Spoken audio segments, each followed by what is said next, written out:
The Hollow Ones. The Silence Tapes, Book 1. Written by Guillermo del Toro and Chuck Hogan. Read by Brittany Presley. Prelude. The Box. Wedged between two buildings in the financial district of Manhattan, namely 13 and 15 Stone Street, exists a sliver of a property that officially stands as 13.5 Stone Street. Roughly 4 feet wide and composed of a colonial stone running the space between the buildings, capped off at 30 feet above the ground, this property serves no apparent purpose but to hold an unremarkable cast-iron Edwardian mailbox. The box has no ornaments, no distinguishing characteristics, other than a large envelope slot, and there is no door or key to retrieve the mail once it is deposited. Behind the box, a solid wedge of stone and mortar. The deed on this minuscule urban mystery dates back to Dutch colonial times, and the taxes on it have been punctually paid by the firm of Lusk and Jarndyce since 1822. Before that time, its property records exist only in reference, but all are in perfect legal standing. The oldest recorded mention of the box goes back indeed to a pamphlet published in what was then named New Amsterdam, the most complete narrative of the vicissitudes of Jan Katadrof and his final, virtuous elevation to the kingdom of our Lord. In said pamphlet, published by Long and Blackwood, 1763, folio, 4 pages, a wealthy spice merchant makes a deal with a demon in order to secure the arrival of his ships and cargo. The ships are delivered, but henceforth, a foul spirit runs amok and tortures the merchant, every nightfall, biting him savagely, scratching his back, and riding his body like a jockey, while the wretched soul screams in abject misery and commits sinful acts of great violence. In the drama, a layman, trying to help, tells a learned priest of a possible solution. The iron box on High Street, your woes is there to greet. Sealed letter bears the Silence name, and in a fortnight, these shall meet.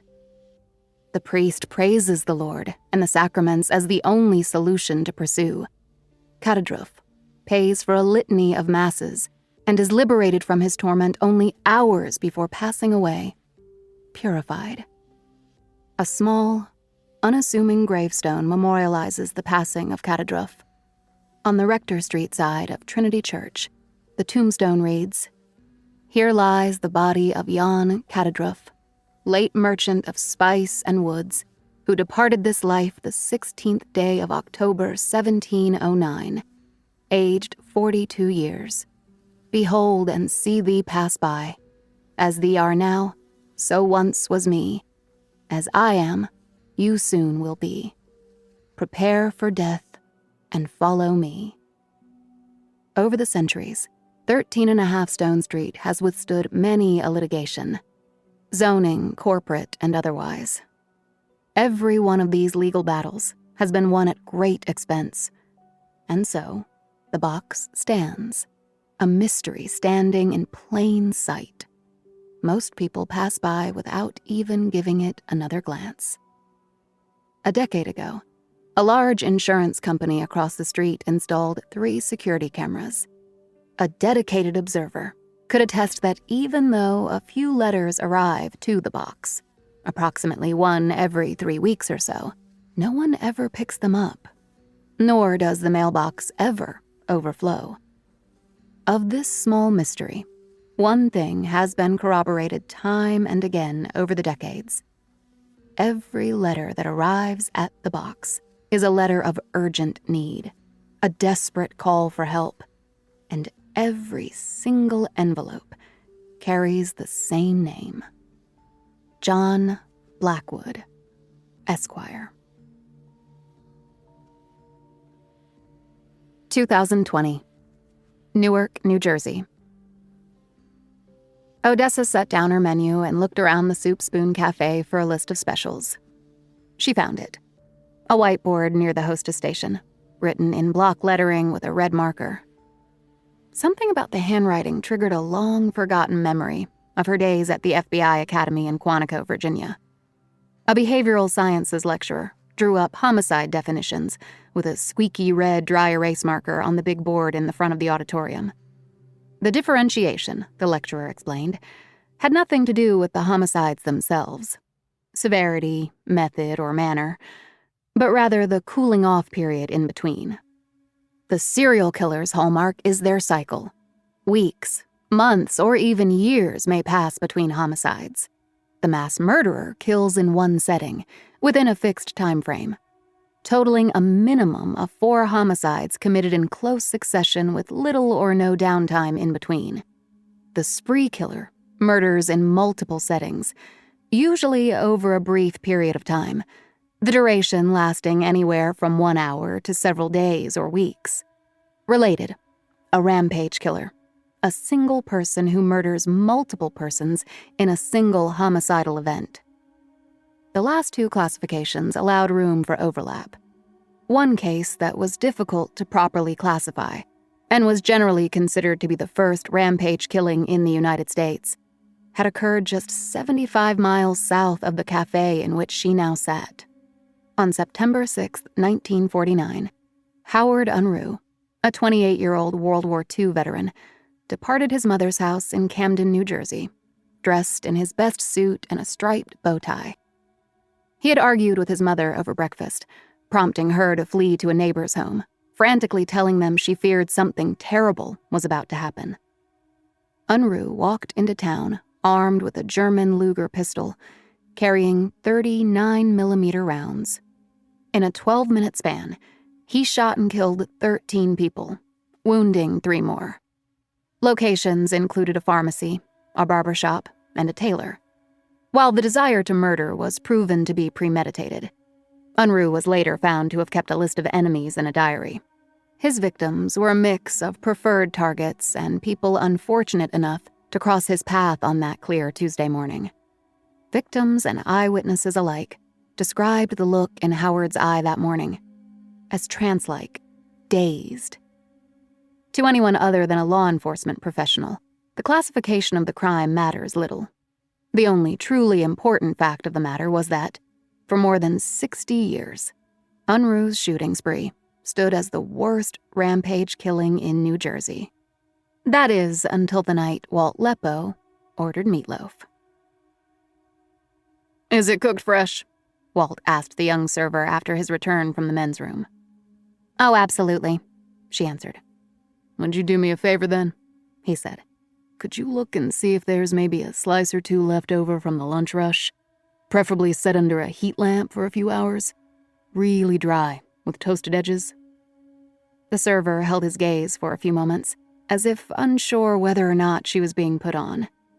She was a student, probably, likely at one of the nearby law schools. Odessa had put herself through her 3rd year of law school in Boston waiting tables, and she acutely remembered the uneasy feeling she got when certain male customers made vaguely creepy, borderline fetishistic food requests. Usually loners. Men who she suspected wished that they could order women off menus, not just food. The server glanced at Odessa sitting across from Lepo. Odessa offered an encouraging smile, hoping to set the fellow young woman at ease. "Just let me check," she said. "Thank you," he said, closing his menu and handing it to her. "By the way, I prefer the end pieces." She left with their orders. Walt added to Odessa, "We used to call the end pieces the heels." Odessa nodded as though fascinated. She said pleasantly, "Serial killer?" Walt shrugged. "Because I like my meatloaf the way my mother used to make it?" "Oh, God. Add 1 oral fixation." "You know what, Dessa? I got news for you. Everything can be sexualized. Everything. Even meatloaf, apparently." "I bet you like your toast burnt, too." "Like a slice of charcoal. But didn't you get the regulation about rookies not being allowed to profile veteran agents?" Both their heads turned when the first drops of rain began tapping at the other side of the picture window at the front of the Soup Spoon Café. Leppo said. "Oh, great." Odessa checked her phone. The weather app radar showed a mass of precipitation in shades of jade and mint approaching Newark like a cloud of toxic gas. She turned it around so that Leppo could see. Her umbrella happened to be locked next to the Remington 870 12-gauge shotgun inside the trunk of their car, parked half a block up the street. "Jersey rain," said Leppo, unfolding his napkin. "Like hosing down a dog. Everything gets wet, nothing gets clean." Odessa smiled at yet another Leppoism, looking outside as more drops strafed the window. The few people outside moved more quickly now, with a blurry sense of urgency. Things speeding up. At the very same moment, Leppo was asking about Meatloaf, as later chronologies would bear out. A dozen miles north of Newark, Evan Aronson was on hold with his health insurance provider, listening to soft 1970s rock while waiting to question a surcharge for a recent emergency room visit. At his 10-year Rutgers reunion a few weeks before, Evan had torn his left biceps during a recreation of his Greek brother's traditional late-night porta-potty leap as he attempted to catch his former fraternity house roommate, Brad Boomer Bordonsky, despite Boomer having packed on a solid 30 pounds since graduation. While enduring another one of Styx's greatest hits, Evan looked up from his desk in the charter airliner's office at Teterboro Airport and watched as a late-model Beechcraft Baron G-58 taxied out of the nearby private aviation hangar. The pilot, tall and in his 50s, climbed out of the cockpit of the million-dollar twin-engine piston aircraft. The man wore gray track pants, a long-sleeved pullover, and sandals. He disappeared back inside the hangar, leaving the aircraft engines running outside. A hangar attendant exchanged a few words with him and then moved away. Moments later, the pilot returned holding a very large wrench.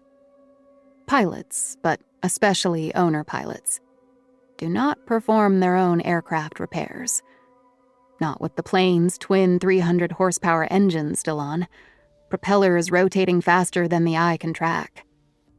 Evan stood out of his chair to get a better look at the pilot, standing there with his left arm in a sling, his right arm holding the telephone receiver, connected by a cord to the base on his desk due to airport radio frequency regulations. Under the whine of the turbine, Evan heard a loud pop and a simultaneous crunch. He heard it again, struggling now to see the pilot, who was apparently working behind the Beechcraft's fuselage.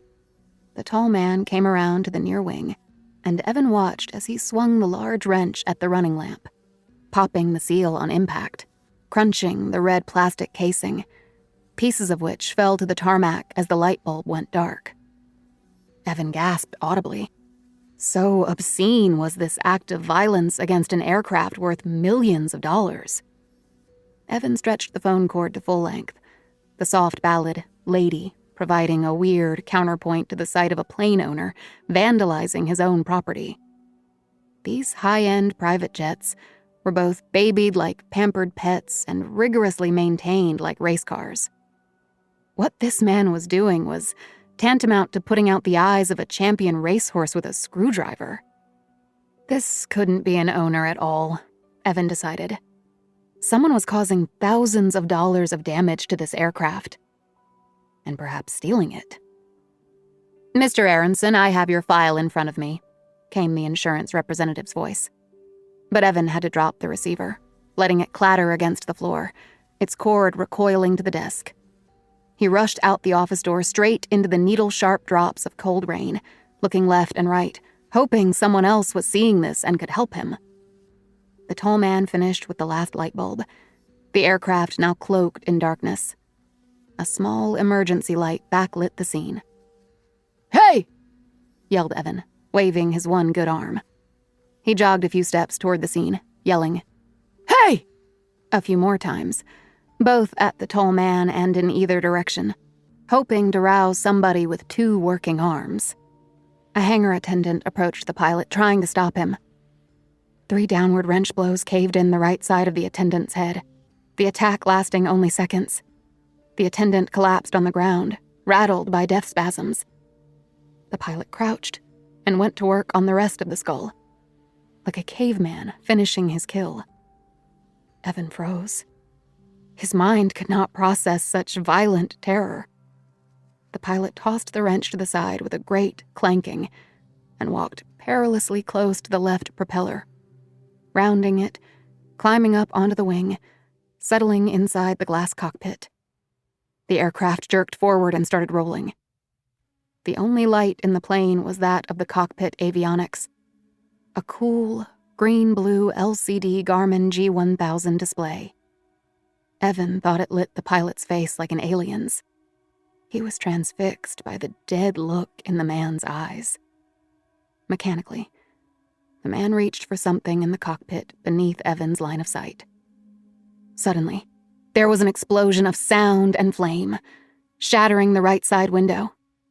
Rounds from the AK-47 semi-automatic rifle ripped into Evan's body like hot nails, buckling his knees, his body collapsing, his head smacking the tarmac, knocking him instantly unconscious. As the darkened Beechcraft turned toward the taxiway, Evan bled to death peacefully. Odessa had the steak salad. No onions, because she didn't want the taste in her mouth all night.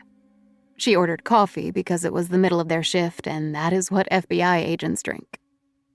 "Did you know," Leppo said after the server left, "there is more trace amount of human feces on menus than anywhere else inside a restaurant?" Odessa brought a tiny tube of hand sanitizer out of her bag, setting it upon the table as though she were attacking on a chessboard. Leppo liked her, she could tell. He had a grown daughter of his own, so he projected and understood. He liked taking her under his wing. There were no assigned partners in the FBI. He wanted to show her the ropes, teach her the right way to do things, and she wanted to learn. "My pop sold kitchen supplies everywhere in the 5 boroughs for 30 years until his pump gave out," he said. "And he always said, and this might be the most important lesson I can teach you as a third-year agent, that the hallmark of a clean restaurant is its bathroom. If the bathroom is hygienic, orderly, and well-maintained, you can be assured the food prep area is safe too. Know why?" She had a guess, but it was better to let him pontificate. "Because the same underpaid Chilean or Salvadoran immigrant who cleans the restrooms also cleans the kitchen. The entire food service industry, and you could make an argument for civilization itself, hinges on the performance of these frontline workers," Odessa said. "Immigrants, they get the job done." "Heroes," said Leppo, proposing a toast with his coffee mug. "Now, if only they could do a better job cleaning menus." Odessa smiled, then tasted onion in her salad and made a disappointed face. The first emergency call came from Teterboro, saying a private jet had taken off without tower authorization. The aircraft had banked due east, over Moonachie and across Interstate 95 toward the Hudson River. The aircraft was assumed stolen and flying in an erratic pattern, rising and falling a few thousand feet in altitude, occasionally disappearing below the range of the radar. The Port Authority of New York and New Jersey issued an emergency alert. Teterboro was shut down in accordance with FAA regulations, suspending all pending flights and redirecting inbound air traffic to Linden Municipal Airport, a small airfield in southern New Jersey, used primarily for sightseeing tours and helicopters. The first citizen 911 call came from the operator of a tugboat in the Hudson River, less than a mile south of the George Washington Bridge. He claimed that an airplane with no lights had flown very low between the tug and the bridge, making popping noises in the rain. The operator said it sounded like the pilot was throwing firecrackers at his boat and feared it was the start of another 9/11. The second 911 call came from a fashion executive driving home to Fort Lee on the George Washington Bridge, who reported seeing a large drone headed toward the Upper West Side of Manhattan. There followed a flood of emergency calls from Manhattan residents, claiming that an aircraft had buzzed their apartment building or place of employment. The airplane was spotted over Central Park, heading due south along Fifth Avenue, but difficult to eyeball as it was flying dark. The pattern of the calls traced a flight path cutting diagonally across Lower Manhattan over Greenwich Village, then back toward the Hudson. The Staten Island ferry was cruising within sight of the Statue of Liberty when the Beechcraft swooped down on its stern. The only lights were the bursts of flame from the muzzle of the automatic rifle firing out the right side of the cockpit. Rounds picked at the orange hull of the MV Andrew J. Barberry, some cracking through the windows of the passenger space. 2 commuters were directly injured by gunfire, neither gravely. 17 passengers were more seriously injured in the ensuing panic, causing the ferry to turn around and return to the Lower Manhattan terminal. 3 bullet holes were later found in the copper exterior of the crown and torch of the Statue of Liberty, but no injuries were reported there. The Beechcraft made a hard turn west, back into New Jersey airspace. It was spotted over Elizabeth on a course heading toward Newark, New Jersey's most populous city, knifing through the evening rain. Newark Liberty International Airport was closed, and air traffic diverted. Reports followed of a second aircraft over southern New Jersey, but these were later confirmed as sightings of the same aircraft. The aircraft's altitude dipped as low as 100 feet at times. An eagle-eyed bus passenger on a bright section of the Jersey Turnpike noted the N number on the plane's fuselage and texted it to the state police.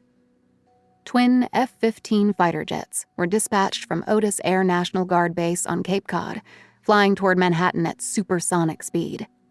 Police sirens pierced the night all across the metro Newark area as cruisers raced toward airplane sightings. But ground municipal deployment was completely ineffective.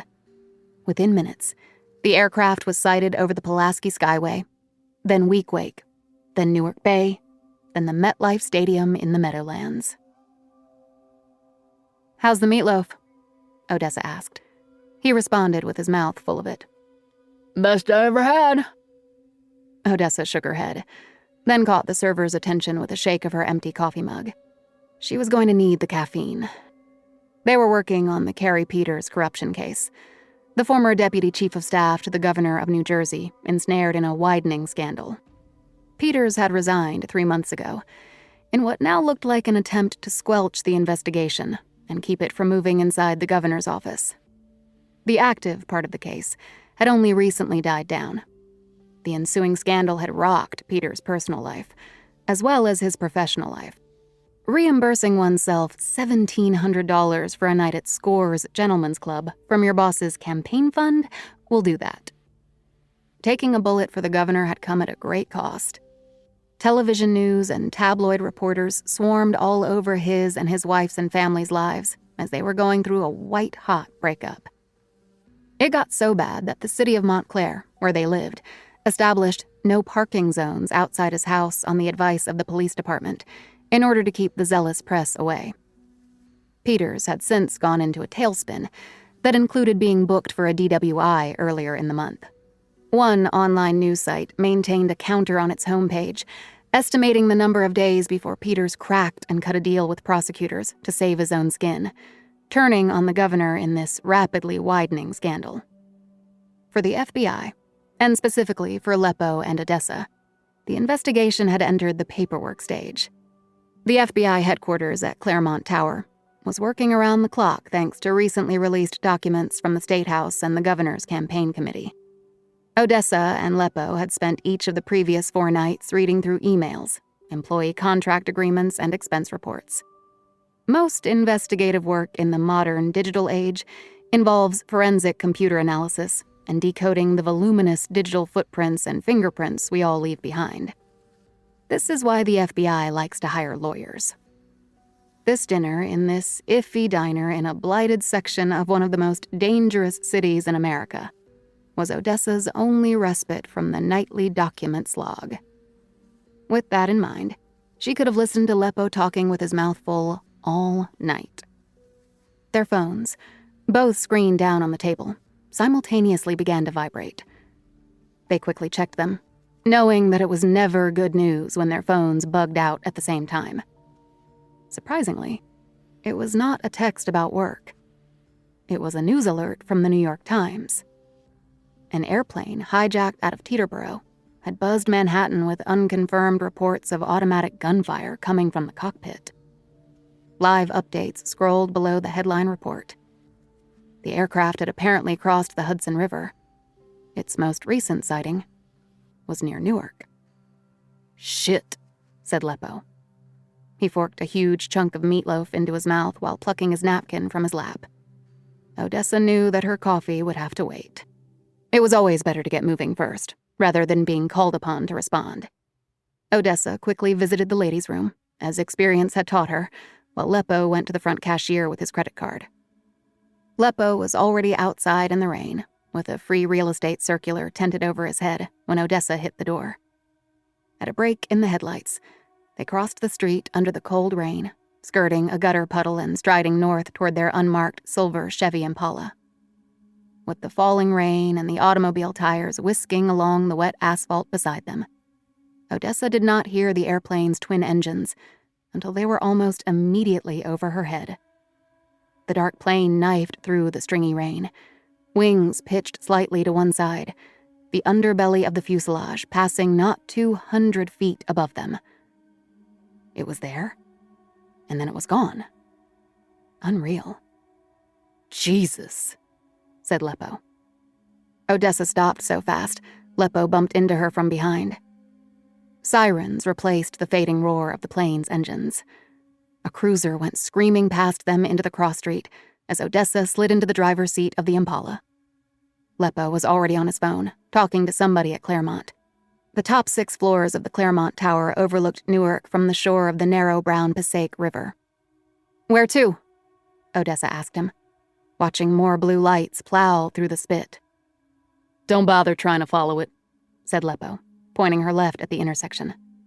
"Back to Claremont, then." Leppo punched the phone audio through the Bluetooth of the automobile dash. "Davy, we were on dinner, we just saw it. What's the word?" "Terror bid," said Davy. "They've scrambled jets from Otis." "Otis Air Base?" said Leppo, incredulous. "To do what? Shoot it down over Hoboken?" "If that's what it takes. He's been back and forth across the Hudson, stunting, doing flybys, shooting up the city." "Give me what you got on the he." Odessa pulled over for another police cruiser, which went blasting past, going the opposite direction they were. "Plane is reg to the CEO of Stowaway Corporation. That's a rental storage facility company. Those big, boxy orange buildings. Suspected stolen, though. We have 1 dead on the ground at Teterboro, an airport worker. Hold on, Walt." The audio went muffled as Davy put his hand over the microphone, calling out to another agent nearby. Odessa and Leppo looked at each other. "Stowaway," she said, feeling a dark ping in her chest. Leppo nodded. "Not good." The CEO of Stowaway, a man named Isaac Mearson, was a major donor to the New Jersey Republican Party and a close friend of the governor of New Jersey and Carrie Peters. "Can't be," said Leppo. "What can't be?" said Davy, coming back on the line. "Stowaway is getting pulled into the Peters corruption case Hardwick and I have been working. Any description of the hijacker? The pilot? No, I'll check." Odessa was at a red light. The wipers worked frantically, making the traffic light look like it was flashing. "What should we do?" "I don't know," said Leppo. "Can't be related to us. Right?" "Peters has been depressed and basically off the grid," said Odessa. "There was that thing about the wife in the paper yesterday." "Her filing for divorce? No surprise there, though." "No," said Odessa. "Still." Odessa knew Leppo well enough to sense that he was keying in on Peters now. "Stealing a plane? That's way outside his profile." "He had taken flying lessons," she said. "Remember? Stopped short of getting his license due to anxiety attacks. That was all on his background." Leppo nodded. He didn't know what to do. He said, "Shit, shit, shit, shit, shit." Davy's voice came back again.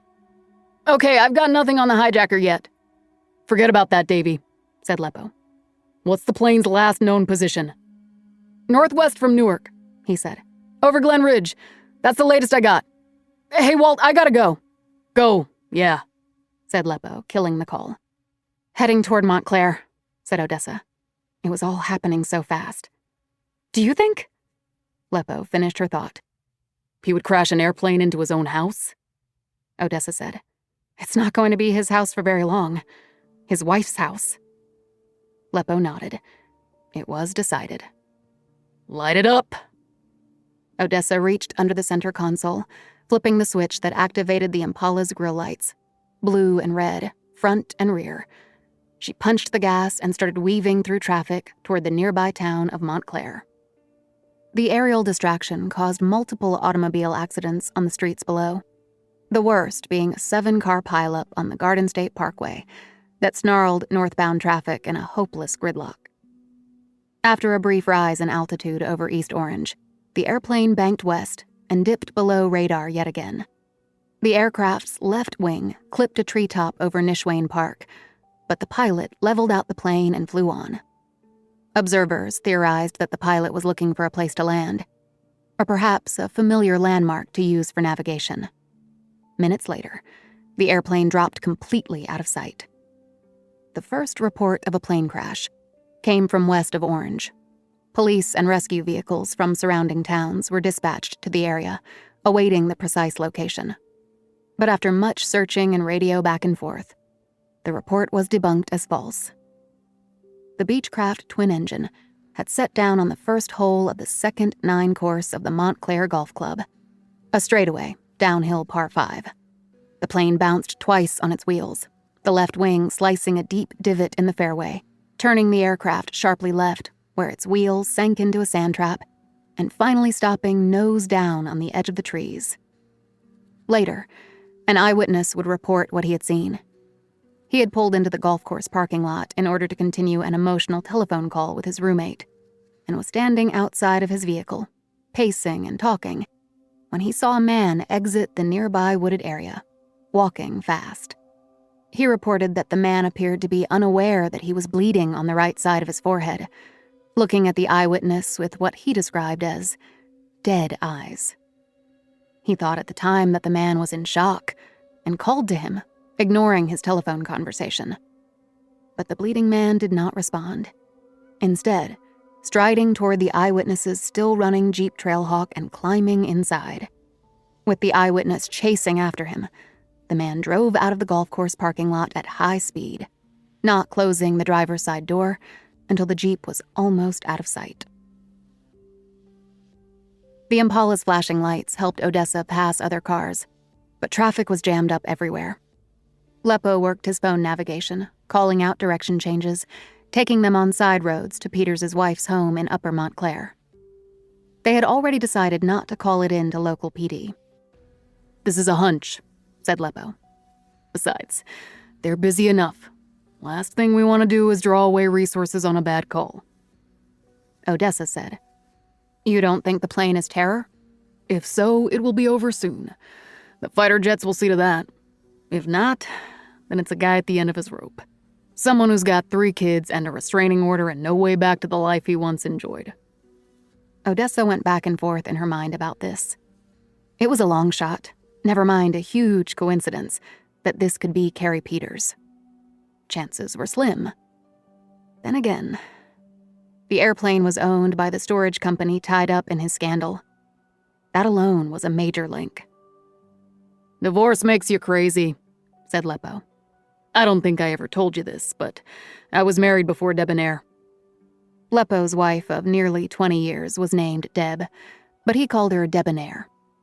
She was a tiny woman with red Medusa hair who drove a massive red Chevy Tahoe SUV. Odessa had met her exactly twice. The first time just a few weeks after her partnering with Leppo, which was very much a sniffing out session. Odessa presenting herself in as non-threatening a manner as possible. Debonair had been sweet to her, outgoing and friendly. But beneath it all was a strength that Odessa responded to and admired. The second time had been at a weekend thing for agents, a cookout, where Odessa met Leppo's kids and Debonair got to meet Linus, Odessa's boyfriend. And from that moment forward, everything was good. Leppo said, "I was young. We both were. It didn't last a year, but it took me another 2 years after that to recover. And thank God there weren't any kids involved. Peters, it's hard to tell, but he doesn't seem like the type to go over a cliff like this. Take it from me, though, you never truly know who you are until you get really deeply hurt." Odessa nodded. Sometimes the work lessons spilled over into life lessons. You know where you are now? he said. She took a hard left in the upscale neighborhood. Almost there, she said. The streets were empty. A bedroom community if ever there was one. Odessa zoomed past well-tended lawns and brightly lit houses, which reassured her. Nothing very terrible could happen here. Oh, shit, said Leppo. He saw it before she did. A Jeep parked up on the curb, its driver's side door open. The lights were on, the engine still running. She pulled right up on the rear bumper of the Jeep to block it and prevent it from backing out. Leppo was calling in the address. They were going in. Odessa jumped out, her hand on her holstered duty pistol, hurrying wide around the open door. The interior lights showed the Jeep to be empty. The vehicle had come to a stop on top of a street sign it had impacted and knocked down, one designating the no parking zone. She turned to the house. It was a 2-story Tudor revival, with steeply pitched roofs jettied over the first floor. Lights shone inside, downstairs and up. The front door was closed. The driveway to her left rose to a half wall made of stone, leading to a side entrance that was unlit. She was turning back to look for Leppo when she heard the gunshot. Startled, she whirled around just in time to hear the second shot inside the house and see a burst of flame light in the dormer window of an upstairs bedroom. Leppo, she called, pulling her Glock. Here we go, he said, sounding muffled and far away. Odessa's ears were ringing, not from the sound of the gunshot, but from the adrenaline surging through her bloodstream. A muffled rhythm. Foomp, foomp. She waited for Leppo, only to see him run past her up the driveway. She raced after him, gun aimed down and away. The side storm door was closed, the interior door open. Leppo went in first. Odessa listened for voices, footsteps, anything. But the noise in her head was too loud. Her own voice rose sharply so that she could hear herself over the din. FBI! FBI! Leppo was yelling the same ahead of her. Drop your weapons, FBI! Odessa heard no response. She didn't believe Leppo did either. He pushed on ahead into the kitchen, Odessa following, slowing at a closed closet door. She shoved open the door with her foot, gun forward. Not a closet, but a walk-in pantry. On the floor before her lay an adult female, arms straight down by her sides. Her throat had been cut. The flesh on her palms was slashed with defensive wounds. Odessa yelled, "Body!" alerting Leppo, but she did not expect him to return. Odessa followed her training to the letter. She went around the spreading pool of blood to check the woman's pulse, finding her throat warm still, but no throb whatsoever, no sign of life. The act of pushing her thumb up under the woman's chin caused the neck wound to open a bit. Air or gas gurgled out of the gap in a big, bright bubble of blood.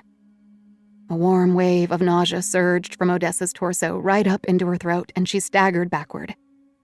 The sick feeling lingered, but she did not lose it. She felt weightless, numb. Odessa was certain she knew the woman's face. It was Peters's estranged wife. The identification brought her back into herself. One thought occurred to her. 3 children. Suddenly she was sharp again. She had to be. Her senses cleared, and at once she heard screaming, coming from upstairs. Odessa hurried out of the pantry. She made her way through the kitchen, finding the bottom of the stairs, looking up. "Leppo?" She called Walt's name again, wanting to know his location, and also needing him to know she was coming up the stairs. Friendly fire was something they had drilled on at the FBI Academy every week. More screaming now. Odessa started running up the steps 2 at a time. "Leppo!" She scanned the hallway. It was vacant. Blue light pulsed through a street-facing window. Local police support arriving out on the street. The cop lights should have been reassuring, but instead, the flashing blue gave the second-floor landing a disorienting funhouse effect. She moved into the first doorway she saw. The room was peach and pink, all soft colors, ruffle on the comforter of the unmade bed. Next to the bed, under a bloody sheet on the floor, lay a small human form. Not real. It can't be real. Odessa flipped the sheet back from one end, just enough to view a small bare foot, ankle, and thin calf. She didn't need to see the wounded body. She didn't want to see the face. Back out into the hallway, hyperventilating, ears screaming, her vision rising and falling like a ship in a storm. Leppo! A second bedroom waited ahead. Inside the open door, a New York Rangers hockey poster hung on the wall, splattered with thick arterial spray. The faint scent of iron hung in the air. The bed was empty. No body on the floor. Odessa's eyes darted frantically about the small, dark room. The closet. A sliding door, half open. Odessa shoved it fully open, fast. A young boy's body was inside, slumped like a rag doll against the rear wall. Dead-eyed. Staring. Not real. It's not real. Odessa spun around, gun up. The room was empty behind her. It was all happening too fast. A hard thumping against the wall from the adjoining room to her left caused a picture frame to fall off and shatter. Yelling. A struggle. Another bump against the wall. A fight. Leppo! Odessa tore out into the flashing blue hallway. As soon as she turned toward the next door, 2 adult men came crashing out of the adjoining room. Odessa went into a 3-point stance. She made Leppo immediately in the crazed blue light. He was struggling with a male assailant. The assailant turned his head enough so that Odessa recognized Carrie Peters' face. He was wearing track pants, and there were bloodstains on the knees and the tops of his bare feet. A knife. The blade glinted, glowing blue. It was a kitchen carving knife with a thick handle. Odessa saw it in Leppo's hand. This didn't make any sense in her split-second read. A knife, not a gun? Where is Leppo's Glock? Down on the floor! Now! Or I'll shoot! She yelled. Leppo was behind Peters, gripping him with both arms, one fist gripping the knife. They grappled. Peters was shoving the heel of his left hand up into Leppo's chin and mouth, trying to push him off. His right hand gripped Leppo's wrist, holding back the knife. With great effort in the middle of this life-and-death struggle, the disgraced ex-deputy chief of staff twisted his torso around in order to look at Odessa with an expression she would never, ever forget. Not the rage-eyed, lunatic aggression that she expected. He looked to her for help, a pleading expression. He appeared bewildered and desperate, even with his wife's and children's blood smeared on his face, on his hands. He looked at her with the confused, disoriented eyes of a man waking up from a vivid and terrifying nightmare. He continued to struggle with Leppo, but now it looked like he was fighting off the older man, like Leppo was the aggressor. Odessa only now truly processed that Leppo held the knife. He was wielding the assailant's weapon. Peters, however it happened, was unarmed. Walt! All he had to do was shove Peters down. He had the advantage. Odessa had Peters at point-blank range. It was over. Back off! I got him! If she fired now, the round would explode through Peters and strike Leppo. But nothing she was saying got through to her fellow agent. Peters turned away from Odessa, losing the struggle, Leppo's knife arm rising by his shoulder. Peters took his hand off Leppo's chin and throat and moved it to his arm, fighting him for possession of the knife. Peters cried, "Don't! Please!" Odessa screamed, "Last warning!" With a burst of wild strength, Peters shoved Leppo off him, back against the side wall. Leppo was clear. Peters turned to Odessa, holding out his hand, saying, "No!" Odessa fired twice. Peters went down backward, dropping hard. He clutched his chest where both rounds had opened him up, writhing on the carpet runner, arcing his back. Odessa held her shooting stance, her aim staying on his midsection. Peters sucked air, his breath groaning, his chest wounds hissing.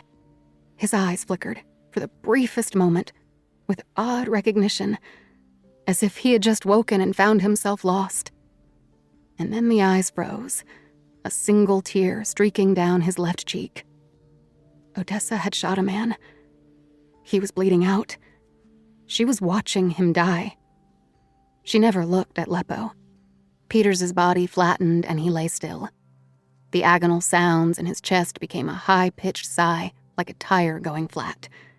His eyes glazed, became dull. It was over. Odessa exhaled her own breath, the one she hadn't known she had been holding since she fired. "I killed him," she said to Leppo, but mostly to herself. "I put him down." It was then that Odessa became aware of two things almost simultaneously. A faint, burning smell, like burnt soldering paste, and a girl's voice, crying and calling from another bedroom, faint under the arriving sirens outside. "Help me! Who's there?" The third Peters child, still alive, unhurt. Odessa found it difficult to take her eyes off Peters's body.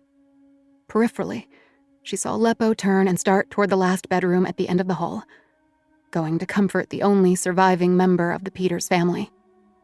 Odessa started to relax. She straightened and took one step forward, looking over the man she had killed. Ahead of her, Leppo slowed a moment as he reached the doorway before entering.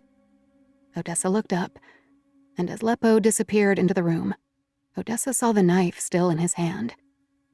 Odessa's first thought was that this was bad procedure. The murder weapon was evidence and must be treated as such. She yelled after him, "Leppo!" calling his name down the hallway over the barefoot killer she had shot dead. The soles of his feet were dirty, almost black, and that made it somewhat more tragic. Sordid. He was gone, and for a moment she was alone in the blue flashing hallway with the man she had shot. Odessa felt sick. It was different from the nausea she'd experienced upon discovering Mrs. Peters' savaged corpse. Most FBI agents never fire their sidearm in the line of duty. There was going to be an inquest. Thank God she had Leppo as an eyewitness. Odessa stepped around Peters' corpse, unable to look away as she passed. His blood-stained hands still lay over his chest wounds, his eyes staring straight up at the ceiling and beyond. She approached the bedroom with her gun lowered, not wanting to scare the surviving Peters child. She stepped into the open doorway Leppo had moved through. The 9-year-old girl wore warm, soft yellow pajamas, covered with images of cartoon baby chicks hatching from smiling white eggs. Walt Leppo stood just behind her, holding a handful of her blonde hair in his fist. Her mouth was open, but no scream came out. Her body was twisted, trying to pull away from Leppo, but her hair was firmly in his grip. Leppo's other hand gripped the carving knife, not as one would handle a vital piece of evidence, but wielding it like a weapon, blade pointing down. Odessa's mind tried to bring order to what she was witnessing. Maybe Leppo is holding the girl in order to keep her from running off. He's only trying to prevent her from seeing her father's dead body out in the hallway, and the bodies of her brother, sister, and mother. But this split-second rationalization did not match up with the look she saw on Leppo's face. The doll-eyed menace, his twisted grin. It was almost as though he were showing the girl the knife and its blood-slicked blade. "Leppo?" said Odessa. It didn't make sense. Leppo did not seem to even know Odessa was in the room with him. He lifted the knife, turning his head to look at the blade himself, while the girl bucked her head, trying to break his strong grip. "Walt, put it down," said Odessa.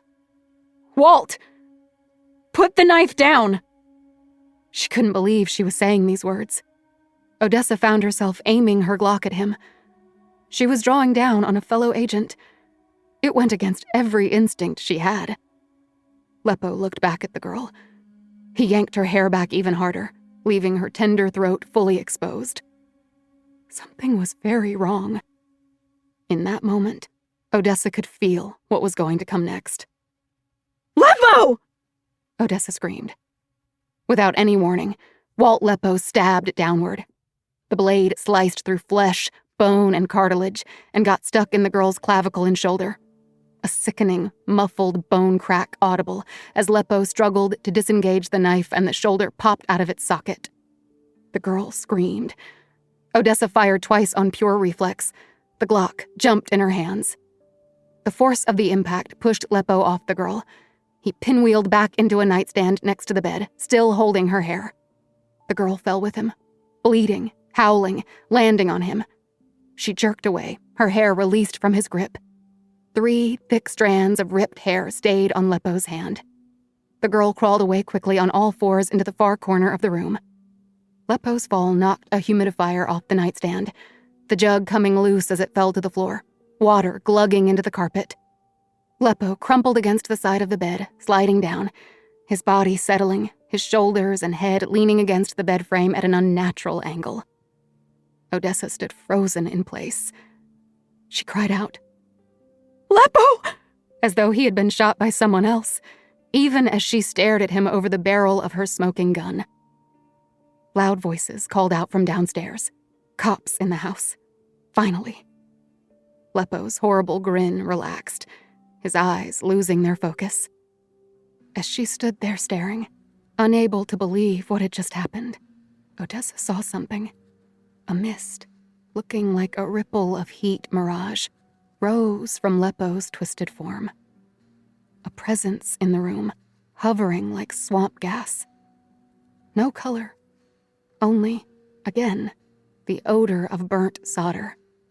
Different from the cordite smoke still wisping out of her gun barrel.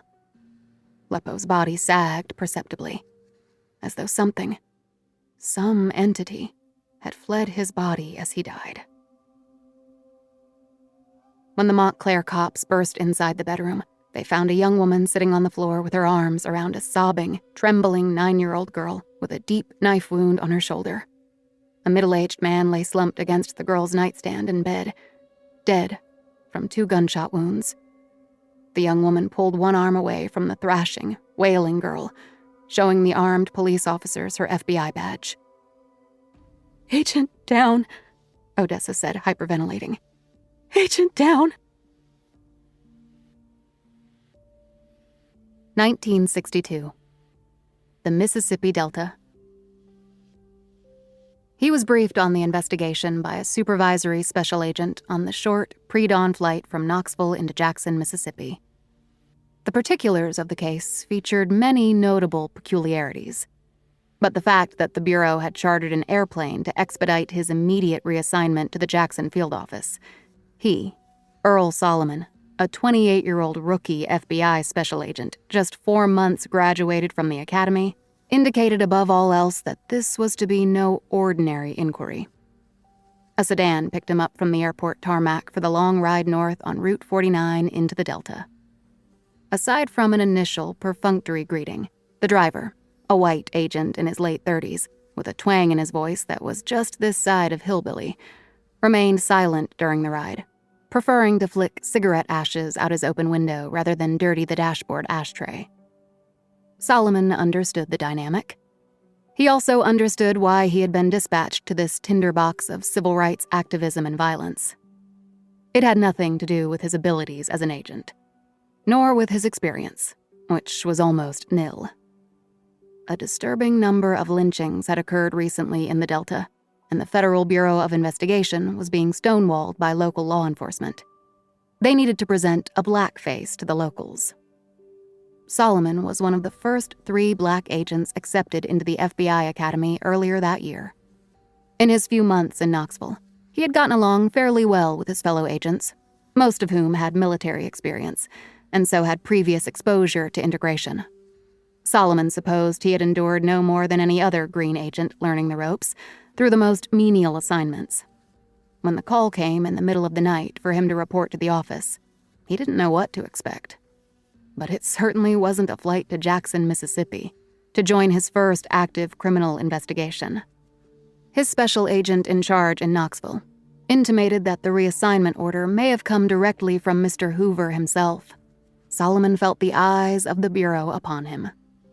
Because this was no ordinary investigation. Another lynching had occurred, this one in a remote, wooded thicket, apparently with ritualistic aspects at the scene. Local law had cited irreligious characteristics of the crime, reported as Satanism. But there were no crime scene photographs yet, and local law was notoriously unreliable. That wasn't the most incendiary part of this homicide, however. This time, the lynching was of a white man. The local agent drove him northwest from Jackson, up Route 49 north of Greenwood, well west of Oxford. The town was called Gibbston, a fertile stretch of land between the Mississippi and the Yazoo rivers, where cotton and the white race was king. They pulled up outside the post office, a small shack that looked like a bait shop with a faded federal shield on the door. The Jackson agent got out and waited for Solomon to join him, though never looking Solomon in the eye. They crossed the street to a clutch of white men in suits without jackets, fanning themselves with their hats, mopping their brows with sweat-dampened handkerchiefs. Solomon was introduced to the local sheriff, 2 deputies, and the Jackson special agent in charge, whose last name was Macklin. "When they said they were sending somebody named Solomon to help with the interviews," said Macklin, "I told them we needed a Negro, not a Jew." Macklin's mouth unzipped a thin-lipped smile that revealed his teeth the way a surgeon's incision reveals interior organs.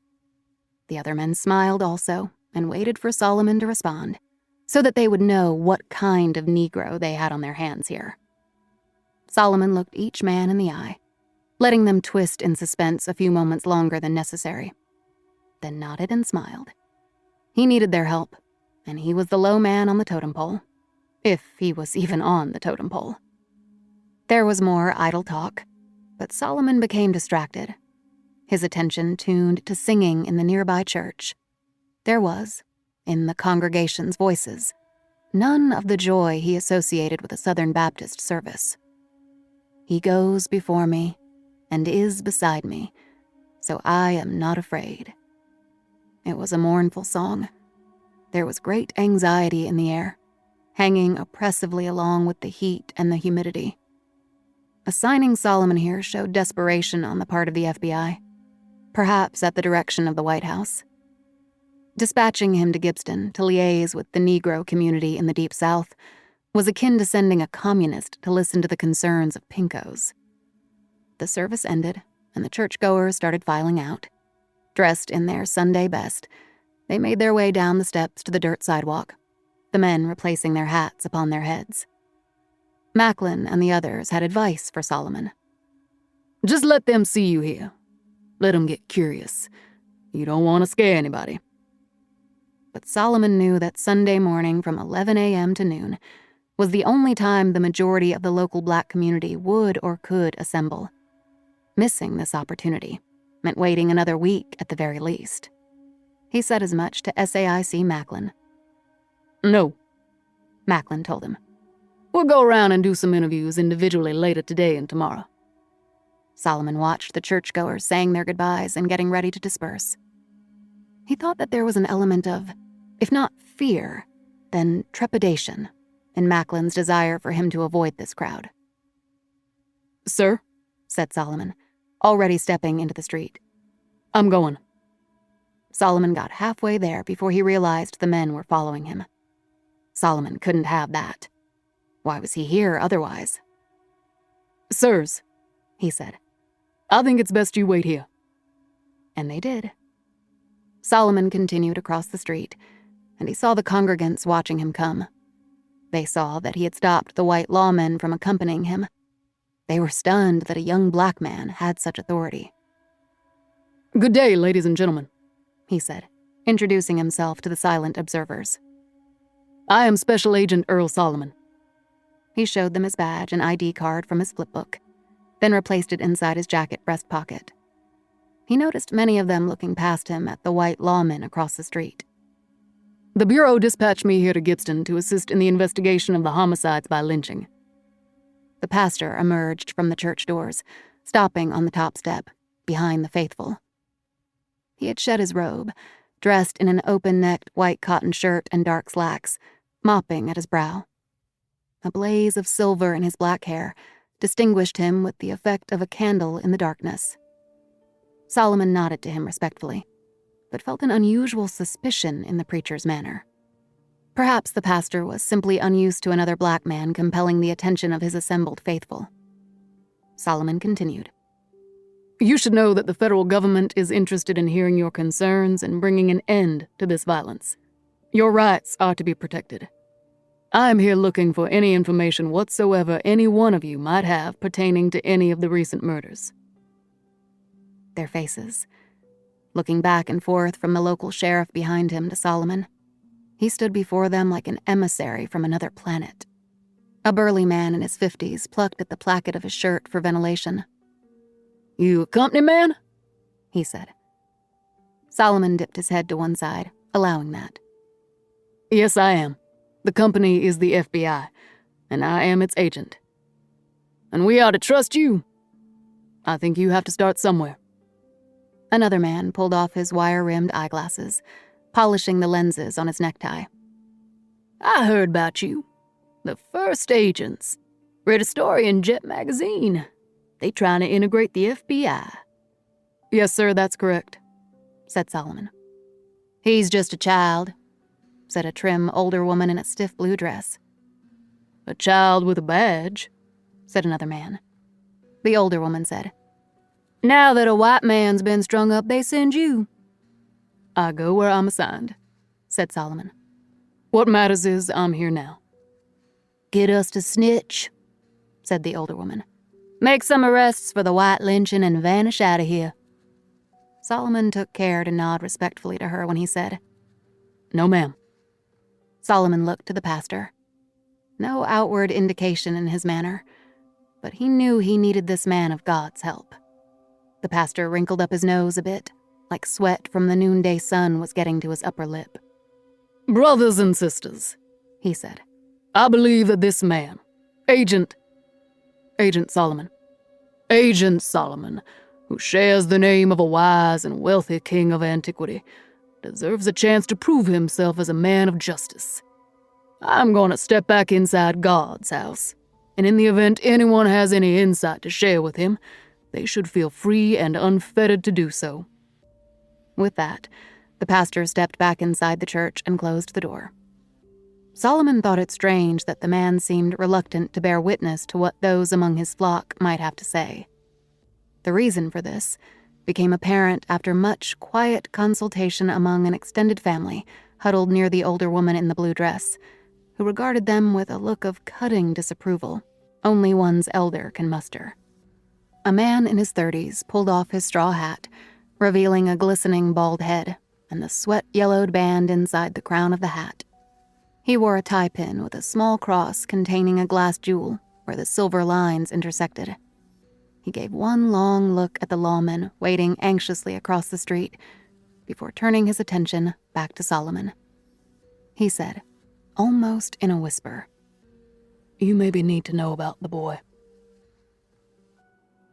The white agent, whose name was revealed to be Tyler, drove, with SAIC Macklin in the passenger seat, Solomon sitting alone in the back. They followed the sheriff's official car, a tan-on-white hardtop station wagon with the county star emblazoned on the door. They rode along a soft country road past miles of sugarcane fields. With the windows down for ventilation, Macklin had to shout his questions back at Solomon over the gusty hot air and road dust and cigarette smoke. But Solomon had no answers for him. He didn't know what awaited them at the address, whether it was a potential suspect, a witness to the crime, or something else altogether. The straw hat man wouldn't say any more, having been silently shamed into submission by his fellow churchgoers. The sheriff's car slowed to a stop, asking directions from a boy of 13 or 14, walking shirtless and barefoot, whacking at road grass with a thin switch of cut sugarcane. The boy pointed up the road with the stalk, telling them where to go. Solomon noticed Tyler's eyes watching him in the rearview mirror, the way an agent dead-eyes a suspect or a complainant. The sharecropper's house was a low-slung, rambling structure with no foundation, set back from a path in the field. It was constructed of unpainted wood that seemed better suited for tinder than shelter. The structure itself was decades old, though it seemed to Solomon that one good summer storm would shred it to matchsticks. Solomon looked out his window. No toys in front of the house. A laundry line wired from the rear corner of the house to a tree was empty but for two bobbing black crows. No television antenna on the roof. Curtains in the first-floor windows, but no shutters outside. The windows, strangely for this heat, were closed. "I should go alone," said Solomon. "Ain't no other way," said Macklin. Still, Macklin stood out of the car when Solomon exited. Tyler remained sitting in the driver's seat, smoking. The sheriff and others got out of their wagon, but only to fan themselves and wait. Solomon went to the door and knocked. It was opened almost immediately by a young girl wearing a stiff cotton dress, blue, with white lace hanging from the raw hem. Solomon said, "Hello there. Are your parents home?" She looked at him with large brown eyes, her head barely upturned. "You a doctor?" "No, miss." She turned and walked inside. Solomon waited, expecting to hear her call for a parent, but no voice came. No footsteps either. The hallway inside split left and right, but it was dark, and his eyes wouldn't adjust from the harsh sunlight unless he stepped inside. The floor was dirt. There was wood flooring farther ahead. A young man stood there with a wax sleeve of saltines, chewing. He was maybe 20 years old. "You the man of the house?" asked Solomon. "No, sir." "Your daddy home?" "He's out in the fields." "This is the Jameis house, is it not?" "Yes, sir." "Your name, son?" He selected another saltine. "Coleman, sir. Cole. Is your mama home, Cole?" Cole nodded and turned, starting away, looking back over his shoulder for Solomon to follow him into a side room with a thickly braided oval rug and a few pieces of furniture around it. Near the corner, seated before a window looking out at the sugarcane, was a woman in her 40s in a beige house dress, her face in one hand, weeping. She had cried a stain of tears on her waist, more tears running down her wrist and forearm. Solomon's mouth started to form the word, "ma'am," but he never uttered it. Getting any information from this grieving woman was a lost cause. She was better left to her emotions.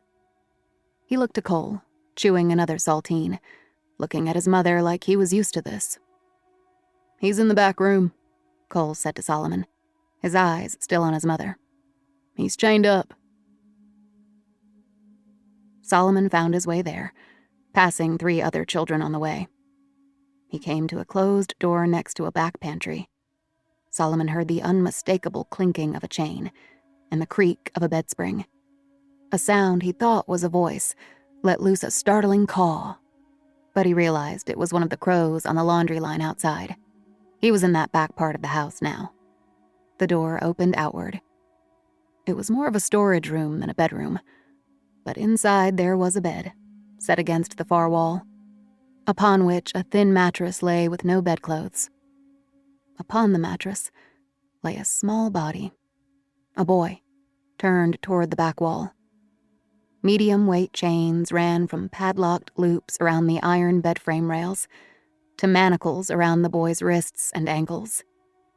Blood stained the foot of the mattress from his apparent struggles against the ankle cuffs, his skin there raw, his feet swollen to a man's size. The sight of the manacles set Solomon's mind racing. They looked like slave chains from a century ago. He noticed now that the air inside the windowless room was different. There was a changed atmosphere inside here altogether, like an airplane cabin that had been depressurized. He heard a dull, distant sound that was a cross between ringing and roaring, similar to what he heard after a long afternoon training at the FBI Academy shooting range. But it was more than that. He felt disoriented, lightheaded. If his brain were a radio, he'd suspect its reception was somehow being jammed. All this was forgotten when the boy turned to him. The chains rubbed against the bed frame, iron against iron, and the shirtless boy raised his head slightly, fixing his eyes on Solomon. His eyes. They were steely, almost silver, maybe blue, and wide with madness. The young boy's face was twisted and contorted like an old leather glove worn by a too large hand. Solomon trembled. The boy's mouth opened, and stayed open, on the verge of speech, for what seemed a long time. Just when Solomon believed no sound would come out of it, his dry lips spoke. "Blackwood." The voice was far away, hushed, rawed by many days of mad bellowing. Solomon was shaken, breathing fast and in distress at the sight of this ill boy. Blackwood? Maybe he had heard the word wrong. The boy's eyes bored into him. Solomon recalled the tales his grandfather used to tell, growing up in Illinois, about sailors and merchant mariners he had known in his years at sea, who had explored uncharted islands and were lured by exotic women and promises of wealth and magic, only to get mixed up in dark rites. In one awful tale, he and his crew had to leave behind a cabin mate who had attacked them in the night after becoming possessed by a demon. Indeed, this sharecropper's son appeared to Solomon for all the world to be inhabited by some force of evil beyond the jurisdiction of the Federal Bureau of Investigation. Before Solomon could speak, the boy's mouth opened again. His tongue was as black as a corpse's. Again, Solomon hung on the words that would come from this black tongue. Blackwood. There was no noise in the room. Was Solomon even hearing him correctly? "What?" asked Solomon, his parched voice nearly a croak. "Bring Blackwood here." Overwhelmed and terrified, the fears of his childhood surging back into consciousness with fresh life, Solomon began backing out of the room. His left shoulder struck the doorframe, and Solomon shuddered as though he had been attacked. He felt his way back through the frame and into the narrow hall, needing to get out of the room to collect himself. "John Blackwood, here!" Solomon somehow got the door closed. The strange name meant nothing to him. He stood there with his chest and shoulders heaving, trying to get breath. When he turned, he found 4 young children in the hallway staring at him. Coleman stood farthest away, his crackers finished, his hands hanging empty. "What happened to him?" asked Solomon. The children just stared. They didn't know.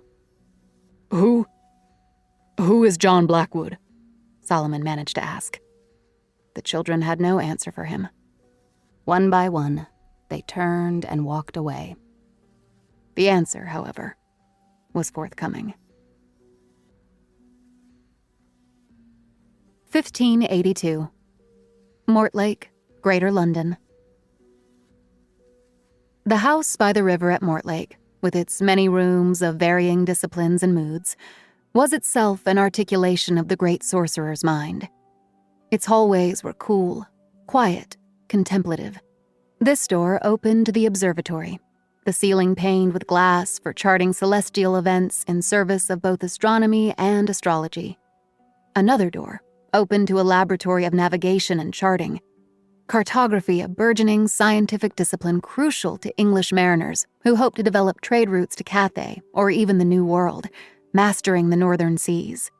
Another door led to a laboratory of cosmography, the study of the universe known and surmised, elements of which, astronomy, geography, geometry, enhanced various other scientific pursuits behind other heavy doors. A palace of the mind. No room was more treasured, more hallowed, than the great library.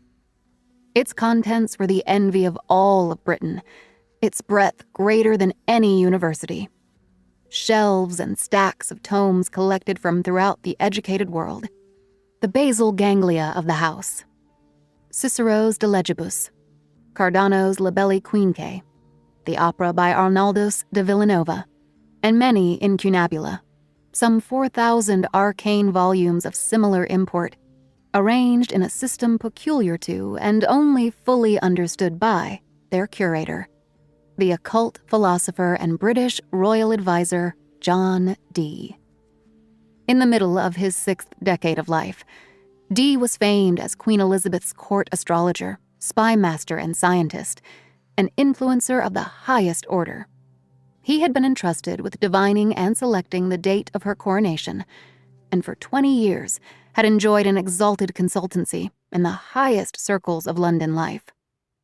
Recently, however, his political patronage had suffered due to a number of disappointing prophecies and rejected imperial recommendations. His mathematical studies continued to be praised and supported, but the world was changing around him. Every scientific advance in the 16th century was accompanied by a proportionate diminution of elemental magic. This schism in the disciplines of science and magic resulted in his diminished influence within court circles and affected the patronage he had come to rely upon. That had, to state a fact, funded his Mortlake Manor and subsidized the acquisitions both scholarly and esoteric that made his mind castle the envy of all of Britain. Purposefully and perhaps a bit desperately, Dee had of late turned more fully toward an exploration of the supernatural. His aim was to repair the schism of science and magic, to bridge this divide through the practice of alchemy and divination. He sought an audience with experts in this realm. He sought communion with none other than angels. This unorthodox pursuit had introduced Dee to an underground league of occultists and spirit mediums. After consulting various mystics who claimed to be in contact with higher realms, he partnered with Edward Talbot, whose real name was Edward Kelly, but was using the pseudonym after a conviction for forgery a few years before. Both of Talbot's ears had been removed by a magistrate as punishment for that crime, which was why Talbot wore a monk's skullcap even indoors. Dee, however, overlooked all of Talbot's past indiscretions. So enamored was he with the quality of Talbot's spiritual consultation and the breadth of his knowledge of the uncanny arts, specifically his talent as a scryer. "We must begin," said Dee. "This is the most auspicious time, Edward." Talbot stood now in the center of the great library, his psychic attention focused darkly upon an orbiculum resting in the smooth, cupped palm of a bronze casting of a human hand. The crystal ball was flawless, a perfectly smooth sphere lit from below by 3 votive candles, giving it the appearance of illumination from within. John Dee wore his customary white gown, his silken white beard falling beneath his mustache in a perfect V, looking like a wizard immersed in a spell casting. Talbot was deep in a trance, incanting in a language revealed to him and John Dee exclusively by Enochian angels. There was a third participant in this ritual seance, although whether he was an active participant or merely a witness is known only by those in attendance. Not much is known about John Blackwood. He seldom spoke, true to his moniker, but appeared to be constantly by Dee's side, privately and in public functions. People called him Dee's shadow, but were careful to only do it when he was not nearby.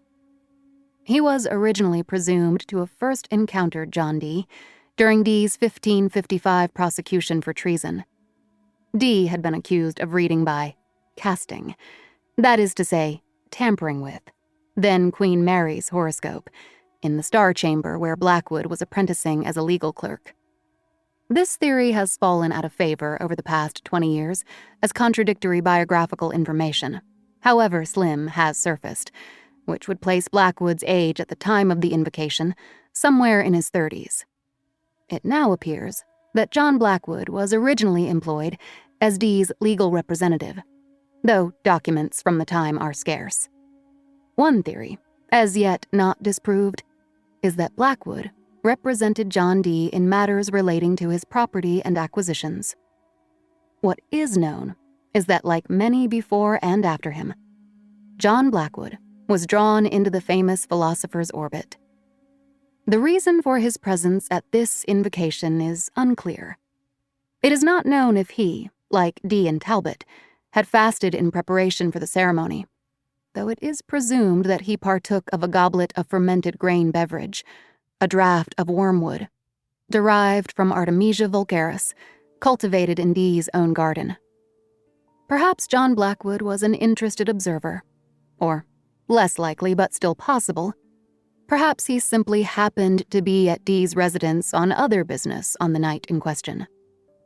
Or perhaps, as had happened many times before, John Dee sensed something in John Blackwood's character that interested him, that Dee judged made him conducive to his pursuit of evidence of an exalted, alternate realm, that prompted him to include the barrister in this ceremony. Barely any mention of the extraordinary survives in Dee's notebooks. So either nothing occurred that evening that Dee believed warranted special notation, or perhaps he was unaware. Dee lived many more years in search of the ineffable, ambitiously attempting to fuse mathematics, divination, astronomy, and spiritualism into a single discipline and never succeeding. But on this night, something did happen. In the act of experimenting with spheromancy in order to summon an archangel to divulge its divine knowledge, a line was crossed.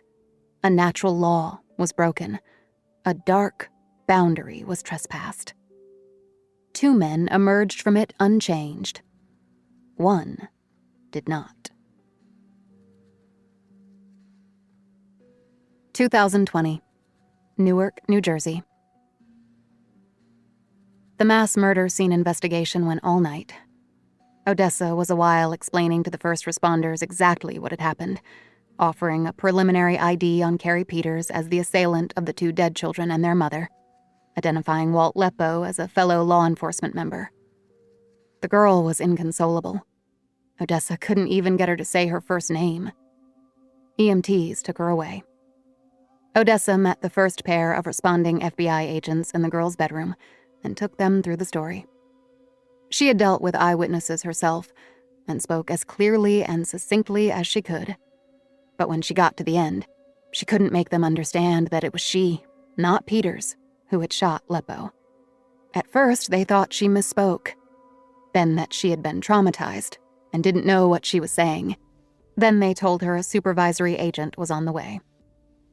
Odessa told it again to the supervisory agent. Again, her account was met with disbelief. This time she heard herself describing the part in the hallway, when she found Peters and Leppo struggling, but Peters was unarmed and Leppo held the knife. And then after she shot Peters, Leppo walked with the knife into the girl's room without a word. She understood that what she was saying did not make a lot of sense. She said that Walt must have lost his mind, but the supervisory agent was looking at Odessa as though she had lost hers. The agents watched Leppo's body as it was being photographed. His gun was in his holster. They looked down at their fallen comrade, killed in the line of duty. Then they looked back at Odessa.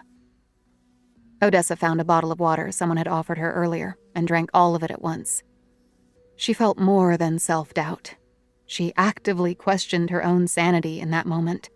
She felt shaken to her core. After conferring with the first 2 agents, the supervisory agent returned with some follow-up questions for her.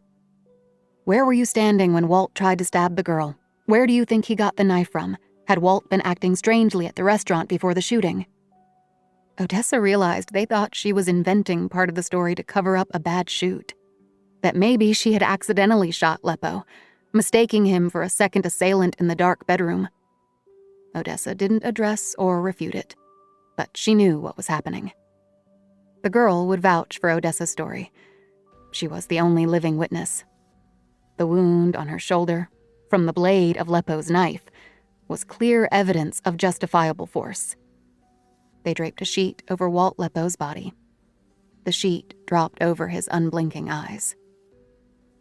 Walt, what happened? Odessa was led out of the bedroom. Odessa rode back to Claremont in the responding agent's car. Nobody spoke. The Newark field office was among the FBI's largest, with more than 350 agents and including resident agencies stretching from Atlantic City to Peterson. They had jurisdiction over most of the state of New Jersey, with the Philadelphia field office responsible for a corner of South Jersey. Up on the 6th floor of Claremont, in a windowless room still imbued with the faint redolence of cigarette smoke from a vanished time, Odessa told the story again. Twice. Exactly the same, but for a few details that came back to her upon each retelling. the thumping noises she heard overhead as she moved from the Peters kitchen to the stairs, like sounds of a struggle, for example. The beep-beep of a passive door-open signal as they entered the Peters house. Leppo requesting leftovers from the lunch rush instead of a freshly made meatloaf. Odessa started to cry. Once she began, she found she could not stop. She could still speak, but the tears fell and her nose ran into tissues pulled from a box she held in her lap. This was a room normally reserved for interrogating suspects. Her questioners' faces were expressionless. She had never been on the other side of this. A few questions raised her antenna. Did either of you drink any alcohol at dinner? Are you on any medication right now? She surrendered her sidearm for ballistics testing, which was standard procedure. They suggested she give a blood sample, claiming it was for her benefit. The way they said this didn't sit well with her, but the blood test never came about anyway. The sun rose. The morning shift arrived, and agents who never gave rookie Odessa the time of day came by the 6th floor just to get a look. That was when she knew, really knew, that she was in trouble. Even though it was justified, she was still implicated in a bad shoot. A fellow agent was down, and she had done it. Around 10 a.m., word came down that Odessa should be sent home. When she stopped at her cubicle to get her phone charger, the thought crossed her mind to retrieve whatever else she thought she wanted from her desk drawer, in case she was never allowed back in here. Ridiculous, she told herself. But was it? From the window, she could see down to Center Street, where television trucks were set up for live reporting. Nobody told her Linus was waiting for her. She saw him in the lobby, wearing a suit without a necktie, as though he had dressed quickly and half for work, not sure what to do. He looked up from his phone and jumped to his feet when she approached, and she held him and broke down a little. She had no idea they had called him. She had met Linus Ayres in law school in Boston, where he was from. They dated until graduation, broke up, and within a year were living together. It was love, but it also made great financial sense for two young attorneys, one drawing a government salary from the FBI, the other a second-year lawyer in a white shoe firm across the river in Manhattan. "Thank you," she whispered in his ear. He rubbed her back reassuringly, still holding her. "They called me. I thought something happened to you. You were hurt." She shook her head and buried her face one more time in his shoulder. "It's bad," she said. "You need a lawyer," said Linus. She pulled back a bit to swipe away her tears and look at him, his fair brown skin and concerned eyes. "I have a lawyer," she said. "You?" He almost smiled. They walked out an unmarked door on River Street, past a television reporter scrolling through her phone with her earpiece dangling from her blouse collar between broadcasts, unnoticed. The rain had cleared out the humidity overnight, cooling the air. Odessa leaned on Linus on the short walk to Newark Penn Station, where they caught a PATH train one stop into Harrison. They didn't speak much. Odessa didn't remember much of their short journey. Exhaustion was starting to hit her now. She thought she might feel relief upon closing their apartment door on the world outside, but it didn't happen. Linus asked if she wanted to eat anything, but she sure didn't. She climbed into bed with her clothes on, something she had done once before in her adult life, when she had the flu. She was in a dark funk. Linus set a glass of water on the nightstand for her. She heard him fumbling with something on the dresser, then realized he was unplugging the coaxial cable from the television. He didn't want her to watch. But she had her phone and charger still. She looked up the news and watched as much as she could bear. Cameras were outside Leppo's house, recording Walt's wife weeping as she loaded their kids into the car and drove away. Linus came in to check on her and discovered her on her phone. He made her promise to unplug and sleep. She nodded, but then he remained sitting on the edge of the bed. He wanted to talk. Or rather, he wanted to listen. She told him an abbreviated version of what happened. One thing she shared with him that she'd neglected to tell the FBI. She said she thought she saw something flee Leppo's dying body. She told him this to gauge his reaction, to test out how bizarre this sounded. He didn't give her much facially, but after a few moments of silent consideration, he told her that he thought she should speak with someone else, in addition to a lawyer. He meant a therapist. Her spirit sank. She wanted this to make sense. "I saw it," she said. "I smelled it." "Saw what, though?" he said. "A heat mirage, you said?" "Not quite that, but like that. A ripple. Something." "I think you were, understandably, distraught, and your senses played a trick on you." "I know, it's funky," she said. "It's really hard to explain." "What did they say about it?" "I didn't tell them." Linus's eyes widened a bit. Then he nodded. "Maybe you should keep it that way, going ahead." He was assessing it as a lawyer should. "There's nothing factually wrong with omitting it." "What could have happened to Walt?" she said. Linus had nothing for her there. "It's all so crazy. Nothing makes sense right now." Odessa's phone rang. She sat up, but Linus looked before she could. "Your mother," he said. Odessa sank back down. "I can't." "Then don't," he said, pulling her charger plug from the wall and standing. "Sleep." She nodded. He left. Later in the day, the 24-hour news channels were obsessively tracking the last flight of Carrie Peters, patched together from cell phone footage, eyewitness reports, bullet holes, and FAA reports. Odessa watched the coverage on her laptop, a cold mug of tea on the table next to her. Peters had killed 5 people, 2 men at Teterboro, and 3 family members in Montclair. Odessa paid close attention to the man whose Jeep was carjacked at the golf course parking lot. His description of Peters's cold facial expression and distant eyes, attributed to the head wound Peters suffered upon crash landing on the golf course, matched exactly the look she had seen in Walt Leppo's face. Peters was said to have been shot and killed by law enforcement, and an FBI agent had been killed in the exchange. As of yet, they did not have the complete story. But Odessa knew it was only a matter of time.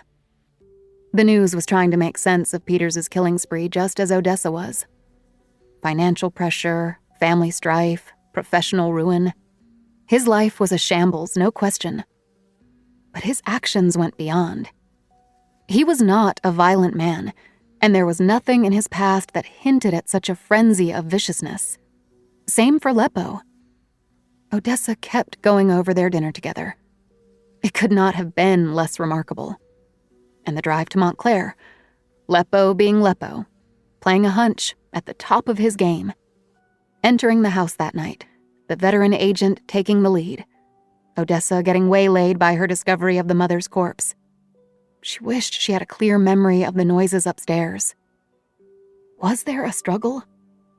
Why hadn't Leppo fired his Glock? How did he wind up with the carving knife Peters had taken from the kitchen?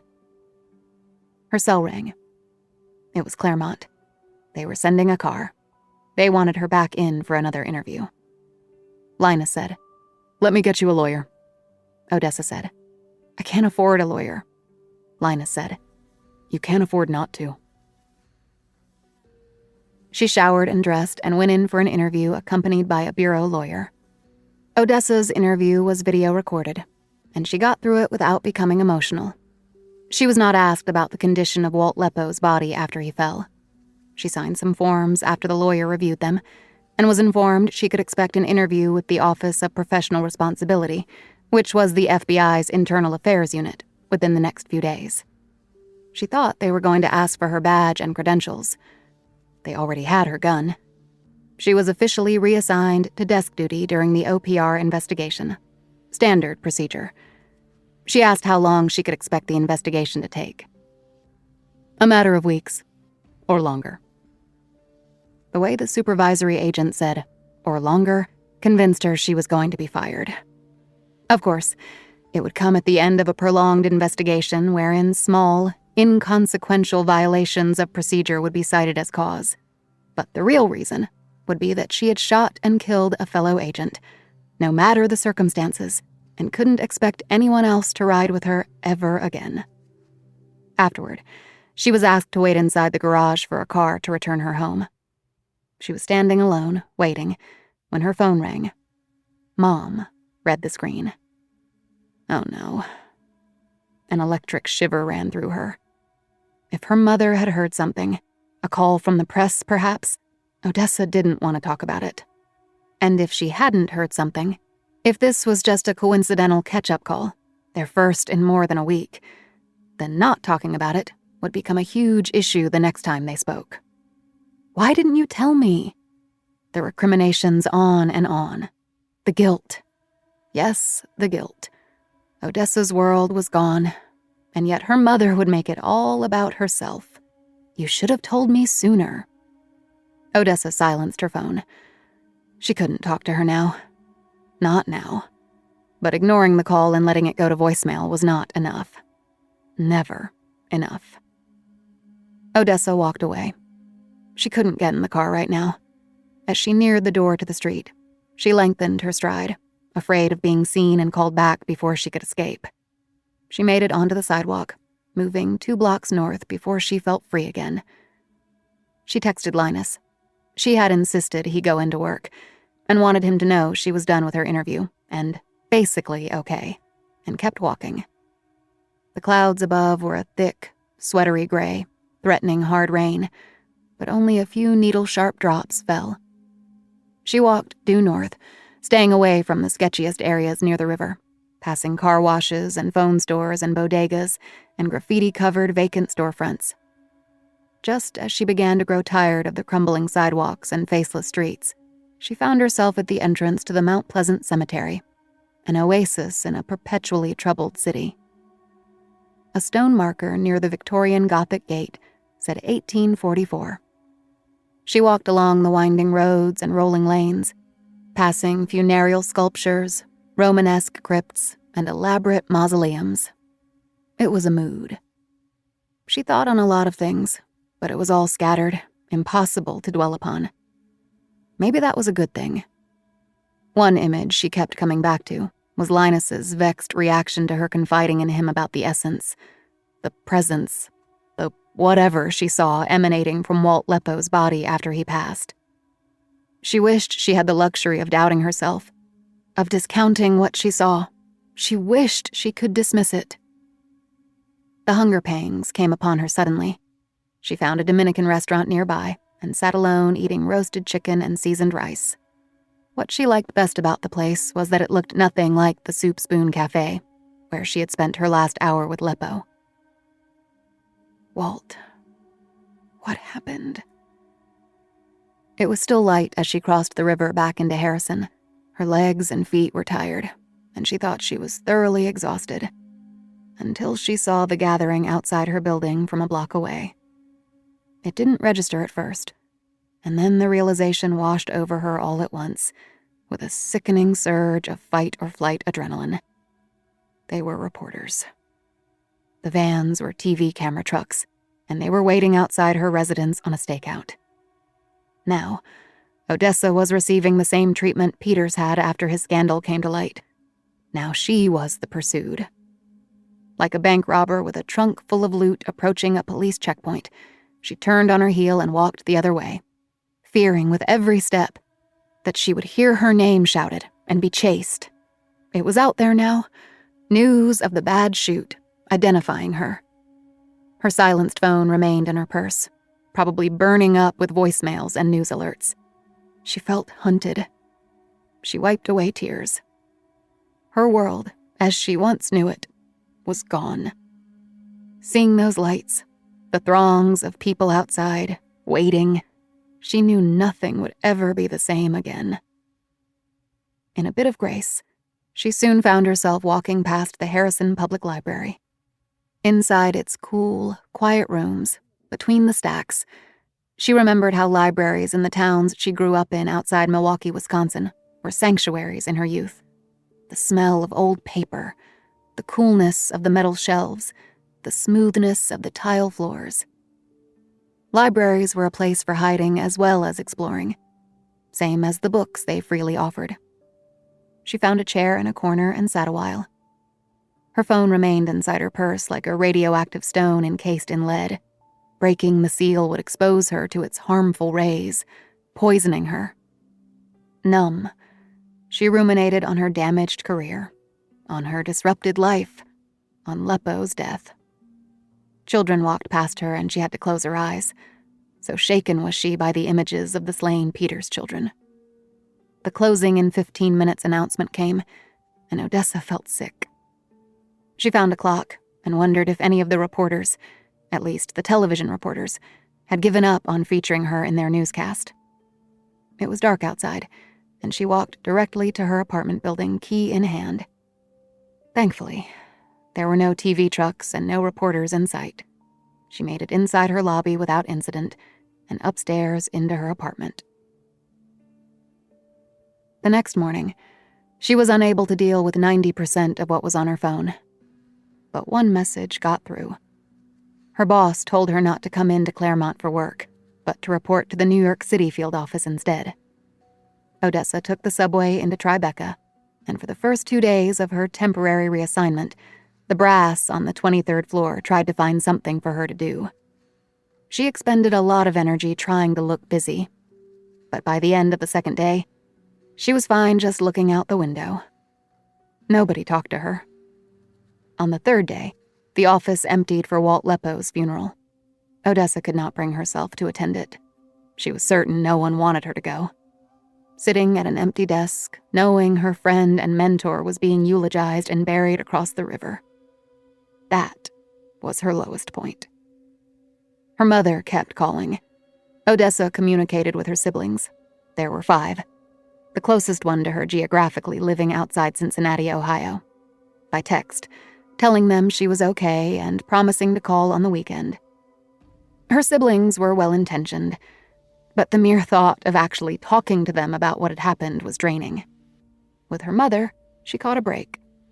In a rare moment of mercy, Odessa's call went to voicemail. "Mom, it's me. Sorry, things have been just hectic, as you can imagine. It's been a terrible week, and I don't know what's going to happen. I'm okay, though.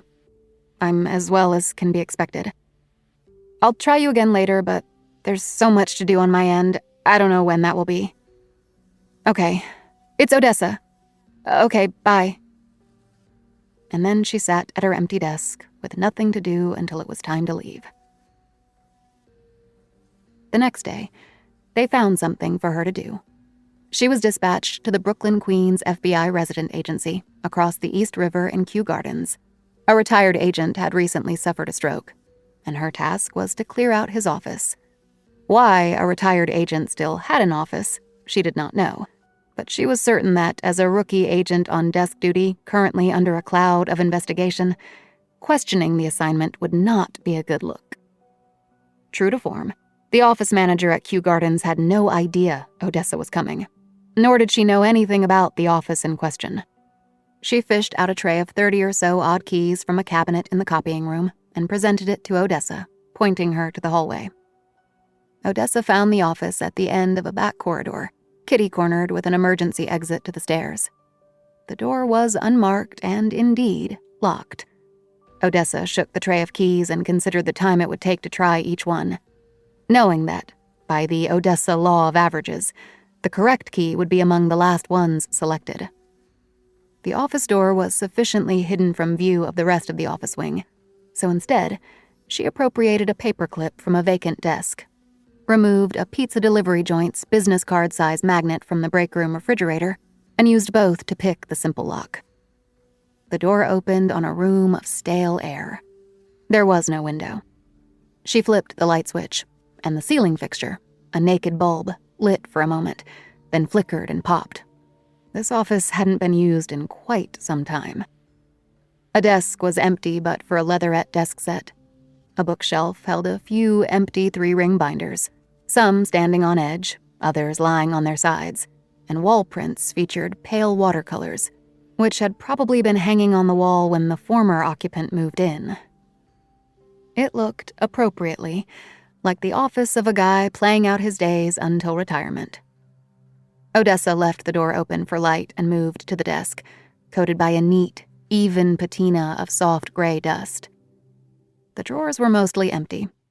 Paper clips, a tape roll, a letter opener, a nameplate that might have once adorned a similar desk or office door. Earl Solomon. She found old receipts for travel expenses. Lunch in Lawrence, Kansas in 1994. Dinner in Saskatchewan, 1988. An electronics shop for tape recorder repair, 2009. The bottom drawer on the right side was locked. She could tell at a glance that none of the keys in the tray were the correct size for opening it. Still drafting off confidence from picking the door lock, she assailed the tiny keyhole with her paperclip, but to no avail. A few more tugs on the handle showed her the drawer was tightly secured. She looked again at the desk blotter. The letter opener blade looked thin enough to fit between the top of the drawer and its frame. She gave it a moment's thought, knowing she would leave visible trace of forced entry. Then, with a glance at the open door to the hallway, she hammered the opener blade in over the top of the drawer with the heel of her hand and gave it a firm, sideways wrench. The interior clasp snapped. The drawer was loose. She at least hoped it was good booze. The drawer rolled open to reveal a reel-to-reel tape recorder. She lifted it out, placing it on the blotter. Heavy construction, not pure plastic. Beige in color. Sony branded, though the letters were widely spaced. SONY in a compressed, dated typeface, and sporting an old, two-pronged electric plug. The case promised high fidelity. The twin spindles were empty. She found a handful of 7-inch tape reels in the back of the drawer and piled them on the desk next to the tape deck. She had a vague memory of her grandfather spooling up tape. She was curious enough to try. She set one reel on the left spindle, then reversed it, unspooling tape and feeding it through the reader part. The brown tape was brittle. She had to be careful not to snap it. She curled it around an empty reel on the receiving end and figured out how to crimp it in a slot near the bindle so it would not unspool. She wound it a few feet by hand, then plugged the deck into the wall, the prongs connecting to the electric current with a cranky blue spark. She switched the deck on and then turned the dial to play. It worked. Or seemed to. No sound came out of it at first. She turned the dial again and the tape fast-forwarded with scary speed. She turned it back to play. The sound of a microphone being bumped startled her. Testing. Testing. She turned the volume down on a baritone voice, clear but for the scratchiness of the aged Mylar tape. There was then a radio recording that started up mid-song, also scratchy and distant, then some bumps as the recording microphone was moved closer. Here come the stars tumbling around me. There's the sky where the sea should be. Almost marching music. She got out her phone and thumbed through to her Shazam app. This improbable method of audio detection. The aged warbling of an ancient device decoded by the algorithmic genius of a modern device. Worked. It was What Now, My Love by Shirley Bassey, featuring Nelson Riddle and his orchestra. Shazam put the release date at 1962. The orchestration and vocal performance built to a frenzy and then ended suddenly. A snippet of patter from an old-school disc jockey started, but was quickly shut off. Then, white noise. And then nothing. She zipped forward, afraid the tape would snap, but the rest was blank. Someone testing the machine? In 1962? She examined the deck, eventually lifting it up.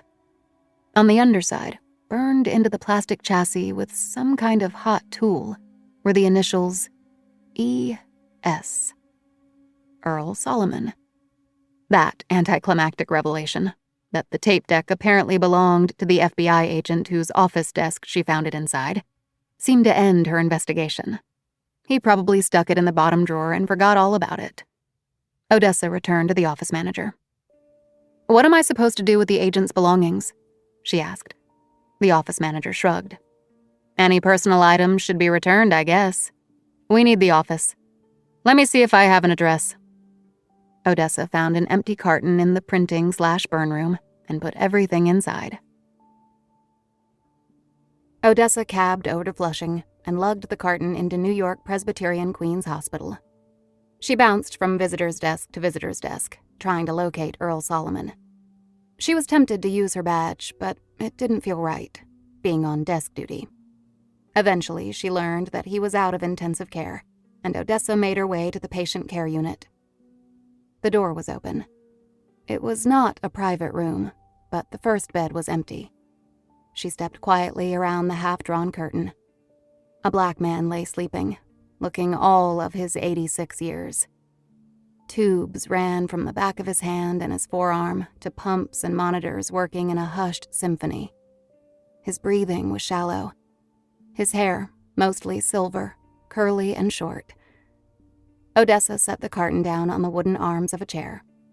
She had hoped there'd be family members holding a vigil, which would give her an opportunity to explain herself, hand off the possessions from his desk, and politely exit in a matter of minutes. She felt like a trespasser now. She didn't dare wake him. Maybe he was sedated. She might have to use her badge anyway, in order to get information from the nurse's desk, or else wait for the attending to come by on his or her rounds. A small, flat television played in the high corner of the room. Once Odessa realized what she was watching, her chest went cold. It was a report on the funeral of Carrie Peters' wife and children.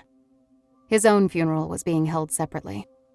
She saw footage of the line of automobiles at the cemetery, a massive outpouring of sympathy and remembrance for the victims. They showed photographs sourced from social media, Mrs. Peters and the children at a water park, at a petting zoo, at a New York Rangers hockey game. Then a familiar photo of just Peters from his days working for the governor. A photograph of their house in Montclair, taken that night, lit starkly by emergency reds and blues of the first responders. And then, without context due to the muted volume, the photo of a young woman with shoulder-length brown hair, wearing a jacket over a white blouse, smiling proudly. Odessa let out an audible gasp when she recognized her own photograph on television, her official FBI identification headshot. And then back to the news anchor. It wasn't even a local station. It was CNN, nationwide. Odessa didn't know what they were saying about her, and yet she did. "You from personnel?" The voice startled her. Odessa whipped around, expecting it to be somebody at the door. It was Earl Solomon. He was awake, if he'd ever been asleep. His eyes squinted at her, then widened. Warm and a little yellow. "No," she said, short of breath. She checked the television screen, but the news had moved on to another story. She looked back at him. "I'm Odessa Hardwick, special agent from New Jersey. Agent Mr. Solomon?" "Agent Solomon," he said.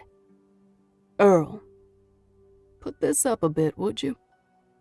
He pointed out the bed controller, and Odessa raised the mattress 2 feet or so, in order that he could see her better. His lips were dry, his tongue pale. "You want some water?" she asked. He shook his head. He pursed his lips and looked around as though trying to remember where he was. "New room," he said. Odessa nodded. She was still recovering from seeing herself on television. Are you comfortable?" "Not so much." You had a stroke, I'm told."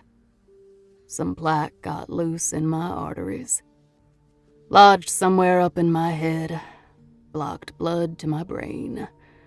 Knocked me off my feet." He patted the bed around his waist, smoothing out the top sheet. "Lucky I had my phone on me when I fell." "Your voice seems good. Any damage?" He made a sour face again. "Can't smell, nor taste. Dull tone in my ears, but if that's it, I got off pretty easy. They did a scan. Found some more plaque around my heart, and a fungus growing, and that's not good." "No," she said. "That doesn't sound good." "You from New Jersey, huh?" "Correct. They, She didn't want to get into her situation with him. "You still have an office in BQ." Solomon nodded, deeply furrowed lines in his forehead articulating every facial expression. "I don't go in much." "Apparently not." She tried a smile, but it felt forced. "I don't understand something. Mandatory retirement age at the FBI is 57 years old, correct?" He nodded. "I guess officially I'm retired," he said. "So why do you still have an office?" "Well, in case I need it." Odessa nodded, though this made no sense to her. "I'm actually not clear on this. Did they forget about your office?" "They forgot about me." Solomon smiled. His teeth were large and looked loose. "Are you taking over my office?" "Me? No, just clearing it out." She pointed with both hands to the carton on the chair behind her. "I brought your things from your desk. There wasn't much." He never looked at the carton, curious about her. "How is it you drew this errand of mercy?" She smiled at first at the expression, then realized she had to come clean. "I'm on desk duty temporarily." Solomon nodded like he expected this. "Disability or disciplinary?" "Administrative inquiry," she said, a phrase that kept running through her head. "It was a shoot." "A bad shoot?" "That's really difficult to answer right now." "I see," said Solomon, as he glanced at the television high in the corner. He must have seen an earlier news report about the Montclair shooting. She watched his face as he put it together. His eyes returned to her with great interest and almost a revelatory expression. She wouldn't understand what this meant until much later. "The governor's aide shooting," he said. "Man turned on his family. Killed them all except one." Odessa looked down and nodded. "Yes, sir." "The agent riding with you attacked the last surviving child and you shot him." She closed her eyes and nodded again. "Agent Solomon, I really don't..." He cut in. "You don't want to talk about it?" "No, sir, I don't." "Understood. I have just a few specific questions." She looked at him with confusion, thinking he was going to let this go. "First, about the other agent," Solomon continued. "He's a bureau agent. I assume there were no indications of psychosis prior to this?" Odessa shook her head. "No." "The killer died first?" "I shot him." "But the agent, was he already acting out of sorts?" She really did not want to get into this. "You could say that, yes. I don't want to." "These are difficult questions, but important. The agent, when you shot him, I'm talking about the moment of death. Was there anything remarkable about it? Out of the ordinary?" She wasn't sure how to answer. She was reluctant to volunteer anything. In fact, she had been told by the lawyer not to discuss the case with anyone. But this question, so specific. "I saw a kind of ripple, like fumes coming off him." "Any odor? Oily?" Again, how did he know? "Yes, like burnt solder." She regretted the words as soon as she uttered them. "It was a traumatic moment. I'm not sure of anything." Solomon wasn't judging. He was thinking. "Did you find a makeshift altar anywhere in the house?" What kind of question was that? "There was no..." "Altar, a shrine, Maybe in the garage or an outbuilding. An iron pot or an urn." She cut him off. "I didn't participate in the investigation because I was part of what they were investigating," she said. "Because of the bad shoot. And it wasn't his house anymore. Or at least he wasn't living there." "A cauldron. Black. Cast iron sometimes," he continued. "Might look like a big vase or a trash can if you don't know what you're looking for. And in it you might find hair, human hair, and bones." "Bones?" said Odessa. "And blood, yes. Hard to miss that," said the old man. "Agent Solomon." This was too weird. "I shouldn't even be talking about this. I'm here about you." "Me? Don't worry about me. I can't taste and I can't smell, and I got a fungus growing in my brain, so who knows what's next. I'll take that drink now." He was motioning to a mauve-colored pitcher on a wheeled tray. Odessa splashed some lukewarm water into a plastic cup for him. He sipped at it with a hand that trembled with age. "You're gonna need assistance with this investigation," he told her. "I have a bureau-appointed lawyer," she assured him. "Not with your defense. With this investigation." She didn't understand at first. "Into what happened? I can't go near that." "You have to. If you want to know what really happened.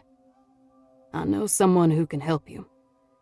"Thank you, Agent Solomon," she said, trying to strike a balance between politeness and purpose. "But I'm going to let the Bureau do their work, and I'm going to do mine. Speaking of which," she made a half-hearted gesture toward the door, anxious to leave. "What you do," Solomon said, "is write a letter briefly outlining what happened and requesting assistance. You write it on paper, unadorned prose. State your case, simply, truly. Ask for help. You fold it once, exactly once, right in the middle. Then seal it in a buff-colored manila envelope. You know the type, 6 inches by 9 inches. They call it booklet size. Address it to, you write this down now, John Blackwood, Esquire, 13.5 Stone Street, Wall Street area. Know it?"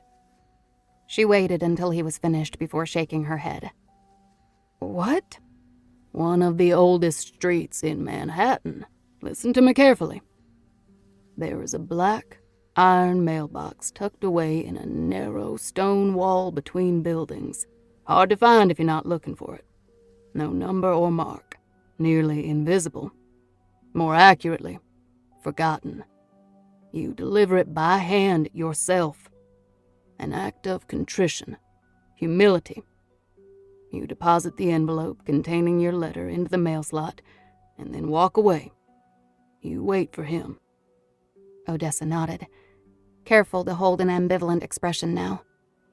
She felt pity, but also an immense sense of compassion for Solomon, realizing his mind had already been affected by the stroke. Their entire conversation suddenly made sense, in that it didn't make sense. "What was that address again?"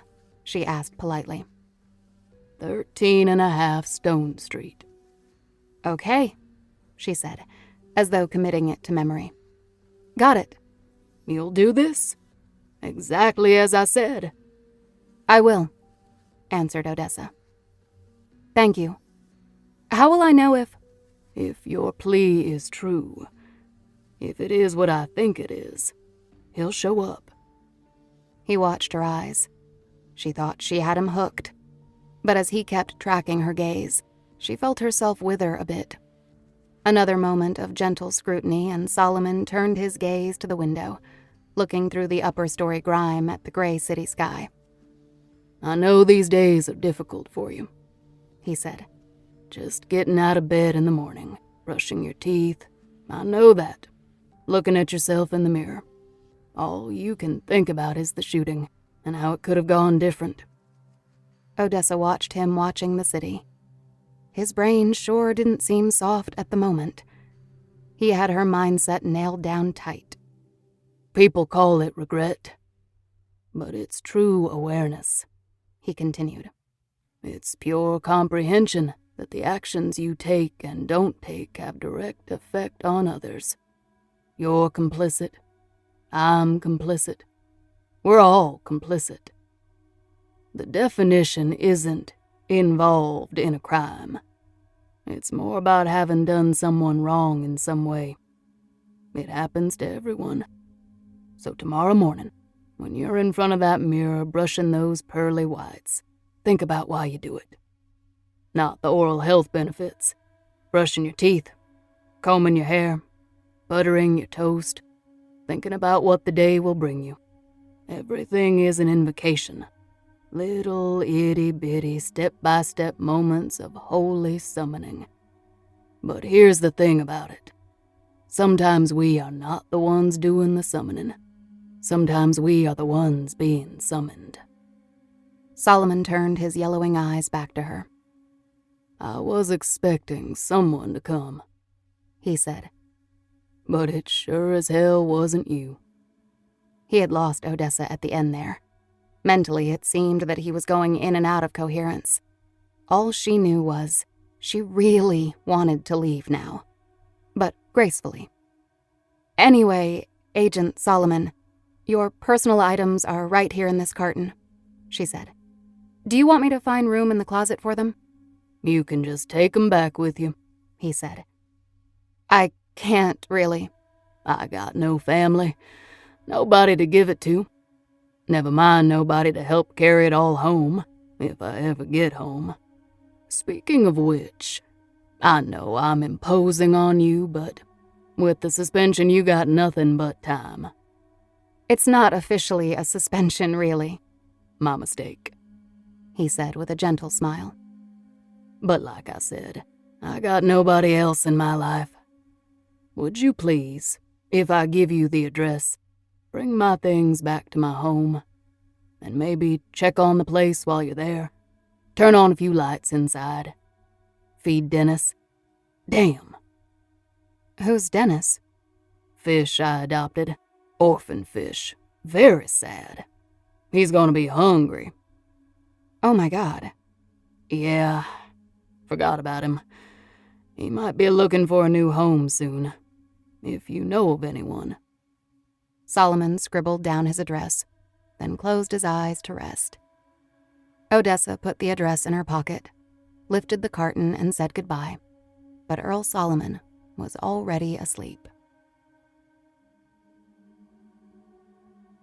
1962. The Mississippi Delta. Rookie agent Earl Solomon tramped through the woods in his leather wingtip shoes. He stepped carefully. He owned only one pair. The ground was dry on top, but the soil and debris were damp when turned over. His white cotton shirt, under his summer-weight suit jacket, was already soaked through with perspiration. Sheriff Ingalls wore boots, walking a few paces ahead of Solomon. SAIC Macklin had covered his shoes with galoshes, which he usually kept in the trunk of his car. Macklin was handing Solomon photos of the lynching. The victim, a white man named Harold Cosby, who went by the nickname Hack, hung from a noose fashioned of thick twine, the weight of which looked barely strong enough to support the body of an adult male. The limb was thick and low. Hack Cosby's toes, one shoe on, one shoe off, dangling not more than a foot off the ground. Chicken wire around his wrists behind his back, said the sheriff, walking ahead of them. His pants are down around his hips, but Hack didn't wear no belt. Most likely he fought the noose once he was hanged, kicking and flailing, but that's a fight few men win. Another photograph showed the man's hands. The camera film had been black and white. The blood coating his palms and fingers looked like molasses in tone and texture. Up here on the left, said the sheriff, slapping at a bloodsucker on the back of his neck. Solomon rarely had a problem with mosquitoes. He was a shallow breather, and attributed his relative immunity to the low amount of carbon dioxide he emitted, which drew the insects. Earl Solomon was a low resting heart rate kind of guy all the way around. Sheriff Ingalls stopped before a tree that was measurably larger and older than those surrounding it, resting his hands upon his hips. Solomon held up one of the crime scene photographs, comparing it with the tree. Yes, this was the one. "Knotted one end around this low branch here," said the sheriff, pointing. "Slung the line over that thick branch there, and strung 'em up." Solomon took in the area, turning around once, looking skyward. He turned and faced the direction the corpse had been facing in the photograph. The last vision of a murder victim interested him more than last words, especially the victim of a lynching. He was a young black man in the Deep South, badge or no badge. Forgetting he was being watched, he dipped his head to one side, angling his neck, replicating the final position of the corpse's head, wondering whom he looked at. Who stood here and watched a man die? Hanging parties never leave until the deed is done. Solomon turned back toward the tree, catching the end of a glance between Sheriff Ingalls and SAIC Macklin. Both men, but especially the sheriff, were predisposed to the characterization of black men as simpletons. Solomon pushed himself not to make the same mistake in his estimation of these two men. "You have the rope?" he said. "Sure, yep," said the sheriff with a shrug. Macklin said, "Common rope, and more so than not, old rope. Could have come out of the barn of any property within 50 miles of here." Solomon said. "You got the shoe?" Sheriff Ingalls said. "The what?" Solomon pointed to Hack Cosby's stocking foot. "The shoe." "Yeah, we got the other shoe. Was here." Solomon nodded. "He either walked here under duress, was tricked into it, or came on the back of an animal." Sheriff Ingalls wasn't very interested in being helpful. "We did a search around this area. Didn't see no hoof marks." Solomon looked at the charred debris at the foot of the tree, beneath where the corpse had swung. "Burned some of the ground, though. Maybe to cover up something." "I don't think they was having a campfire," said the sheriff, already bored. "You wanted to see the crime scene. You said them photographs weren't enough for you. Well, here it is. Now what?" Solomon kicked aside some of the blackened twigs and leaves, the part that was undisturbed, using the tread of his shoes to preserve the shine of the black leather. As he had noticed on the walk in, the ground was softer and wetter underneath. The sheriff continued, directing his remarks to SAIC Macklin. "If you federal gentlemen are helping, I'm all ears.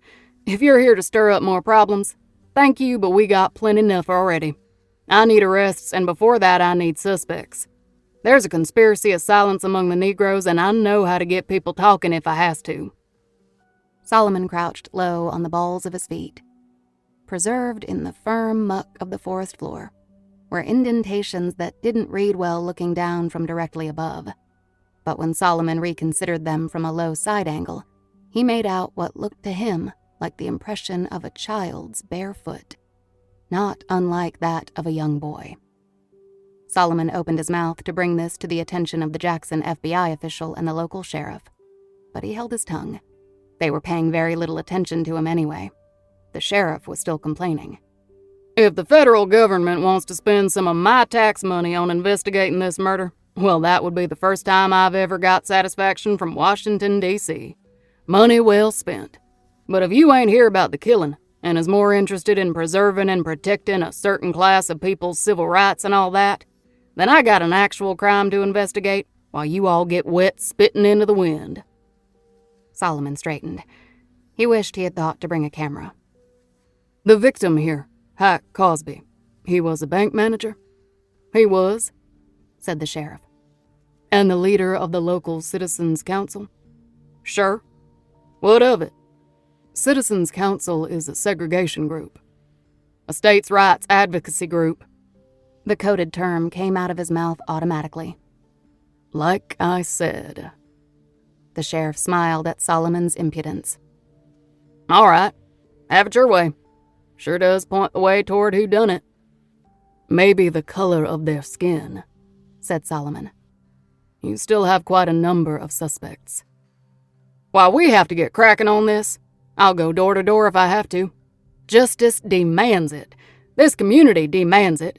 If I don't get to the bottom of this, others will try their own methods. This is a public safety issue."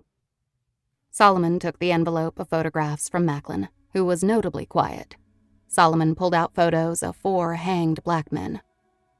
"You go door to door for these ones?" Sheriff Ingalls looked at the photographs like Solomon was trying to pass him counterfeit money. Solomon said, 5 lynchings in the past year. 4 African Americans. None of them solved.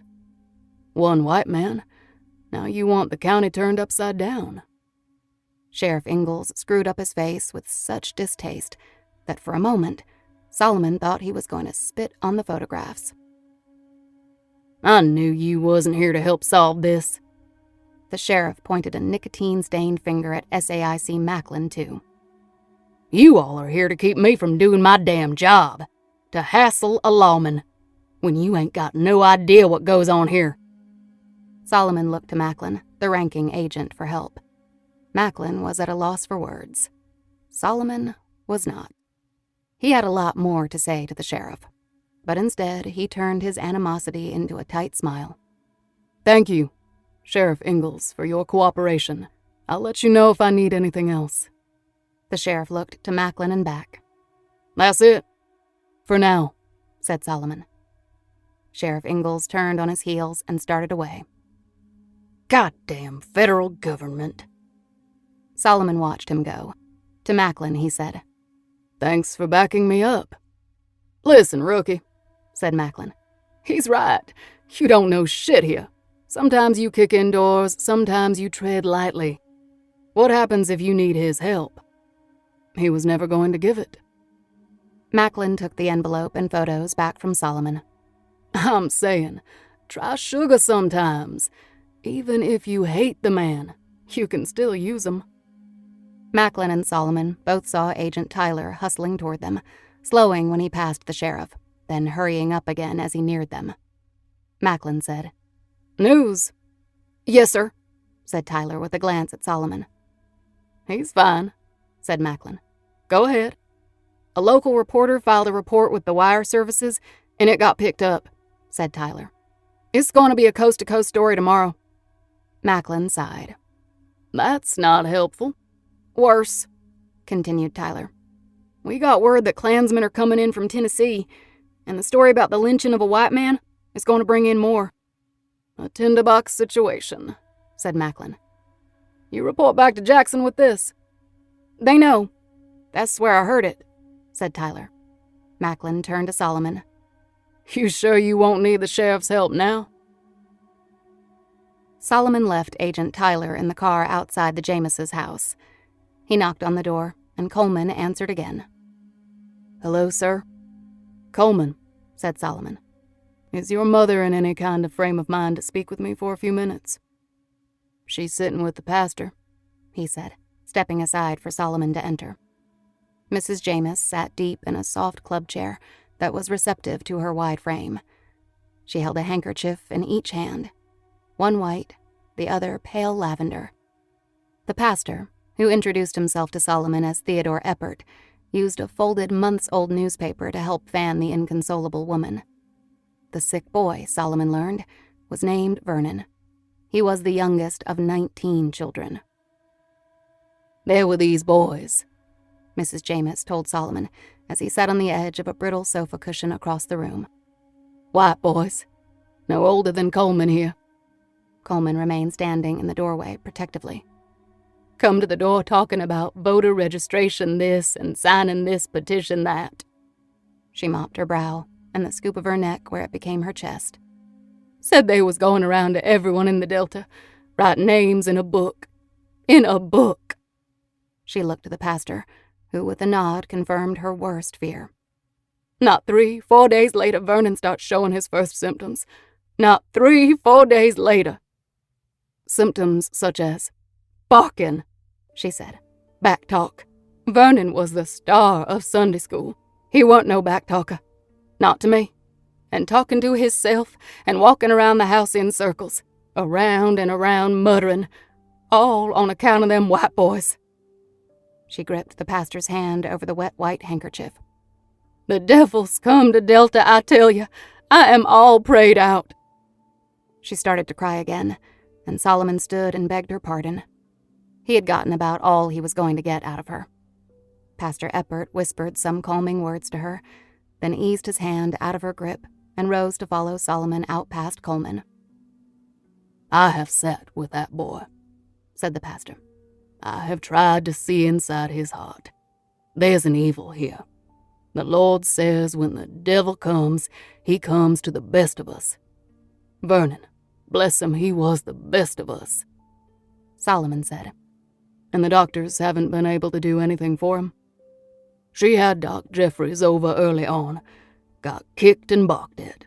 Curses, too, until he left.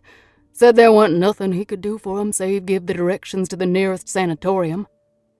Solomon nodded. He was thinking about the small footprint under the lynching branch. "Do you know how long he's been chained up?" Pastor Eppert asked Coleman. "Day or 2 or 3. Then, in a whisper, "They were worried what he might do to the others in their sleep." Solomon returned the whisper. "Why do you think some of your parishioners think Vernon's illness is related to the lynching?" The pastor shook his head. Up close, the silver blaze in his hair was bright, the follicles thicker and coarser than the rest. "I would say they see the devil's hand in this. Have you accepted the Lord as your Savior, son?" "I have," answered Solomon, and left it at that. He shook the pastor's hand and took 2 steps toward the door before turning back. "Do you know, or have you ever heard of, a man named John Blackwood?" Pastor Eppert looked to the ceiling for the answer. "Can't say I rightly do," he said. "Why do you ask?" Solomon shook his head. "No reason." He left. 2020, Newark, New Jersey. Obadiah could barely contain its excitement. Being the last one of the hollow ones to have been born made it often more impulsive, more prone to rush decisions. It had made mistakes, many of them. But this time it was resolved to do things differently. This time it had a plan. It had jumped out of the body of the heavy-set man, Leppo, and for a moment it contemplated taking the body of the young girl it had just wounded. But it had felt her bone give and crack, felt her clavicle disengage. No, it could not occupy that body and do what it needed to do. Still, the temptation was great. It had savored the confusion and the pain in the female agent, shooting her own partner first. And then, it now imagined, she would need to shoot the very girl she was meant to save. How delightful, delicious. Obadiah missed the chance. It hesitated just moments too long, and then the room was filled with EMTs and local police. The female agent left the room, and instead of following, Obadiah hovered above the bodies of the humans until a young EMT, approximately 30 years old and in excellent condition, presented himself. It entered the body quickly, expertly extending its will over the young man's soul and rewiring the body so rapidly that the EMT faltered only a moment. "Are you all right, Reese?" his partner asked. Obadiah nodded. "Give me a hand with her," the partner said. Obadiah knew what an EMT would do and how he would do it. Through the centuries, it had tried every profession, every science, every art. It couldn't claim to have mastered many of them, but it knew enough so it could stay undetected for long enough if it felt the result would be worth the effort. It could stay hidden in the flesh of its host, so long as his or her work and immediate family permitted selective isolation. Recently, within the past half-century or so, most of its violent acts attracted a similar sort of professional, a paramedic, police officer, or firefighter, and therefore most of its interim jumps were well-meaning first responders. Obadiah had intended to enter the female agent, to continue this spree, but instead found something inside the EMT it liked. He was married, with a baby he was eager to get home to. This would be fun. The couple lived in a modest apartment with thin walls, so Obadiah had to lie in wait until the neighbors left for work. In the kitchen, the woman had been preparing a meager repast. Obadiah selected a meat cleaver from a cheap QVC kitchen knife set, stainless steel, 6 inches. Not great quality, but solid enough. And just for fun, it decided to do a double. A double was difficult to control, but enormously satisfying. Obadiah hacked the woman in the ribs twice, and then jumped inside her and forced her to stab the husband. Not mortally, but with enough force to crack a rib and perforate a lung. Then it jumped again and had the husband get her smack in the middle of the head. The cleaver got stuck. Her skull wouldn't release it. Then it dialed 911, explained the scene at length, and went to work on the fallen woman's body. By the time the cops showed up, plenty of them, the EMT was parceling the wife's body into pieces roughly the size of a beer can. The baby was crying in its crib. Obadiah jumped into the baby and was retrieved by a Hispanic officer. The other officer ordered the EMT to drop the hatchet. Upon failure to comply, he shot the EMT a few times. The Hispanic officer covered the baby's eyes protectively. It was delicious for Obadiah to then overtake the Hispanic officer and walk him past the bleeding EMT and the hacked-apart woman to the open window. Obadiah threw the baby right out the window. 5 floors.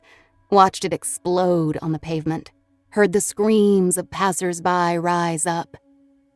The other officer was yelling at him. Obadiah turned, reached for a kitchen knife. The other officer shot his partner, and Obadiah jumped into him.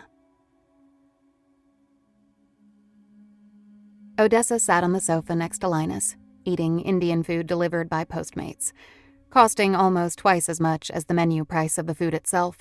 But Linus knew she didn't want to venture out after dark, for fear of being ambushed by some click-hungry blogger with an iPhone. Nor did she want to be left alone in the apartment. It didn't feel like a splurge. Nothing felt special anymore. Normally, they would be watching Netflix on Linus's laptop, or streaming a basketball game, if she was feeling generous. But she wanted to stay away from anything that might cause her to trip over a news report. Invisible walls had gone up around her life, and Linus's by extension. She didn't like it, but it felt necessary. Her mood was like the tiny air pocket in a bubble level, super sensitive to any gradient change and impossible to keep centered. Linus was a sweetheart, filling the quiet spaces with small talk about his day, trying to keep the second hand moving. But inside Odessa's mind, a second voice spoke to her, and it was her own. You took a life. She had killed a fellow agent in the line of duty. That point was not in dispute. In her healthiest moments, she ticked off all the events that led her to shoot Walt Lepo. In her darkest moments, she questioned everything about that night, including her own rationality. Your career is over. Another fact that was hard to dispute. Everything she had worked for, all the shit she had taken to rate as a special agent of the FBI, the long hours, her ideals, all of it added to nothing. She had a law degree, but she did not want to be a lawyer. She wanted to serve her country and in doing so, make it a better place for all. You don't come back from this. Why delay the inevitable? She wanted to resign, though she knew that would send all the wrong signals. She was trapped in limbo, suspended in a netherworld while a bureaucracy grinded somewhere above her, going through the motions of an endgame, the result not in doubt.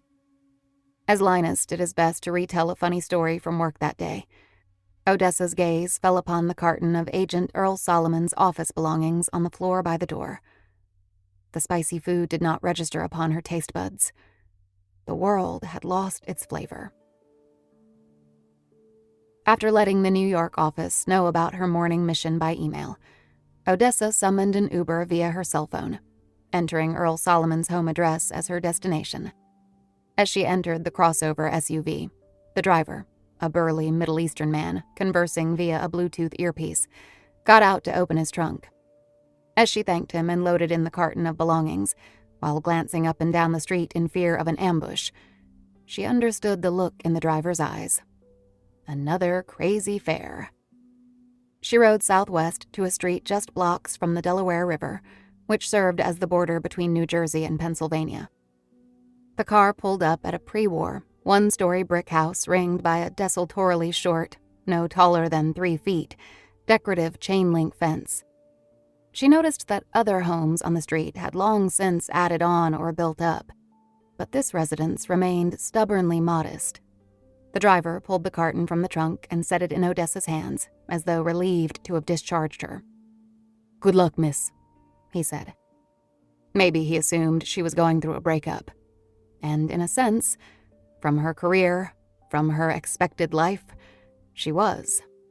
She thanked him and gave him a 5-star review before his vehicle was out of sight. With difficulty, she emptied the contents of the mailbox into the carton in her hands, then pushed through the short gate and up the walkway to the front door. For security's sake, in case any neighbors were watching her, she dropped a few letters at the door, setting down the carton to retrieve them and, in doing so, retrieving a key from beneath a planter made of blue pottery. It would take some time to forget her police procedure instincts. She unlocked the door and carried the carton inside. The air within smelled stale, but not unpleasant. She closed the door behind her, called out, "Hello?" just in case, and, receiving no reply, walked through a small living area to the adjoining kitchen. She set the carton and mail down on a small kitchen island, relieved to have delivered the possessions to their rightful owner at last. The house was quiet, and there was no sign that anyone had been inside for days. She turned and looked at the living area, where a 2-cushion sofa faced an old box television set on a wooden cart. An old padded rocker, angled toward the television, appeared to be the favored piece of furniture. Framed advertising signs for Cuban cigars hung on the walls. The decor was very spare, very male, also very orderly, which stood out in sad contrast with the current state of Agent Solomon's mind. She shook her head, remembering his nonsensical recommendation to deposit a letter in an unmarked mailbox somewhere near Wall Street. Dennis the fish swam in a small bowl near the television. He was alive. Odessa carried the bowl near the sink. The water was cloudy and needed to be changed. A shaker of fish food sat on the sill of a window, looking out at the backyard. Dennis sipped at the crumbs as soon as they hit the surface of the water. "There you go, Dennis," she said. "You're welcome." She opened the refrigerator, and it wasn't bad inside. A few suspect leftovers inside covered Pyrex dishes, bottles of nutrition shakes and sugary sodas. Not much to throw out. She walked down the short rear hall, stopping just inside the door of Agent Solomon's bedroom. It was simply furnished, the bed neatly made, a small hamper of worn clothes in the corner. She chose not to poke around, merely sliding open a mirrored closet door, taking note of the old suit jackets inside, and a bright blue FBI windbreaker. She profiled an older bachelor, possibly a widower, someone who preferred to keep his home neat rather than be bothered to tidy up after. Solitary living, alone but not necessarily lonely. For whatever reason, she tried to envision herself living in this house near the end of her life. A simple existence, a small universe. These thoughts began to cascade to other thoughts, big life thoughts, wondering about Linus and her future, things she didn't want to sort through now or ever. She returned to the kitchen to refocus. Dennis was swimming fast, reinvigorated. Odessa checked the cabinets for a receptacle large enough to serve as a temporary bowl for changing the water. She looked around for a little net. Nothing in the cabinets, nothing in the drawers. She continued to look around, and as she did so, she realized that something about her surroundings was bugging her. It took a few more moments to realize that the dimensions of the house did not seem right.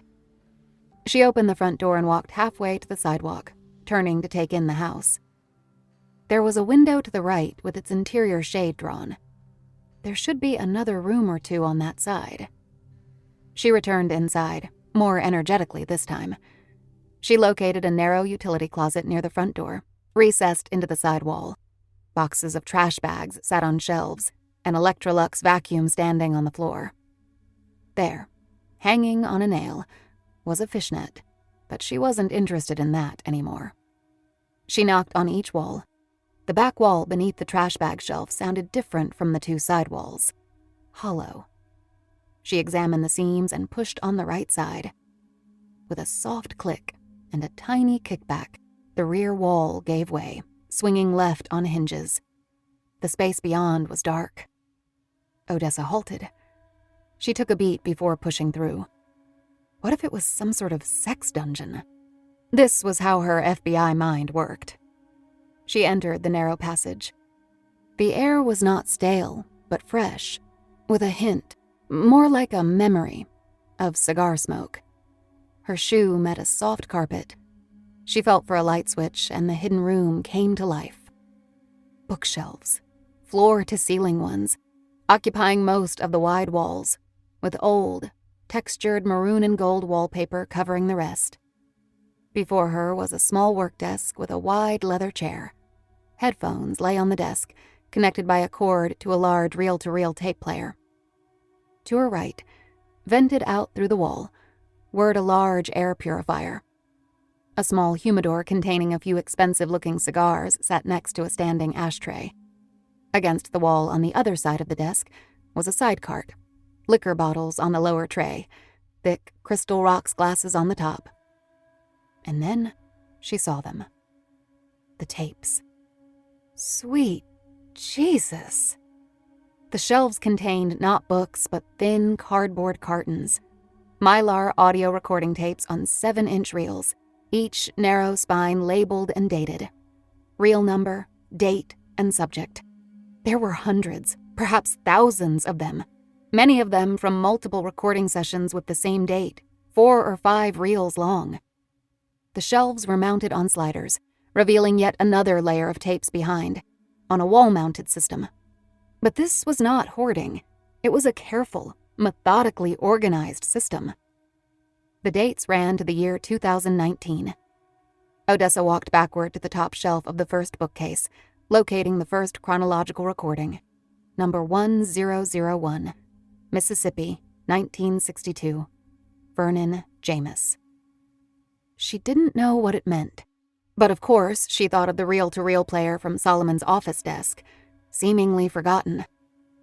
Suddenly, she felt like she was trespassing here. Not legally, but spiritually. This was a private chamber, and it held secrets, bookcases full of them, that added up to a mystery she felt instinctually that she did not want to solve.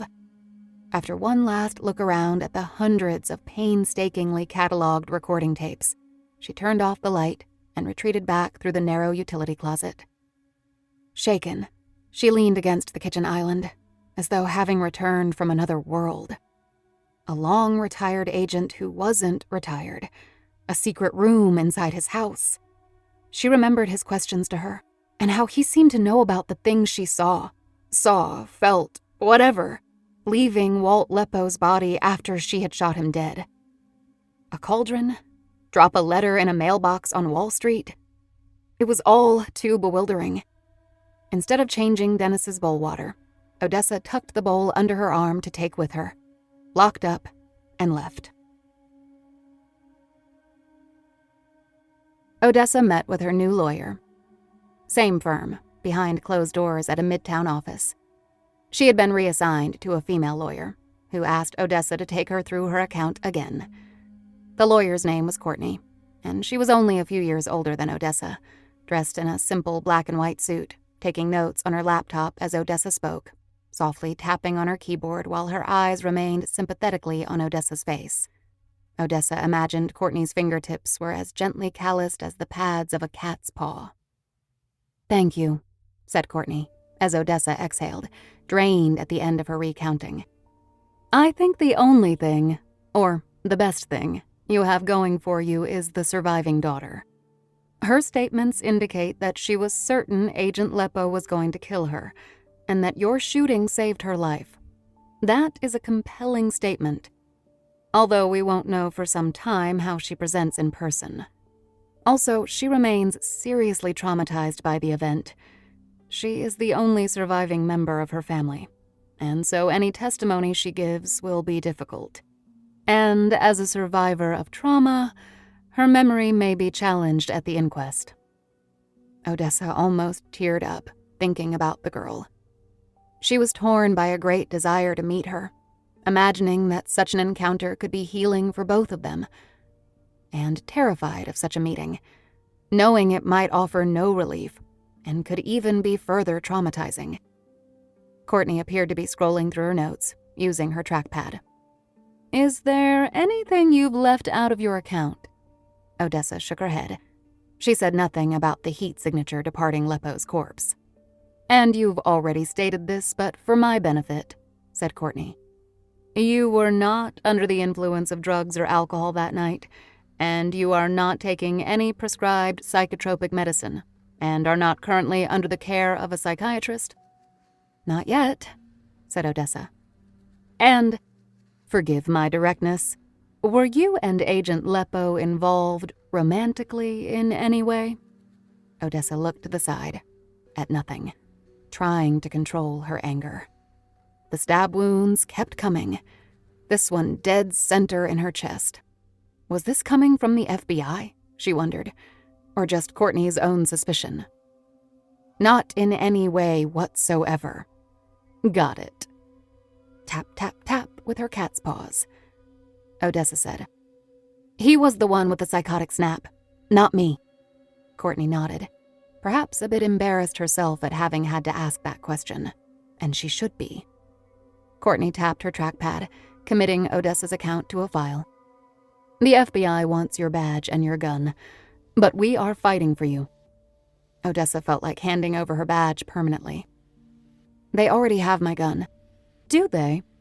Courtney looked through paper notes in a binder, nodding confidently as though she had found confirmation of this fact, but Odessa knew she was just covering for her own mistake.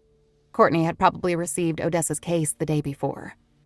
Odessa saw more of herself in the beleaguered young lawyer than she liked to admit. Courtney said, "The FBI has flagged some things for our attention, but I want to ask you about one of them. It has to do with your father." "What are you talking about?" "It's something that I guess came up in the past. That was all dealt with in my background investigation." Courtney appeared to bristle at Odessa's firm tone. "Yes, that is the document I am referring to." Odessa's head was buzzing. "They pulled my background check as part of this?" "A summary letter, yes." Odessa went cold. "Is this normally done in these cases?"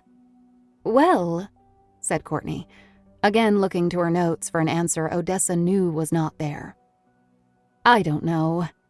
We handle mostly police officer shootings, like the one on Long Island yesterday, not FBI shootings." Odessa looked away. The thought of her father made her morose, but she did not want to show her lawyer any strong negative reaction. Linus was right. She needed a real lawyer.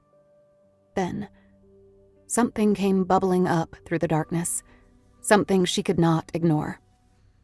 Odessa asked softly, "Wait, what happened on Long Island yesterday?"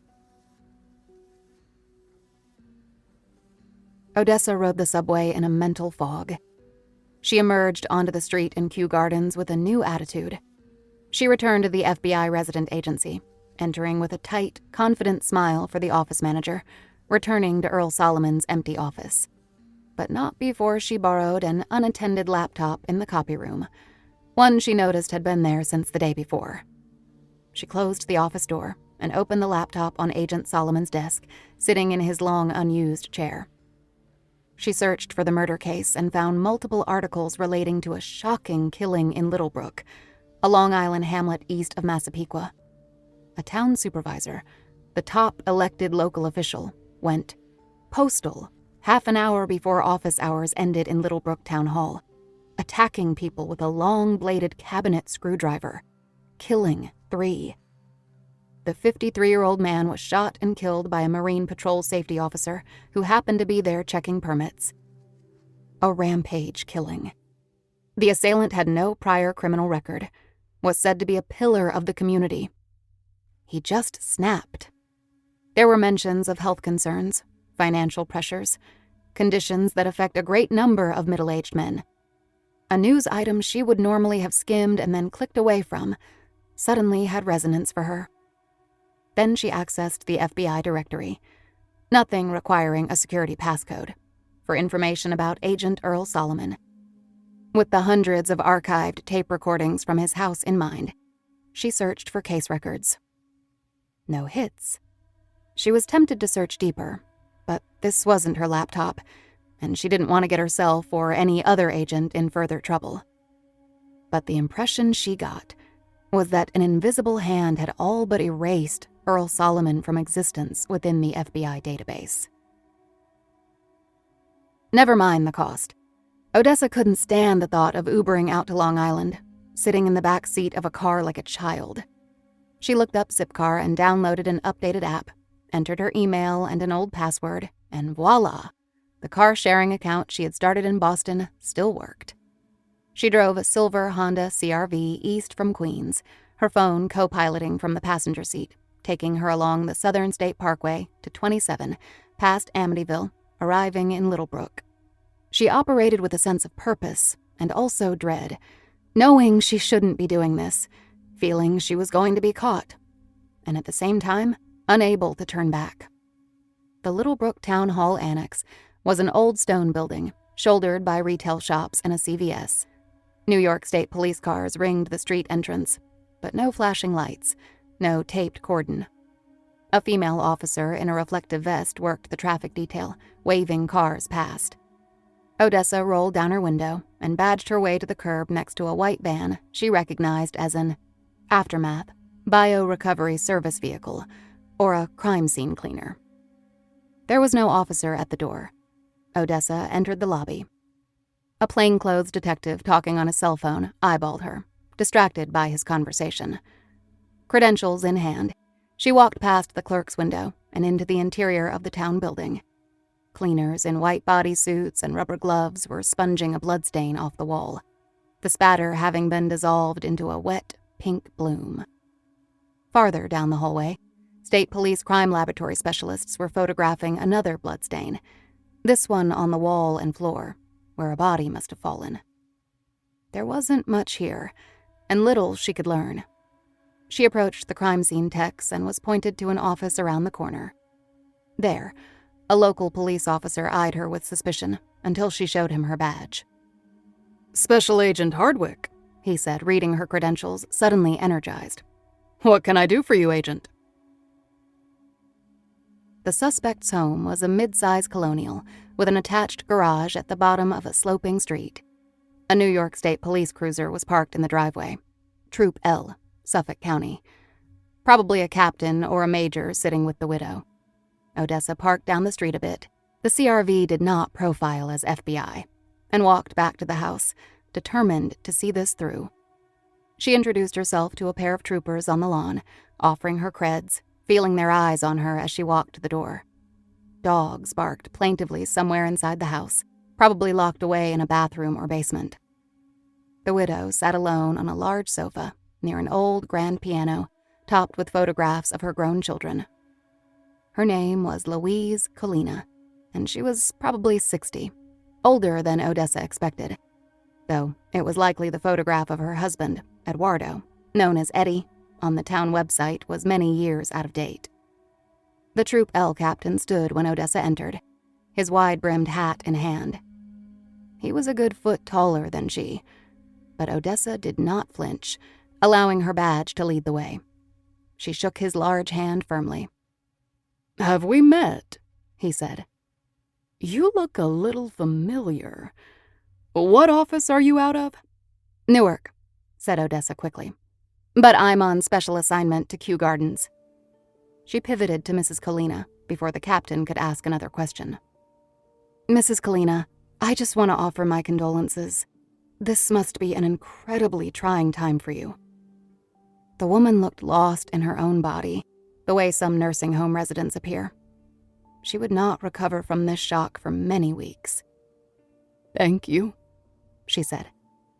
"I cannot imagine what it would be like to watch someone walk out the door one day and then this happens."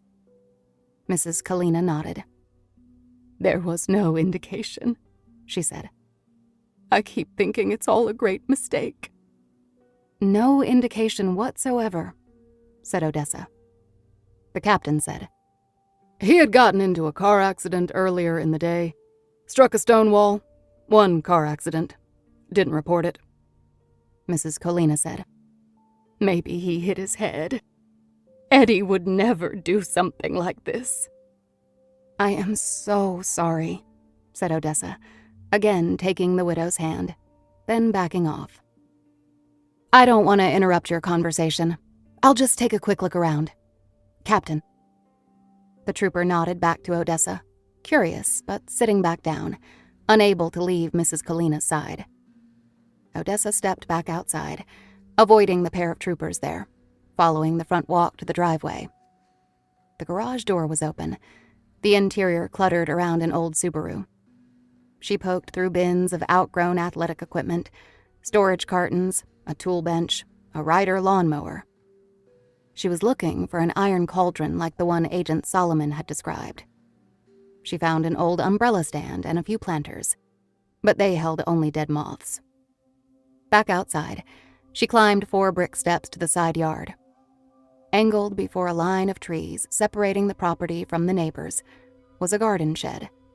Not one of the prefabricated resin tool sheds sold at Home Depot and Walmart, nor the fancy, cottage-shaped custom sheds, but an old, dark pine wood shed with an old iron clasp, probably built by one of the previous property owners. Odessa pulled open the door, smelling grease and sawdust. Light from the only window, a single pane of cracked glass, fell over an old hand mower, bicycles, a croquet set and other lawn games, and a cracked bird fountain. She lifted aside a rusty bicycle pump, looking at the cobwebby rear of the shed. She would never have given it a second glance if she hadn't been looking for it. A fat, black pot with a curved rim set in the back corner. It was full of trash, sticks, a string of colored beads, and string. Tufts of brown hair that could have been mistaken for clumps of dead grass. The plastic handle of a long knife set upside down. She turned on her phone light, wishing she had a pair of gloves. What she had dismissed as sticks, they were bones, grayed with age. Human or animal, she could not tell. Agent!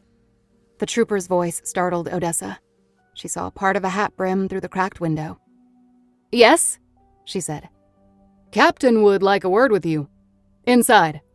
"Sure thing," said Odessa, forcing a cheery note in her voice. "Tell him I'll be right there." She remained frozen until the hat brim moved on. Quickly, she snapped a handful of photographs with her flash on, then backed out without knocking over any of the bikes. She walked down the side of the house to the street and turned to her car, getting in and driving away. Sorry, I thought you were a reporter. Odessa smiled and put her credentials back inside her left front pocket. She stepped inside a small office. Photographs taped to the wall around the Portuguese flag showed that the Marine Patrol safety officer, Mariella Pera, had once been a swordfish boat captain. She shook Odessa's hand with a manly grip, flecks of gray in her short, butch haircut, the corners of her eyes creased by the years and by the sun. My boss is giving me the next few days off, said Mariella, dumping things into a canvas bag. Just trying to get away from here. Do I have to tell what happened again? Odessa shrugged. I'll take the short version if there is one. What does the FBI want with this? We are investigating a rash of similar rampage killings.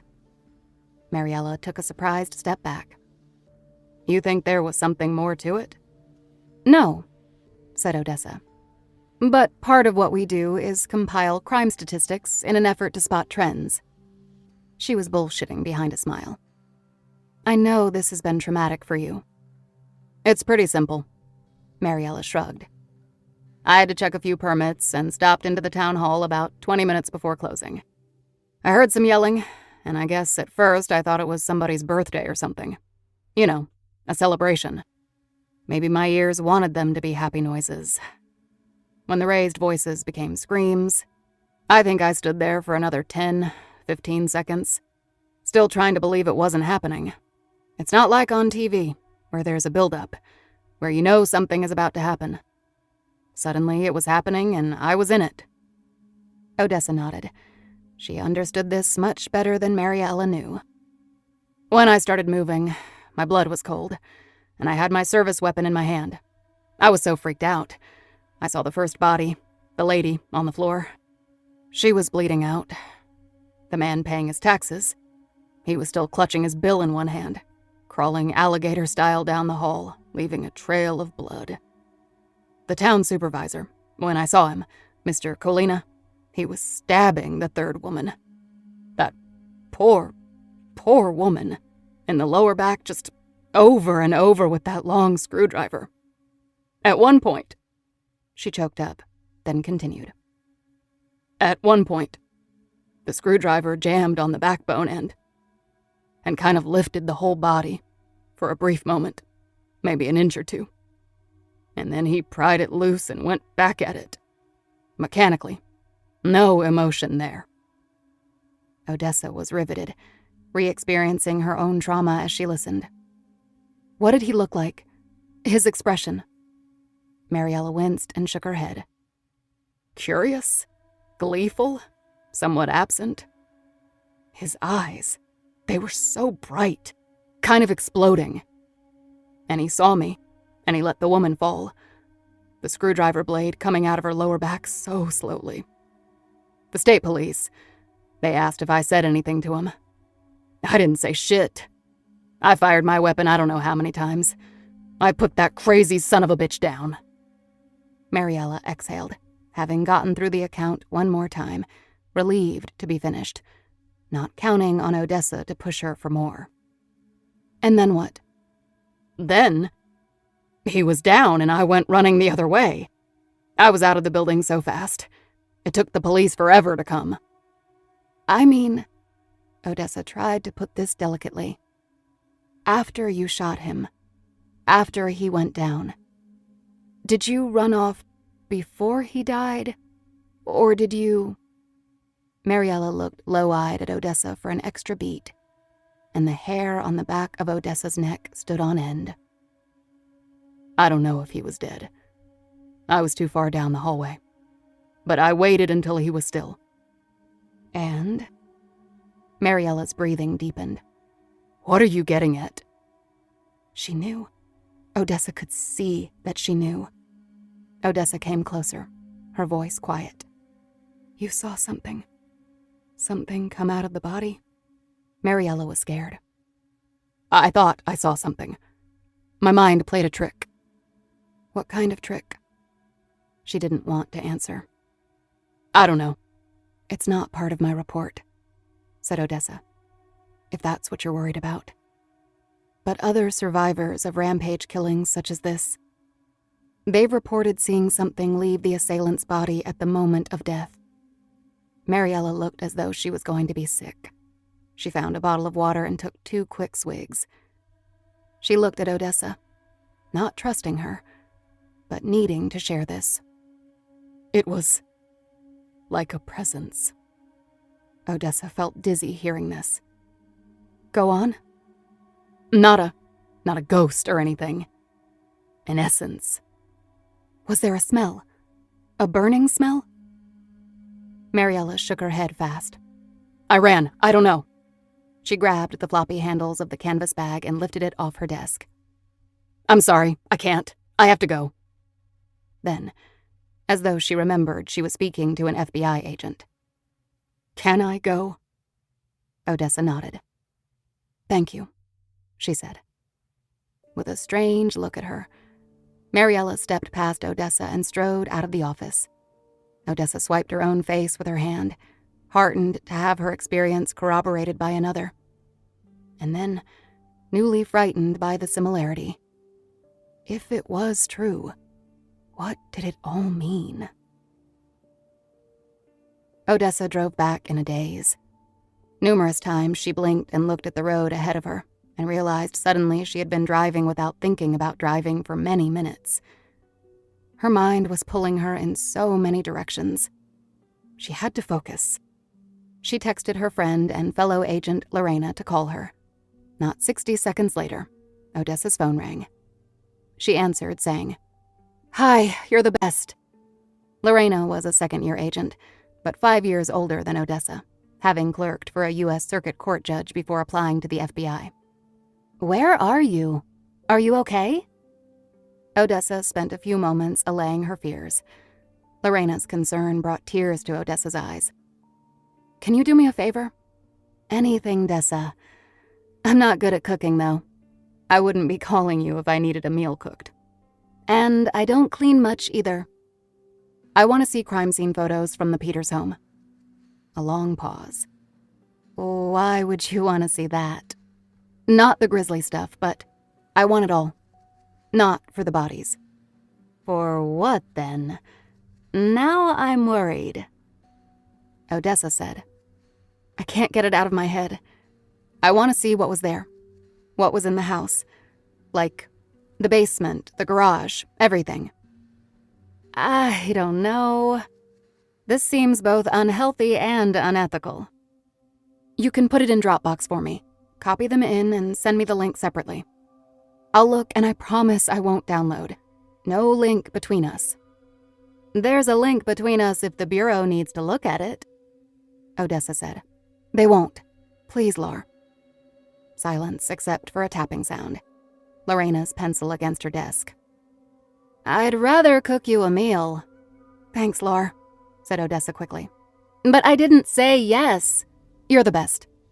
And she hung up. Obadiah had been expelled from the town supervisor much too prematurely. There had been so much more to do. Despite the always pleasurable frenzy of ejection, the experience ended unsatisfactorily. It passed from the Littlebrook Town Hall Annex, eager to locate another suitable vehicle. She was a woman in her 50s, carrying a yoga mat, climbing into the driver's seat of a tan sport utility vehicle. Obadiah took the woman and the automobile for a fast ride north to Route 495, an east-west interstate. It pushed woman and machine to their limits, achieving speeds of 90 miles per hour, using her manicured hands to weave in and out of traffic on screeching tires. It was looking for the right place, the right moment, like a peregrine falcon timing a dive for an unsuspecting dove or a distracted waiter. It swung right, veering hard into the rear left wheel of a small sports car, sending it pinwheeling across 2 lanes and off the unrailed side of the highway, coming apart upon impact with trees. A box truck was struck and spun all the way around, suffering a head-on collision with a delivery van, both of which were subsequently rammed by a Mayflower moving truck. The SUV skidded a long arc from left to right across 3 lanes of highway, still traveling at over 80 miles per hour, when it smashed into Jersey barriers made of concrete and stitched together with rebar. Obadiah's human vehicle died upon impact, and the entity was forcibly sprung loose like a spectacular firework exploded from a shell. It was ecstasy. After the other vehicles skidded to a stop, the silence was pure, smoke rising from the crumpled engines. Obadiah felt fulfilled, moved as from the final movements of a great symphony. Only instead of applause, all he heard were car doors opening and anguished voices of witnesses unable to accept the carnage before them. Obadiah wasted no time. It entered the body of a young woman in her 20s, a good Samaritan standing out of her sporty Jeep. It took her back into the vehicle, starting up the engine, knowing from experience that if it didn't leave soon, it might be stuck in a terrifically anticlimactic traffic jam for some time. The Good Samaritan's boyfriend, caught by surprise, barely made it back into the passenger seat before the Jeep sped away. Obadiah's first inclination was to repeat the event, to experience another spectacular crash. But it became first distracted, then annoyed by the boyfriend's protestations, his questions, his concern. "Why are you driving so fast? What's wrong? Why do you look that way?" He reached for her arm, and Obadiah lashed out, smashing him across the face, cracking his eyeglasses in two and opening a gash over his left eyebrow. As he was holding his forehead and crying out in pain, Obadiah had the Good Samaritan reach over and unlatch his seatbelt, then open his door and swing the car violently right then left. The irritating boyfriend rolled out of the car and bumped along the highway asphalt until his body, viewed in the rearview mirror, lay still between two lanes, only to be run over by the left tires of an Amazon Prime delivery van. The sight was oddly satisfying, and for a moment, Obadiah considered the same fate for the Good Samaritan, rolling out of the speeding vehicle. But another impulse commanded the entity's attention, an awareness, a sudden cognizance. It felt it the way animals perceive changes in barometric pressure, presaging a change in the weather. The foe. He was near. Obadiah was incapable of fear, of anything other than hunger, than the hunt for pleasure. But here was a source of potential pain. Here was the end of the Hollow One's raucous joyride of gluttonous annihilation. There were 4 Hollow Ones. There had always been 4 Hollow Ones, but Obadiah was the only entity still free. It pushed down heavily on the gas pedal, driving the Jeep west toward the city of New York, toward John Blackwood. Odessa returned to Earl Solomon's hospital room, finding him sitting in a padded chair looking out the grimy window. The sky was baby blanket blue, and she wondered what it looked like to an aging man who'd had a significant health scare, if he was even seeing the sky at all. "Is it time?" he said before turning. He had been expecting a nurse. "Oh, Agent Hardwick." "Hello again," she said, stopping by the foot of his empty bed. The corner television was on mute. "How are you today?" "I've been better." He turned back to the window. "I can barely see past all the city soot on the glass. I had to shadow a window washer once, in Manhattan, late 60s, but the buildings were still tall then. I tried going out on a platform. They didn't clip in back then with them. What is it? The clips. Carabiners? Them. Now you see those things everywhere. So I tied, like a sailor's knot, myself to the railing. Went up once. Got maybe 12 floors up. Heaved up my lunch over the side. Came back down. Picture me inside the buildings going floor to floor, badging my way into offices and apartments. He was a cat burglar, casing his marks. Italian fellow. Wonder what happened to that guy." His mood was different from their first meeting. Odessa looked at the tubes and wires and wondered if he'd been given a painkiller or a sedative recently. "Is this a bad time?" He turned back to her. "No such thing. Not when you got so little sand left in the hourglass." He scratched at his neck over the top collar of his hospital gown, with fingernails like dulled arrowheads. "What's on your mind?" "Maybe you saw on television. There was another rampage murder. This one out on Long Island." "A local politician," Solomon said. Odessa nodded. "Another person who just snapped. No history of violence or aggression. Killed 3 innocent bystanders before being shot." Solomon pursed his dry lips. "You see similarities to your case." "Don't you?" He smiled, closing one eye. Not in a wink, but to get a better look at her. "They always happen in threes, these things. All bad things, actually." "Always?" asked Odessa. "How many times have you seen something like this?" "You went out there, didn't you?" said Solomon. She couldn't tell if he approved or was simply amused. "I did," she said. When I was here before, you asked about cauldrons at the crime scene. Why? I was curious. It's a very specific and strange detail. I know. And you looked at me like I was headed for the loony bin. And then you went out to this spree killer's house in Long Island. Not in his garage, she told him. An old shed out and back. An iron pot just like you described. That's kind of extraordinary. He smiled. You flatter me, because now you're hungry for information. But how did you know? 2 nurses knocked at the open door behind Odessa, walking right into the room. Okay, Mr. Solomon. Odessa's heart dropped. She stepped to the side to allow them through. You have a visitor, one said. My accountant, he said. She handles my vast fortune. The older nurse smiled at Odessa. How wonderful.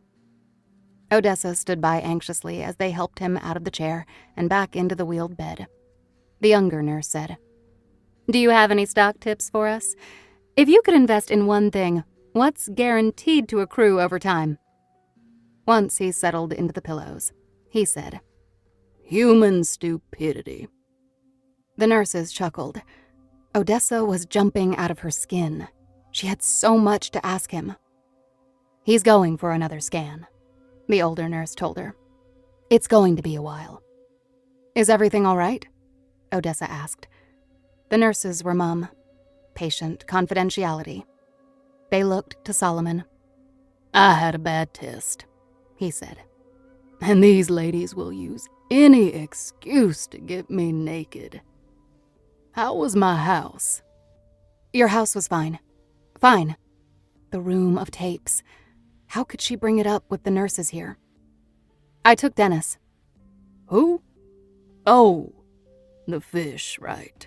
You steal anything else? Found anything of interest?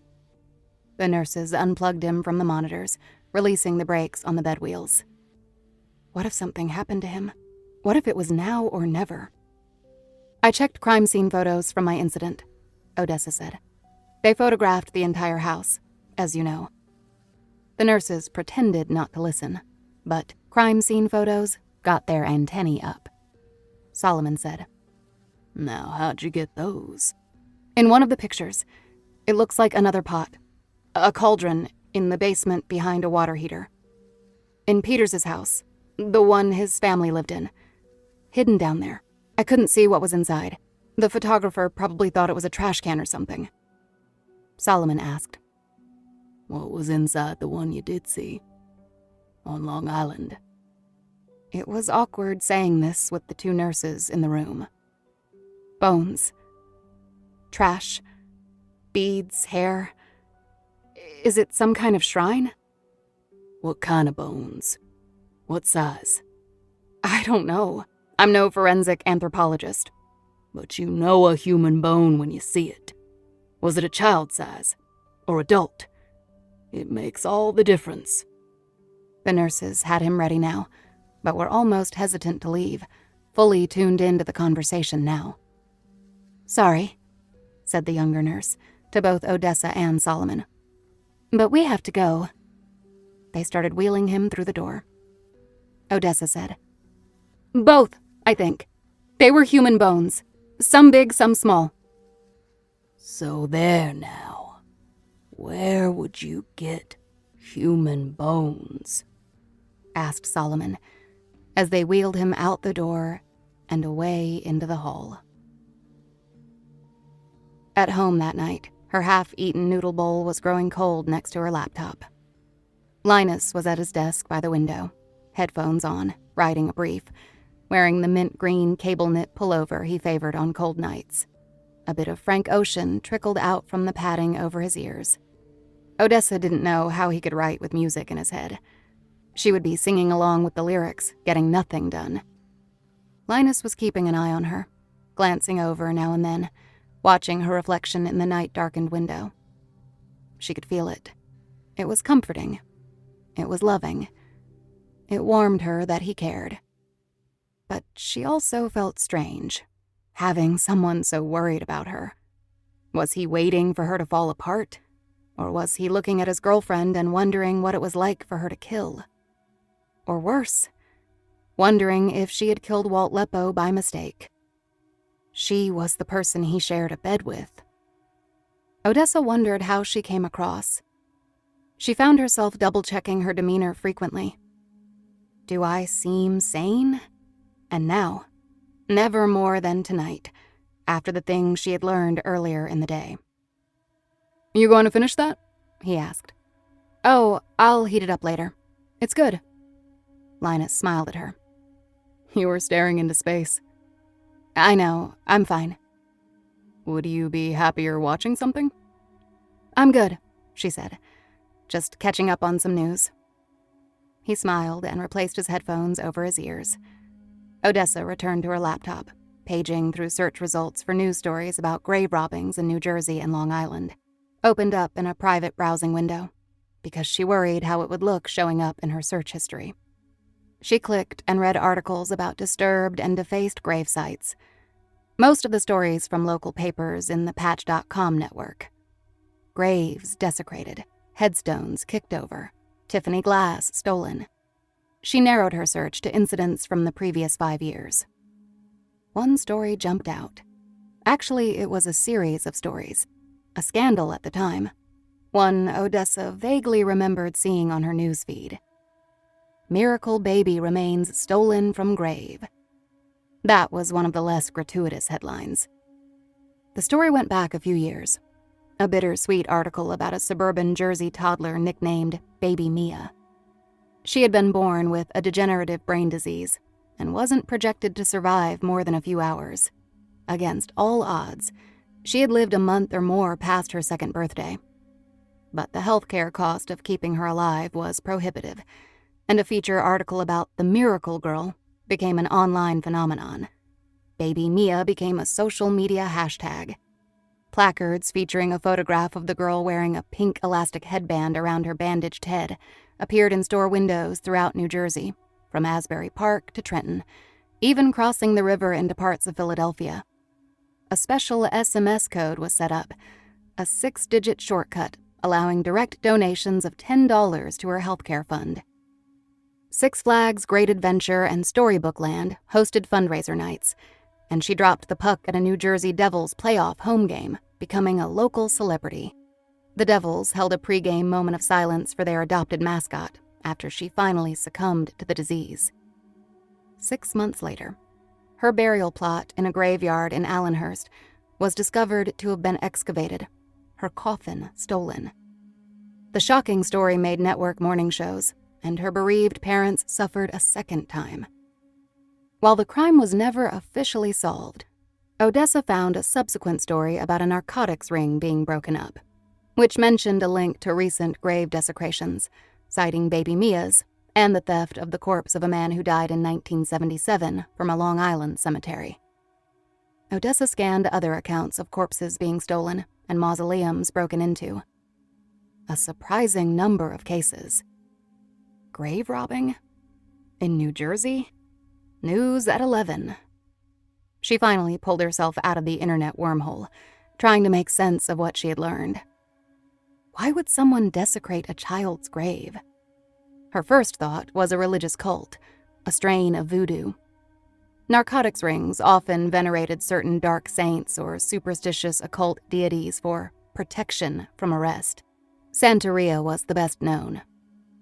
But what did this have to do with rampage killings? She X'd out of her browser more confused than ever.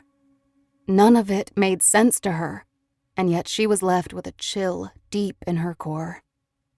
It meant something. But what? Odessa sipped at her seltzer tinged with lime. Dennis the fish swam about in fresh water in the clean bowl in the center of the table.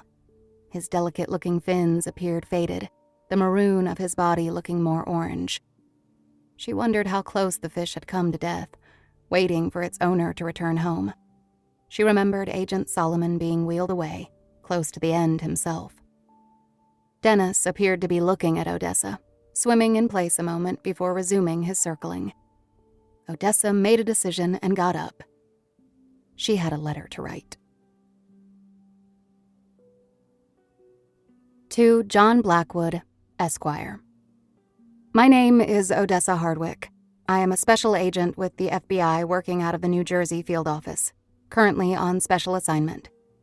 A fellow agent, Earl Solomon, suggested that I write to you to request your assistance on a pressing investigatory matter. This is an unusual and unorthodox act on the part of an FBI agent, but Mr. Solomon insists, and presently the investigation is at a standstill. I am writing you concerning two separate and seemingly unrelated rampage killings recently in the news. One in Montclair, New Jersey, the other in Little Brook, Long Island. Any assistance would be greatly appreciated. Odessa sat on a subway seat near the center door, the handwritten note sealed inside a 6x9 manila envelope as instructed, addressed to John Blackwood. She had folded it once, only once. The envelope lay face down on her lap. The subway car rolled under the Hudson River, carrying late-arriving morning commuters from New Jersey into Lower Manhattan.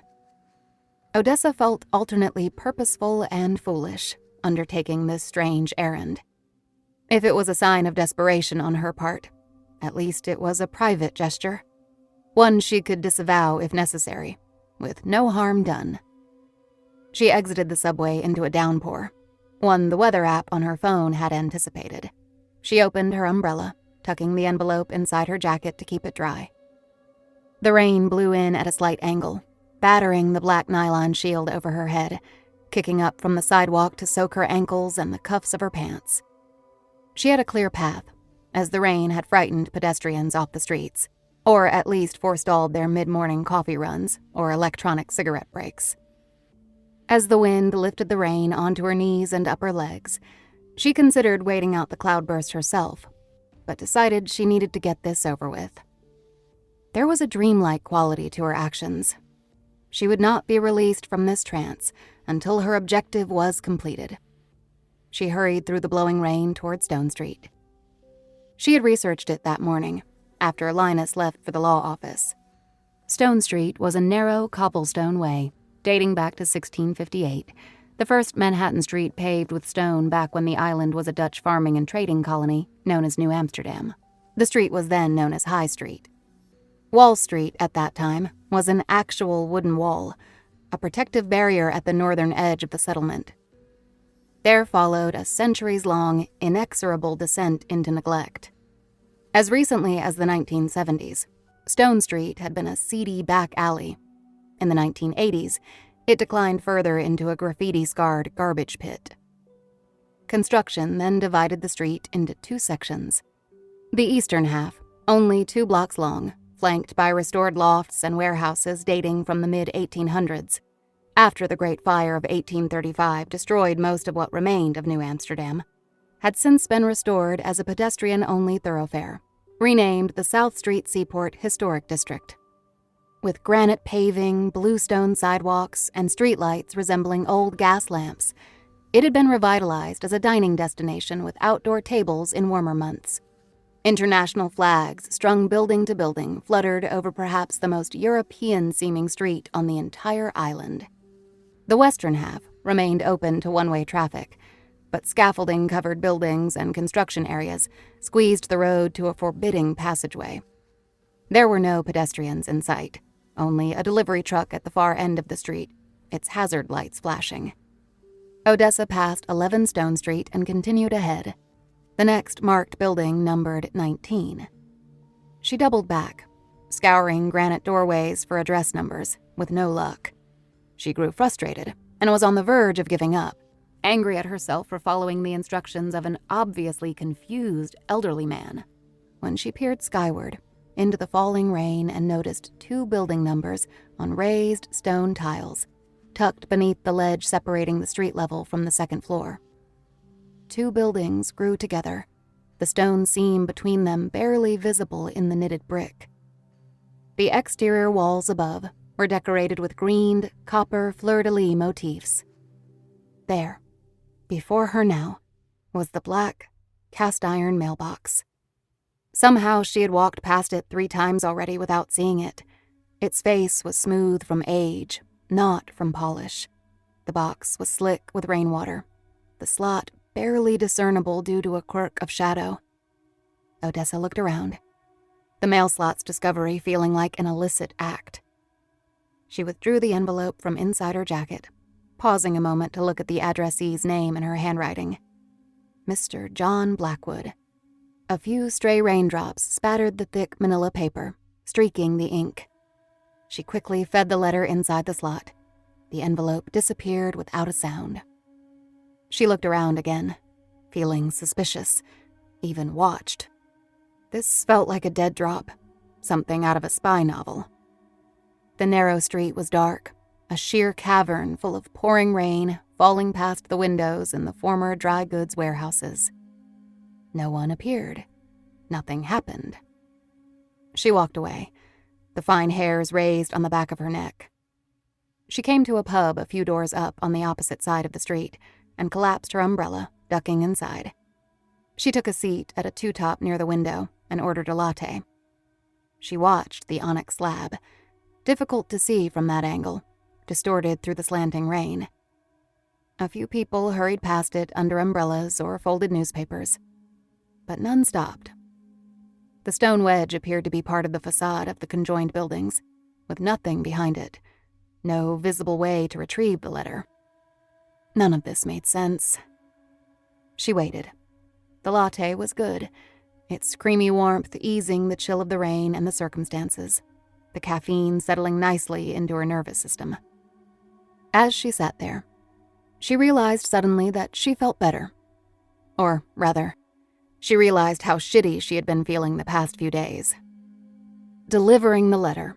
Hell, even just having committed her thoughts to paper and sealing them inside an envelope of precise size and color, and then depositing it in an anonymous seam in an ancient street on an island city of 1.5 million, had achieved what would otherwise have taken months or years of therapy. Maybe, she thought, this was what Earl Solomon was suggesting. Maybe this was a thought experiment to get her through this ordeal. Maybe John Blackwood was a state of mind. By the time she arrived back at the subway station, the rain had abated. A train came right away, and she rode back home to New Jersey, thinking about the things she used to think about. Getting groceries, catching up on laundry, the little things. There was comfort in this. She ran to Walgreens for a few items, coffee creamer, toothpaste, and walked the rest of the way back to the apartment. Her dark mood had not been lifted, but it had been leavened. She stood her umbrella against the wall in the hallway next to the door and entered her home, hanging her nearly dry jacket on the knob of the closet door. A man was sitting on her sofa. "You called upon me," said John Blackwood.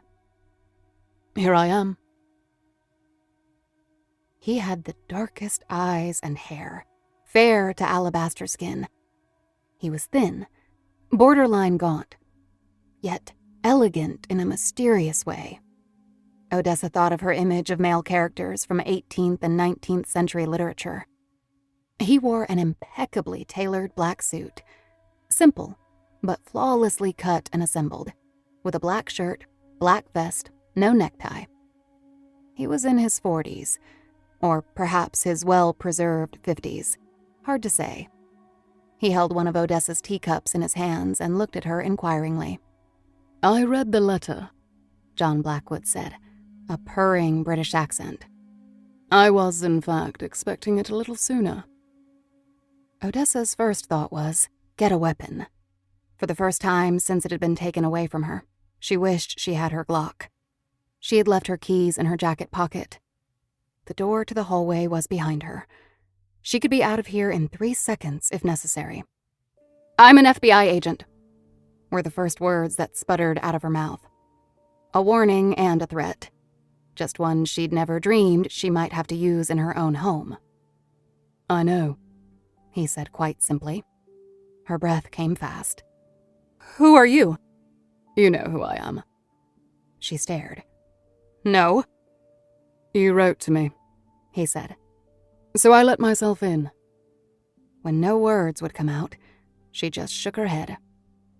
"I'm making us some tea," he said. "I do hope you don't mind." Odessa gripped the edge of the wall. "There is no way you made it back here before me." His eyebrows arched. He indicated the sofa he was sitting upon, proof that he had indeed entered the apartment before she had.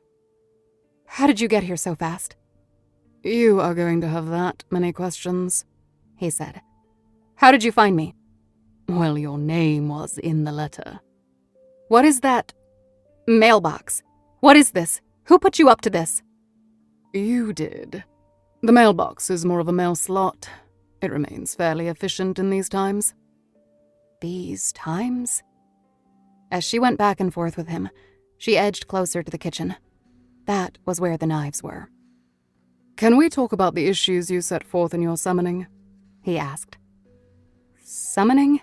Dessa said. "You called me," he said. "I presume the matter is of immediate importance to you." "No," she said indignantly. "No, we can't." Her kettle. It was hot and still faintly steaming. He had gained entrance to her apartment and had time to boil water, all in the time it took her to drink a latte, ride the path back, and stop in at Walgreens. He noticed that she was flummoxed by the boiled water. "I brought my own tea bag, I may add. Mariage frais, milky blue," he said, sipping his brew. "Why don't you make a cup and sit down? Steady your nerves." That straightened her up. Her nerves did not need steadying. Her questions needed answers. "I am fine as I am, thank you," she said. "The elements of the cases you describe present themselves to me as symptoms," he said. "And these things occur in threes." "Solomon said that," Odessa said. "Earl, yes, I imagine he would." He smiled. "The facts and evidence are unremarkable on their merits. But these incidences are curious in the abstract, especially occurring separately within such a short period of time." "How do you know Earl Solomon?" she said. Blackwood took in a breath, evidently inconvenienced by the question. "How did I come to know him?" "How long have you known him? Who are you two together? What the hell is going on here?" "Must we? You sent me a—" "Yes, a letter," said Odessa. "I drop a letter in a blank slot near Wall Street in Manhattan, and my apartment gets broken into by a British man who won't answer my questions." "Earl Solomon should have prepared you better. How is dear Earl?" "Dying. Had a stroke. He is in his late 80s and should have been retired decades ago. I go to him, he sends me to you, and I need to know what kind of scam you two are running." Blackwood took another sip of his tea. "Apparently he didn't tell you much about me." "No, sir, he did not. Left that part right out." "I see. I assumed you would have some idea of what to expect." "Left that part right out." "Just gave you the address, did he?" "Well, he's not well. I did mention that, right? He's dying." Blackwood shook his head once. She waited. "That's it? Not curious how he's doing? No sympathy or concern?" No answer. "So you're John Blackwood, and that is your real name?" "That's what it's become, yes." "It's a ridiculous name, you know that?" "I am here at your request. But I can leave. Wait for the next cycle to start." She was already aggravated and unnerved. But this strange man's casual callousness really got under her skin. "He's in the hospital." "Unfortunate," said John Blackwood. "For both of us." Odessa smiled through her shock. "So you two are close, then?" "He has assisted me many times. I have a most favorable opinion of his work ethic and professional performance." "He has assisted you many times?" said Odessa. "Who do you work for?" "For? No one." "British Special Branch? Security Services?" "Oh no, not them." Odessa tried a reset. She opened her FBI credentials and walked over to Blackwood. leaning over the coffee table between them. "Here's my identification, okay?" She closed the booklet and pulled it back. "Now show me yours," he said. "I don't have any."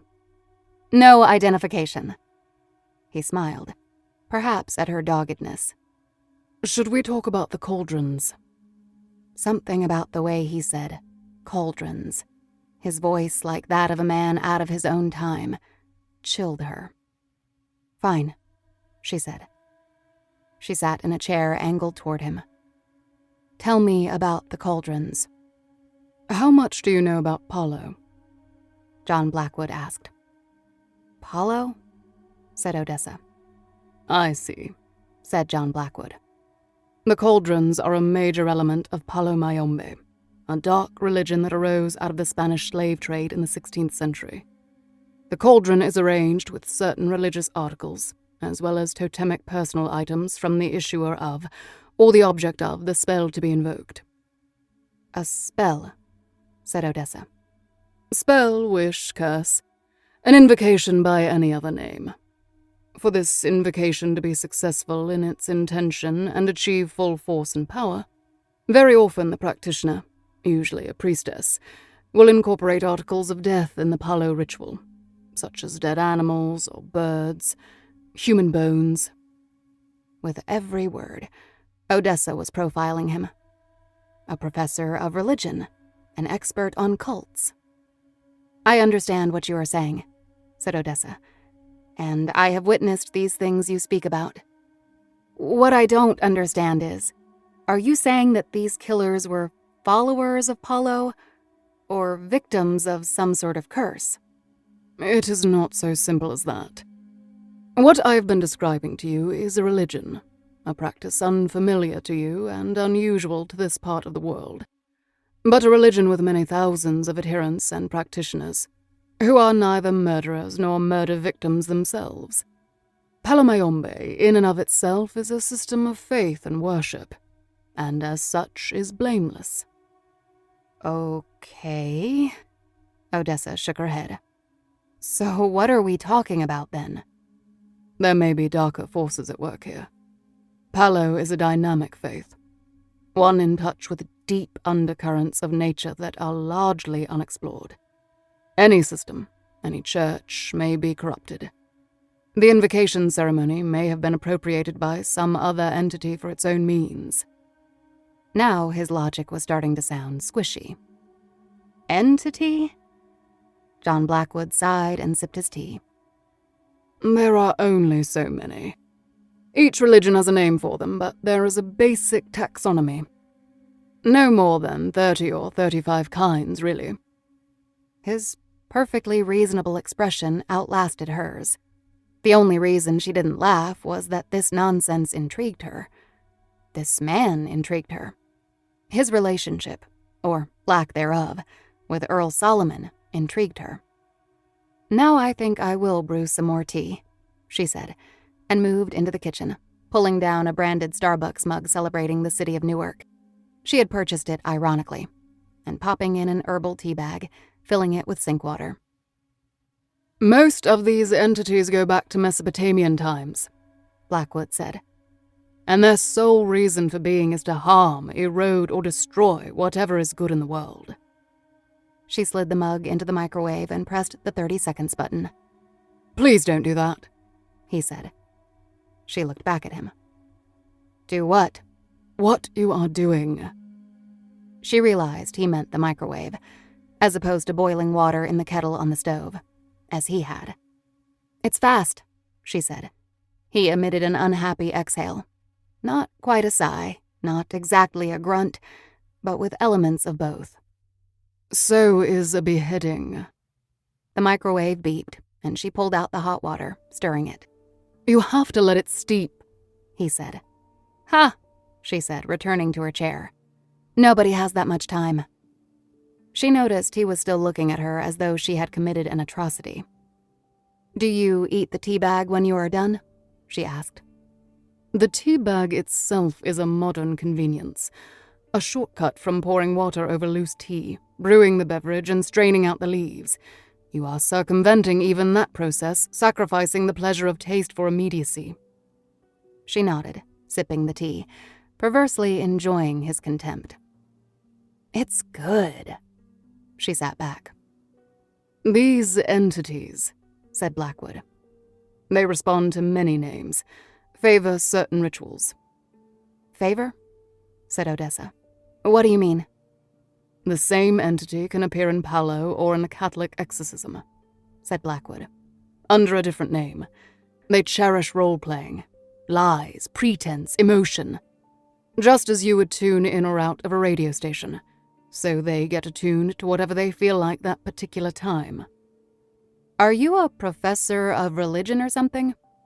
Or something, he answered. You've dealt with situations, cases like this before. Many times. Too many times in too many places. It never really ends, you see.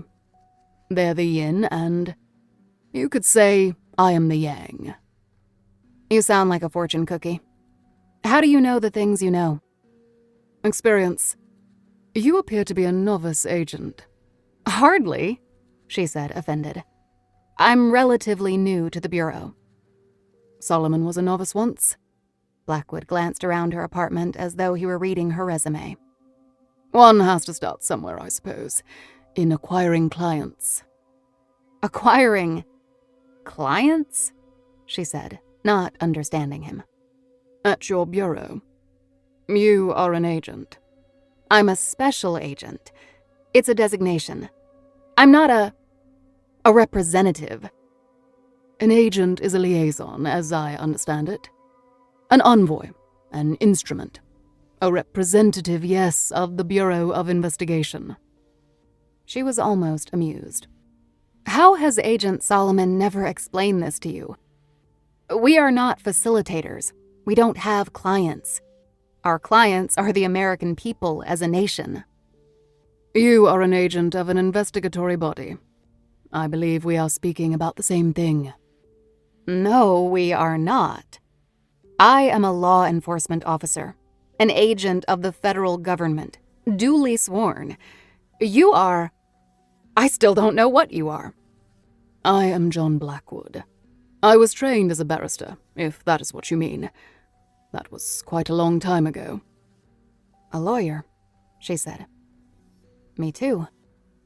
And how did you get in here, by the way? She was getting weirded out again. Oh, the door, he said. The door has 2 locks. Indeed it does. I opened both. Odessa sat with that a moment.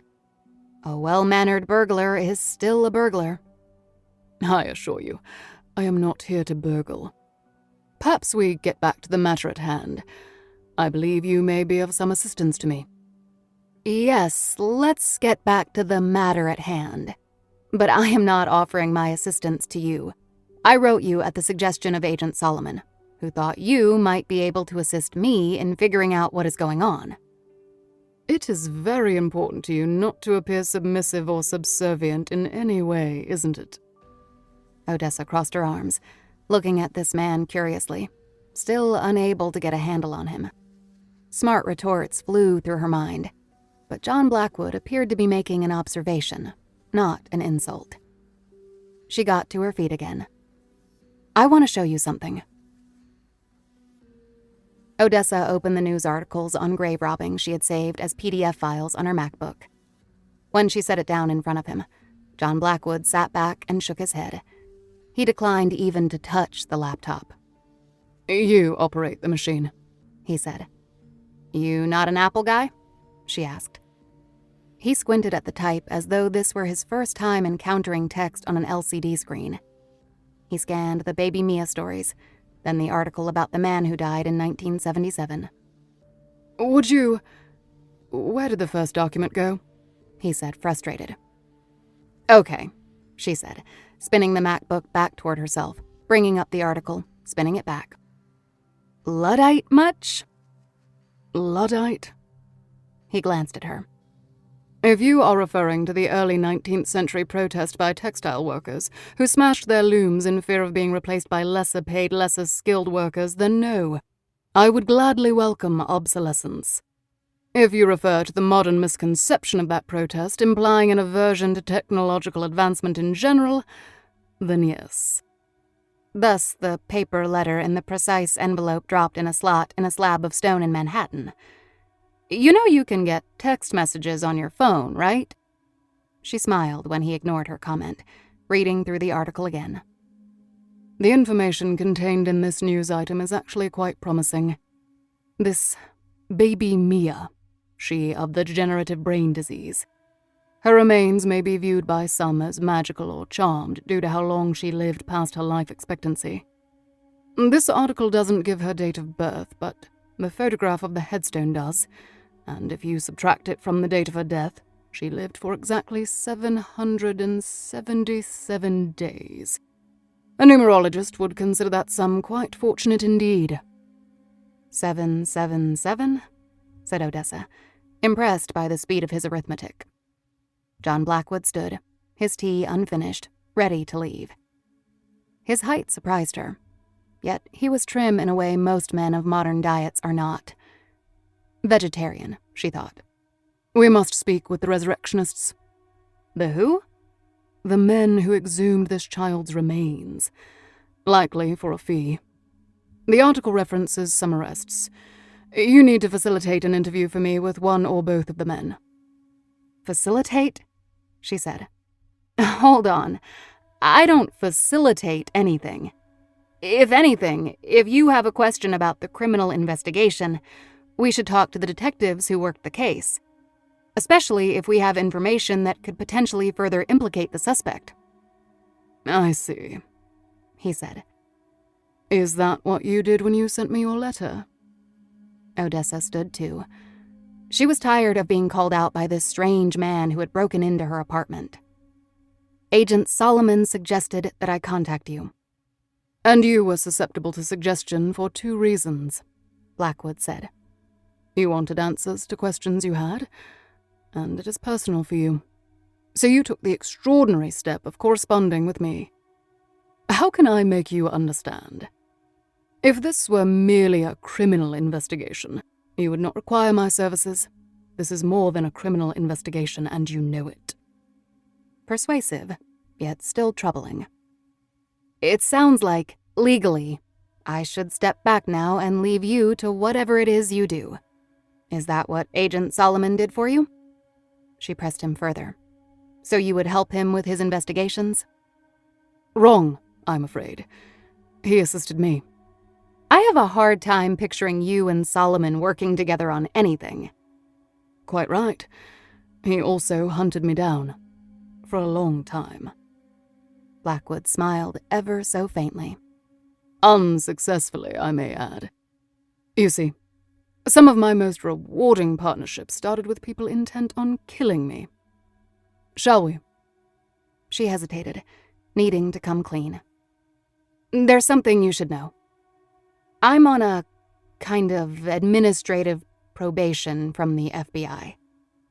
A suspension, pending an investigation into the resolution of the first rampage killing I wrote you about. I'm on the outs with the Bureau right now. Probably won't be an FBI agent much longer. Blackwood was unfazed. You showed me your credentials? Yes. I'm sure that will be sufficient.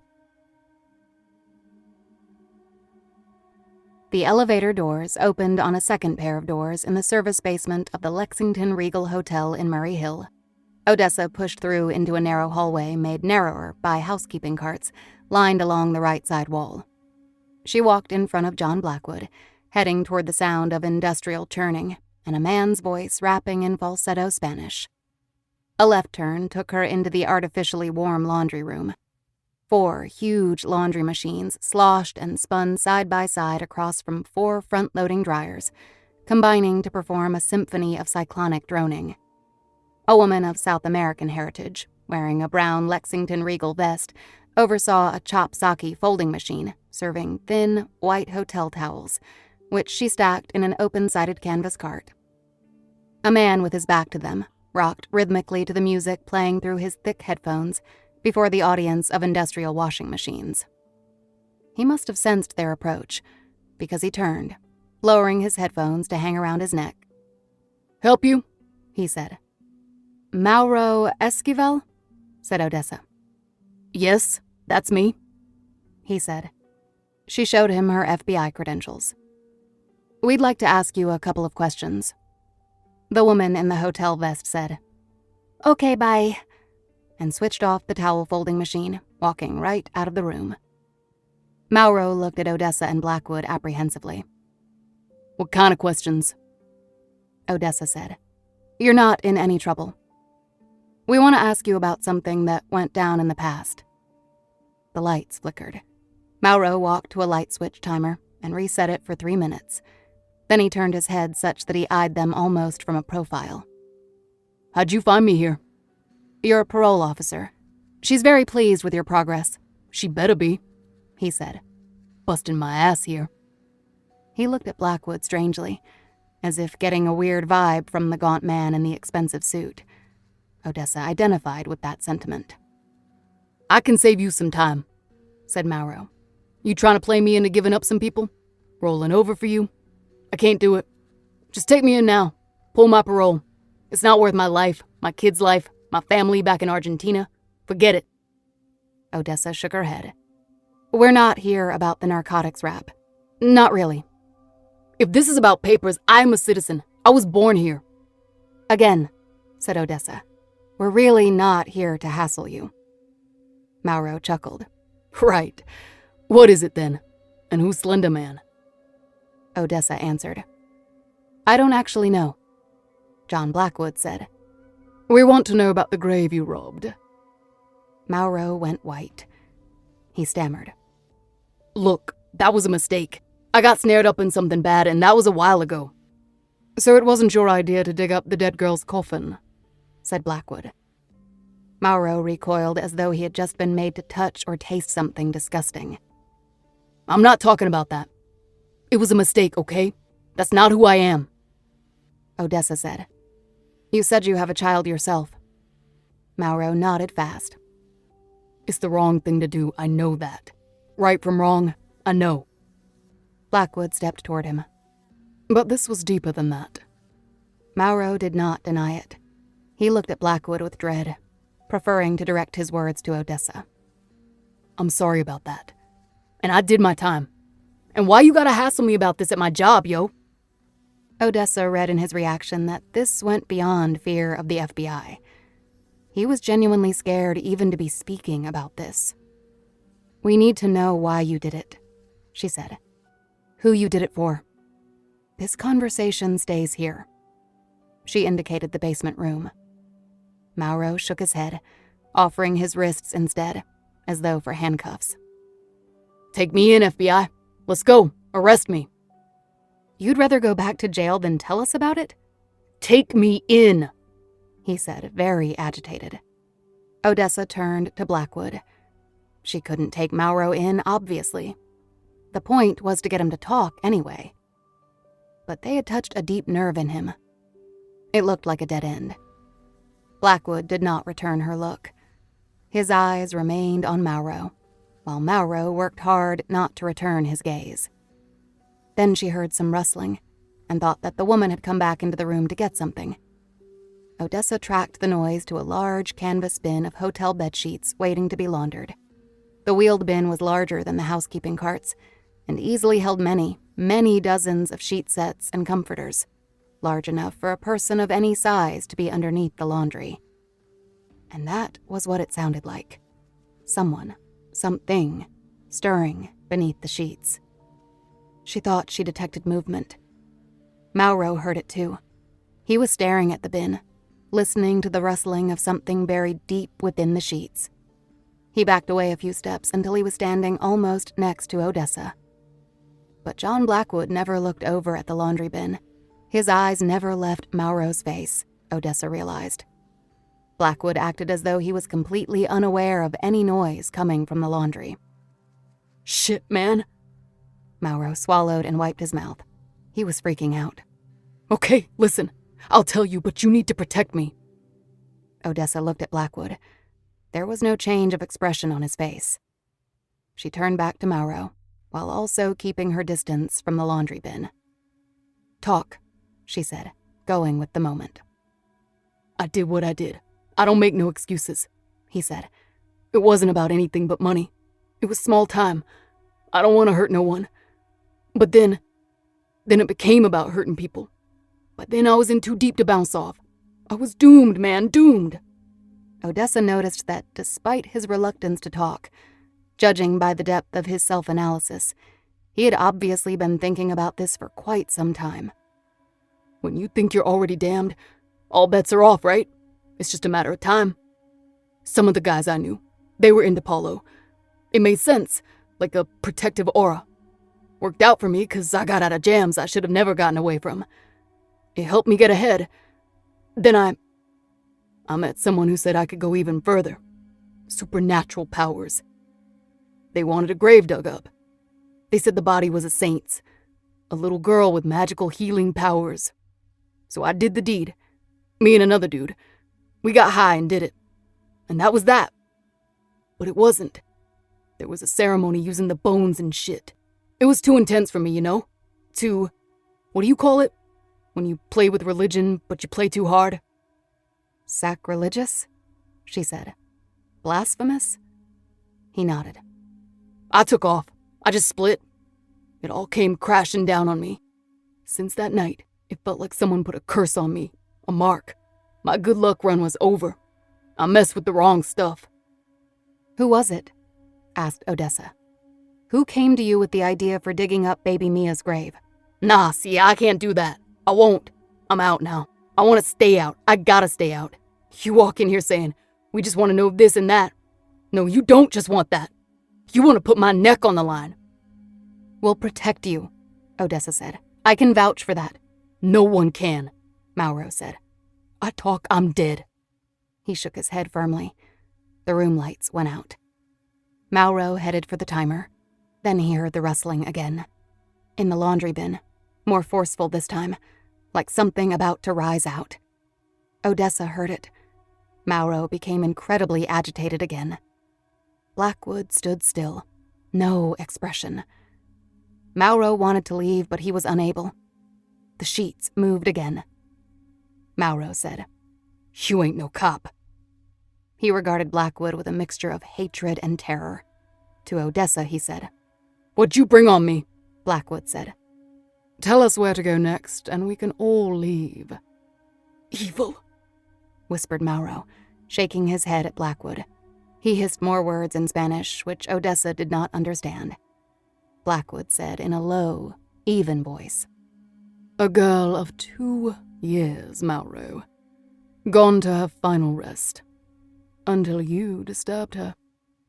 Mauro shot one final look back at the bin of linens, and in a trembling voice, told them everything they wanted to know. Outside, Odessa stopped Blackwood away from the doorman at the hotel entrance. What was that? She said, unable to hold her tongue any longer. What happened in there? Would you please use your mobile telephone again to summon our conveyance? Blackwood said. Odessa stood her ground. Just tell me how you made that noise in the laundry bin. Is it a trick? Like ventriloquism or something? Throwing your voice? You did something back there. Blackwood said. Mr. Esquivel thought I did. He thought the ghost corpse of a 2-year-old girl was going to rise out of the dirty laundry. Blackwood looked at her with one eyebrow slightly raised. Would you activate your telephone now? We must be in Newark before the hour grows too late. The Botanica was a few blocks east of Newark Penn Station, a small storefront sandwiched between a shuttered, formerly 24-hour mattress chain store and a takeout-only taqueria with a prominently displayed No Baño sign. Odessa stopped Blackwood outside near a burnt-out public phone before he could walk in. We need a plan, she said. A story. What do you mean? He said. Walking in here, said Odessa. We are obviously outsiders. This is a store of Latin religious items. We look like tourists from Fort Lee. We need a story. We have to blend in. No, Blackwood said. We don't. He grasped the door handle and opened it with a total lack of concern. An old woman with a deeply weathered face and gray hair tied in a bun sat in a folding chair just inside the doorway. She looked up from the prayer she was mouthing, her large brown eyes watching them pass. Odessa smiled, but her smile was not returned. The store was narrow, deep. Behind a counter to the left, a woman greeted them genially. Hello, welcome. How are you? She was a tall black woman, wearing an apron over a dress, which was odd, and a soft white cotton head wrap. She had a big smile, looking up from some beadwork she was doing. "Fine, thank you," said Odessa, when Blackwood said nothing. Please take a look around. I can answer any questions. "Thank you," said Odessa, noticing small, pearl-like piercings over each knuckle on the woman's hands. Apparently, the woman behind the counter was used to taking money from spiritually curious tourists. Odessa had never been inside one of these botanicas, and she drifted away from Blackwood to examine the wares. The right side wall was lined with shelves of labeled merchandise, including spiritual candles in many colors, set in tall jars of decorated glass with long wax wicks. Plastic jars contained different spices, herbs, grains, roots, all clearly labeled. Other shelves held books, pamphlets, affirmations, stones, prayer cards. In the most fragrant corner of the shop were the spiritual and magical oils, soaps, resins, and incense. A smaller shelf was reserved for passion oils and lucky love spells. Also, various eye-catching vagina and penis-shaped candles. Nearer to eye level, candles and bath spells promised healing, jinx breaking, hex removal, application of the evil eye, potions for love and sexual attraction, and money drawing. Next to candles offering good luck and fortune were others designed to resolve legal problems and court issues. Red wax candles in the form of praying figures were labeled ancestor offerings. Odessa moved back near the front, fascinated. One-stop shopping for all your mystical needs. Here was a table altar of La Madama, apparently the spirit of female slaves, depicted as a darkly black woman posed holding a broom, wearing a headdress with an open bowl balanced on top for offerings, next to a bouquet of marigolds. This display was not for sale, but was instead a devotional station. The table surface held 2 silk-lined dishes containing bits of bread, mints, coins, wilted rose petals, and neatly knotted dollar bills. A hand-lettered sign admonished customers, "Leave your offering. Get a blessing. Do not touch anything here." Odessa heard voices and realized Blackwood had engaged the counterwoman at the rear of the store. Odessa moved toward them quickly. Blackwood said, We are looking for the owner of this botanica. The counterwoman said, I told you, the owner is not available. I can help you with anything you see here. What is in the back room here? He asked. She kept smiling. That is a private office, and where we do readings. We would like a reading then, said Blackwood. My associate, Miss Hardwick, would like a spiritual consultation. Consultations and divinations are by appointment only. Is there someone ahead of us? No, said the counterwoman. I see your prices on the wall behind the counter. Blackwood pulled a wad of cash from his trouser pocket and peeled 2 50s off the top. Here you are, Odessa said. Mr. Blackwood, may I speak with you a minute? The woman received the bills and looked past Odessa to the front of the store. She spoke what sounded like a derivation of Creole.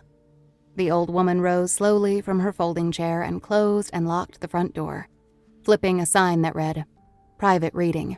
Please come back in 15 minutes." Odessa said to Blackwood, "I don't want a reading." Come, he said, eager to get into the back room. The old woman shuffled past Odessa, smelling of ash. She waved Odessa on with an arthritic hand, her robe swishing along the floor. Odessa wasn't sure what Blackwood was up to, but she was certain she didn't like being the unwitting subject. She stepped through the door next to a selection of amulets, talismans, and charms. The back room looked half storeroom, half break room. The counterwoman whisked away a soda cup and fast food bag from the reading table. If Blackwood was expecting to find the shop's owner back here, he was disappointed. "Please sit," she said, indicating a preferred chair. Odessa looked at Blackwood. She assumed they could leave now. He pulled out the chair for her. Rather than question him, she chose to trust that he had a plan. With a sharp look at him, one that she hoped conveyed this trust, she sat, Blackwood sliding the chair in beneath her. The old woman sat across the table. Blackwood and the counterwoman remained standing, like seconds in a duel. The old woman unboxed a deck of tarot cards, shuffling them gently with her stiff hands and clumsy fingers. She spoke, and the counterwoman translated her words for Odessa. "Please, relax and clear your thoughts." Yeah, right, thought Odessa. She made a show of dropping her shoulders and exhaling. She smiled at the old woman, awaiting the performance. The old woman dealt 4 oversized cards face down onto the table. She turned them over in order, one at a time, not speaking until the 4th card had been revealed. "You are in a secure, healthy relationship with the man in your life," the counterwoman translated. "He is a good man and devoted. He has genuine feelings for you. You are his one true love." Odessa nodded. So she was starting with the soft touch. "But he is not yours." Not her one true love? Odessa smiled sharply. "Isn't that kind of a bold statement?" she said. The counterwoman did not translate Odessa's comment for the old woman, whose crooked, wrinkled fingers pawed gently at the cards' faces. "He will be financially secure, successful in his field. He will take a trip soon. A new man will come into your life." Now she was coming in with the destabilizing statement, meant to stir up Odessa's emotions, get her engaged and vulnerable. Fat chance. Odessa glanced at Blackwood to see if he was enjoying the show, and also to make clear to him that she was not. Another 4 cards went down. The old woman spent a few moments considering them. Her gaze darkened. "This is a time of great transition for you. Great danger. Something evil has crossed your path." Odessa did her best to hide her reaction. She was certain these charlatans profiled their marks, tailoring prophecies to their customers' reactions. She didn't want to give them the satisfaction of knowing she had responded to their generic prediction. "This is not the first time you have become the focus of a great darkness. You are not an attractor of darkness, however." She puzzled over the cards here. "You are more of a conduit, a go-between." The counterwoman was having some difficulty translating the term. "An agent." Again, she glanced at Blackwood, hearing an echo of his earlier words. She wondered what was going on here. The counterwoman translated. "You are the 7th daughter of a 7th daughter. I'm a..." "What?" Odessa did the math quickly. "I'm one of 6. I have 5 siblings." Odessa wanted to say more, but thought that maybe this woman's game was to trick her into divulging personal information. She clammed up. "You are the 7th, said the old woman. "Okay," said Odessa, annoyed. "Anything else?" She wanted to be done with this. The old woman laid another card down, this time face up. "You have a slight backup in your intestines." Odessa could have done without hearing that. "That's great. That's quite enough, thank you." Odessa started to stand, but the old woman spoke sharply to the counterwoman, the two of them having a conversation. The counterwoman said, "She asks if you want to know about your father." Odessa felt a cool shiver run through her body and hated herself for it. The last thing she wanted was to let this old swindler into her emotional state. My father is deceased. Words from the old woman. Translated. He loved you. Okay, this is... Odessa didn't say silly. This is highly inappropriate. Offensive. He left you a note, the counterwoman continued. Addressed to you. A goodbye. But they destroyed it. They were afraid it would get them into trouble. Odessa reacted to the emotions welling up inside her with anger.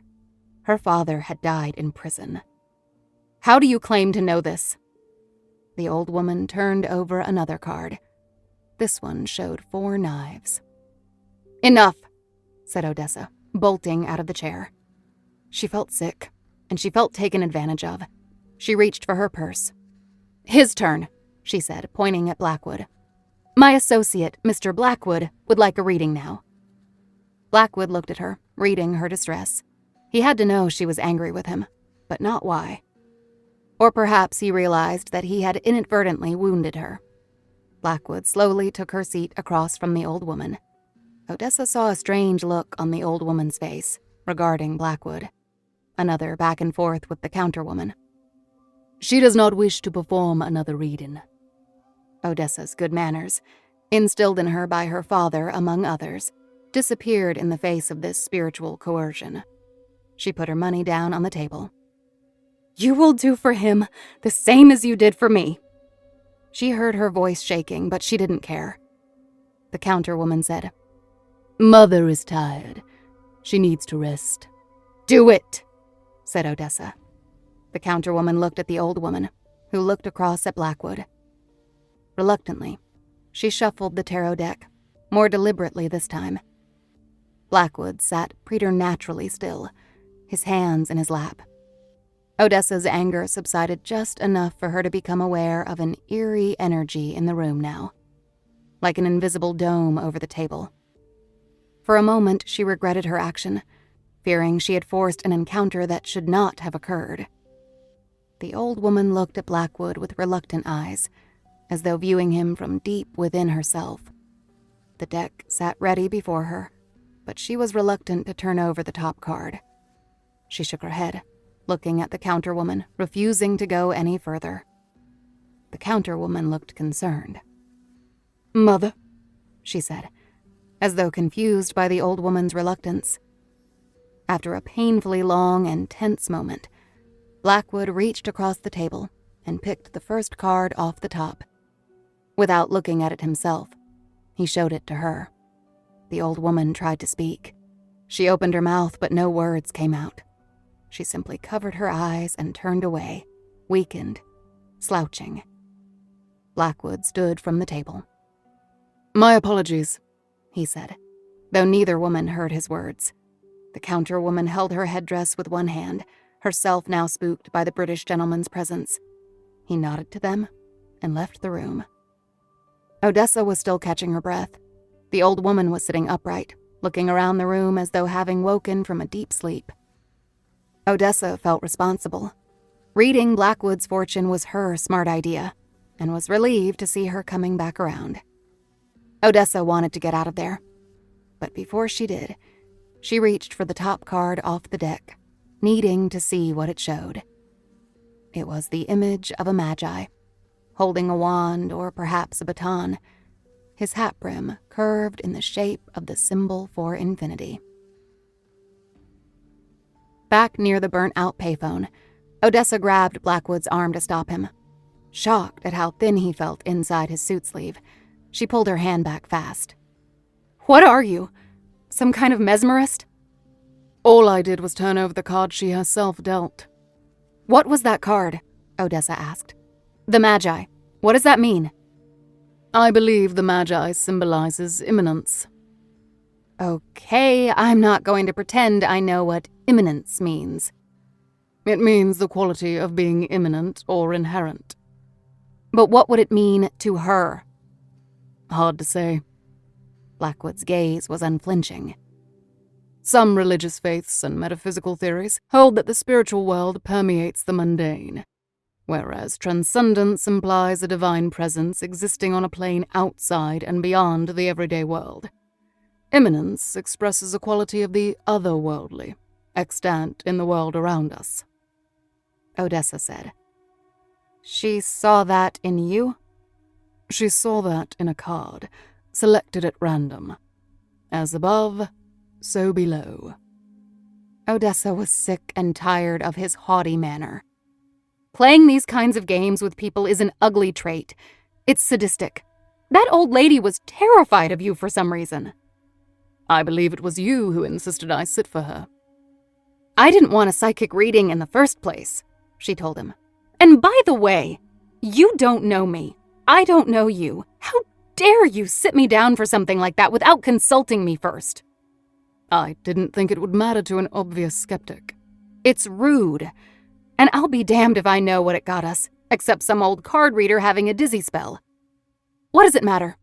I asked you for help figuring out what happened to Walt Leppo and the 2 rampage shooters. The owner of this botanica may be able to answer some of those questions. Now she is on notice that there is someone looking for her. Odessa took a breath.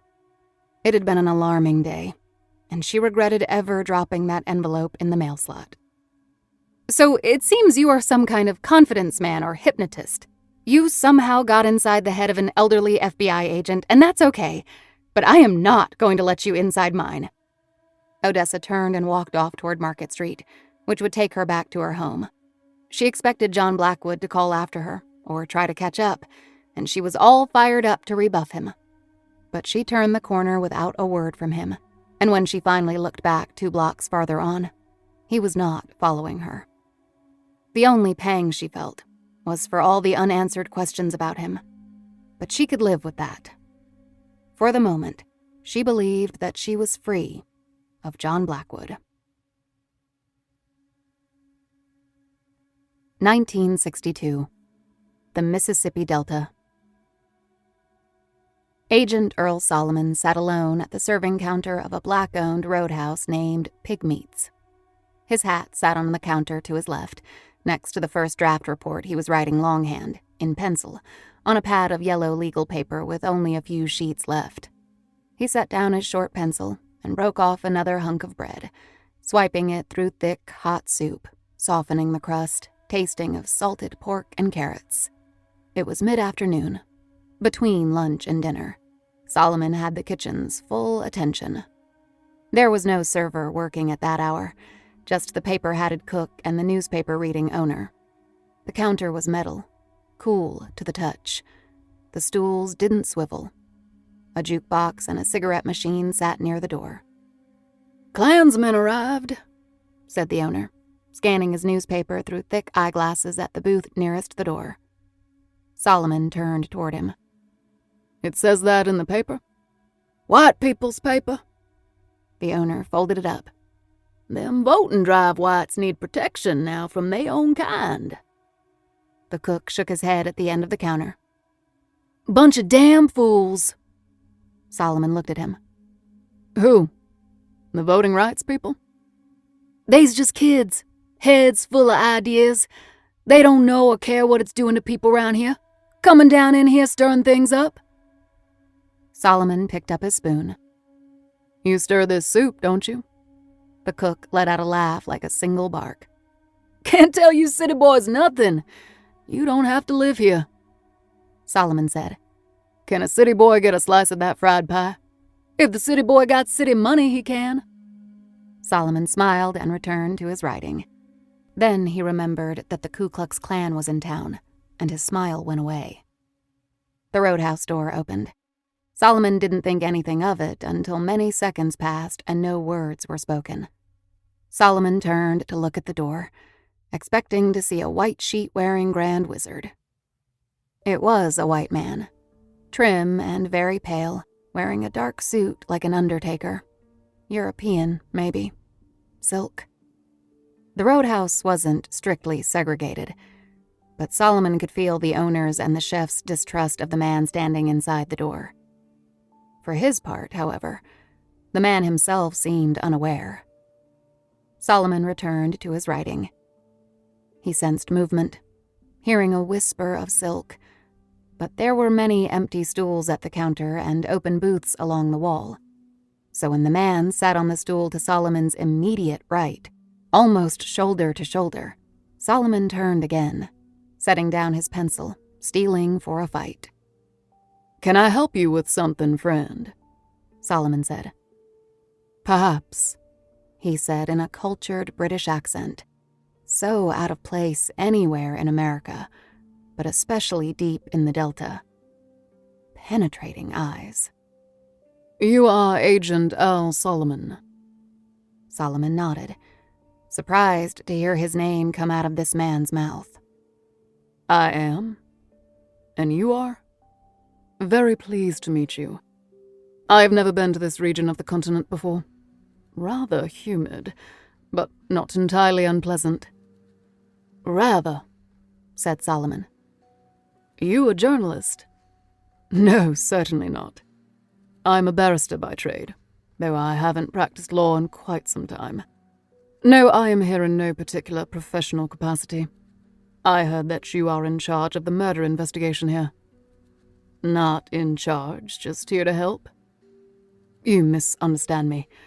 I mean that you are the highest-ranking law enforcement representative here. The Federal Bureau of Investigation. Caused quite a stir among local enforcement authorities, judging by what I've heard. An interesting situation. You investigating the lynching murder of a white man." "Interesting is one word for it," said Solomon. Before Solomon could ask his name again, the cook slid a plate of fried pie in front of him. It was a fruit-filled turnover, fried and sprinkled with confectioner's sugar. The cook side-eyed the white man and asked Solomon, "This guy okay?" Solomon shrugged and turned to his European seatmate. "Interested in some pie?" "What is it?" asked the British man. The cook said, "Crab lantern. Ain't crab apples, though. Macintosh." The Brit said, "Can you prepare it with meat inside?" "Pig meat," said the cook. "That's pork," explained Solomon. "On second thought," he said, "perhaps just a cup of boiled water." He removed a small paper envelope from his jacket pocket, a packet of tea. The cook walked around the back wall into the adjoining kitchen. Solomon smiled at the man on the stool next to him, ready to dismiss him. "Unless there's anything else, I have a report to write, as you can see. I'm here because I was told you were asking for me," said the man. "My name is John Blackwood."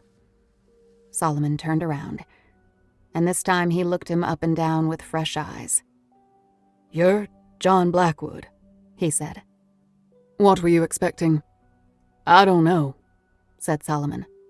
"It wasn't me asking for you. It was a young boy. He's very sick. Strangely sick. Lives near here. His name is Vernon Jameis. You know him?" John Blackwood said. "I do not. I mean, there can't be too many John Blackwoods. I am the only one.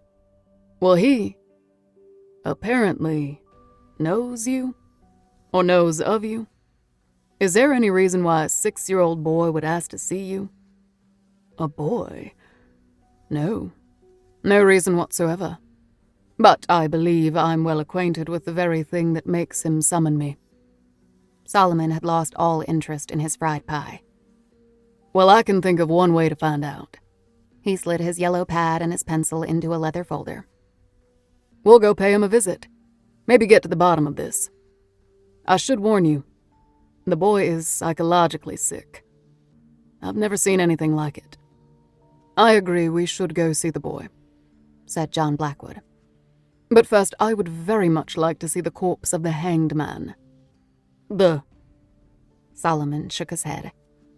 "Why would you want to see that? I might be able to help you with your work here." Solomon was confused. "You said you were not here in any professional capacity." "That's correct." "Then, why are you here?" "My curse is that I go where I am needed. And right now, it seems I am very much needed here in Gibbston, Mississippi." The county hospital, half an hour's drive south, was segregated. Solomon in a borrowed bureau car, drove past the colored entrance side door, parking under a carport overhang in the main entrance. A signpost inside the entrance read, "Waiting room for whites only. By order police department." An old white man sat at a table with a telephone on it inside the foyer. He had only one arm, the cuff of the right side sleeve of his Oxford shirt tucked into the waistband of his pants, next to his suspenders clip. He looked to John Blackwood. "Help you?" Solomon showed the man his FBI badge. Would you mind directing us to the morgue? Negroes are on the other side of the hospital. The white morgue, said Solomon. What for? To see a dead body. The hanged man from Gibston, Hack Cosby. The old man looked back and forth between John Blackwood and Solomon. It seemed that having a white man there made it all right. Side stairs all the way down. Thank you kindly, said Solomon, putting a little topspin on his parting congeniality. As they turned the corner, Solomon looked back and saw the gatekeeper dialing his rotary telephone, no doubt calling up Sheriff Ingalls in Gibston. Solomon had to wave his badge again to gain entry into the morgue. The gowned attendant knew exactly which drawer table to pull open. The smell was sickening. You here to release the body to the funeral home? Solomon shook his head, covering his nose, gasping for breath. The attendant grimaced such that his mustache rode up high to cover his nostrils. Do me a favor and tell them to hurry it up, will you? He pulled back the sheet and stepped out of the room. Solomon buried his nose and mouth in his jacket elbow. Blackwood played like he was unaffected. The flesh of the man's neck had separated and was further blackened from decomposition. The man's eyes were closed, his face elongated in agony from his final moments. His wrists were abraded like his throat from the wire restraints. But Blackwood didn't appear to be interested in the man's wounds. Would you mind helping me roll him over? Solomon found a pair of stiff latex gloves and pulled them on, offering Blackwood a pair. Is this really necessary? It is. Solomon winced at the thought of moving the cold, fetid corpse. What are you looking for? Blackwood did not answer at first. Of course, corpses do not roll. Solomon had to take the shoulders and Blackwood the feet, and they rotated the body, releasing even more odor. Solomon backed away, his throat bucking. Blackwood examined the corpse's hairline, his gloved hand smoothing back the dead man's thick blonde hair. Strands of it came off onto his yellow gloves, along with flakes of scalp. What is it? Asked Solomon between shallow breaths. Blackwood straightened, his mouth set flat. Nothing. Help me right him. Solomon did, then shoved the drawer closed. The stench lingered. How are you able to tolerate this smell? Asked Solomon. There are much worse things to tolerate, said Blackwood, distracted. Now I need to see the site of the hanging. They drove there with all 4 car windows down. Solomon told him about finding the small footprint in the soft forest floor beneath the burnt leaves. He asked Blackwood again about the boy. A very peculiar situation, was all Blackwood would say. They raced the sunset there and lost. There was a blue glow in the sky, but that wouldn't help them once they were inside the trees. Solomon found a flashlight in the glove box and led the way. He wasn't sure he would be able to find the site, right up until the moment he stepped into the small clearing. He showed Blackwood the low branch and described the murder scene without aid of photographs. He kicked aside the forest debris to reveal the faint footprint. But Blackwood was less interested than Solomon expected. May I? He asked, taking the flashlight. He examined the trunk of the hanging tree, its ridged black bark. Standing with his back to the trunk, he shone the flashlight up into the high branches of the surrounding trees, then began inspecting their trunks. On one, he discovered a carving that, in daylight, would not have been readily visible. It was slight and small, a curious, crude design consisting of a large circle overlapping with a small circle and a line originating from the overlap, pointing northeast. Blackwood shone the flashlight beam in the general direction of the odd line. "What is it?" asked Solomon. "Like a hobo marker or something?" "Something like that," said Blackwood, walking 10 or more yards to another thick trunk. "A marker indicates, warns, or suggests paths for the hungry and the desolate. So in that sense, this thing is similar." Another small symbol was rendered there. This one more elaborate, with curving, connecting lines, and what appeared to be one half of a star. It could have been a character in a strange, primitive language, a hieroglyph or a pictograph. To Solomon's eye, it looked like a sort of signature, as though dashed off by a spirit of the wood. This symbol lacked a directional line, at least as far as Solomon could tell, but Blackwood turned the flashlight beam to blaze an illuminated trail to the next tree, and the next, each one with a faint carving, taking them deeper into the woods. "Where are we going?" asked Solomon. Blackwood stopped a moment, standing still, as though listening. "We are here." He played the light around a small clearing. 2 wooden posts jutted from the ground, supports to a long-ago destroyed sign. Blackwood cleared fallen leaves off eroded stone markers with words and dates carved into them. Only remnants remained, partial names and partial dates ending in the mid-1800s. Solomon realized what it was. "This is a slave graveyard." Blackwood wielded the flashlight as Solomon stepped off burial stones set every 10 to 15 feet. This had been either a remote section of a slave owner's property, or else an unofficial burying ground.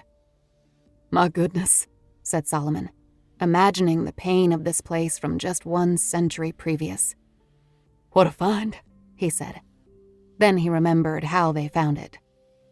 "What does it mean?" Blackwood examined the earth.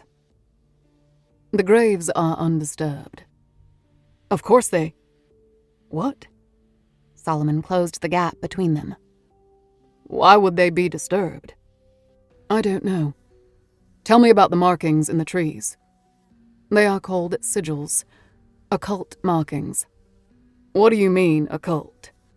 Solomon was getting spooked, standing in a forgotten graveyard in the middle of the woods, talking about black magic. "I don't know the translation," said Blackwood. "but it is notable enough that they exist here." "Sure is," said Solomon, having had enough of this. "Let's get back." They retraced their steps to the hanging tree. Solomon was still trying to make sense of it all. "Are you thinking the hanging has something to do with the sigils?" said Blackwood. "Sigils," said Solomon. "Or is it the graveyard? Or the boy?" "Yes, all 3. said Blackwood, playing the flashlight beam around the hanging site. Solomon stepped in and relieved him of the flashlight. He didn't want him to find anything else here. Solomon said, "Since you're not being very forthcoming, let me tell you a little bit about myself. I don't like the word occult, for one, and I don't really like spending time in graveyards after dark.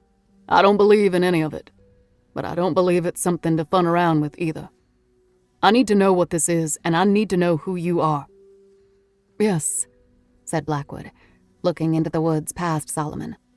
"But first, we should ascertain who this is coming our way." Solomon turned fast. He saw flames in the trees. Torchlights. 6 of them. More. Coming through the woods. Solomon felt for his gun through his jacket flap, his Colt Detective Special reassuringly holstered on his hip. "And this is just what we needed here tonight." The torches slowed. Voices talking back and forth. They had seen the flashlight beam. "How good are you in a fight?" asked Solomon. Blackwood said, "A fight? A fist fight? You any good?" Blackwood said, "I've never participated in a fist fight." "Perfect," said Solomon. The only thing to do was get ahead of this. He aimed the flashlight at the oncoming torches, switching it on and off as a signal. "This is the FBI," he called out. "You are entering a crime scene area." When the flashlight was off, the woods were as black as sleep. The torchbearers stepped through the last layer of tree trunks, revealing themselves. White, pointed, hooded masks, wrinkled white robes, blood drop cross insignia on their breasts. 10 Klansmen. 10 hillbilly white nationalist terrorists arriving at the scene of a white man's hanging to find a black man and a very, very white man. FBI, said Solomon again, shining the light on his badge. He let the beam fall upon Blackwood so these Klansmen knew he wasn't alone. Their eyes were barely visible through the cutout holes in their hoods by flickering torchlight. Solomon said, "You ought to be careful with those torches. You don't want to set the whole woods on fire." Or maybe they did. Maybe they had come to burn the hanging tree. "What kind of badge is that, boy?" said one of the Klansmen. Solomon smiled through his anger and said, "The kind they hand out with a loaded gun. A white man was hanged here," said the Klansman. "I'm here to find out who did it," said Solomon. "So are we," said another Klansman, jabbing the night air with his torch. "You're mistaken," said Solomon.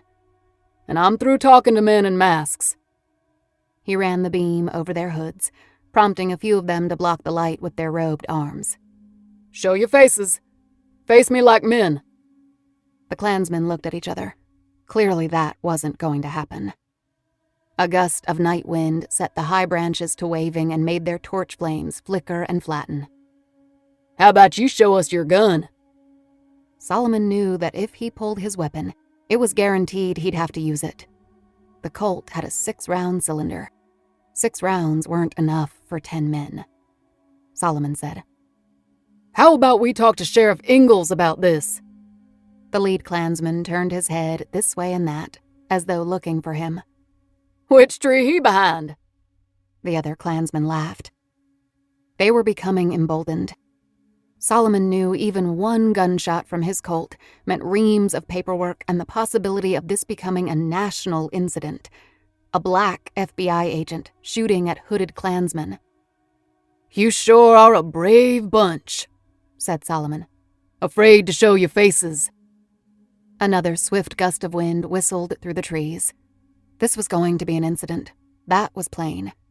Now all Solomon had to worry about was not ending up on the wrong end of the hanging branch. John Blackwood, about whom Solomon had almost forgotten, stepped up just behind Solomon's flashlight arm. "Agent Solomon, do you trust me?" he whispered. "No, I don't," Solomon whispered back, but he was out of options. "Why?" "Allow me to hold the electric torch for you." Solomon did not want to relinquish his only source of light. "It's called a flashlight. Why do you want to hold this?" "I think you can use some help." "Okay," Solomon said after a moment. He needed both hands for whatever was coming. Solomon handed Blackwood the flashlight. "What are you talking about up there?" asked the lead Klansman, moving up a few steps. Blackwood said quietly to Solomon, "Now, when I switch off this electric torch, be prepared to run." Solomon said, "When you... what?" The other Klansmen stepped forward, following their leader. "What are you doing there?" he said. Blackwood said, "And... now." Click. The flashlight went dark. For a moment, the torches lit the trees with orange, dancing light. "Ilil," uttered Blackwood in a harsh whisper. A sudden and thorough gust of wind ripped through the clearing. The torch flames whipped back and went out. Blackness fell like a guillotine blade in the disorienting wind. The Klansmen shouted in alarm. Solomon felt a hand on his forearm, pulling him.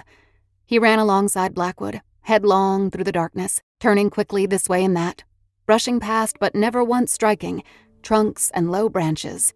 Their steps seemed hushed, muffled, as if they were barely touching the ground. Blackwood guiding him firmly past and above all obstacles, gliding through the dense tree cover like mercury. He was aware of frantic yelling behind him, the Klansmen either chasing them or simply fleeing the woods themselves. At once, Solomon saw pale moonlight. He emerged from the tree cover onto grass that looked silver and rough gravel beyond. There they stopped, Solomon struggling to catch his breath. How did you do that? Solomon felt something come into his hand. The flashlight. Then the harried voices of the clansmen, shouting to each other. Over here! It's this way! I can't see shit! As robed bodies began stumbling out of the woods, the fear in their voices was palpable and enjoyable. Solomon hit them with the flashlight beam and they shouted in fear, covering their eyes.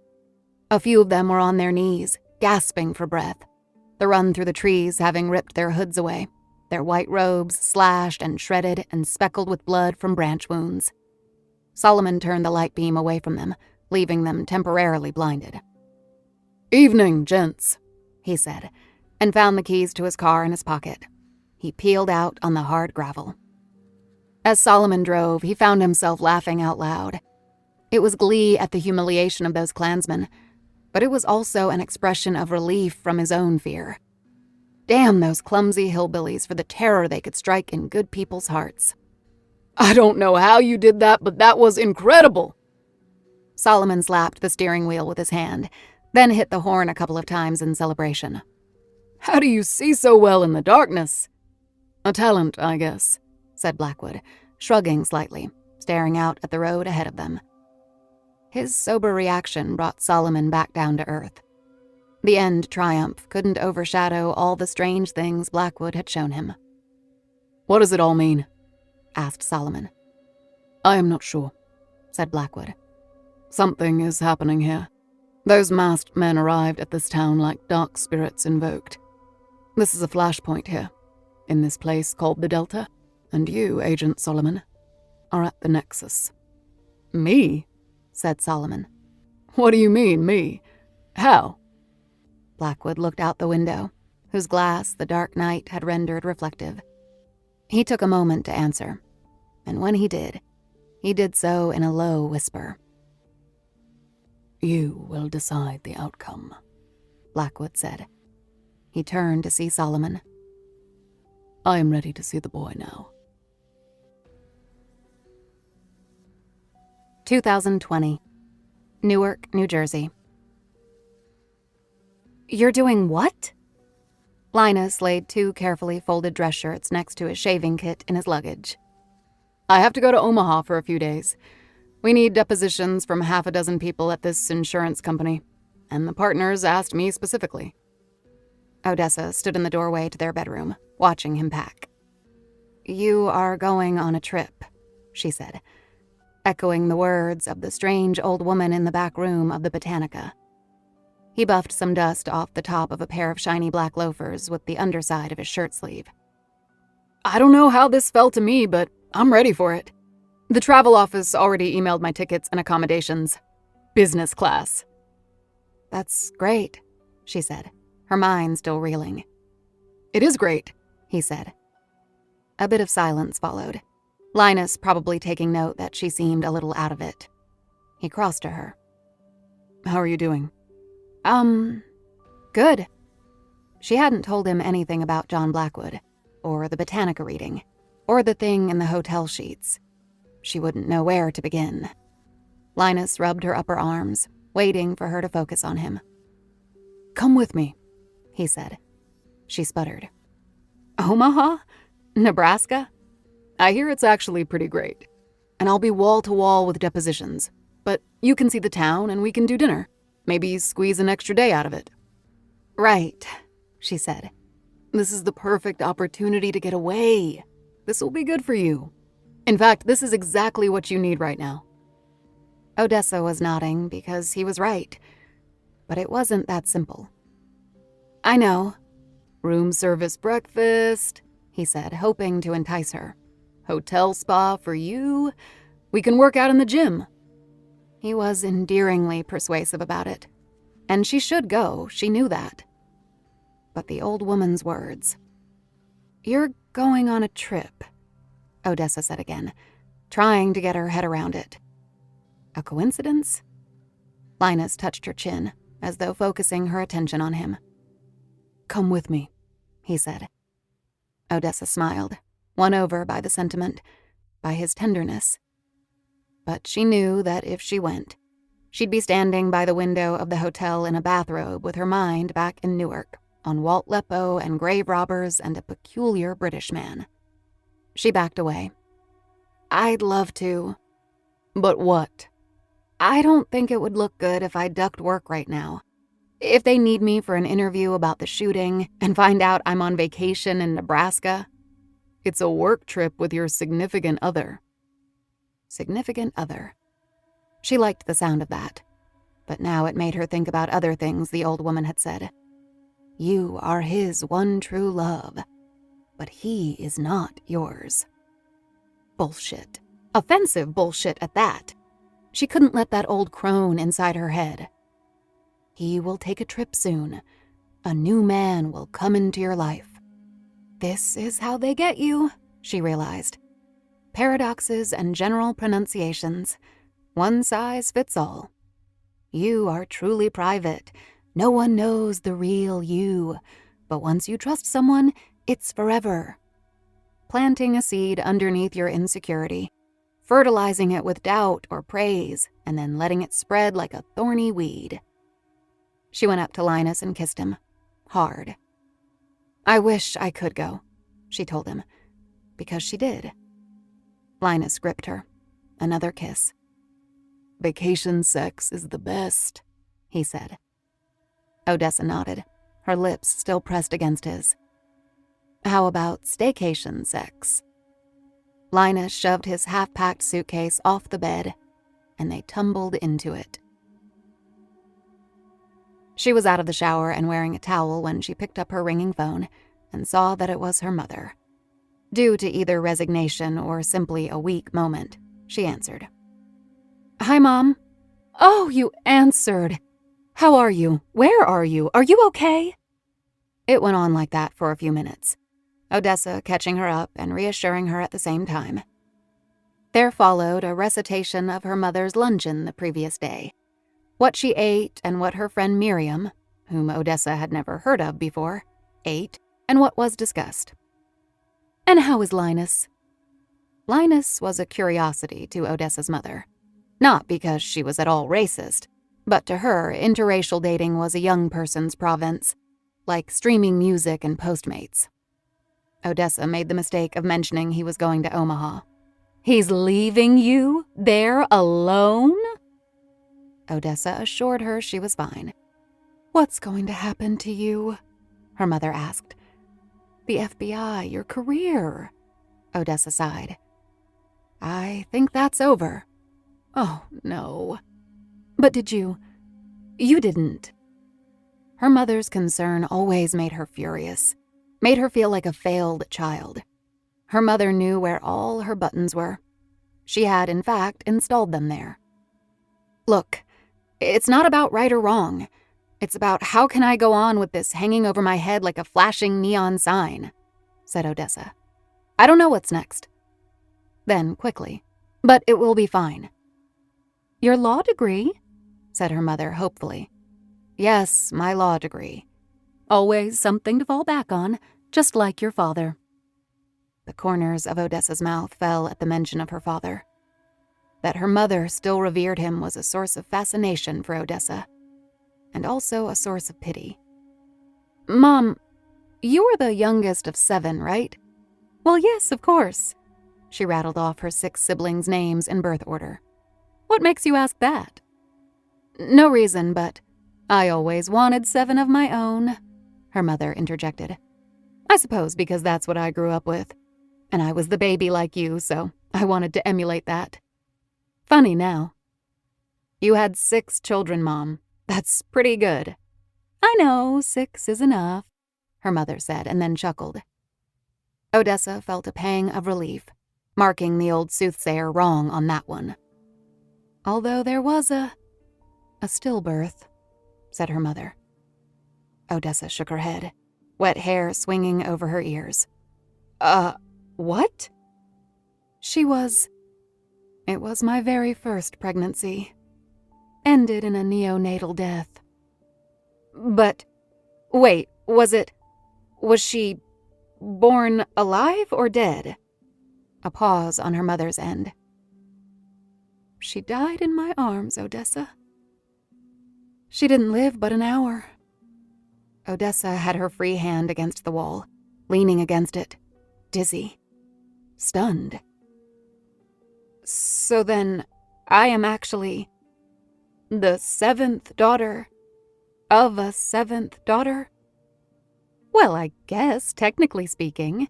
But why do you say it like that? Why haven't we talked about this before? Asked Odessa. How could I not know this? Because it isn't very pleasant for me to speak about, Odessa, said her mother, an uncharacteristic, curt note in her voice. I'm sorry. Odessa realized she was dredging up painful memories without thinking about her mother's side of this. The 7th daughter of a 7th daughter. What the hell did this mean? Mom, I can't know what it was like to go through that. I didn't really know. Sorry. She found herself with a newfound appreciation for her mother's strength. It almost forgave, and went a long way toward explaining the decades of weakness that followed. Odessa, said her mother, where are these questions coming from? An old soothsayer. Nowhere, Mom. Just soul-searching. Odessa, are you thinking about starting a family? What? God, no. Are you pregnant? Jesus. No, Mom. Nope, none of the above. You know your sister is expecting her 3rd. Odessa lived through another 2 minutes of denials and trying to get off the phone, until finally the line was dead, and she was staring at her screen display, deep in thought. She replayed the tarot reading, all the things that woman said. Still, Odessa found ways to knock down some of her statements, her predictions. She was still fighting the reading, denying it. The counterwoman wearing the headdress, translating, she asks if you want to know about your father. And then the old woman's eyes rolling back when confronted by John Blackwood, almost fainting. Odessa walked into the kitchen. The teacup was on her kitchen counter, still unwashed. The cup from which John Blackwood had drunk. The one he had held. Odessa endured the glances, the eyes following her in the hallway as she moved through the New Jersey field office in Claremont Tower. Only something like this could have made her return there. Her friend Lorena was waiting for her in a secure conference room. They hugged. Lorena studied her face, and Odessa knew she was scrutinizing her complexion as an indicator of health. You look good. Thanks, said Odessa. There was water, a fancy mason jar and 2 glasses. She poured herself one, hand trembling. I'd be a blotchy, dried-out mess. I miss you. What do your lawyers say?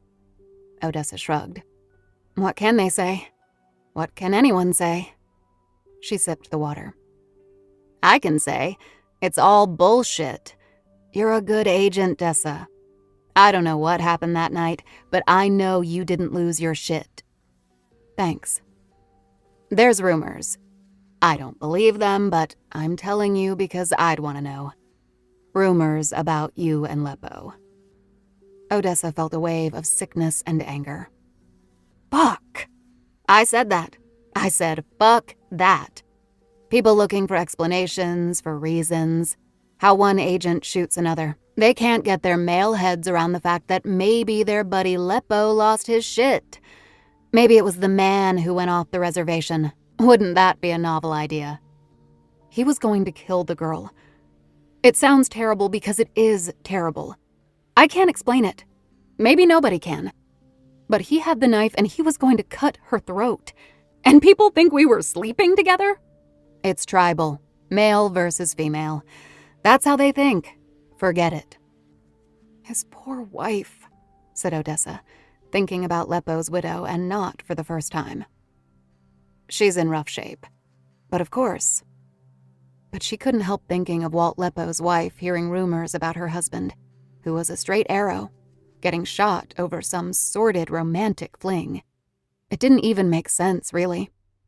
But she hoped Leppo's wife was spared that. Odessa remembered the paper bag in her hand. Will you do me another huge favor? Anything, said Lorena. But then, remembering what she'd done for her before, getting Odessa the crime scene photos from the Peters house, she pulled back. Wait. What favor is it now? Odessa handed her the lunch bag. Lorena held it, not opening the top fold. Oh, shit, she said. What is this? A teacup. I want you to run a full biometric analysis, including DNA casework and latent prints. Lorena stared at Odessa, her face slowly breaking into a smile. You realize what you're asking me? I do. This breaks, every protocol we have. I know. People have gotten fired for using the FBI lab for personal grievances. I'm the only one getting fired here, said Odessa. I'll take full blame. You're sure this isn't about you and Linus? Some domestic incident? Maybe he had a girl over to the house or something? Is there lipstick on the rim? Odessa shook her head. No lipstick. This is not about Linus. Okay. Then what is it about, exactly? It's about my case. But not exactly. Explain. I wish I could. Oh, shit. Lorena turned in a full circle, a pirouette of protest. Dessa, would I ask if it weren't really that important? This is crazy, girl. This is getting out of hand. All of it. I'm worried about you. Yeah, said Odessa. Tell me about it. Lorena waited for more. That's all you're gonna say? One more thing. The cup needs to be processed here, not Quantico. I need the results to stay in-house. Lorena let out an exasperated sigh. Anything else? And the results need to come to me exclusively. Any database hits, I want to know. But just for me. Understand? Dessa, girl, are you sure you're okay? You don't seem okay. Odessa touched her temples. I will be, she said, willing it to happen. I will be. Odessa returned to New York Presbyterian Queens Hospital in Flushing, riding the elevator up to the patient care unit. She found Earl Solomon's room, and Earl Solomon in it. He sat against a stack of 4 pillows in his hospital bed, covered by a blanket over the sheet, though she found the room warm. The sight of his bedsheet took her back to questioning Mauro Esquivel in the basement of the Lexington Regal Hotel with John Blackwood. That focused her mind. There was another man in the room, though again not a family member. He was heavy, with thick, friendly jowls, wearing a generously tailored suit, his scalp bald to a fold of flesh at the back of his neck. Hello, Odessa said. Am I interrupting? Come in, Agent Hardwick, said Solomon, his voice a bit raspier than the last time she'd spoken with him. He welcomed her in with a pale-palmed hand. It's almost happy hour. She smiled, relieved to see him in good humor, if physically more weakened. A thin tube across his face fed oxygen through his nose. Hello, she said, shaking the other man's hand. This is Mr. Lusk, said Solomon. He's a lawyer. Pleased to meet you, Agent Hardwick. Odessa released his hand and turned to Solomon. His eyes were still yellowed, the skin of his neck looking looser, like he was losing weight quickly. How were those tests? Oh, that. I guess they'll get around to telling me one of these days. She couldn't tell if he was putting up a good front, or if this was his natural disposition. But you're okay? How are you doing? Getting there. Odessa nodded, unsure what to say. Getting there. But he wasn't specific about just where that was. Good, good, she said, hating pleasantries and small talk at a time like this. What brings you back here? Asked Solomon. Well, I wanted to check in on you, and, I don't mean to be rude, but can we speak privately for a moment? She smiled awkwardly at Mr. Lusk, who stood there with his hands in his pockets listening. He looked at Solomon as though to say, not a problem. Solomon said, It's fine. You can speak openly in front of Lusk here. He's a lawyer. Okay. She smiled again at Mr. Lusk, hoping he would take it upon himself to step outside for a bit. But the corpulent man simply smiled back. Fine, then. She wouldn't feel self-conscious. If Mr. Lusk wanted to stay, he was going to hear quite a tale. I mailed, if that's the right word, a letter at the address you suggested, she said, turning back to Solomon. John Blackwood appeared soon thereafter. Very quickly, in fact. At my home. Yes, said Solomon, as though he were aware of this already, which was not possible. Go on. He, well, I guess he agreed to help me, or try, and we pursued some leads. One lead, and... Yep. She wanted to be blunt, but despite her determination, she found it difficult to be completely open with the lawyer in the room. She knew she would sound ridiculous. And then we parted ways. How do you know him exactly? He said you two go way back. We do. What was it? 62? Summer of 62. Solomon was looking to Mr. Lusk to confirm for some reason. Wow, said Odessa. Was he a child? No, said Solomon. And he is... What is he, actually? Said Odessa. His job? His job is being who he says he is, I think. Solomon shook his head as though they were discussing the weather. There's no explaining him.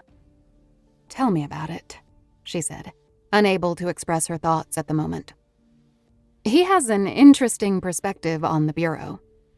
He does, doesn't he? I don't think he fully understands. He thinks we are agents like real estate agents or sports agents. Representatives. At least, that's his patter. Patter? I don't know if everything he says is straight ahead, or sometimes tongue-in-cheek. He's easier to be around if you don't take everything he says to heart. Is that right? She said, still burning at his treatment of her. He gives more than he takes. I'll put it that way. It's worth putting up with the Hobson Act for what he gets you. Odessa nodded, but did not quite understand. The Hobson Act? She thought Solomon was referring to some obscure federal law. Hobson, yep. Ever see the movie Arthur? No. I don't... Wait, Russell Brand? Nope. Short guy, so funny. Funniest drunk since W.C. Fields. I'm very lost here, she said. Mr. Lusk said helpfully. Dudley Moore. Solomon pointed to Mr. Lusk. That's him. Not him, though. Not his character. He was a rich kid who grew up into a wealthy man, but he had the same butler since he was a boy. Funny British manservant. Old guy. Straight face. Cut him down to size every single time. Blackwood is a little like that, except he's only older inside. Hard to like at times, but good to know. That pretty well sums him up. Odessa nodded, needing to get this conversation back on track, pivoting to Solomon's house. Anything else you want me to take care of at your residence while you're here? Can't think of anything. Just the damn fish. The fish is fine. Well, I wasn't all that worried, to be honest, said Solomon. She chuckled too long. By the way, while I was there, I was looking for a net for Dennis to take the fish out of the bowl of dirty water, and I found one in the small closet off the kitchen. Good. Yes, she nodded, working her way up to this. But while I was in there, I noticed the back wall. Solomon smoothed out the blanket beside his hips. Have you listened to any of them yet? Any of the tapes? Well, yes. Sounds like you found my hidden room. I really didn't mean... I'm not normally a snooper, but that room represents about a third of the house. Did you listen? Odessa shook her head, surprised he was so unperturbed at her trespassing on his inner chamber. No. You should. When you're ready.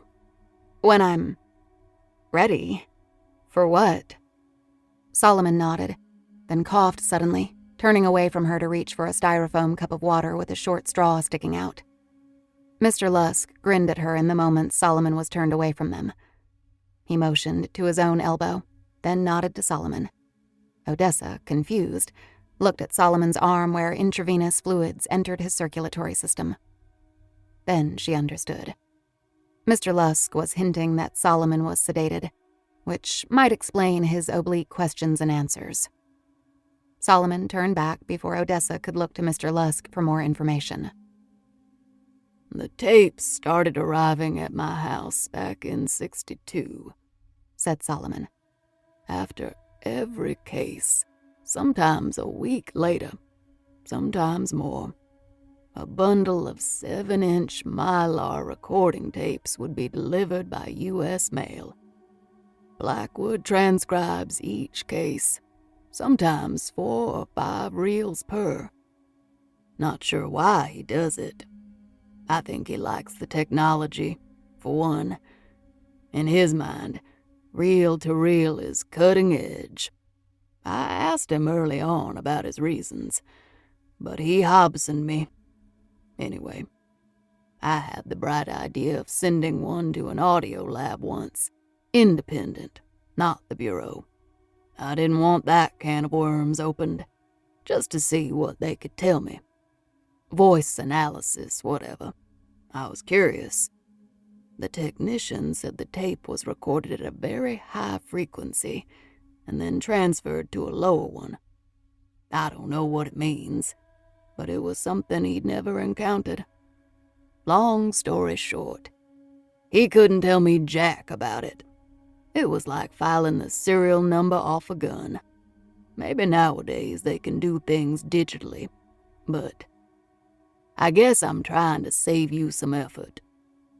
All those tapes, said Odessa. That's a lot of cases. What kind of cases? Listen first, said Solomon. Then we'll talk. She shook her head, because what she was about to say sounded crazy. Are they occult cases? It's okay, said Solomon, summoning a smile. I was like you once upon a time. Like me? That's why I saved all the damn tapes, said Solomon. It wasn't like he asked me to. I wanted a record. I wanted some backup in case things ever went sideways on me and I had to defend myself. Odessa was rubbing her temples again. Was there some sort of hypnosis going on? Or contagious insanity? Can we go back to occult cases? Because that's just not something the FBI investigates. True enough, Agent. It's not our job. It's not anyone's job. It's not a job at all, except for him. Solomon held up his hand, stopping her next question before she could ask it. Speaking of whom, now that you've encountered him. Solomon turned his head fully toward her, not just his eyes. His demeanor changed, became more solemn. It's been more than a year since I've laid eyes upon Mr. Blackwood. I was hoping he might come by here, pay me a visit, you know, one last time. Odessa swallowed softly. One last time? Did this mean Solomon's condition was terminal?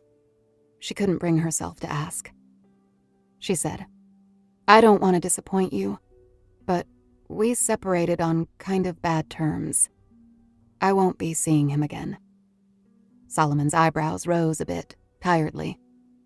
You will, he said. And when you do, tell him. He smoothed out the blanket again. It's kind of funny, I guess, to come to the end, to have lived a life of, you could say, proud independence, only to find you got no one. That's the thing I'm facing now. Odessa's heart dropped. She reached out to him, touching his shoulder. You're not alone, she said. It's mainly my own fault, he said, trying to smile. Outliving everyone else. No family? Said Odessa. None. And no trusted friends. And the hospital here, or my health insurer, I'm not sure, needs me to update my healthcare proxy. He looked at Mr. Lusk, who nodded his second opinion. It's a formality. You won't have to make any difficult decisions. I marked down how I want everything to go. Oh, she said. Me? It's a lot to ask, I know. We don't know one another very well at all. She felt a panicky feeling rising in her chest and wasn't sure why. She fought it. You can read the form, he said. You're a lawyer? It's all spelled out. Mr. Lusk produced a 3-page contract. Palliative care for dignity and quality of life, but no extending treatment beyond that. At no time will you be required to make a life-or-death call, as it were. Mr. Lusk had a fountain pen, too. Odessa felt herself nodding. Of course, she said. She read through the form quickly. Standard medical legalese. She signed. And if you would, said Mr. Lusk, swapping out another set of pages. Power of attorney. Standard formality. This one she skimmed, then signed her name to it. Mr. Lusk smiled and slipped the contracts back into his leather portfolio, which he tucked under his arm. Odessa, said Solomon. He held out his hand to her. She took it, cold and rough. This is a special thing you've done for me. Thank you. There was emotion behind his voice. He was grateful to her. And maybe there was something more. Happy to help. Really, I am. She gave his hand a light squeeze. I'm really glad we met.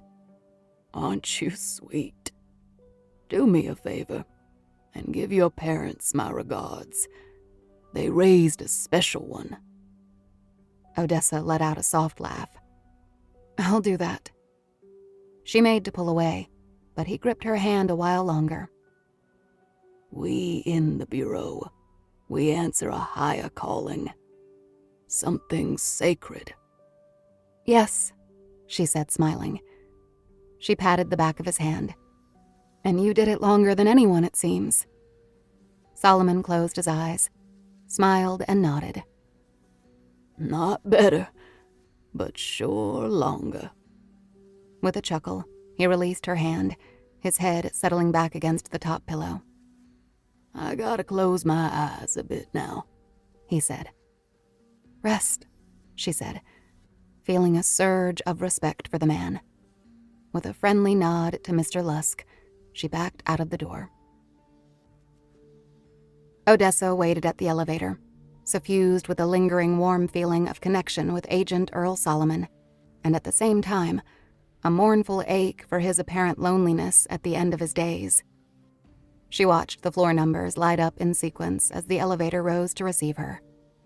The only good thing about hospitals was leaving them. Another person appeared at her side. She looked over with a courtesy grin and saw that it was Mr. Lusk, his chubby fingers tapping softly on his leather portfolio. Going down, he said with a smile. Yes, she said. He seemed pleasant enough, but also like he had something on his mind. Difficult, he said, nodding with meaning. It is, she answered. He's a good man. The doors opened. Mr. Lusk waved his arm theatrically for Odessa to enter, joining two other riders already inside the elevator car. They turned to face the closing doors. "How long have you been Agent Solomon's lawyer?" she asked.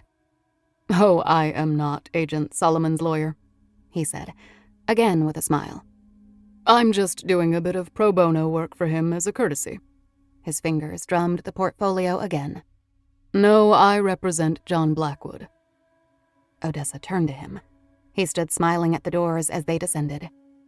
"You're Blackwood's lawyer?" He nodded. "Then why can't you get him to visit Solomon?" "Me? Oh, no. Mr. Blackwood does as he pleases.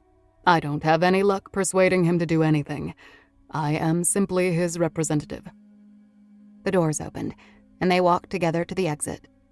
Odessa said, "I don't suppose you want to tell me what Mr. Blackwood's business is, or how he affords personal counsel?" Mr. Lusk smiled and shook his head. "Mr. Blackwood has asked me to take you to him. He wants to show you something." "Show me what?" "I don't know the answer to that." "He wants you to take me." They stepped out onto the street. "I have a car with me," he said. At the curb, parked in a clearly marked yellow no parking, no loading zone, was a Rolls-Royce. Vintage but not antique. Black with faint gunpowder gray styling. Odessa stopped. "That's your car?" "That is Mr. Blackwood's car. A Rolls-Royce Phantom." Odessa smiled and shook her head. "Here's what bothers me most," she said, as though Mr. Lusk cared. "The presumption that I would do what he wants. Get in his car and go to him and be shown whatever it is he wants to show me." Mr. Lusk nodded, smiling pleasantly. "I feel exactly the same way." "Like I don't have anything better to do," she said. Mr. Lusk smiled and half shrugged. "Completely in agreement." He opened the door for her. "What could he want to show me anyway?" "There is one simple and straightforward way to find out." Again, he swept his arm forward theatrically toward the interior of the vehicle. Odessa saw that it was weirdly roomy inside, and well-appointed. Burgundy leather seats with dark stitching. A bar to one side that appeared to feature only bottled water. Tinted windows. There was no one else inside. "He's not here?" "I am to take you to him." Odessa looked around at the street. The people walking past, glancing at the fancy vehicle. Cars rolling by. Buildings high above. It almost felt as if she were leaving this everyday world for another one. She remembered Solomon's words from their first meeting, which had made little sense to her at the time, but kept coming back around in her memory. Everything is an invocation. Little moments of holy summoning. "You know what?" she said. "Why not?" She entered the vehicle, and with a formal nod, Mr. Lusk closed the door behind her. The Phantom rolled out of the city, heading north. Odessa had accepted Blackwood's strange invitation, with the assumption that the destination was close by.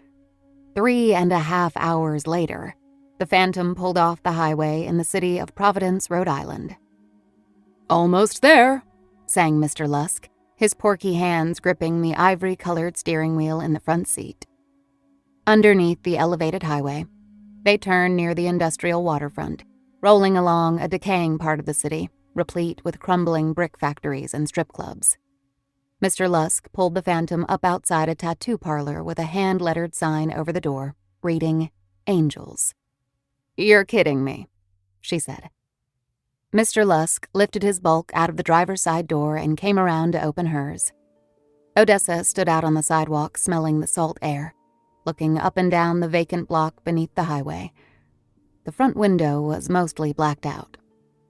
"Seriously?" she said. Mr. Lusk walked ahead of her to the door. He pressed a buzzer and waited. The door was pushed open by a large, well-inked man with a flared brown mustache. Come in," he said, his voice deep and Mexican-accented. Odessa and Mr. Lusk entered, and the tall man closed and locked the door behind them. The walls were decorated with tattoo designs. Nothing hip, all low rent. Everything from Warner Brothers cartoon characters to pissing Calvin to tramp stamps to a single perfect rose. Variations on Mother. Every branch of the armed forces, cartoon renderings of naked women and men, and multiple alphabets in various forms of Gothic script. Also for sale were knives and Zippo lighters, in displays near the front counter. I am Joaquim, the proprietor. Joaquim stood 6 feet 6 inches, dressed in a black t-shirt and black jeans under a full-length brown duster. He shook Odessa's hand, his palm dwarfing hers. Here he is, he said to Mr. Lusk, shaking his hand as well. I expected you half an hour ago. Mr. Lusk said, We were delayed leaving the city. Apparently meaning her visit with Agent Solomon. No matter, said Joaquim. Odessa scanned the ink sleeving his arms. Symbols and sunsets and religious iconography. As careful and complete a mosaic as she had ever seen on any surface. Guernica on flesh. You here for a tattoo? Said Joaquim. Odessa shook her head, checking with Mr. Lusk. Joaquim chuckled. I'm kidding, but if you ever want one, you come to me. Odessa nodded, still reading his skin. One face on his forearm caught her eye, looking familiar. Was it? Joaquim saw her looking at it. You like this one? Pretty good likeness, no? Odessa looked back and forth between the tattoo and Mr. Lusk. The attorney smiled pleasantly, nodding. Yes, it was Mr. Lusk's face. Really captures his spirit, I think. She scanned the other faces, wondering who and why and what. Check out my newest one here. Joaquim stepped to the counter, turning on a bright lamp and flexing the arm to focus on his midsection. He lifted his t-shirt up to his pecs, revealing more inked flesh, much of it radiating off a large cross in the muscled center of his chest. Sunlight or divine light shining from behind it. A small bandage covered a patch of skin on his left side, near the bottom of his ribcage. He peeled back the adhesive, revealing red, swollen flesh around a raw impression, roughly the size of an extra-large egg. It was a woman's face. It was Odessa's face. She stepped back. She looked up at him, smiling down at her. Not a bad likeness, he said. Odessa was speechless. He covered up the new ink and lowered his shirt on the living mural. Come on in back, said Joaquim. He's waiting for you. How did you... She was too mystified even to finish the sentence. Get a picture of my face. Right back here, he said, staring ahead of her. Joaquim led them through the back office and another door, down a narrow hallway to a locked door leading into an adjacent factory. Stepping inside, she felt the wide-open, high-ceilinged space more than she saw it. It was dusty and dark. The floor was grimy, the sound of her shoes upon it carrying wide into the room. John Blackwood walked out of the shadows, wearing the same dark suit, or an exact replica, that he had worn before. You're late, he said. Odessa was still shaken, speechless. Blackwood nodded to Joaquim, who stepped back to the wall near the door, pressing a small switch. Lights clanked on along the high ceiling, light raining down, dust motes swirling lazily. Parts of the ceiling had crumbled away, exposing the next empty floor high above. In the center of the room, arranged in a diamond, were 4 clear polymer cylinders running floor to ceiling. Each one was 8 to 10 feet in diameter and easily 25 feet in height. A circle of coarse sea salt surrounded each cylinder. Small, black, feathered creatures, they were roosters, stepped around the inside of the cylinders, pecking at the bare feet of hunched-over, aged beings, their flesh the glistening pineapple yellow of human body fat. Each had the wrinkled body of a 300-year-old man. Eyeless, earless, seemingly featureless, But when the nearest being, tormented by the roosters, twisted around, Odessa saw its entire face flap open and reveal a mouth yawning in hunger.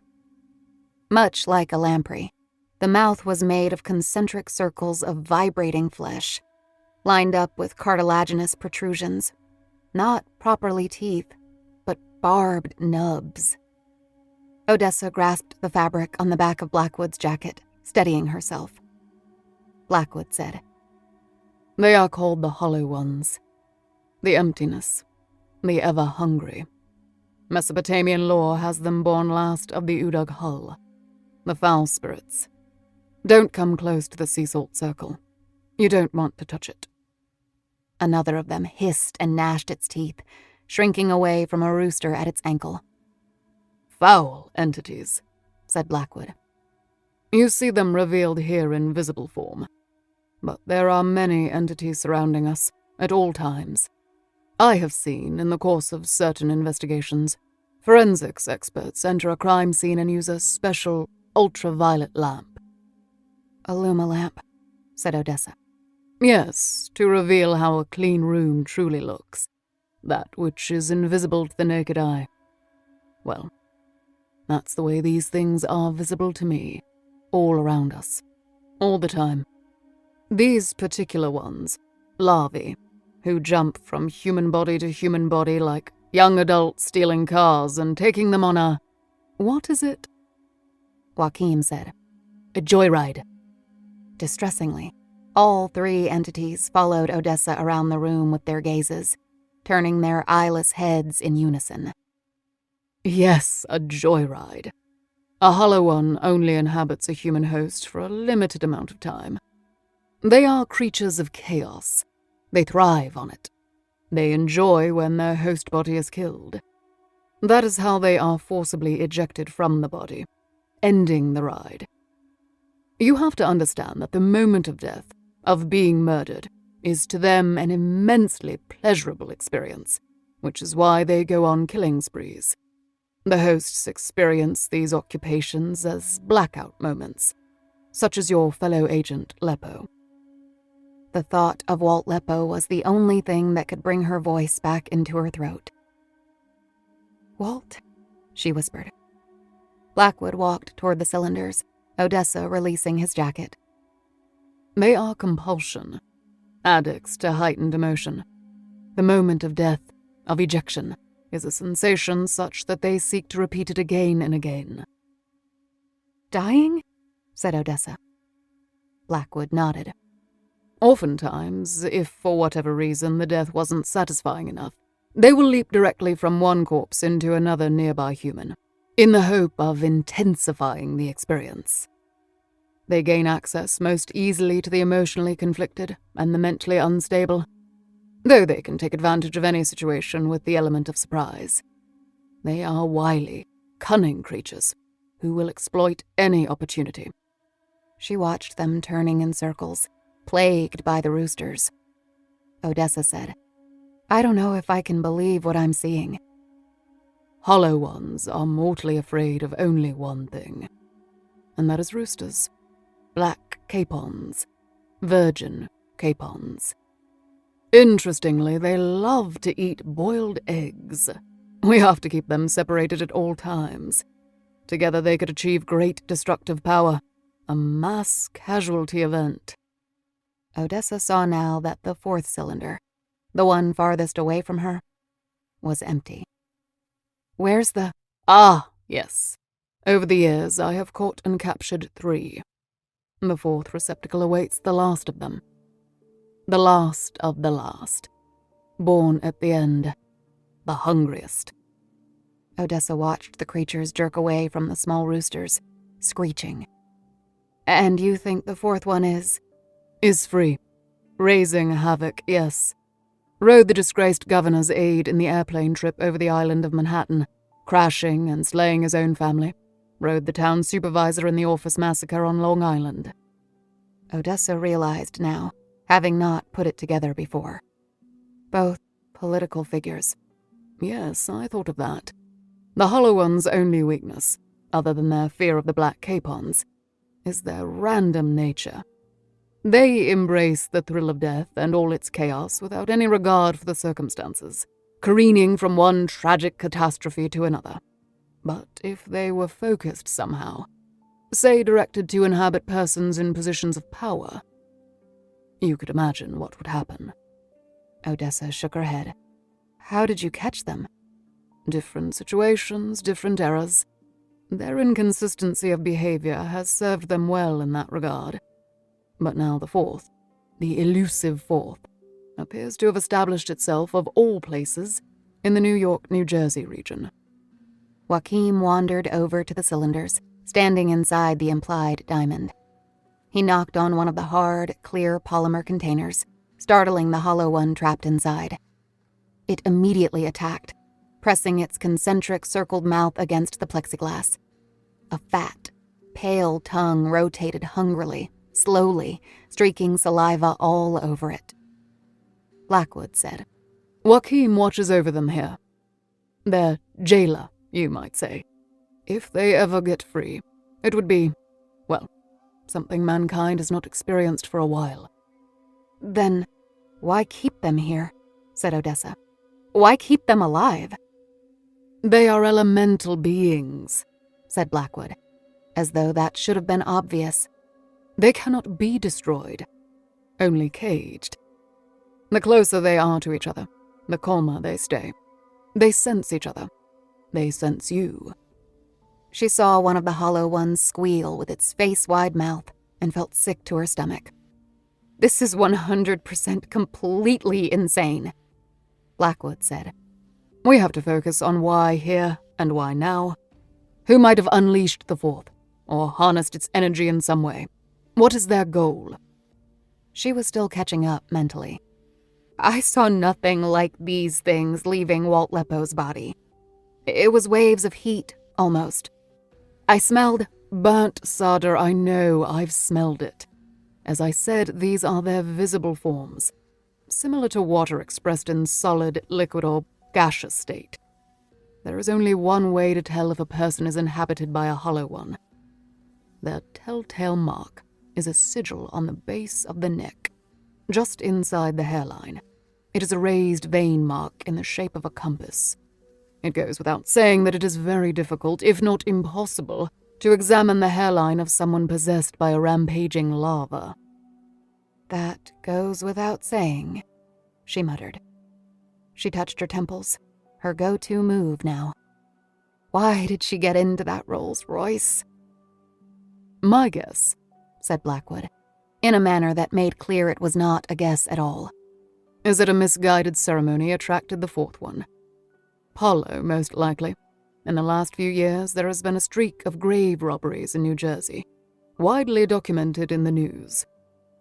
Is there any way we can go back to before I walked in here and just forget the whole thing? Blackwood looked at her as though uncertain if she was serious or not. You wanted answers. You wanted to know what happened to the agent you shot dead. Why he would attack that girl suddenly. Blackwood stepped in front of her, making sure he had her full attention. It wanted you to shoot. It wanted to be killed, to be blasted out of that body. And it wanted you to do it. Why me? Said Odessa. Through no fault of your own. It probably sensed your affection for that man, said Blackwood. His and your suffering would have added an extra flavor to the thrill. She realized that, in his own strange way, he was trying to absolve her of shooting Walt Lepo, but every answer begat another question. Then why didn't one of these mouthy monster things, I don't know, jump into me? I think it would have.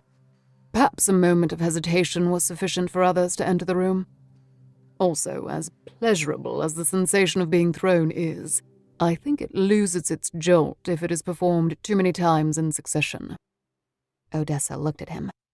Was he relating it to an orgasm? That was a question she did not want to ask. Blackwood said, I need to find and capture the fourth before it can realize its objective.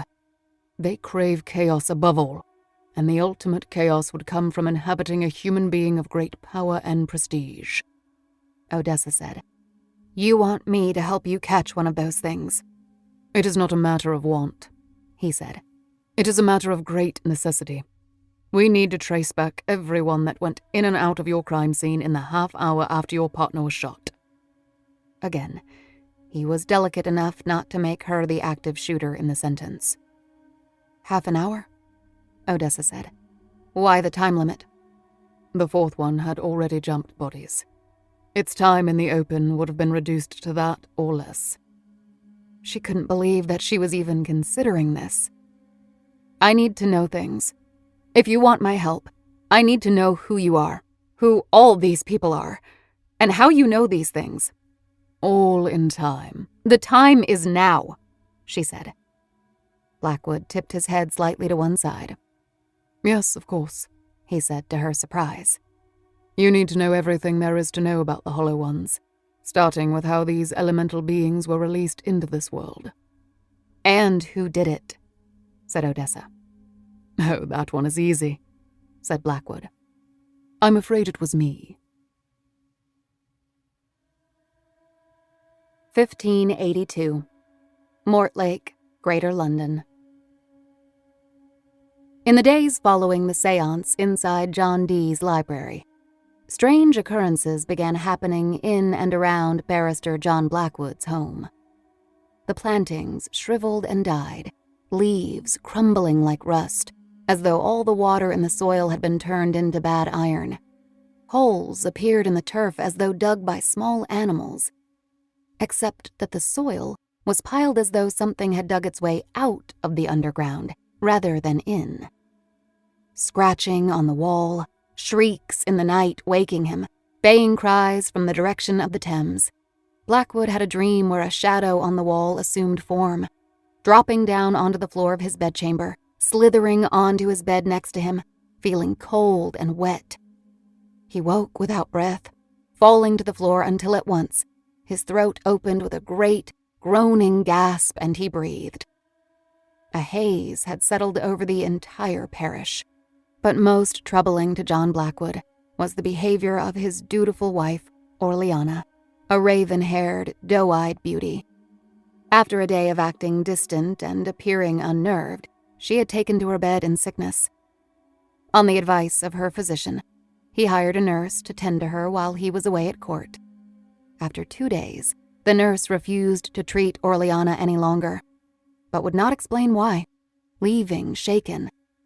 Blackwood, when he visited his wife's bedside, found only a woman in confused distress, beseeching his help.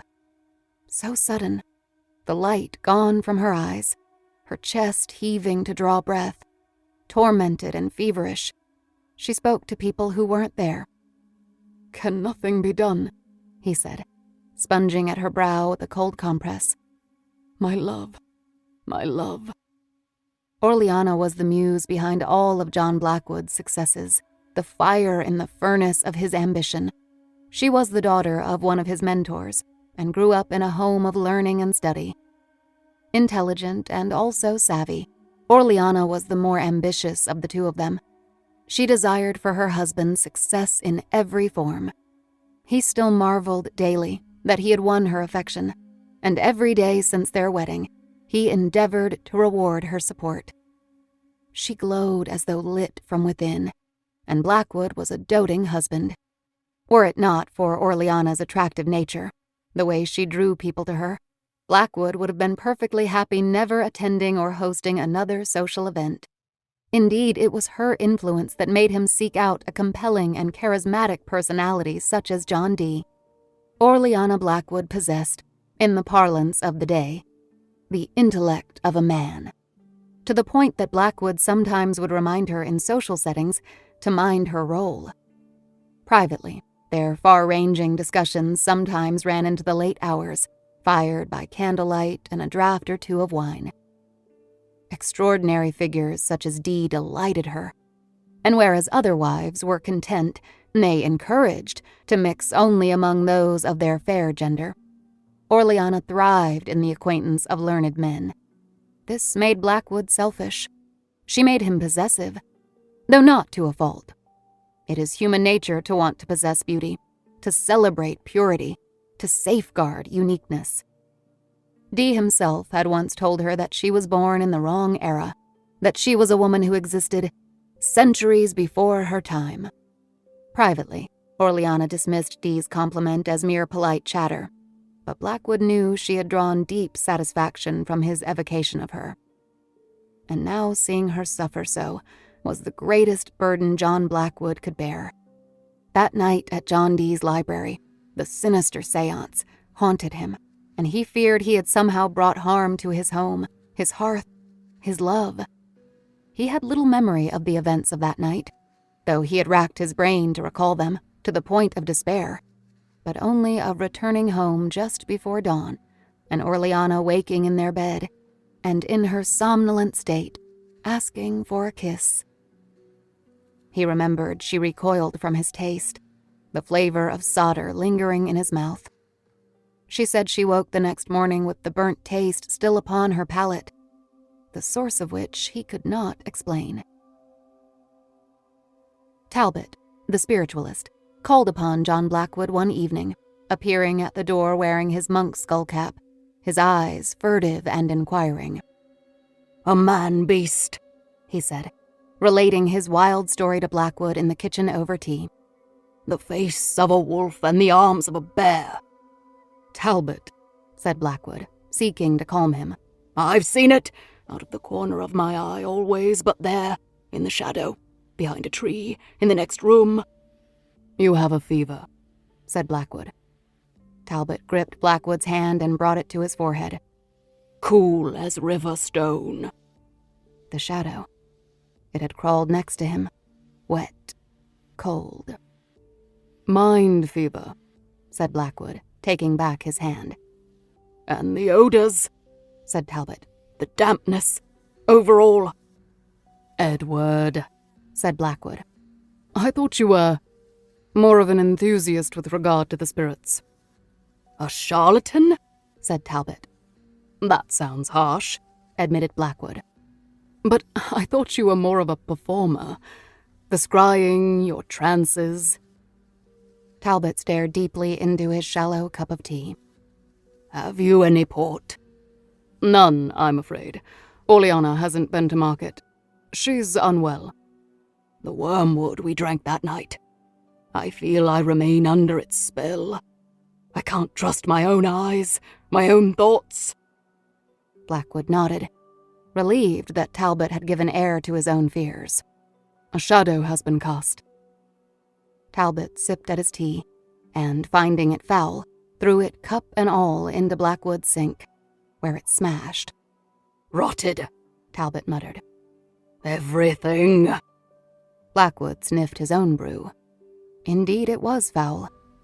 Even the tea leaves had turned. "John!" cried Orleana, her voice muffled through the walls. Talbot looked frightened. "My wife," said Blackwood, leaving him, moving through two closed doors to the bedroom. "The noise must have alarmed her." Orleana sat up in their bed, looking horrified. Blackwood explained. "Talbot's here, my love. He dropped a teacup." She wasn't listening to him. He saw that her call to him had nothing to do with the crash. She was staring at the wall upon which she had hung a tapestry not 3 months before. A pleasing cross pattern in colors of burgundy, gold, and jade, purchased from a shop in London on a balmy, carefree summer day, a furnishing for their bedchamber. Blackwood looked at the hanging. He saw nothing remarkable. "No, behind it, John," she said. Her face and mouth twisted as though she was about to scream. Blackwood went to her, touching her face, imploring her to look at him, but her eyes would not leave the tapestry. Shall I take it down?" She stared, unanswering, mesmerized. "Down it comes," he said at once, determined now. He crossed to the wall and gripped the woolen textile, but before he removed it from its mounting rod, the weaving collapsed as though of its own weight, falling heavily to the floor in a heap. Blackwood jumped back. The wall behind was unmarked and unremarkable. "There, you see?" He turned around, but Orleana was lying back upon her pillow again, eyes closed. "Darling," he said, feeling her cheeks, patting her hand. She breathed deeply, suddenly and completely asleep. Blackwood stepped back from the bed, a spike of terror in his chest. He returned to the kitchen to find Talbot pacing nervously. "What is it?" Talbot asked. Blackwood gripped the man's shoulders. "We must go to Dee." The white-gowned occult philosopher swept through his grand hall with, for him, a quick and eager step. "On the contrary, a great and profound success," John Dee said, refuting their concerns. "We have finally pierced the veil of the mystical."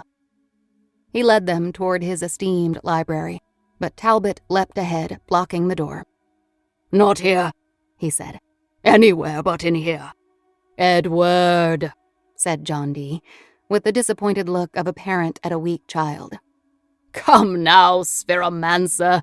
Don't tell me you lack the courage of your convictions." Talbot shook his head, eyes averted.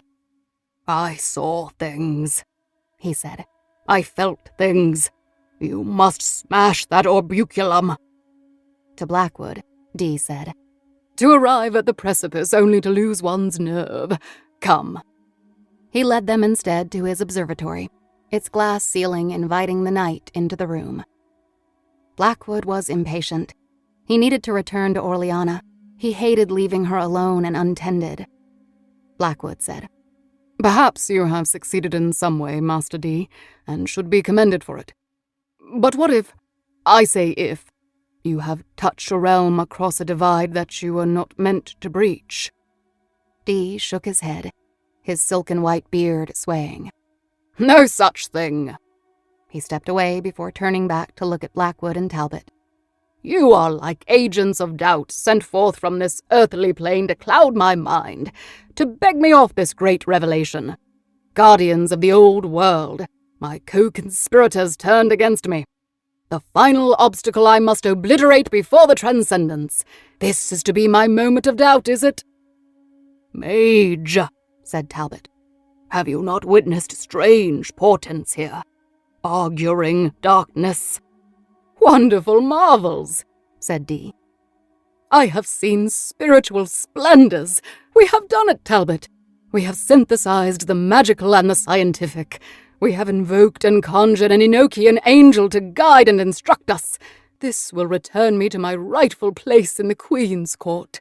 First, we will witness it. Second, reveal it to the world. And third, understand it." The brilliant sorcerer's wide-eyed boasting deeply troubled Blackwood. "Understanding it is third, is it?" he said. "Marshalling it is fourth." Dee looked upon his barrister contemptuously. "Do not concern yourself with matters of the spiritual world, barrister. Your world of laws and writs is but a soft candle to the thunderbolt about to strike. I have opened a seam into the mystical world." "Or," said Blackwood, for a moment glimpsing a megalomaniac inside the philosopher's robes. "Or have you opened a seam into this world from the mystical? How do you know if you have penetrated another realm? Or merely allowed another realm to penetrate ours?" Dee looked at Blackwood a long moment. Blackwood saw that his words injected a bit of doubt into Dee's bravado, before Dee quickly expelled it. "The riddles of lawyers," he said. "I am surprised the invocation succeeded in the presence of one so unworthy." "Wormwood," said Talbot, apparently hosting a separate conversation. "It has bittered our souls." Dee sat in a brocaded chair with silver arms, like a wizard usurping a king's throne. "It was always to be this way," he said. "Alone shall I navigate into the realm of the mystical. The journey and the rewards shall be mine." Talbot walked toward him. "You can have it, mage." "Leave, then. Leave me to await the angel as it assumes human form." Blackwood shook his head at this impertinence, his gaze running along the books of celestial fears and astral planes next to tomes of astronomy and cosmology. Had the old wizard conflated the two, the mystical and the scientific, but instead of arriving at a unifying theory, lost his way? Blackwood looked skyward for a moment, not knowing which way to turn. As he did, he spotted a glowing white form peering down at them from a gabled roof, or perhaps hovering behind it. A human figure in a white bed dress, levitating, black-eyed. With one last leering look, the apparition slid, soundless, behind the peaked roof and vanished. With a shout and audible gasp, John Blackwood fled the observatory, racing through Dee's wide hallways to the door, out into the chilly, damp night. Almost falling on a patch of muddy turf, Blackwood turned the corner, eyes skyward, searching the roof and all its peaks, seeking out and simultaneously terrified of finding the leering apparition. Forgetting Talbot, even forgetting Dee, John Blackwood took to his horse and raced back to his home. He burst inside the front door, moving to the bedroom. Orleana lay in bed as before, only now, and strangely, the tapestry was pulled over the bedclothes. "My love," said Blackwood, tears bursting from his eyes upon seeing her, having convinced himself on the harsh ride back that it had been Orleana he had seen floating over John Dee's residence, the ghost of her dead body seeking him out for one last farewell. He gripped her head to his chest, feeling it damp with fever. He wept a bit, then suddenly stopped, fearing for his sanity.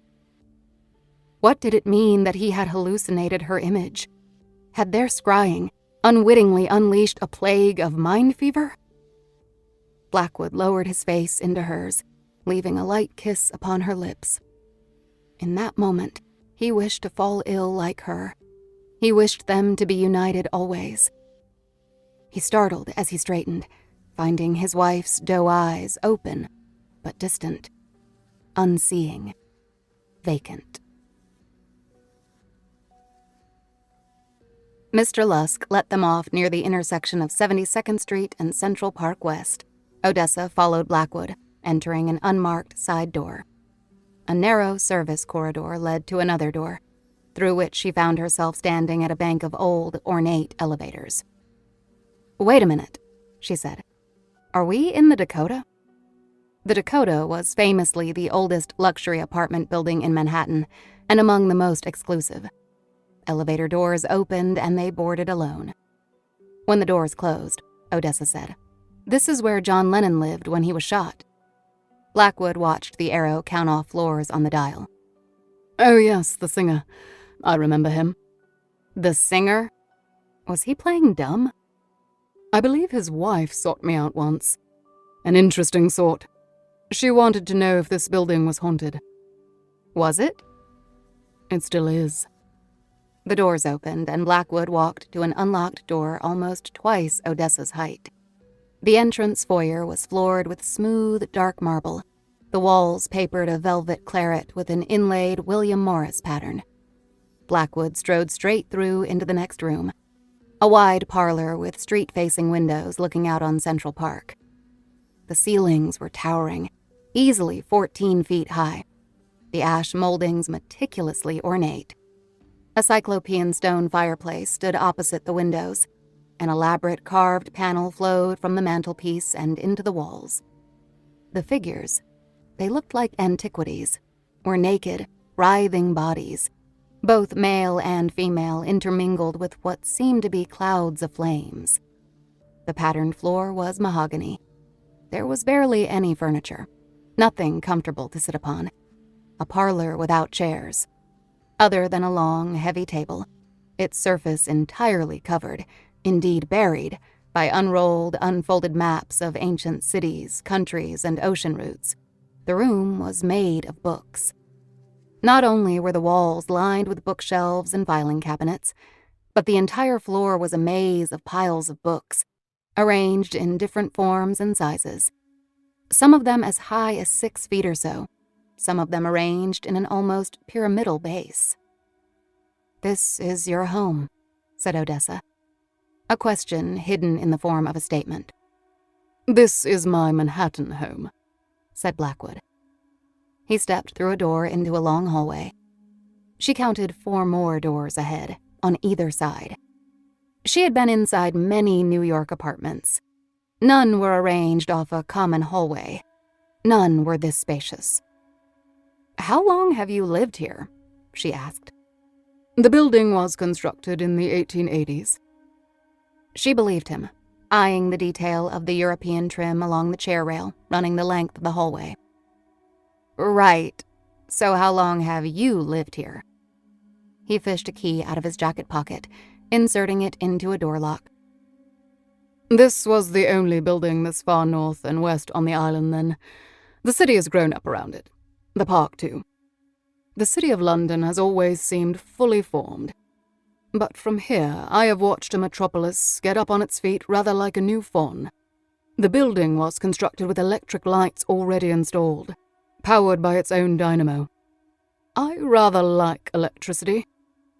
The building went, I believe the term is co-op, some years ago. Do you know what that means? "Sure," she said. I do not. This mystery evidently did not trouble him, as the key turned in the lock and he swung open the door. Another wide room. A library. The shelves bulged with aged book spines and unbound manuscripts of old, flaking paper, as well as folios and parchment scrolls.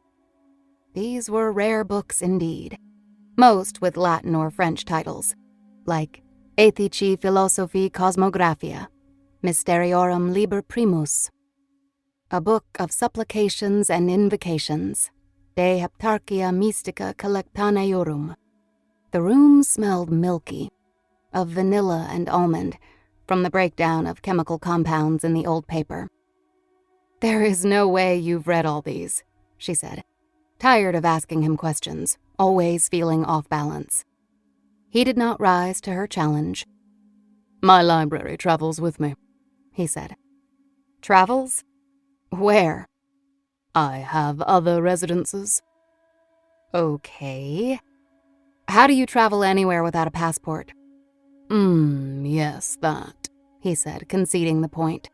It is more trying every year. He opened yet another door, this one opening into what would in any normally grand residence have been perhaps a formal dining room. But here, arranged upon a long mahogany serving table and on shelves and inside locked glass cabinets on the walls, were... "What are these?" "Instruments," he said. The religious articles jumped out at her first. Silver and bronze, some jeweled, crosses and what seemed like astrolabes and compasses, goblets and candle holders, powders in corked glass vials, and accessories such as gloves and scarves that looked like vestments. "These look like weapons," she said. Daggers and chisels and drills, metal picks and short swords. There were wooden cases filled with tools for either medieval surgery or torture. Another broad shelf held amulets fashioned from metal and from cloth, stone figurines and carved totems, a handful of skulls. "Or trophies," she said. "They are work tools," said Blackwood. "Please touch nothing." He had rolled out a black leather kit and began selecting items from his collection, inserting them into the worn pouches. He selected a dagger, a weird cross, a tube containing a pinkish potion that could only be called an elixir. "You amassed all this over time," Odessa guessed. "Acquired or stolen?" Blackwood said. "I have built this collection for no other reason than necessity." Odessa wasn't nervous anymore. She was beyond intimidation. "How old are you?" she asked. He hesitated in packing his kit, a sign of impatience. "How old do I look?" Odessa shrugged, walking along the table behind him. 35? "Then I am 35, he said. She passed a collection of writing instruments in an old glass jar. "How long have you been 35 years old?" "Ah," he said. "Now you are asking the right questions. But I hesitate to give you the answer." "Why is that?" she said. "Most of the time, when I answer, the most irritating sound comes out," he said. "A guffaw, I believe you call it, and I don't much care to hear it again." "Try me," she said. After a long pause, Blackwood said, 450 years. Odessa, of course, guffawed. Blackwood sighed. "Coming up on half a millennium," she said. "Quite an accomplishment." "Not really." "How is that possible?" "Too open-ended," he said, working with his back to her, unlacing a soft calfskin pouch, sniffing at the powder within. "How did it happen?" she said. "How does a man, a human, live so long?" "I think it should be obvious," he said. "I was cursed." "Cursed," she said. "By whom?" "Not by a whom." "By a what, then?" "It was the result of a transgression against nature. It was just a folly, or so I thought, a séance, an invocation. But a line was breached. The sacred was met by the profane, and I was doomed to this existence." "A lot to take in," Odessa said. "You were a barrister." "Outside London, I was respected but unremarkable." "Did you have a family?" "I was married." "How did a married barrister get involved in—" "I had a retainer, a friend, an amazing man, actually, someone I looked up to, someone with many connections in the royal court, someone I thought could help me improve my professional standing, but also someone charismatic and fairly brilliant. I guess you could say I fell under his sway. I was little more than a bystander. I didn't understand the depths he was exploring nor the heights. I was fascinated, curious, but a dilettante, a layman, an amateur who had no place at his side. You must understand, though, this was 1580s London. I was a city barrister. And this man, his name was John Dee, opened my eyes to a speculative world of magic and mystery. Though the truth is, I blundered into his ministrations. The fact is, I'll never know why he allowed my presence in the first place." Odessa continued slowly around the table of ancient instruments. "And what happened?" "The world went out of balance. He invited entrance into our plane of existence. From an astral plane. He was convinced he could contact an angel. But that is not what happened." "What did happen?" Blackwood sighed, though with his back to her. Odessa could not tell if it was from impatience over this line of questioning, or regret for what had occurred. He turned and stacked a few books on top of each other. "Imagine, if you will, layers of reality. Many astral planes existing on top of and beneath each other. These planes mostly stay separate, save for the occasional aberration or the dream world." "Dreams are an astral plane?" she asked. "Entirely so," answered Blackwood. "And we can live or die in them if properly trained." He pulled out a book from the center of the newly formed pile. "Now," he said, "through a complex process, these planes can be visited, or one can summon entities to visit our own. We did just that. The world, as I said, went out of balance. And I was thrown into, well, writing it. Not my choice, mind you." "Writing it?" A gateway was opened into our world, a seam exposed, a throughway that I do not know how to close. "And you—" "I have to push back at what comes through. Every time. I have to right my original wrong." "So you are a guardian of sorts?" "A penitent, a zookeeper, a negotiator, and on occasion an exterminator." "Don't touch that!" The sudden force of his voice, always so calm and soothing, achieving volume and depth she had not imagined possible, sent terror up her spine. She had been looking at a sphere of fine crystal, perfect but for an interior crack like gossamer thread, almost like the neural network inside a single diaphanous brain cell. Her hands were by her sides. "I wasn't going to," she snapped back at him. "And you can stop treating me like a child." Blackwood started to disassemble the small book pile. No apology forthcoming. The sphere sat upon a small stand resembling an upside-down crown. Now she was curious. "What is it?" "An orbuculum." "What I mean is, what is it to you?" Blackwood's eyes were low-lidded, lacking his usual air of curiosity. He was in a foul mood suddenly. He said, "You mentioned that you succeeded in tracing ownership of the Botanica?" Odessa nodded. Unexpectedly, his angry reaction rendered him more human in her eyes. Instead of feeling like she had offended him, she felt that she had broken through his persona, which had perhaps settled in him over 4.5 centuries of living. Odessa said, "What happened to your wife?" Blackwood's expression did not change at all, which conveyed meaning in and of itself. She wondered what she looked like to his 450-year-old eyes. He murmured finally, as though arriving at a judgment. "You are perceptive.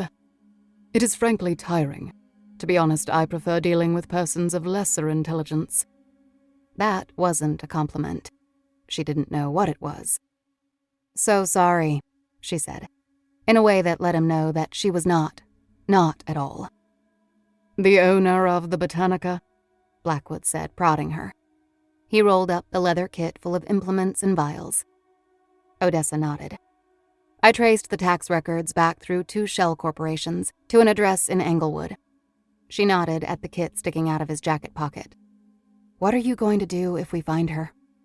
Blackwood slid the compact collection of spirit hunting tools deeper into his jacket pocket.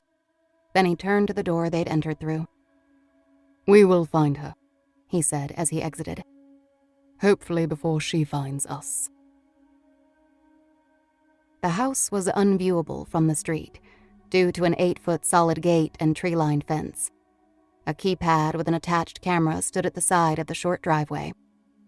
Odessa said, "Are you going over, or am I?" Blackwood looked at her, saying nothing. "Thought so," she said.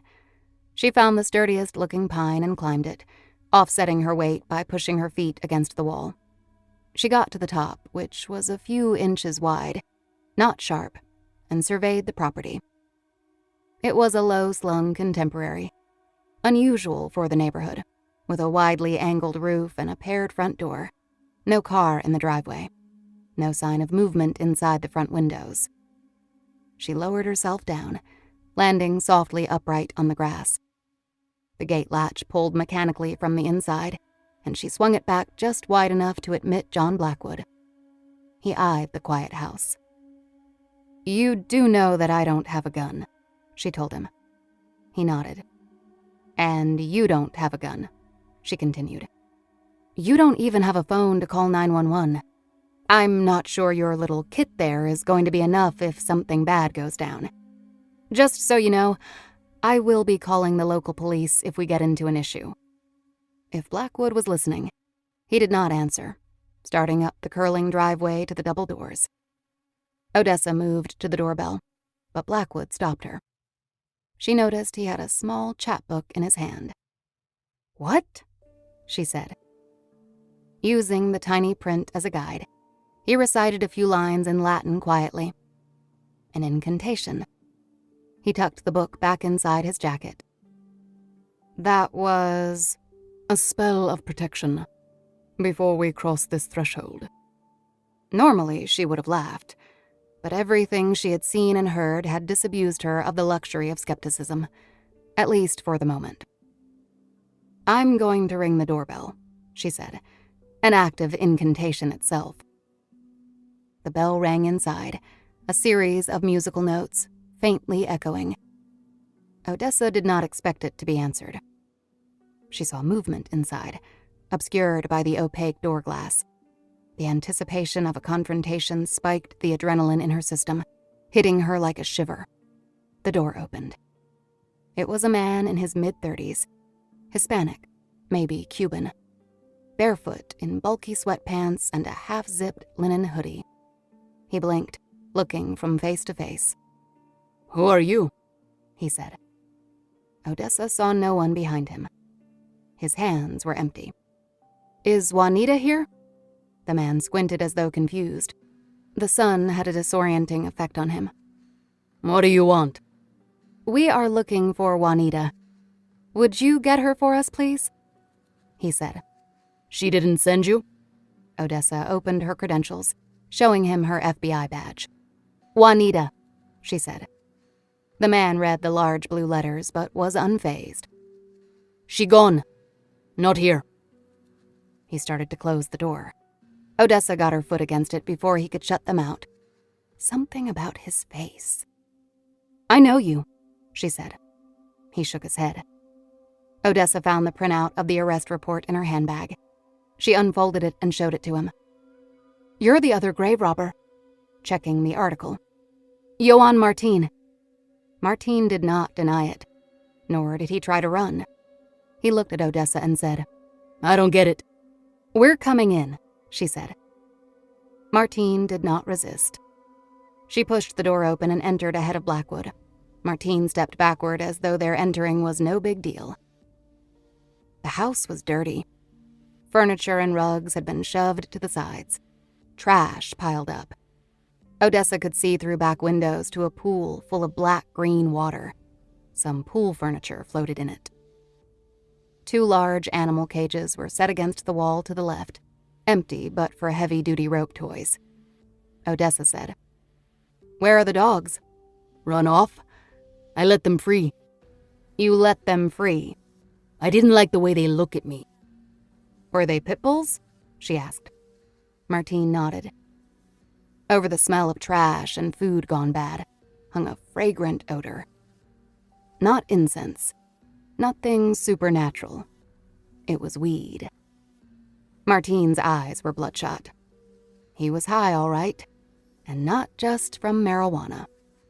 "She gone, man," he said, feeling his way down into a sitting position on the arm of a sofa whose cushions were covered with smaller furniture. A side table, matching lamps. He scratched his forearm. "Juanita.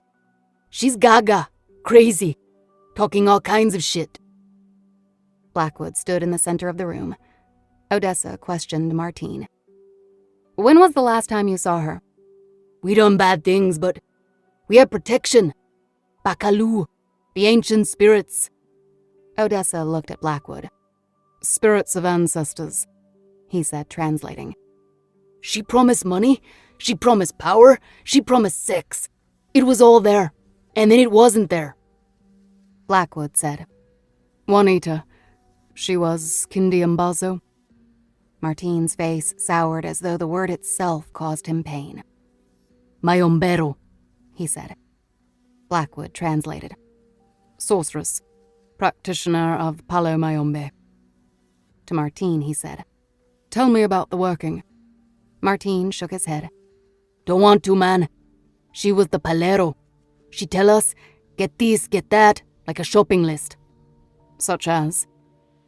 Again, Martin reacted as though hearing the question caused him actual pain. Blackwood prompted him. "Human bones." "Fula." "That is gunpowder," he said to Odessa. "Azogue." "Quicksilver," said Blackwood. "Mercury." "Blood, animal hair, sticks, herbs, feathers, stones, sulfur. She did the work. She set the inganga." "The sacred iron cauldron," Blackwood explained. "How many did she prepare?" "She had one she would do for the rites. She do the palo here, outside." He pointed at the backyard with the fetid swimming pool. "For protection," Blackwood said. "And then?" "Then she say she was told to make more. Smaller ones. 3 others." Odessa said. "Did you go to Montclair? To Littlebrook, Long Island?" Martin scratched his forearm again, now digging at it, almost trying to distract himself from painful memories with actual physical pain. She was the mediator. She was the guider of souls, Nikisi, spirits, until she became like an instrument herself. Now it talked through her. Kinyumba. Odessa looked to Blackwood. Bad spirit, he said. A fiend, a spectre. She changed, Martine went on. Everything changed. She wanted strength. She wanted power from the ancestors. But something else come through. Martine looked around as though hearing voices. It's like you leave a door open and a raccoon walk in. Wild spirits. Odessa saw now that Martine wasn't just high. He was half mad. She's not Juanita no more. Juanita never coming back. And now I see things. Strange emissions. I hear them. Nefuri. The wraiths. Martine jumped up from the arm of the sofa. He had filed his fingernails to sharp points, and his forearm scratching had drawn blood. He walked toward Blackwood, stopping a few feet away. Mpangui, he said. He looked at Blackwood, and also all around him, as though Blackwood were radiating energy. Cleanse me. You can eat this curse. Limpieza, limpieza. Blackwood shook his head. No, Martine. I see you, Martine said, emotion rising. Free me, Mpangui. Rid me of this curse. Blackwood shook his head sadly. He said, Martine, I am afraid there is nothing I or anyone else can do for you. Back outside in the driveway, Odessa could hear Johann Martine inside, still talking, his voice occasionally rising to a yell. What did he want? Limpieza, a cleansing to remove malefic influences. Could you do such a thing? She asked. Such a thing is possible, he said. But not for Martine. Including Mercury in the spellcasting is a wish for madness in one's enemy. I can't help but think it backfired on them. She was using Paulo as an aggressive magic. Odessa said. It fried his brain. I could no more cleanse an insane person of their psychological mania. He is mad. He is lost. Odessa kept one eye on the double doors, expecting him to come out after them. As are we, she said. Lost. Shouldn't we have checked the house? No one else is there, said Blackwood, with a finality she did not question. Something smashed inside the house. Odessa wanted to get going. She started toward the high gate. Sounds like she crossed a line in one of those rituals, said Odessa. Like your John D. Blackwood said. Everything is linked. There are no little things, no random coincidences. But why Peters in Montclair and Colina on Long Island? Blackwood said. The design of the world is complex, and the hollow ones are its 13th floor. So no leads. Without Juanita, we're at a dead end. No such thing, said Blackwood. The world will give us a sign. We only have to be ready to see it. Odessa shut the gate behind them. The Rolls-Royce Phantom rolled to the curb, Mr. Lusk at the wheel. They climbed into the back. Odessa felt better when the door was closed and she was farther away from Martine's corrosive psychic energy. While we wait for the world to give us a sign, said Odessa, I need to eat something. As you wish, said Blackwood, distracted. Where to? Asked Mr. Lusk. We'll find something on the way to Flushing, Queens. Mr. Lusk looked at Blackwood, waiting for the order. Blackwood said, On the other side of Manhattan. Why? What for? For Earl Solomon, she said. To Mr. Lusk, she said, New York Presbyterian Queens Hospital. No, said Blackwood. Why not? Said Odessa. We have time. Solomon asked to see you. We have no time for needless errands, said Blackwood. I understand that food is a necessity, but... Needless errands? Said Odessa. Earl Solomon is a dying man. He asked to see you. Don't you want to say goodbye? Goodbye, said Blackwood. What is goodbye? You've known him 45 years. And? Said Blackwood. Odessa felt a rage welling up inside her. He's dying. Okay, so you say you've lived for centuries. What are you, like a vampire who's forgotten what it's like to be mortal? Blackwood sat back in his seat, looking at her, interlacing his fingers on his lap. What do you imagine my and Agent Solomon's relationship is? 45 years, she said again. You're very angry, he said. Of course I am. You're very cold. Blackwood cocked his head a few degrees, seeing her from a slightly different angle. This isn't about me at all, Agent Hardwick. You want this. You want to see us together. This is about your own curiosity. She fumbled her words a bit, because there was some uncomfortable truth in his. This is about saying goodbye. Blackwood smiled. He said, Take her where she wants to go, Mr. Lusk. And then he tipped his head back and closed his eyes. 1962. The Mississippi Delta. The sun was low over the cotton fields when Solomon rolled up outside the field path leading to the sharecropper's house, occupied by the Jameses. Blackwood walked alongside him toward the low structure, a pair of crows lifting off from the laundry line off the rear corner of the house with a panicky caw-caw. The heat of the day hadn't abated yet, Solomon billowing his damp shirt under his jacket. How old? Asked Blackwood. 6, said Solomon. Solomon's shoe squeaked upon the board before the front entrance. He knocked on the door, Blackwood standing behind and to his left. A young girl answered, wearing the same blue cotton dress he had seen her in before. Hello again, miss, he said. Agent Solomon. Do you remember me?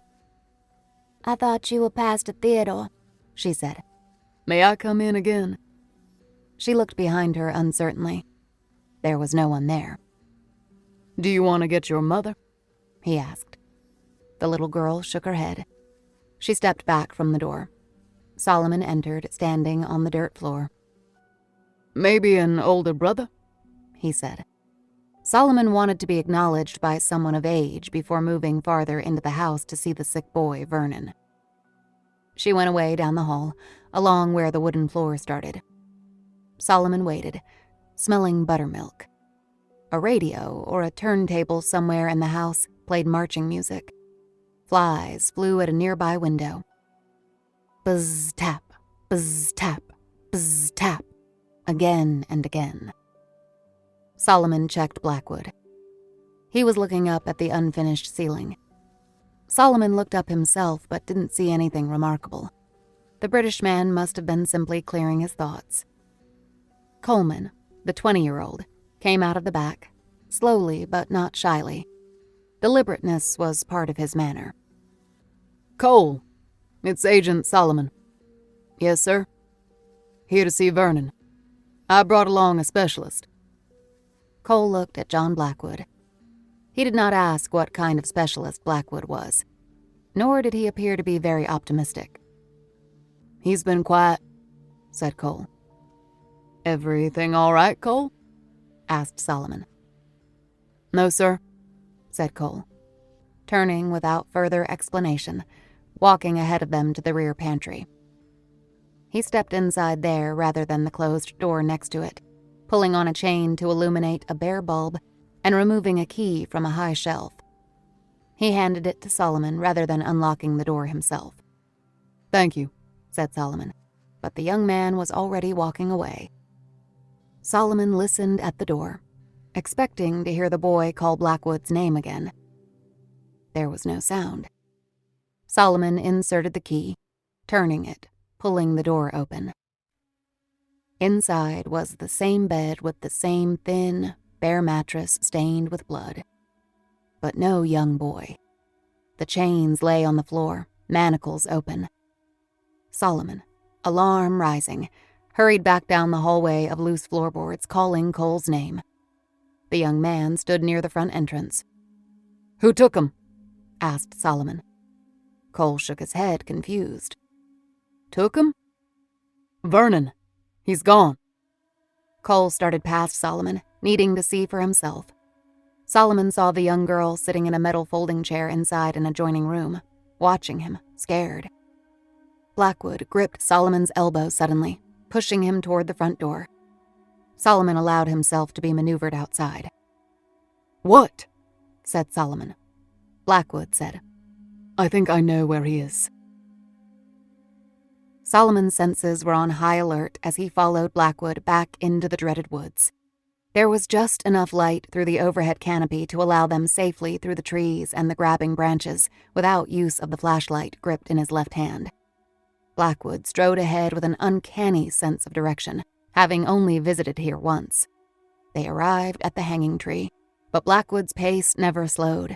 He continued toward the first marked trunk he had seen, moving symbol to symbol toward the forgotten slave burial ground. Through the trees ahead, harsh orange light threw fitful shadows. A campfire, thought Solomon, the young agent rationalizing everything he encountered with some real-world explanation. As they came upon the clearing, Solomon's mind was unable to take in everything at once. The images appeared to him in sequence, like a series of smaller explosions culminating in a total demolition. A ring of fire burned in the scrub grass, 5 feet in diameter, black smoke rising into the night. Inside the fire ring knelt the boy, Vernon, all of 6 years old, before the row of grave markers, wearing only a pair of dirty cotton pants. He held his arms high, hands open, as though summoning something from the sky. But what appeared came from below, a fine haze rising from the grassy floor like an evaporating mist, suffused with light. Out of the headstones arose a different vapor, thicker, violet-hued, forming roughly human shapes. With the imagination of a man seized by terror, Solomon made out the upper torsos, heads, and outstretched arms of rising, gaseous specters. Beyond the graves, standing at the far edge of the tree line, stood a figure in a hooded white robe, sleeves drooping from its outstretched hands in the shape of open, moaning mouths. Shadows thrown by the flame gave the illusion of more figures moving behind it, a league of black-robed officiants performing ministrations over the burial site. But there was only one. Solomon froze at the sight of this ungodly rite. His mind had no accounting for it. The distress rang like alarm bells in his head. The robed figure was immediately aware of their intrusion. Its unseen head turned toward Blackwood, and suddenly it withdrew into the trees, obscured by the frenetic shadows. Blackwood ran after it. Solomon could hear nothing, not even his own voice as he called after Blackwood, not knowing what to do. Blackwood rushed past the circle of flame, the low mist swirling at his legs as though grabbing after him. He hurried between 2 violet apparitions, their hazy forms rippling in his wake as they seemed to turn and reach out to him. Blackwood entered the tree line where the robed figure had disappeared, and vanished himself. Before Solomon's eyes, everything in the slave graveyard started to collapse. The flames dipped as though controlled by a dial, the ground mist faded like smoke, and the gaseous grave figures, the half-risen spirits of long-dead Negro slaves, died a second death, limbs and torsos dissipating, their pained faces the last to go. The boy, Vernon, turned slowly, head first, his small, skinny body following. He was emaciated, his small ribs plain against his midsection, arms and legs thin. His eyes were silver moons with a small black dot in the center, eyes more animal than human. His lips were curled back to reveal his teeth, though not in the form of a smile. At once, a gust of wind came up and grabbed the black smoke off the dying flames, whipping it toward Solomon. He covered his eyes as the oily emission washed over him, choking the oxygen where he stood. It lasted no more than a second and was gone. But when Solomon opened his eyes, Vernon was standing before him, having crossed a distance of 10 yards with the speed of 1 step. The boy leapt at him, ferally, one hand on Solomon's throat, the other scratching at his eyes. Solomon tried to grasp the boy's frail body, but whether from sweat or moisture or some more diabolical balm, he was slippery to the touch. With a cry, Solomon fell backward to the ground. The boy was more wild than strong, his hands scraping Solomon's eyes so that he could barely see. Solomon tried to forearm him off, but Vernon's little claw-like hands would not release. The boy found Solomon's windpipe and gave it a wrenching squeeze. The boy's face was close to Solomon's head, his breathing coming out in a rapid, seething hiss. Solomon still held the flashlight, and he struck the boy twice in the side to no effect. He felt the boy's small fingers dig into the flesh around his orbital bones. Solomon couldn't get any breath. The only true advantage he had was the boy's slight weight. Solomon wedged his arm between the boy's chest and his own, and with a great heave, threw the boy clear of him, gripping his choked throat to make sure Vernon hadn't taken a chunk of skin with him. Solomon got to his feet. The boy was up and running at him, and Solomon swung the flashlight, catching the crazed child on the side of the jaw. It sent him spinning down into the dirt, but he popped right back up, baring his teeth again. Only now, a few of them were gone. Solomon put out his free hand, warning Vernon. "Stay back!" He reached for his gun, but just as he got it clear of his holster, the boy flung himself at him again, rabidly. Solomon's gun discharging once into the ground as it was knocked from his hand. Vernon clung to him tight, having gotten under Solomon's arms. He felt a wet sensation at his throat and realized the boy was trying to bite him with his jagged, broken teeth. Solomon let out a scream, feeling the feverish heat of the boy and realizing he was fighting not a child, but a thing, a possessed thing. With 2 hands, he worked the handle of the flashlight beneath the thing's throat and pushed back, keeping his gnashing teeth from the arteries in Solomon's neck. The thing snarled and snapped its jaw, but Solomon could not push it off him. He felt something rough at his back and found that he had backpedaled against a tree. This close, the thing's eyes looked almost glowing, their madness boring into him, powered by demonic strength, and at the same time, an element of terror. At once, the thing's expression changed to surprise. Its head bucked backward, and its grip on Solomon's back lessened. Its head lowered, and Solomon saw John Blackwood revealed behind it, his hand holding something to the back of the thing's neck. Solomon threw the fiendish child off him with a yell. He slapped at his throat and face, exploring for bites or mortal wounds, but his hands came away unbloodied.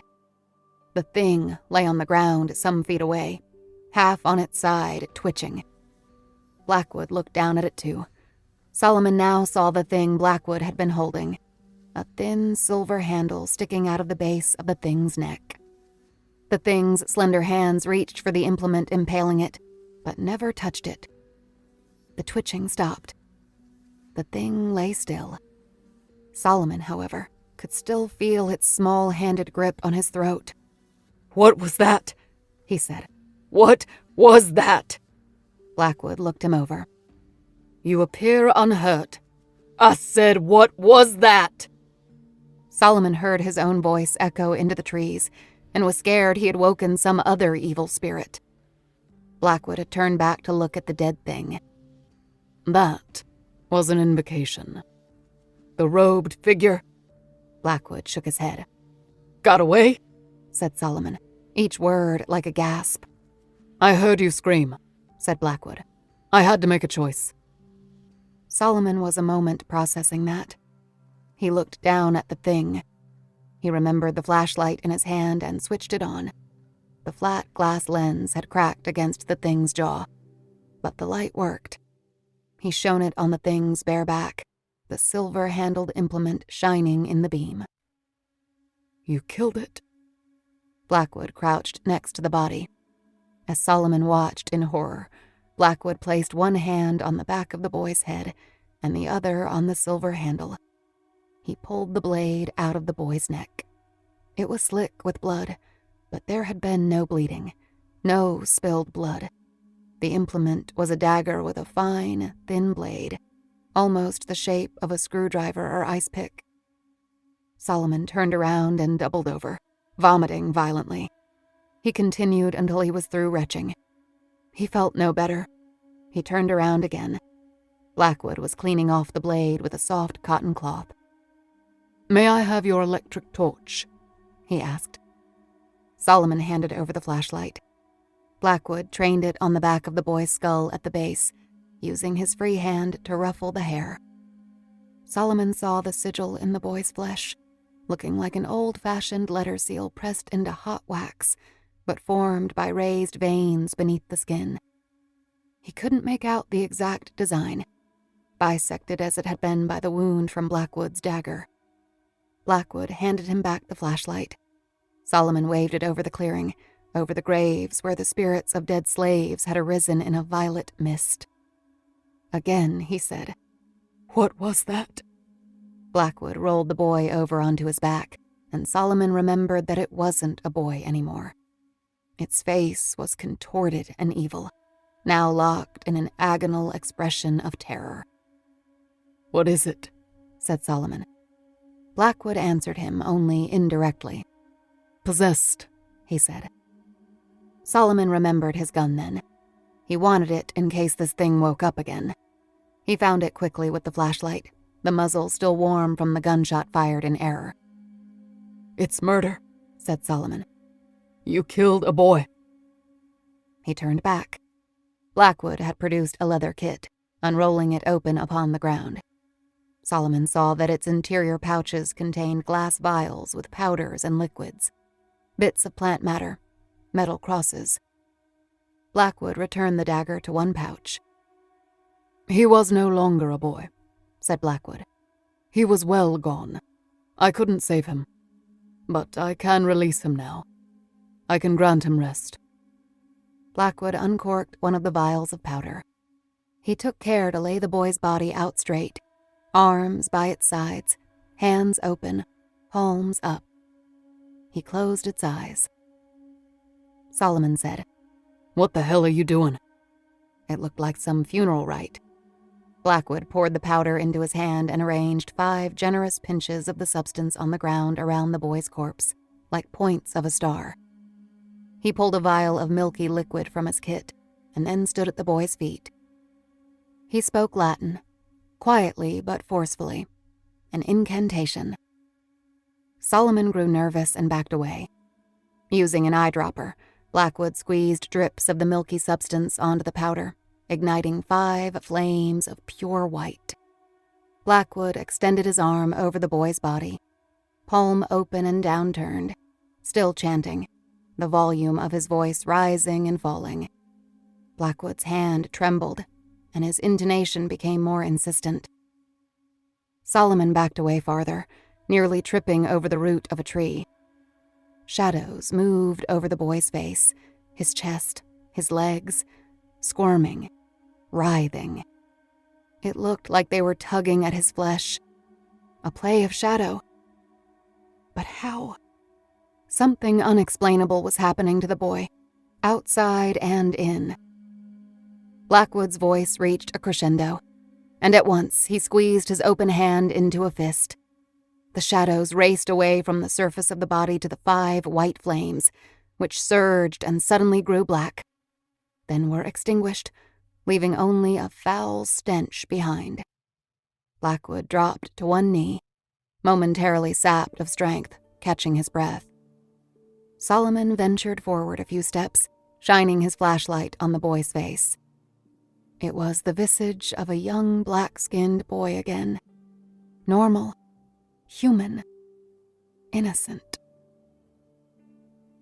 Solomon barely slept that night.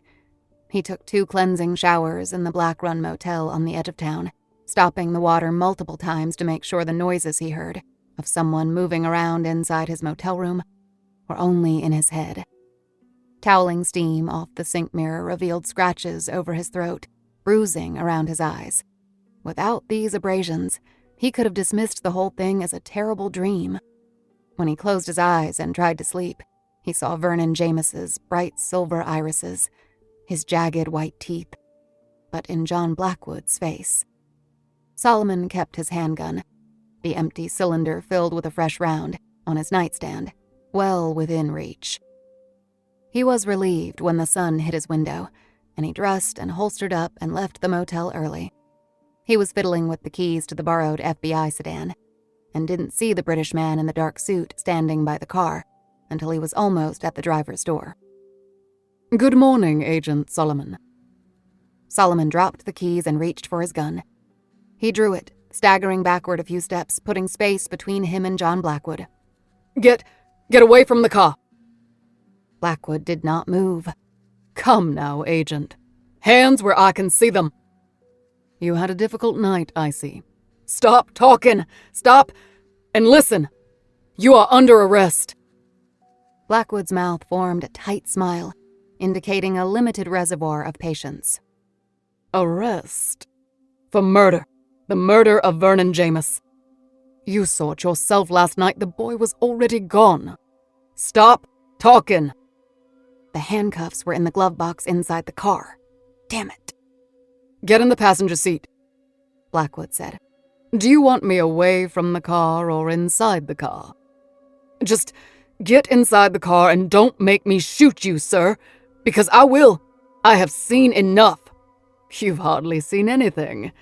What are you going to tell them? The whole truth and nothing but?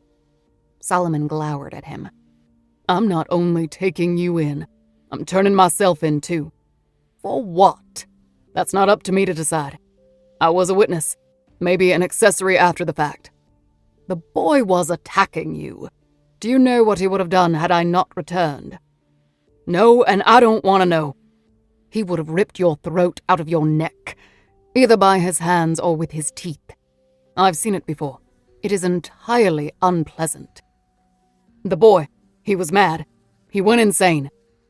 Or, and we'll never know, the demonic spirit occupying him might have jumped into you. Taking the form of a law officer is almost as good a disguise as that of a 6-year-old boy. Solomon shook his head. There's no demonic spirit. You need to shut up. I did not kill a boy, as I showed you last night. The boy was no more. We were too late. The demon had swallowed him whole. I released him from its grip after death. It was the best I could do. Solomon's gun shook a little from emotion. That boy called for you. When I first came to this godforsaken town and visited him in that room, where his scared family had chained him to a bed, he asked for you, by name. Blackwood nodded, looking at the ground. I know. He summoned you. Did he? Do you think he wanted me here? Or did he fear me? Solomon's eyes widened. Fear you? The boy is a pawn in all this. An innocent victim. Solomon shook his head, needing John Blackwood quiet. Are you a goddamn demon? He said. With all those tools and potions and the chanting. What are you? I am a man with a difficult job to do. Solomon nodded harshly for no good reason. If you're a man, then you can stand before a judge and plead your case. You put me in this thing, right beside you. You saw it last night. I don't know what I saw, insisted Solomon. Blackwood said, There are things that exist beyond the rule of law. No, there aren't. Not in this county, this state, this country. The taking of a life is murder. Call it self-defense, call it unpremeditated. That all comes out in the wash. I am no different from those behind the lynchings in town, black and white. Except that I am a sworn officer of the law. I took an oath. Your job, as I understand it, is to uphold the laws of the land by protecting the innocent and punishing the guilty. And I can't cover up a murder, no matter how strange, no matter how distasteful. The boy was already lost, said Blackwood. But there are other lives still at stake here. He was an innocent, an instrument through which a spell was being cast. He's a victim, but he's not a victim of us. Don't you want to stop whoever did that to him? Solomon resisted Blackwood's argument, having promised himself he would not be swayed by anything this murderer said to him. But he thought of the boy's mother, his brothers and sisters. He thought of facing them, trying to explain what happened. Solomon fought the tears that threatened to squeeze out of his eyes. Solomon said pleadingly, "He was only 6 goddamn years old." "I know," said Blackwood. "We have to find whoever set him loose. He didn't shake off those chains around his wrists and ankles." Solomon exhaled deeply, remembering the image of the chain lying on the storage room floor. The manacles unlocked. "Then, who did?" Blackwood said, "Who else had access to the house and that key?" 2020, Englewood, New Jersey. Johann Martin went about the house smashing things until he was exhausted. He sat down on a sofa cushion he had disemboweled with a knife. Even the impangui would not help him. Johann let him walk away. No one could cleanse him now. What to do? He had nowhere to go, nowhere in this world. He was pulling at his hair when the great noise of a sudden crash outside took the air away from the room. The power was out. Johann jumped to his feet and ran to the door. Outside, diagonally across the bend in the street, a late-model white Infiniti had smashed head-on into a parked pickup truck with such force that it had driven the truck onto the sidewalk and cracked a telephone pole, the top 2/3 of which now lay over the Infiniti. The driver lay flat on the collapsed front seat, bloody, dead. A live wire sizzled on the street like an asp. The Infiniti had to have been traveling upward of 50 miles an hour in order to inflict that much damage, a speed unheard of in this residential area. Fury. Johann looked around. The spirits were invisible, but still one looked for them. It was human nature. What would the taking feel like? He wondered. Nothing happened at first. He retreated to the front step of the house and sat down, weeping to await his fate. He cursed himself for the mistakes he had made, for the desecrations he had sought, for the blasphemies he had performed. Between vomit-like, throat-heaving sobs, he looked open-mouthed at the sky. Obadiah sensed the spell of protection, recently cast at the entrance to this place. Its magic had dissipated, but a trace of the incantation remained, showing the entity it was at the right place, on the right track. The grave robber sat on the brick step, tearing at his hair. The man awaited his possession, was resigned to it, almost welcomed it. This angered Obadiah. The entering was violent, the takeover traumatic. The grave robber submitted with a terrible scream that faded into a groan. Obadiah took the man, stood, walked back into the house. The destruction inside further incensed the entity, for whom destruction was its essence. It walked to a mirror, centering the grave robber's face between the cracks in the glass. It took the man's hands with their long, filed, pointed fingernails and began scraping at its face, grating away the flesh to reveal the tissue beneath. Obadiah searched the madman's memory for information about Blackwood. It found there the agent as well, the very one he had passed over at the house where it took the agent's partner. Yes, it thought. Blackwood's agents, his accomplices. All Obadiah knew was that it was on the right path now. Beyond that, the vehicle told it very little. Obadiah regarded its revealed face, the blood and meat of this human, and twisted it into a smile. And then it ran, sprinting through the streets of Englewood, past the screams, running hard until the expressway came into view. And then the overpass, climbing the curved safety fence, goring itself on the top spikes, getting over the top, and then falling, until impact and expulsion. Ecstasy. Odessa returned Linus's call from a hospital bathroom. "How's Omaha?" she asked. It's good. Not enough desk space in my hotel room. I'm working the desk, bureau, and bed here, but everything else is fine. Lonely, though. Where are you? I was calling." I'm back in Queens at the hospital where the old agent who had a stroke is, she said. Checking on him again. That's good. That's nice. How's he doing? I'll find out. He's not in the room again.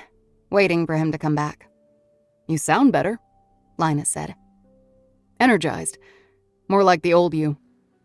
Odessa did feel better, though she knew it was temporary and illusory. Staying busy, she said. The mystery that was John Blackwood had invigorated her, no question, and frustrated and annoyed her. She couldn't begin to get into it with Linus over the phone. You hear back from the lawyer? Her mood dipped a bit. I have a few emails to catch up on. Just asking. It didn't feel right, leaving you. You're sweet, she said. She looked at the door, anxious to get back to the room before Solomon did. I'm glad I caught you. Okay, he said. Don't leave me hanging so long. Keep checking in. Sure, Mom, she said and heard him laugh. Okay, he said. Keep smiling. She hung up, then stood looking at Linus's picture on her phone before his contact screen faded out. After these strange escapades with Blackwood, it felt reassuring and also discomfortingly strange to have a straightforward human conversation. She noticed her email notification light flashing and reluctantly opened her inbox before stepping back into the hall. The one email that jumped out at her was from Lorena, her friend at the New Jersey field office, but sent to Odessa from her personal Gmail account. Subject line, WTFF. Odessa returned to Solomon's room. His bed was still gone, and she was relieved she hadn't missed the reunion. The corner television was on mute, a grid of 6 pundits performing on a news network. Blackwood stood with his back to the room, looking out the grimy window at the city below, turning as she entered. He said, That took a long time. I was about to leave. You don't do waiting very well, do you? I would think after 450 years, you'd achieve some higher level of patience. Maybe if I felt this was a prudent use of my time. Odessa regarded this strange, forever man standing in the gray light of the dirt-speckled window, challenging every expectation she held about reality. At times, he seemed a fearsome alien figure to her. Maybe it was the rush of energy from the Greek salad she had eaten, but at the moment, he struck her more as a novelty than anything. She carried her phone over to him. Do you spend much time in Eastern Europe? She asked. He looked at her strangely. Why do you ask? She showed him a washed-out color photograph on her phone, featuring a group of men standing near a Volkswagen with a German license tag before a rainy bridge crossing. The men wore hats and thin neckties. One sign read, Allied Checkpoint, and featured images of American, French, and British flags. The other sign read, in 3 languages, You are leaving the American sector. She held it up for him to see, though Blackwood veered back from the smartphone, as one might withdraw from a knife blade or a snarling dog. Checkpoint Charlie, she said. One of the main crossing points between East Berlin and West Berlin during the Cold War. This photograph is from the FBI archives, taken in 1964. She widened her thumb and forefinger on the touchscreen, zooming in the image of the men's faces. Each man was smiling except one. She zoomed in closer, as wide as she could. Blackwood looked at the face, then looked at her unfazed. That's you, she said. She worked her phone back to the email, opening up another attached photograph. How about Waco, Texas, 1993? She showed him a photo of an observation post set up at a roadblock. A group of FBI agents consulted near a man wearing a large pair of binoculars. To the left stood a familiar man wearing a dark suit. The Branch Davidian cult? She zoomed in on Blackwood's profile. The man next to him was facing away from the camera, but dark skin was visible beneath a blue ball cap. And could that be Agent Solomon? Blackwood looked at her, seeing if she was proud of herself. A friend at the FBI, she explained. Did you pose for many portraits back in your day? She brought up an Elizabethan-era painting of a man wearing a high collar and robe, standing by a high desk. This painting was recovered from Nazi pillaging more than a decade ago, and is now in cold storage at the National Portrait Gallery in London. She held the phone near his face. A pretty good likeness. Why, thank you, he said flatly. Here's one I did not see coming. I would never, ever have pegged you as a Disney fan. Mind truly blown. The photograph showed groups of people gathered festively around a smiling Mickey Mouse face formed out of planted flowers. She zoomed in past some primitive-looking character costumes and a young Ronald Reagan, finding Walt Disney standing behind a microphone stand. 1 row behind him, not 5 people away, stood a trim man wearing a dark suit. He wasn't smiling, but appeared to be the only one in the photograph looking at the camera. July 17th, 1955. Must have been a tough ticket. You are having fun, aren't you? Not really. Just smiling instead of screaming. These aren't photoshopped photographs. I know. And this is just what turned up. Probably by mistake. Because who else would label you in photographs except maybe Solomon? I imagine that is correct. Odessa's phone screen timed out, going dark. She said, I gave a teacup, the one you drank out of at my apartment, to the bureau lab. The cup wasn't washed, never cleaned. I handle evidence all the time. How is it there were no fingerprints on the cup? John Blackwood shrugged. They disappeared, faded somehow. He showed her his fingertips, which contained the usual whorls and ridges. He rubbed his thumbs against them. You tell me.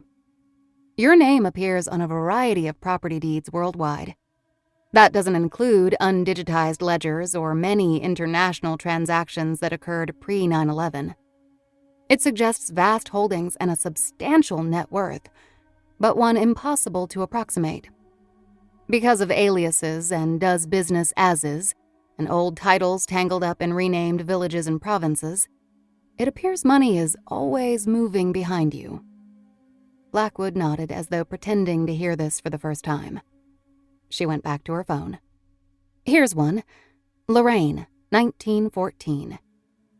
It showed World War I soldiers standing in trenches, looking exhaustedly at the photographer. In the background, drinking from a tin cup, was the Brit in the dark suit. I remember that cup of tea, he said. Wretched brew. Odessa put away her phone, having had enough of her own games. I'm willing to bet that a comprehensive archive of photographs and paintings would put you at or near every major world event over the past 4.5 centuries. All for so-called occult investigations. You would be surprised. She looked at him standing there before her. He was just a man. And yet he was not. You like tea, she said. So, do you eat? When I am hungry, he said. Where do you sleep? In a bed. How did you get so wealthy? Are you familiar with the phenomenon of compound interest? She nodded. That part made sense. So, are you immortal? I hope not. You want to die. Blackwood looked out the window. She pressed him. Can you be hurt? Wounded? Shouldn't a 400-year-old man have scars and cuts over time? I experience pain, certainly. I don't know what you mean by wounds. I'm an occult detective, not a gunfighter. But you cannot die. Blackwood sighed. How about if you tell me something about you? Odessa was taken aback. Me? Compared with you? Let's see. I'm not very good at Scrabble. Tell me about your father. My father? At the Botanica. The old woman who gave you the reading. She asked if you wanted to know about your father. Odessa went cold. And I didn't, did I? You didn't want her to tell you anything, said Blackwood. That doesn't mean you didn't want to know. Why do you want to know? I need to know your weaknesses, said Blackwood. It is good to know where the seams are. Weaknesses can be exploited. By these hollow ones? By any aggressive, malevolent spirit. That is how they work. That is what they feast upon. Odessa shook her head, backing into the padded chair below the silent television. It's not a weakness. I made it a strength. Did you? Said Blackwood. She knew he was baiting her. It didn't matter. Something inside her wanted him to know what happened. My father was a lawyer in the small town I grew up in. He had an office for years next door to the library in an old converted farmhouse. A real family practice, like a doctor. He always had butterscotch candy in a jar on his desk when I'd come by. He had this ancient secretary named Polly. Worked there forever. I was the youngest, his last child. We were close. He was a real man about town, on a lot of boards, the school board, the zoning board. Part of the job, I guess. Everybody's friend and counselor.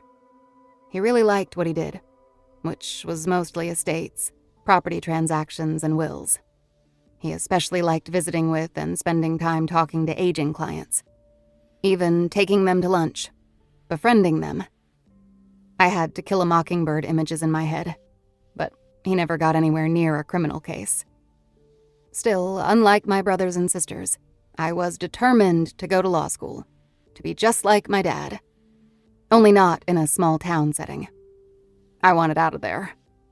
Take those values with me. And though I would have denied it completely then, I wanted to make him proud. I was in my second year of law school when I got a call from my sister, saying that Dad had been arrested. I had to come home from Marquette to see him. He denied everything, and I was right by his side. An elderly client with no heirs, a friend of my father's for years, had passed away and left a sizable estate, worth $500,000, to an Alzheimer's charity in honor of his wife, whom he had nursed through the disease. The amount that went into the charity was little more than $50,000, and the charity, promised 10 times that, looked into it.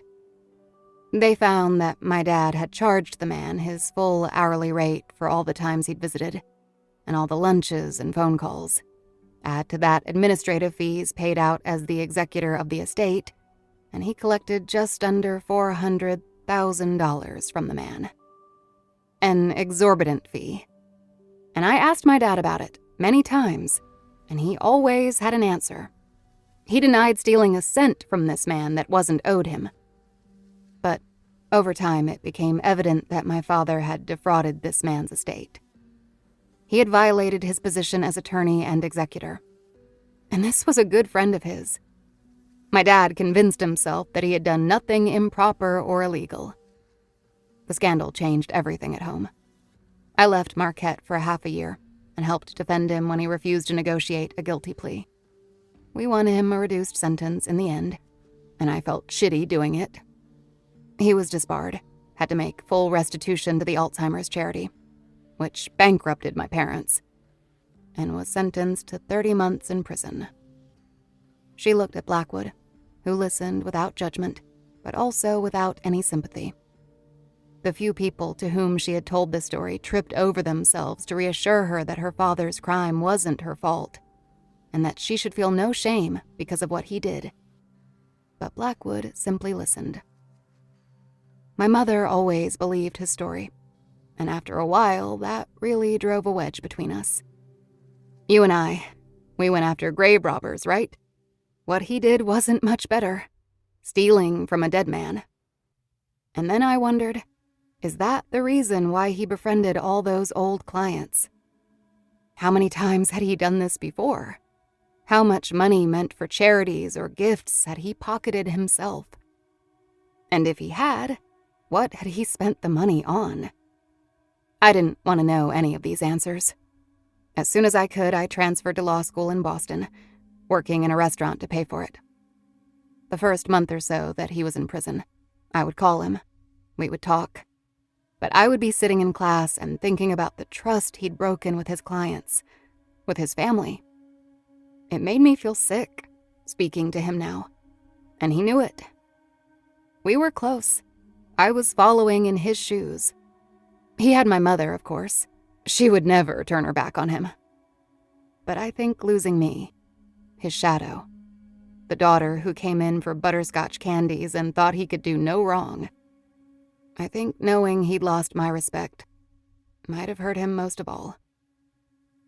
They found him dead in his cell one morning 10 months into his sentence. He had soaked one of his shirts in toilet water to add strength and hanged himself from the top bed rail while his cellmate slept. Another shock. I would never have guessed that he was even capable of that.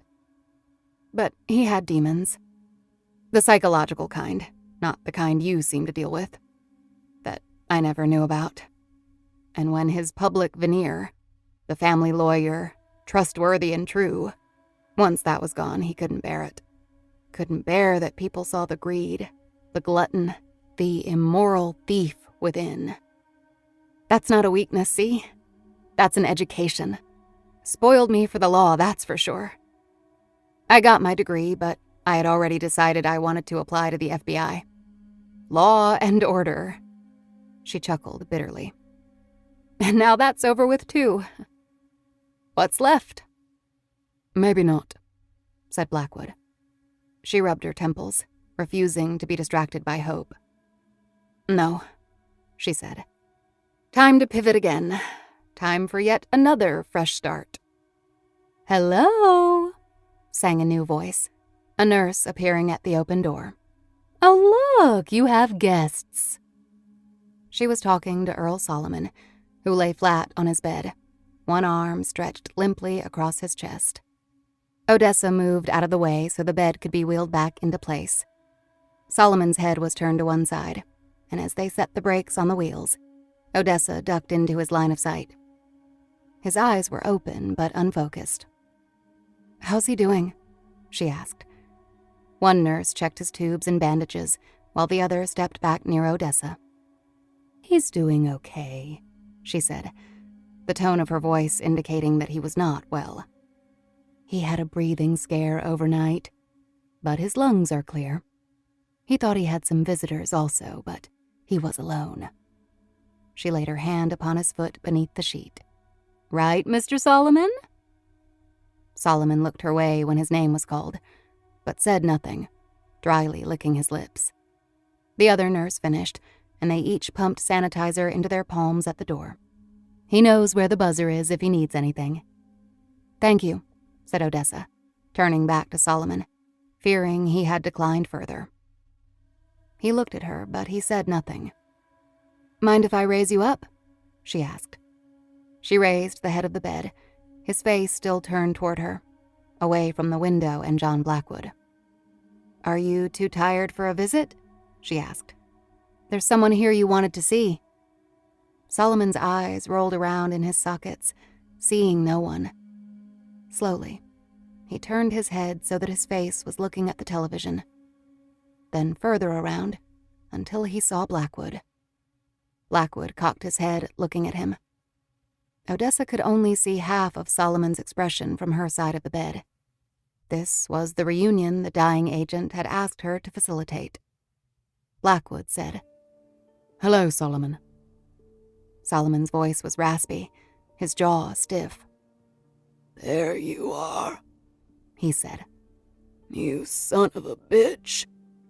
Blackwood glanced past him at Odessa, then back to Solomon. I was told that you asked to see me.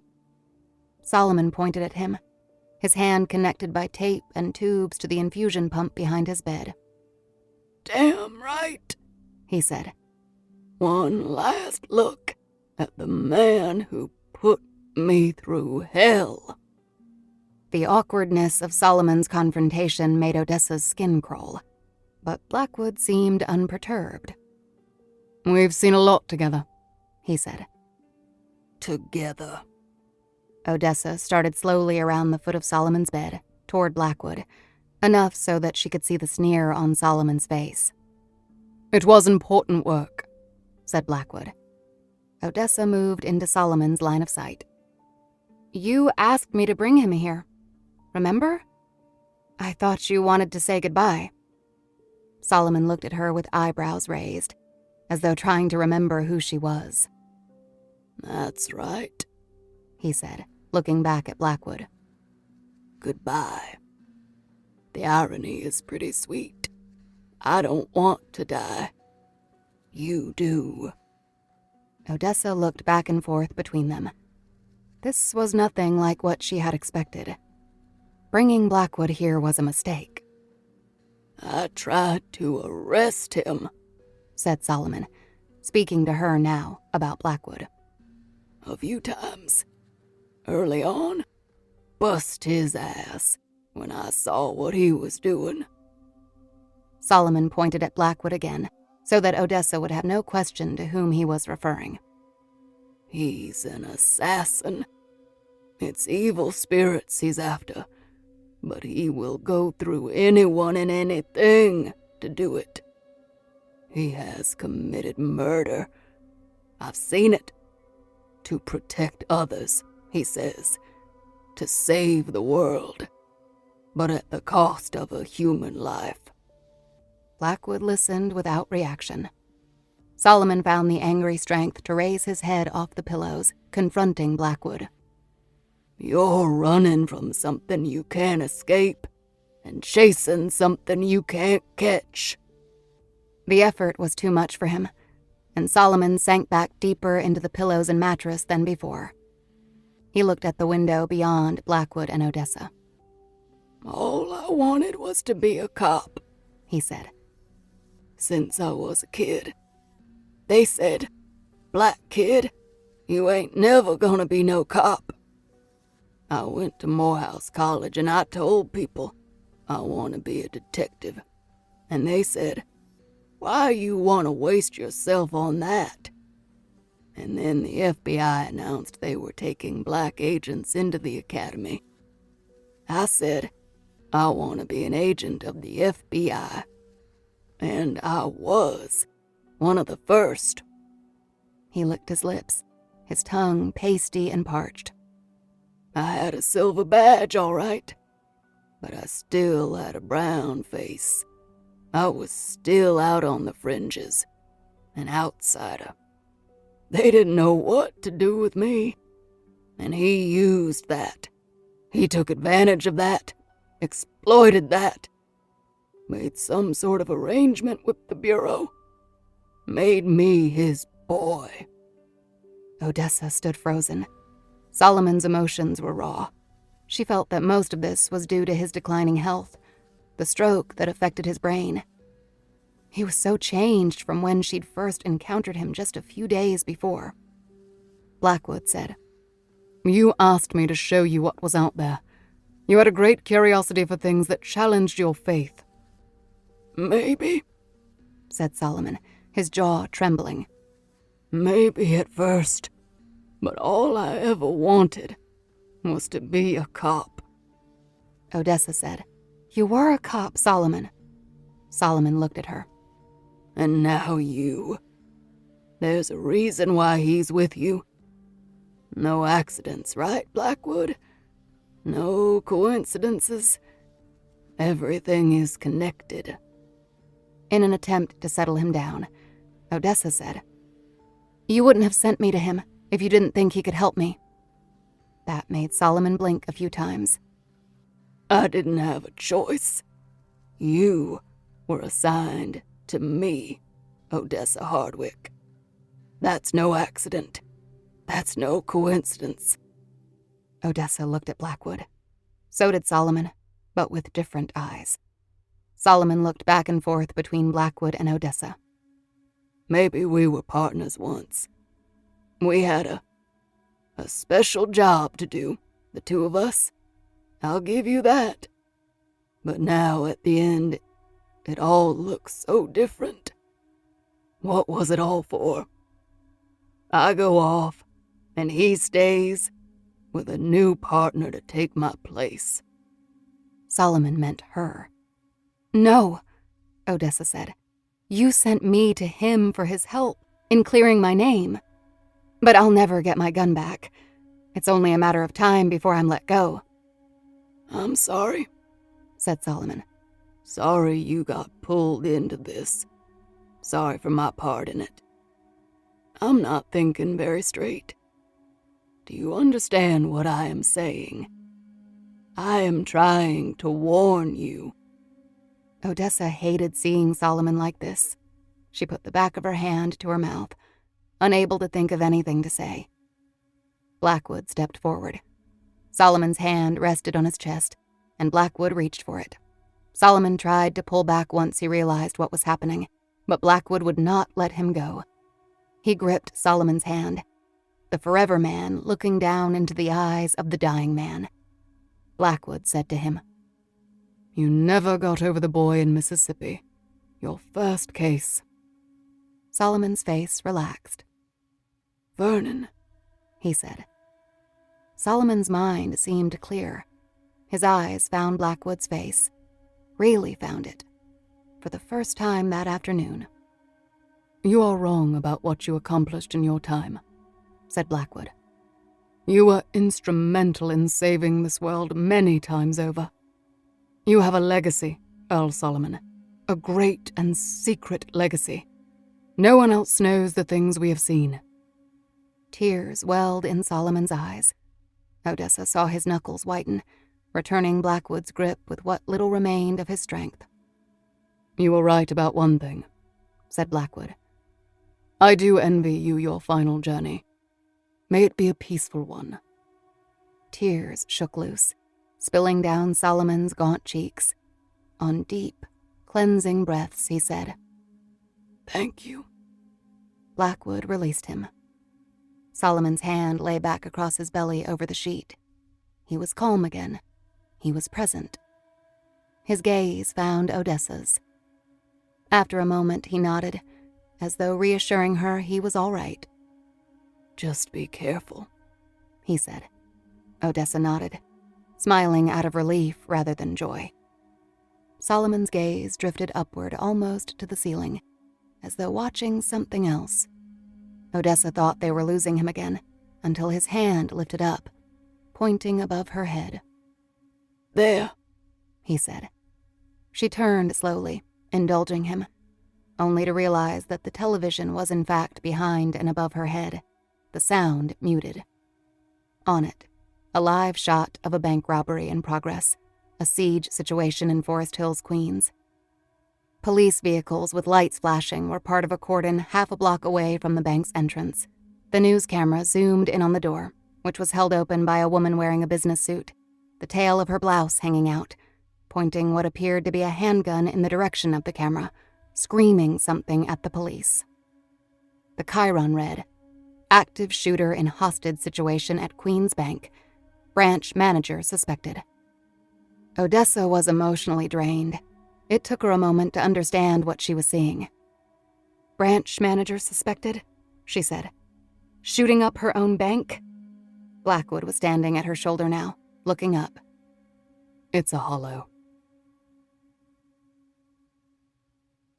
1962.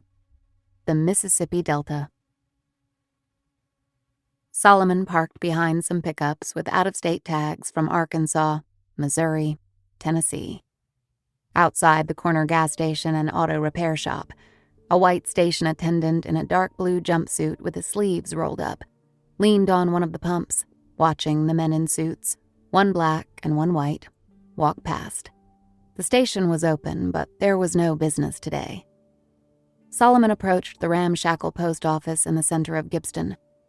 A crowd of whites, maybe 30 strong, stood on and off the sidewalk.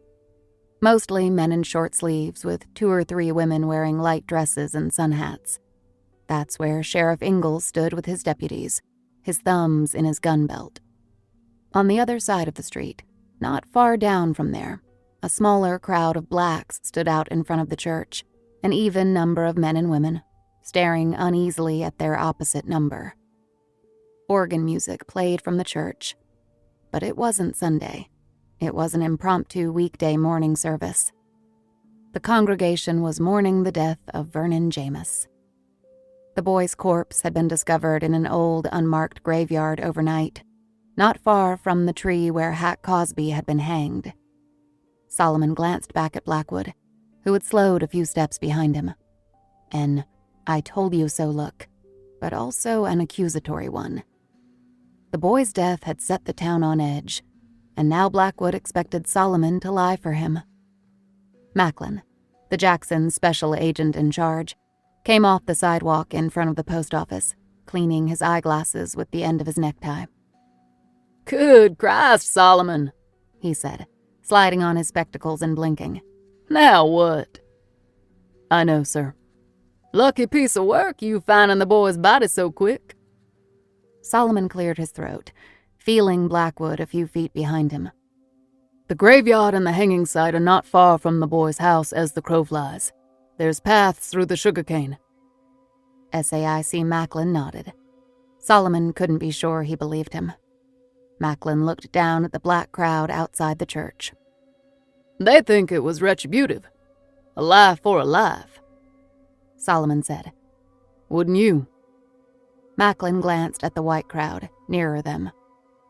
"I don't know," he said. "Killing kids is not usually how it's done." Solomon could think of a handful of cases off the top of his head where that wasn't true, but he let it stand. The less talking he did, the better. "No sign of foul play, I'm told," said Macklin. "The boy was sick, wandered off." Solomon acutely felt the scratches under his collar, the bruises on his side and back. "Family's refusing an autopsy." "That's not good," said Macklin. "That means the story will grow and grow. The sheriff can insist." Solomon said. "He can, but he won't. You think he wants something found? Something he'd have to go after?" There was an exchange of words down the street, a colored man pointing at a handful of whites standing together, yelling back. 2 deputies wandered over to quell it. Macklin said, "Both sides spoiling for a fight. This goes any further, they're going to get the National Guard in here to keep the peace." "You want peace kept," said Solomon. "or you want justice served?" Macklin looked at Solomon. "I want you to talk to your people. Put a lid on this grease fire." "They aren't my people," snapped Solomon, his stress level reaching a breaking point. "I don't have control over them just because we look alike," Macklin said. "Easy now." Solomon wasn't having it. "Am I a Negro or am I an FBI agent? Because anybody you ask thinks I'm the opposite and can't be trusted. If I was brought down here because of some perceived advantage, being both, well, that backfired mightily." Solomon's raised voice attracted the attention of Sheriff Ingalls, who ambled over. "There a problem over here?" Solomon said. "You just walked over to the one place in this town where there isn't a problem." Sheriff Ingalls frowned at Solomon's tone. "Funny you should mention that. I got a complaint about you," Solomon said. "Oh? Some fellers say you gave 'em a hard time out in the woods by the hanging site." Solomon looked past the sheriff to the crowd, focused on the eager-looking men standing in the front with cuts and scratches on their faces. "These gentlemen here?" said Solomon, pointing them out. "Why, I didn't recognize them without their hoods on." Sheriff Ingalls was unfazed by the remark. "Between that and finding the sharecropper boy, you've been spending quite a bit of time in those old woods." Solomon looked at Sheriff Ingalls, trying to gauge whether he was accusing him of something or just fishing. "I don't know what the complaint is. Their torches went out and they panicked in the darkness." One of the white Klansmen said, "Hey, where you from, boy?" "Where you boys from?" said Solomon. He turned to the sheriff. "You make a practice of allowing outside agitators to dictate what goes on in your town?" The sheriff scowled. "These are concerned citizens. They have every right." Solomon nodded. "Indeed, that's the letter of the law. So if a group of black folks show up as concerned citizens, you'll show them the same courtesy and consideration, I'm sure." Sheriff Ingalls was no longer smiling. He said, "You here, ain't you?" SAIC Macklin stepped gently between Solomon and the sheriff before things escalated. Okay, he said. We're all on the same side. No, we ain't, said Sheriff Ingalls. He pointed past Solomon. And who's that you got with you now? Solomon turned. The sheriff was referring to John Blackwood, who was walking down the other side of the street toward the Black Church. A concerned citizen, said Solomon, stepping off, going after Blackwood. Solomon knelt in the last high-backed, hand-milled oak pew in the rear of the church. Pastor Theodore Eppert preached with tears rolling down his face. The collar of his violet vestment soaked deep purple. Mourners sobbed. The Jameis family, now only 18 children, filled the first 3 rows. Solomon hung his head. He was fighting his memories of the demon child who attacked him the night before. Blackwood stood behind and to the left of Solomon, like a dark specter. Solomon didn't know how he was able to be here at all. His rage at the killer standing behind him burned anew. Solomon had been raised Christian, but he hadn't prayed to God in quite some time. Now he asked God for forgiveness. He asked him for guidance. He asked for assistance. Pastor Eppert said, Vernon was the best of us. And the congregation answered, Praise the Lord. Pastor Eppert said, Vernon was the most innocent of us. And the congregation answered, Praise the Lord. Pastor Eppert said, Vernon will be waiting for all of us in the better place. And the congregation answered, Praise the Lord. Praise the Lord, said Solomon, a few beats too late. After the special service, Pastor Eppert came down off the altar and had family and friends gather around him. The grief was oppressive, draining. Solomon felt like his own soul had shriveled to nothing inside him. He felt empty, worthless. He wasn't aware of the mourners exiting the church until they were almost all gone. They were back out on the street where the opposing mobs were, and Solomon had to find the strength to join them. He stood in the empty church, leaning on the high-backed pew in front of him, looking up at the cross hanging from 2 cables over the altar, the simple wooden pulpit, the doors flanking the worship area, and tall candles that remained lit. He turned to exit, passing the landing of one of the paired wings of staircases leading to a rear balcony, where organ music played a somber hymn. Solomon got to the door, looking behind him for Blackwood. He saw the odd Brit walking down the center aisle toward the altar. Solomon couldn't believe it. Hey, he called out to him. What the hell do you think you're doing? Solomon's voice carried loudly off the church walls. He remembered the organist above and lowered his voice, moving quickly to stop Blackwood. I'm talking to you. Where are you going? Get out of here. He grasped Blackwood's arm, turning him around. You've done enough, said Solomon. Don't make this worse. Let me go, said Blackwood. I've never thought about hitting anyone in church, said Solomon. Don't test me. Blackwood's eyes communicated something unexpected. A warning. Not about Blackwood retaliating, but about what he might find. If you want to leave, said Blackwood, shaking his arm free, then leave, but don't get in my way. Solomon watched him approach the sanctuary, which was small and unadorned. An empty table was set against the rear wall under the hanging cross. Other than the candles and the pulpit, there was nothing here. Solomon turned, looking at the empty pews. He wanted to leave. He wanted out, if only to show Blackwood he wasn't someone to be intimidated or coerced. He wouldn't be a party to desecration or disrespecting a house of worship.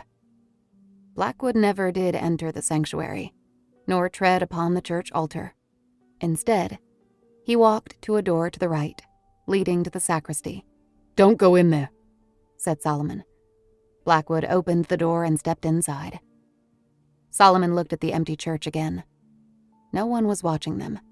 Outside on the street, a small-town race war was brewing. Solomon was torn. He walked to the door leading behind the altar, just to see where Blackwood had gone. Inside was an open closet of shelves for hymnals, communion plates. Solomon, hating Blackwood, moved inside. He was beside the altar now. A doorway led out to the pulpit where the pastor made his entrances and exits. A bowl and towel for anointing hands stood in a recessed part of the wall. Bibles and religious school books for children sat on a table with a cup of pencils, some votive candles, a box of matchsticks. Blackwood was near a window at the very rear, looking out at trees. Solomon thought it could be that those same trees led eventually to the hanging site and the graveyard. Okay, this is all there is, said Solomon. Let's go. Blackwood pulled on a small door with a fixed wooden handle. The entire piece pulled free. Not a hinged door, but a flat section of wood, revealing a crawl space behind the altar. It was dark inside, no windows. Matches, said Blackwood. Solomon again felt himself caught in the middle. What tipped the scales for him was Blackwood's quiet determination. He was a man on a mission. Solomon had to know what Blackwood had found. He retrieved the box of matches and watched Blackwood strike flame. The orange nimbus of light did not reveal much until it found the wick of a blood-red candle. A moment later, the flame rose to illuminate the space. The candle sat with others upon a wax-stained table. There were gnarled roots, cleaned of dirt, selected for their twisted shapes, resembling a natural sigil. A bowl of powder, some dried flowers, and a chart of hand-drawn symbols. What is this? Said Solomon. Blackwood responded literally. Jimson weed and sulfur. No. What is this? Blackwood plucked the candle off the table, illuminating the wall where a crude face was drawn in red wax and blood, its eyes upturned, mouth open. Hoodoo, said Blackwood. Voodoo? Said Solomon. Folk magic, said Blackwood.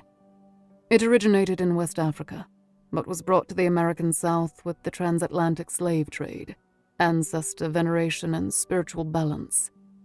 But that balance, during slavery, became in some regions translated as retribution.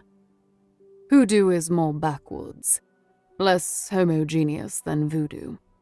Therefore, it is more open to spiritual corruption, especially when practiced on hallowed ground. Solomon said. The pastor? He remembered seeing him at the Jameis house, talking to him, listening to him praise the character of Vernon Jameis. No, said Solomon, less a denial than a plea. Blackwood oriented himself. This is the wall directly behind the altar, the dark side, a mirror reflection. He turned and used the flickering candlelight to search the floor. He sorted through some items there, lifted a white article of clothing. It was a robe, the hem dirty with soil as from the woods. Oh no, said Solomon, not wanting to believe it. A man at the cloth, Blackwood said. The pastor had access to the key to the boy's chains. Blackwood passed the robe's hem over the candle flame, the fabric catching fire, crinkling, starting to burn. What are you doing? Said Solomon. Blackwood draped the flaming robe over the table. The sulfur caught quickly, a blue flame rising out of the bowl, filling the space with the smell of rotting eggs. Solomon said, This whole church will go up. Blackwood said, That is the idea. The robe was engulfed, flames dripping to the floor. This is arson, said Solomon, but there was nothing to fight the fire with. The smell was overpowering in the small space. Solomon got out fast. Blackwood was behind him. Solomon was figuring out what to do. Call in the volunteer fire department first. Question Pastor Eppert, but away from the tensions outside. Arrest John Blackwood. How was he going to keep this situation from exploding into violence? He exited the sacristy, back into the main part of the church, just as the pastor, with his silver blaze in the middle of his black hair, returned inside. What are you doing back there? His voice boomed. What is the meaning of this?" Solomon pointed at the pastor accusatorily, his own voice rising to match. "Confess what you've done." The pastor stopped in his tracks before the altar. "I am the one people confess to," he said. "Confess and go quietly, or else I swear I will throw you to the mob out there." Pastor Eppert looked at John Blackwood stepping up beside Solomon. "Who is this man with you? Get out of my church. This is a house of worship, and you will leave immediately. Call the sheriff, mother." Only then did Solomon realize that the organ music had stopped. But nothing could stop Solomon, his anger rising, walking toward this man of God. "Vernon Jameis was the best Sunday school student, you said. He was the best of us, you said." Pastor Eppert stared back at Solomon, never before having been confronted in such a way in his own church. "And he was." "You said you sensed evil," said Solomon. "You said you saw the devil's hand in this. Well, now so do I." The smell of smoke and rotting eggs reached the pastor's nose. "What is that?" he said, sniffing. "My God, what have you done?" "What have you done?" said Solomon, gripping the pastor by his collar. But Pastor Eppert was defiant. "I tried to help him." Blackwood was at Solomon's side. He said, "The corruption of an innocent, of something pure. He was used as a conduit, a conductor. You needed him to serve as a circuit through which vengeance could be enacted, conducting the spirits of the slaves whose blood and sweat founded this church. You used Vernon Jameis as an instrument in this dark rite, just as you are being used now." Blackwood reached out to Pastor Eppert, his hand near his face, palm open, fingers curled in a beckoning motion. Solomon looked back and forth between the men, not understanding. Blackwood uttered a few words in Latin, a chant, his voice dropping an octave as he did. Pastor Eppert's eyelids fluttered. His pupils dilated and rolled back into his head. He went limp, sinking to the floor, held up only by Solomon's hands on his shirt. Solomon caught him and laid him down beside the pews. "What in the hell?" Solomon straightened next to Blackwood. "What did you do?" Blackwood was looking up at the rear balcony. In most churches, the organist sits with his or her back to the congregation, and the organ faces the altar. This organ, with pipes of graduating height, faced the other way, obscuring the musician playing it. The organist appeared, descending the staircase to the left. She seemed to float down the stairs, which were divided into two half-flights switching direction halfway to the bottom. Her hair was silver to her shoulders, but with a natural-looking stripe of silky black in the front, the reverse of Pastor Eppert. Mother, as he called her, was his wife, a few years older than he was, if any. She wore a choir robe that was maroon and knee-length, of a completely different cut from the white robe found in the backroom altar. The rotten egg smell permeated the church now. Not the smoke so much, but ashes, swirling around the church like glowing black flies. The pastor's wife moved with incredible stillness, as though pulled forward by invisible hands. Her chin rested on her chest as though she were asleep. Blackwood had removed a leather kit from his jacket pocket. Solomon was only vaguely aware that he had unfurled it on a pew. Mother reached the rear center of the church, in the aisle between the two rearmost pews. Her arms hung limp, her feet arched, balancing perfectly on the tips of her toes, as though supported by ballet shoes, not sandals. Blackwood moved into the center of the aisle, facing her across a distance of fewer than 10 feet. He turned his head a fraction toward Solomon behind him, saying over his shoulder, "Do not look into her eyes." Solomon looked at Mother as her chin lifted off her chest. Her eyes were open and pure white. Solomon was transfixed and could not look away. If the woman was blind, she must have adopted a mystic sixth sense, because she faced Blackwood directly. She opened her mouth to speak, but Blackwood spoke first. "Non butto la cenere. I do not throw the ashes. Ma butto il corpo e l'anima Abdiel. But I throw the body and soul of Abdiel. che non abbia più pace, that he may no more have peace or happiness. As he continued his incantation, Blackwood reached into the pouch he had pulled from his leather kit. He sprinkled a fine powder before him like a farmer sowing seeds. The powder drifted toward Mother, who stood fast, as though compelled to do so by Blackwood's voice. When the floating powder reached Mother, it formed suddenly into a misty smoke. The smoke rose in a column around Mother, rising as high as the balcony above. Mother's form remained essentially the same, but like a fine filter, the smoke revealed an altar figure, a manifestation that was purely spiritual, at least 3 times larger, taller and broader than Mother. She wore a flowing nightgown of diaphanous mist. The spirit inhabiting Mother, or so Solomon intuited, staring raptly at this enormous feminine figure dwarfing Blackwood and himself, waved her arms as though floating in a viscous fluid, her raven-black hair rippling behind her head like a dark aura. Her facial features twitched as though she were in distress or pain. "John." Her voice originated not from the giant apparition, but from the air around Solomon's head. Mother was black-skinned, a woman in her 40s. The haunting projection was white-skinned, a woman in her 30s or perhaps even younger. Torment obscured her face. Blackwood paused when he heard his name.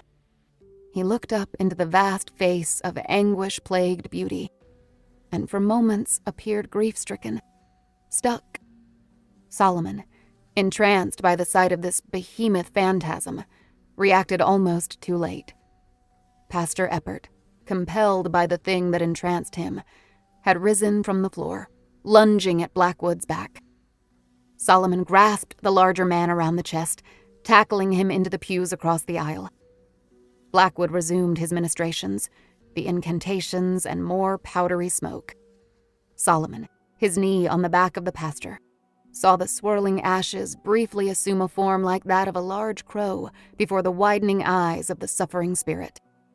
The crow of ashes sailed into the smoke-consumed apparition, and through it, blasting into 1,000,000 glowing cinders, the giant spirit collapsing and dissipating like a vanishing curtain. Mother fainted, released, falling to the floor.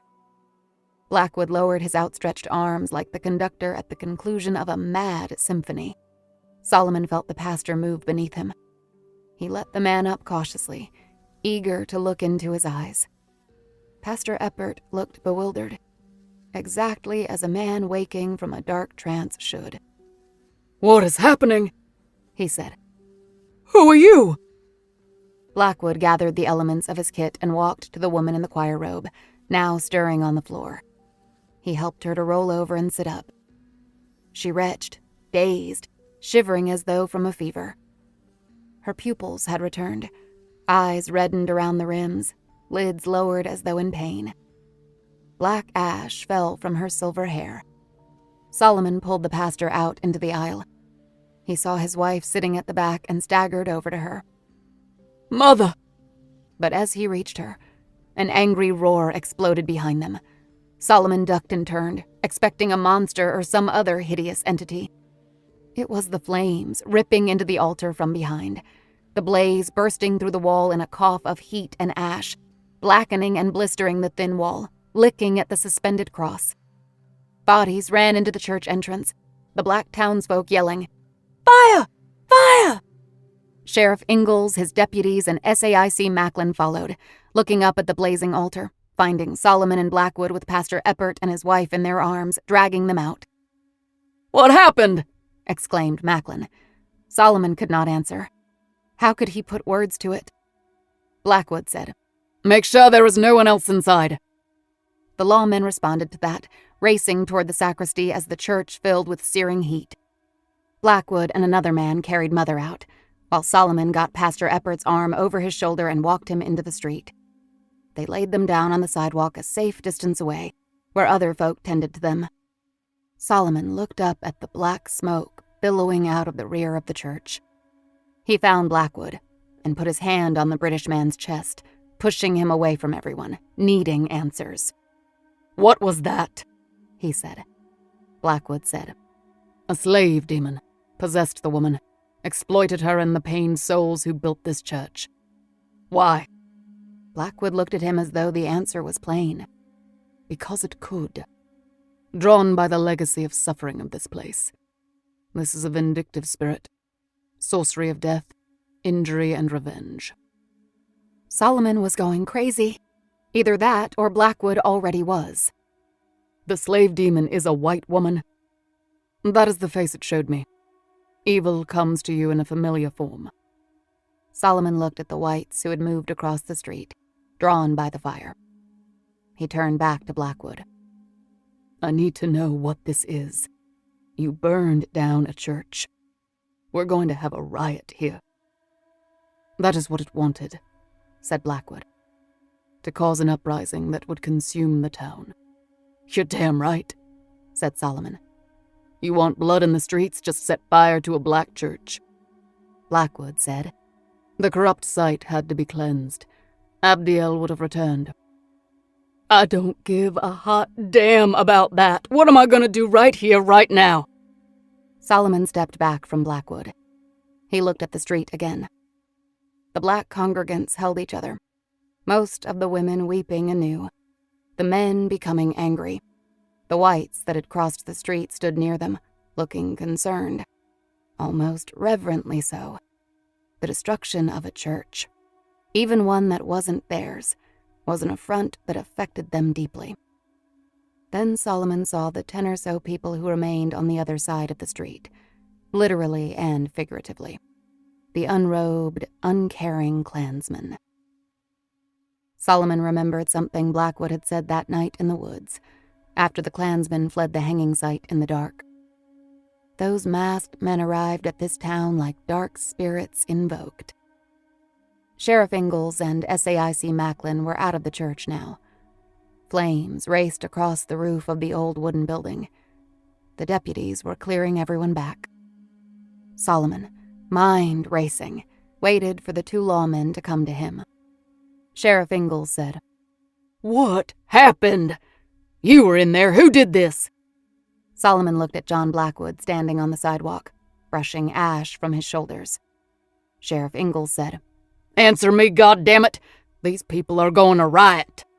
Answer him, agent, said Macklin sharply. Solomon stepped up to the 2 men, his back to the clansmen across the street, making it clear that he was talking about them. I saw who set the fire, said Solomon. It was 2 of those concerned citizens over there. The sheriff looked at the men, then back at Solomon, unhappily. Solomon said to him, If word of that gets out, you'll get your riot, by God. You'll see this whole town in flames. You need to do what you should have done before, and that is get those clansmen out of this town. Or else I tell these church people what happened. SAIC Macklin said, Solomon, you'll do no such thing. I will tell them what I saw. He stared down the sheriff. Your choice. Your town. Your way. Sheriff Ingalls looked at Macklin as though blaming him, then scowled deeply at Solomon, jabbing his thumbs deeply into his gun belt. You son of a bitch, he said.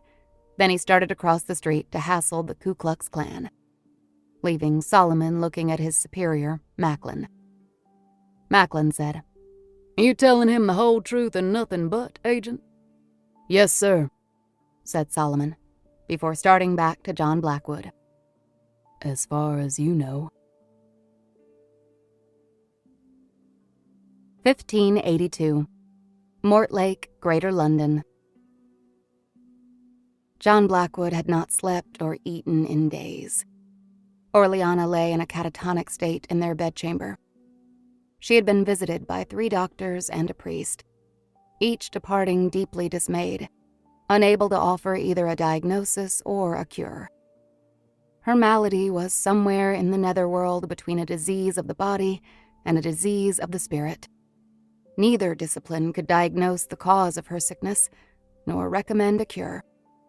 She existed in a realm of suffering beyond the reach of medicine and religion, the very schism Dee had endeavored to reconcile, as did Blackwood. He was at his wit's end, unable to understand what accursed illness had ensnared his love, only that he had played some unknowing role in its divination. And this knowledge haunted him, darkening every thought, cursing every moment. He wasn't ready to mourn her, and had already decided that her demise would lead inexorably to his own.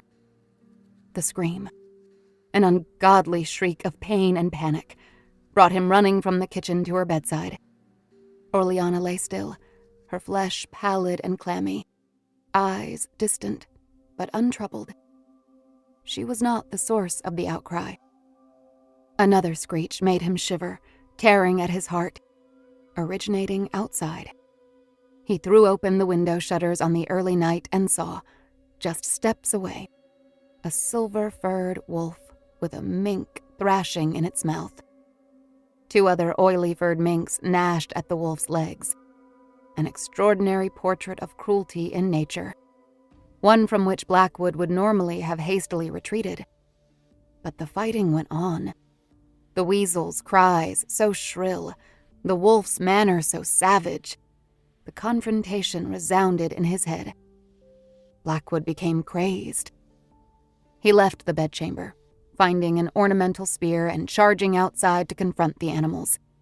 He went at the wolf with the forged steel tip of the spear, howling at the wretched minks. The wolf bared its bloody teeth at Blackwood, the mink falling from its jaw, dead. The other minks shrank away from the wolf, racing away. Blackwood faced the bright-eyed wolf. He was enraged at nature, and meant to go at the beast, jabbing the spear at the animal's head as it pawed at the ground with a low, guttural growl, wanting to pounce. Blackwood felt the confrontation coming to a head until the growling stopped, and the wolf's eyes widened, and its gums lowered over its sharp teeth. It almost seemed to be looking past Blackwood, into the air behind him. The animal was scared. Its tail lowered and it backed off, forsaking the dead mink, turning and bounding away. Blackwood lowered his weapon. Had the wolf seen Blackwood's murderous intent, his killer instinct having curdled its blood? Suddenly sense came flooding back into Blackwood. Shaken, he turned away from the dead mink and returned to his domicile. He splashed water onto his face in the kitchen, cooling his composure, his thoughts. He prepared a bowl of water to take to his Orleana. Arriving, he realized he had left the window open to the night. When he saw the bedclothes thrown back, the bed empty, he dropped the bowl of water at his feet. She was gone. He went to the window, seeing only the bloody mink in the mossy ground. To the side, just a glimpse, a white-clothed figure rising in the distant night, out of sight. He leaned out as far as he could but saw no more of it. He did not trust his eyes, but could not think where else his wife could have gone. And then he remembered the wolf's cowed expression. Perhaps it had been intimidated by the sight not of him, but of her, rising from the open window into the sky. Half out of his mind, John Blackwood rushed to the door, pausing only to take up the spear again. He raced to his stable, riding to John Dee's house in a fugue. The sliver moon barely lit the way. He was courting madness. He cared nothing for himself anymore. He pounded on the door, prepared to smash a window to gain entrance. The lock was thrown inside, the door pushed open a few inches. Edward Talbot peered out, his face shadowed by candlelight. "Go away, Blackwood," he said. "Be gone." "Is she here?" said Blackwood, gripping the door, pulling it from Talbot's hand, wedging the ashwood handle of the spear inside the opening. "She has been here many times," said the scryer. Quite a turnabout from the scared, haunted man who'd visited Blackwood's kitchen a few days before. Blackwood shoved inside past Talbot, sending the older man sprawling, his candle extinguishing upon impact with the stone floor. Blackwood raced through the wide halls of the dark manse, shouting Dee's name, pole weapon in hand. He turned the corner and slowed, seeing the doors to the great library open. An eerie green light, the soft, sweet green of parrot feathers, shone out of the doors with enough vibrancy to illuminate the hallway. Blackwood heard a voice speaking in a bizarre language he recognized, but did not understand. The Enochian language John Dee had spoken at the initial seance in that very library. Blackwood started toward the library, but a pair of hands grabbed at him from behind. Talbot restrained him, pulling him back. Don't interrupt the communion. Blackwood elbowed Talbot off him, driving him back against the wall with the shaft of his spear up against his throat. Talbot's skullcap slid off his head, revealing the butchered sides of the forger's head, the ears Talbot had lost as punishment for his earlier crimes. The earless scryer looked like any of the heretics and convicts Blackwood would see in shackles in the Old Bailey, on their way to Newgate Dungeon. Blackwood threw him aside, turning back to the open doors, entering Dee's notorious and celebrated library. The green glow and its weird energy made him throw his arm up to shade his eyes. He saw the philosopher John Dee, his customary white gown and snow-white beard bathed in green, standing across from the spectral image of Orleana Blackwood. Her nightdress and raven black hair rippling as though from facing a windstorm. Her beautiful face, unnaturally tinged by the liquidy light, glowed with the fullness of wonder. One hand was outstretched, the crystal orbiculum cupped in her palm, the source of the radiating green light, offering the sphere to John Dee. Blackwood stared, unable to comprehend. Orleana had been catatonic. She had seemed hours away from certain death. Was she dead now? Was this her spirit? Had she ascended to another form? If so, why did she rush to John Dee? She spoke to him in a strange, low tone, the Enochian language, the idiom of angels. Why was she the one summoned by their invocation? Was she now speaking from the beyond? Dee's face was suffused with adoration. Engaged in spiritual congress with an astral being, he had achieved the impossible. He had bridged the schism between science and magic. The spear fell from Blackwood's hand. He walked to the form of his wife, his Orleana. Was she real? "Orleana!" he cried over the hum of the weird light. Dee broke his spell, speaking English. "No, Blackwood, no!" Blackwood stood before her. Her eyes were lost in the green light, swirling in the globe in her hand. Dee yelled, "The angels have chosen her!" He was enraptured. "She is their messenger! She knows all!" Blackwood looked at the glowing vision of his wife, his love, lost to him now. Their life, their home, their future, any hope of children, all gone. But as he mourned for her there, he sensed that it was not his Orleana standing before him. He sensed evil, hidden behind a mask of beauty. He looked away from her face. His eye was drawn to a window. Outside, before the grieving branches of a blighted willow tree, a figure in white, with raven black hair. It was his Orleana, reaching for him as her form retreated into the darkness, beseeching him, warning him. And then she was gone. He looked again at the figure before him. She was a double, a fetch. He reached out to her torso, the fabric of her dressing gown. She was insubstantial. His hand went right through. Dee said, "Get away, barrister!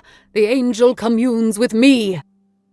Blackwood turned in a rage and shoved the old philosopher back against a shelf of books. He took Dee's place, facing the fetch of his wife, only the glowing orb between them, nearly floating in her palm. Blackwood gripped the orbiculum. A jolt of power surged through him, something he had never felt before. Pain ran through his joints and up his wrist into his forearm, but he held tight. The bright green light changed shades, becoming chartreuse, sickly and sour. The energy it emitted took more violent form, wind swirling around the famed library. A great tempest, knocking over books, ornaments, and occult instruments. Blackwood saw deeply into the form before him. He saw his wife, the real Orleana, and felt her suffering. She was not here in this room. She was trapped in some netherworld, banished for his transgression and the dark magic of Edward Talbot and John Dee. Blackwood saw that she was to be punished for what he had done. In that moment was also revealed to him his solemn fate, his terrible destiny. "Save me, John. Find me and save me." The true face of the Orleana fetch before him was revealed, horribly smooth and nearly featureless, its mouth open in a groan. Hands grabbed at Blackwood, Dee and Talbot pulling at him, ripping at his clothes, trying to shake him free. The pain, having traveled up his arm to his shoulder and spread like a plague down his midsection to his legs, reached a crescendo. Blackwood's hand sprang open, releasing the crystal sphere, which dropped to the floor with the weight of a ball of lead. The interior cracked, but the globe held its shape. At once, the sickly green eminent energy began to fade. The vision before him, the unnatural messenger from beyond, was grabbed by the swirling cyclone in the room, caught up in it, whipped around and around until it came apart, disappearing into the swirl of papers and mist. Blackwood simultaneously felt the grip of extraordinary agony and a complete numbness, as though every limb had been cut away, but he still experienced their pain. He fell next to the cracked orbiculum on the floor and suffered fits of convulsion, his body not coming to rest until the tempest in the philosopher's library spun out to nothing. The history of barrister John Blackwood ended on that day. His accounts were settled, but his property fell into disrepair over time, and eventually was considered abandoned. The home, believed by some to be haunted, was razed. Its exact location is now unknown. Only its proximity to John Dee's address in Mortlake is known today. Both the parish register in Mortlake and Blackwood's gravestone are lost to history. A pall was cast over Dee's own house and his career. Within the year, he had locked up his home, setting out rather mysteriously for Bohemia with Edward Talbot. Over the next 6 years, the two occultists led a nomadic existence, traveling abroad throughout Central Europe, Dee writing books and still attempting to communicate with angels, even as occult practices fell out of favor with the aristocracy, and the general public soon followed, unpersuaded by his florid accounts of magical entities. It is not known why Dee remained in exile for so long.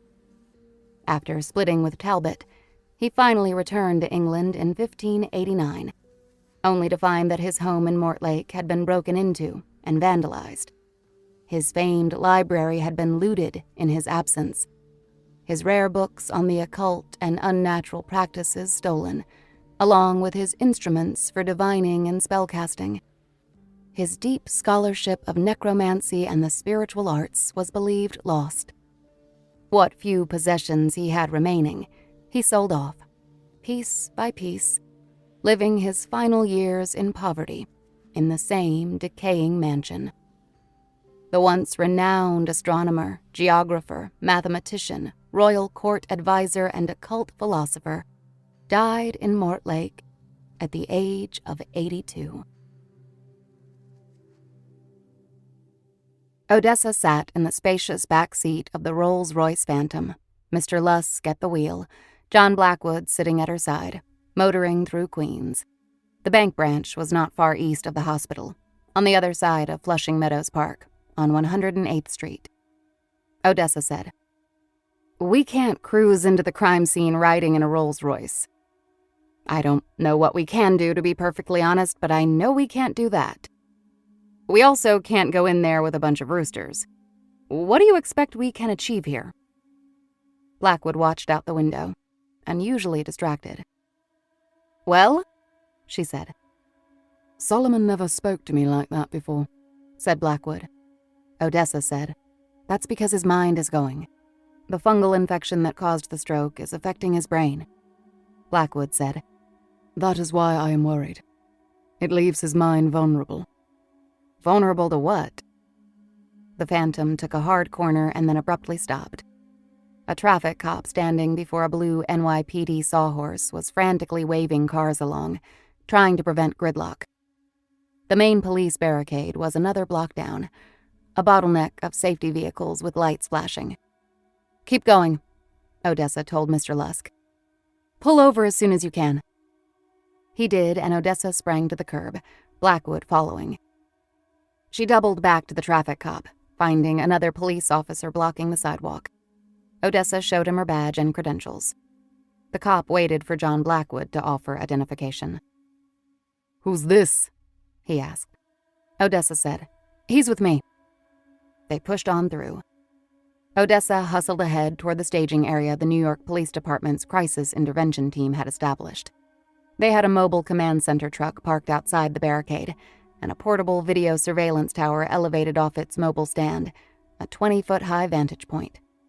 Odessa immediately made the FBI contingent on the scene, a knot of 4 men in suits conferring near an unmarked Ford Fiesta. The Bureau was on scene because it was a federal crime to rob any member bank of the Federal Reserve System. The FBI used to investigate each and every bank robbery in the country, but that changed after 9/11, when resources were redeployed to anti-terror investigations and homeland security concerns. Now the Bureau focused its attention on serial offenders, robbers who crossed jurisdictional boundaries, and the most violent bank crimes. Odessa steered clear for fear of being recognized. She led Blackwood to the edge of the blocked intersection, their best angle on the Santander branch on the opposite corner of the next block. Odessa could see movement inside, the branch manager moving back and forth deep within the bank, but they were too far away to make out anything clearly. "We have to get closer," said Blackwood. "We are not getting any closer," Odessa said. "They've got this block locked off on 4 sides." She looked around, noting the level of precaution. "Must be a bomb threat." She eyed a pair of NYPD detectives in plain clothes, one talking on his phone, the other, younger one, scrolling through his. Odessa approached with her badge in hand. "Excuse me," she said. "Who can give me an update here?" The younger detective looked up quickly, dismissively, then looked up again. The double take a response to the surprise of being approached by a younger female with FBI credentials. "Not a lot is known," he said, affecting a casual air. "Original bank alarm seemed like a robbery. Maybe it still is. But it's the manager who took over her own bank. Busted robbery seems unlikely. They think she just snapped. Been emptying drawers in the vault and dumping the cash and coins on the floor. She's lost her damn mind." "No demands?" "Not that I've heard. I know the crisis negotiator can't keep her on the phone. A couple of customers ran out of there when she started ranting, before she locked them in. They said she made bomb threats.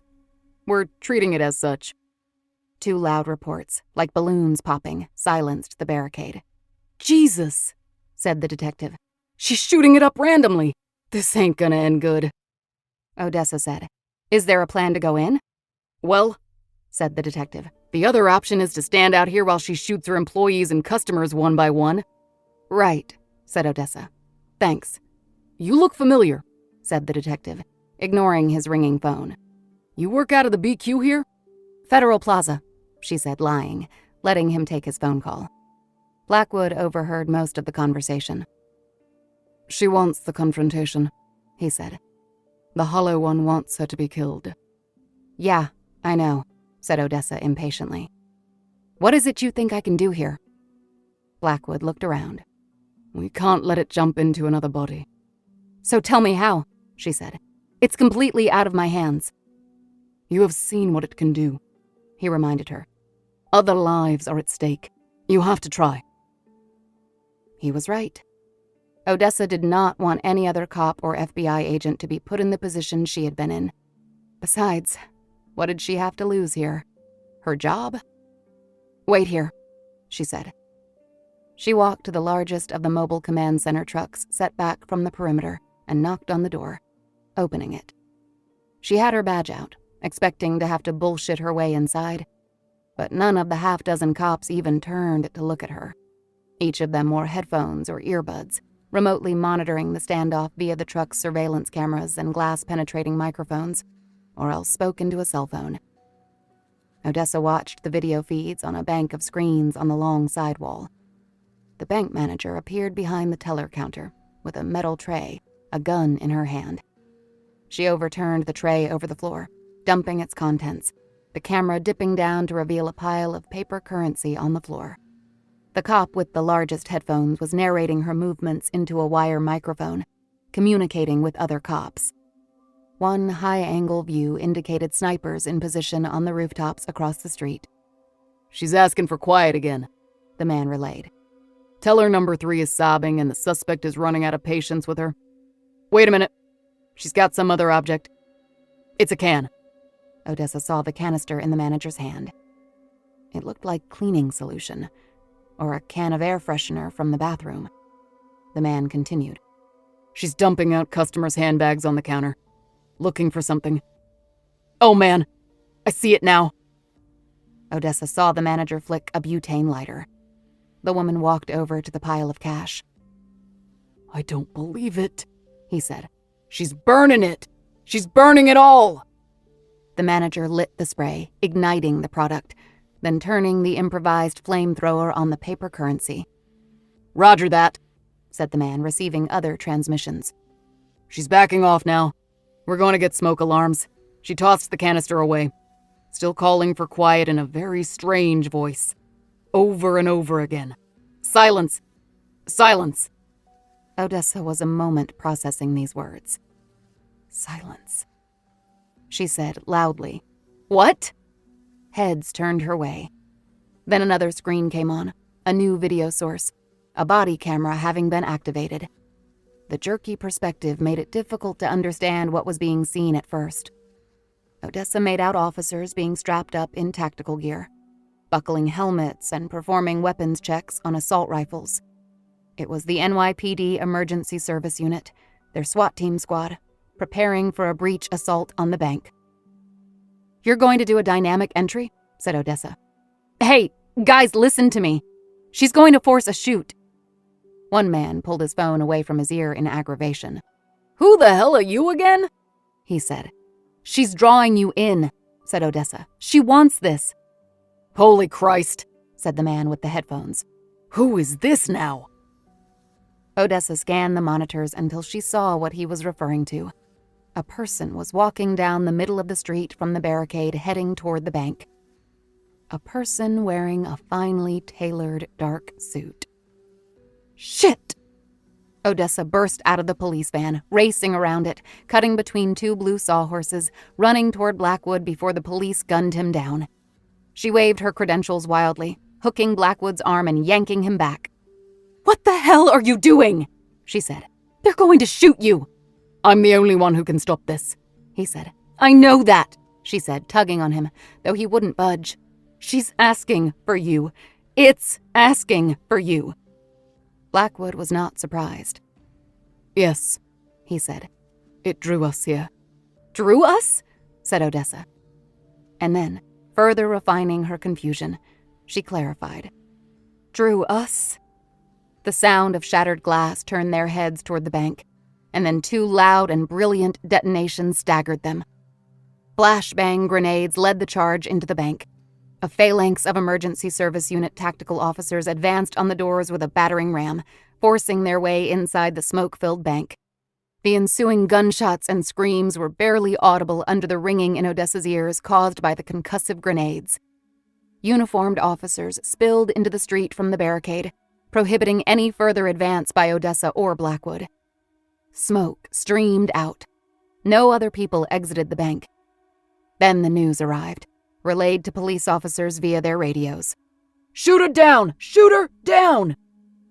Odessa and Blackwood had to wait while the incident scene was secured and the smoke was ventilated. The street filled with police personnel. The injured would be evacuated, and then the crime scene processing would begin. "What do we do?" asked Odessa. "Is it jumping into someone else?" Blackwood said, "Most likely." "It could be anyone," she said. "How can we know? What do I look for?" Blackwood said, "I will sense it." Odessa pushed forward, getting them as close to the bank as possible. FBI agents clustered on the street outside the entrance, waiting for the air quality inside to improve. Odessa had to stay back from them. ESU members began to exit onto the street. They removed their helmets once they got outside, many of them coughing, chugging bottles of water to clear their throats. This gave Blackwood a clear line of sight to their faces. Odessa didn't know what they were going to do if he identified the body the Hollow One had seized, especially if it had jumped into a tactical agent with an assault rifle, as she assumed was its goal. She didn't even have a handgun with which to defend herself. She was looking back and forth between their faces and John Blackwood, awaiting some reaction from him. The ESU members regrouped, then began filing out for a debriefing. Blackwood watched them go with concern. "Nothing?" Odessa said. "No," he said. "We have to get inside that bank." "Never going to happen," Odessa told him. They moved up another few steps, Odessa looking in past the breached front doors, through the ATM vestibule into the main lobby. The smoldering pile of scorched cash had been soaked with water. Many thousands of dollars mutilated and irredeemable. Straining, she eyed the teller windows and the open gate through which the bank manager had moved back and forth with cash. She saw what could have been an arm and a shoulder of the dead manager. A dark patch of blood on the floor struck something in her. "Where are the wounded?" she said. They had been so focused on the weapons-toting tactical officers, she hadn't seen the wounded tellers and customers being brought out. She and Blackwood hurried wide around the edge of the perimeter, finding some of the exhausted hostages seated on the sidewalk curb, telling their stories to police detectives, a few being treated for cuts and bruises. But nothing more serious than that. Odessa spoke to a young female EMT taking a middle-aged man's blood pressure. "Were there wounded customers?" "2 customers and a teller," she said. "Nothing life-threatening." "Where are they?" "Ambulance," she answered. "Already en route to the hospitals." Odessa glanced back at Blackwood. He was concerned. Odessa said, "Hospitals, plural?" 3 ambulances, 3 hospitals." "Which ones?" The EMT was getting annoyed at her. "The 3 nearest ones. That would be Flushing, Jamaica Heights, and New York Presbyterian." Odessa straightened. "Presbyterian Queens?" "Of course," said the EMT. The hospital they had just left. The hospital where Earl Solomon was a patient. She looked at Blackwood. He didn't have to say anything. His earlier words came rushing into her head. No coincidences. Everything is connected. "Oh my God," said Odessa. Earl Solomon lay in his hospital bed, fighting sleep. The television was covering the hostage-taking at the Santander Bank, which apparently had ended in a police raid and the shooter's death. That was what the words beneath the news anchor said. But the screen swam a bit in his vision, and he wasn't sure. They had no camera at the scene, and kept looping the same footage of police vehicles and traffic cops pushing people back. The television was on mute. No sound but the whirring and beeping of his machines, and his breathing, which went in quiet but came out loud. Solomon wanted to reach the television remote control wire to the wall behind his bed, but his arms were numb. They didn't move as well as he liked. It was easier just to lie still. Sirens wailed outside, pretty much an all-day occurrence, but these ones sounded close. He heard a crash that seemed to reverberate up the building, as though the foundation had been shaken. Or maybe it was all in his head. Now they had cell phone footage from somebody in one of the buildings across the street. 2 flash bangs that Solomon saw but did not hear, followed by a tactical entry. Fuzzy because of the distance of the phone owner from the bank. Or maybe because of Solomon's vision. God damn it. He was tired of all this waiting. The bed had him now. He didn't think he'd ever get vertical again. That was a sorry thought. What was the point of waiting? What was the point of being a man in a bed who was never getting out of it again? Maybe it wasn't his vision drifting. Maybe it was his mind. All the things he had seen in his days. All the things John Blackwood had shown him. Challenging his presumptions at first. Shaking his view of the world and beyond. But even still, like any person, he never truly focused his attention on what was at the end. He knew there were other things out there. He had seen them. And most of what he'd seen was dark and malicious. But maybe there was something else. A peaceful place. He thought back to Blackwood releasing the possessed boy in the graveyard that night so many years ago. Young Vernon Jamis, and how Blackwood stood over him, cleansing his soul, freeing him. But to what? That was what Solomon wanted to know. This was one mystery John Blackwood could not help him with. One case the occult detective could not solve. There was no peace for John Blackwood in this world, but maybe, just maybe, there was for Earl Solomon in the next. Blackwood. Solomon heard a familiar voice not his own. John Blackwood. Solomon closed his eyes to purge the voice from his head, but it wasn't in his head. It was there in the room with him. Solomon squeezed his eyes tightly shut, wanting it not to be true. He turned his head, rolling it on the pillow until it was blindly facing the hallway door. And then he opened his eyes. His vision was split, doubled, and took a moment to come together and focus on the boy standing inside his door. Little Vernon Jamis. Solomon was afraid, as the boy came into his sight, that he would be the evil Vernon, possessed by the demon that used him as its instrument of conjuring to raise the spirits of the dead Mississippi Delta slaves. But it was cleansed Vernon who had come for him, bare-chested, wearing the same pants he had almost 60 years ago. Solomon's memory had summoned the boy, invoked his spirit. Solomon's waiting was over. Vernon had come to take him away. But if so, why was he saying John Blackwood's name? As Solomon stared, a heavy-set man turned the corner from the hallway into his hospital room. He wore a bright blue shirt with a medical patch on the sleeve, and a cap with the name of an ambulance service on its crown. Below the brim, a thick trail of dark blood ran from underneath the man's hat down his cheek to his chin. His eyes were vacant, hollow. Solomon's body seized up in terror.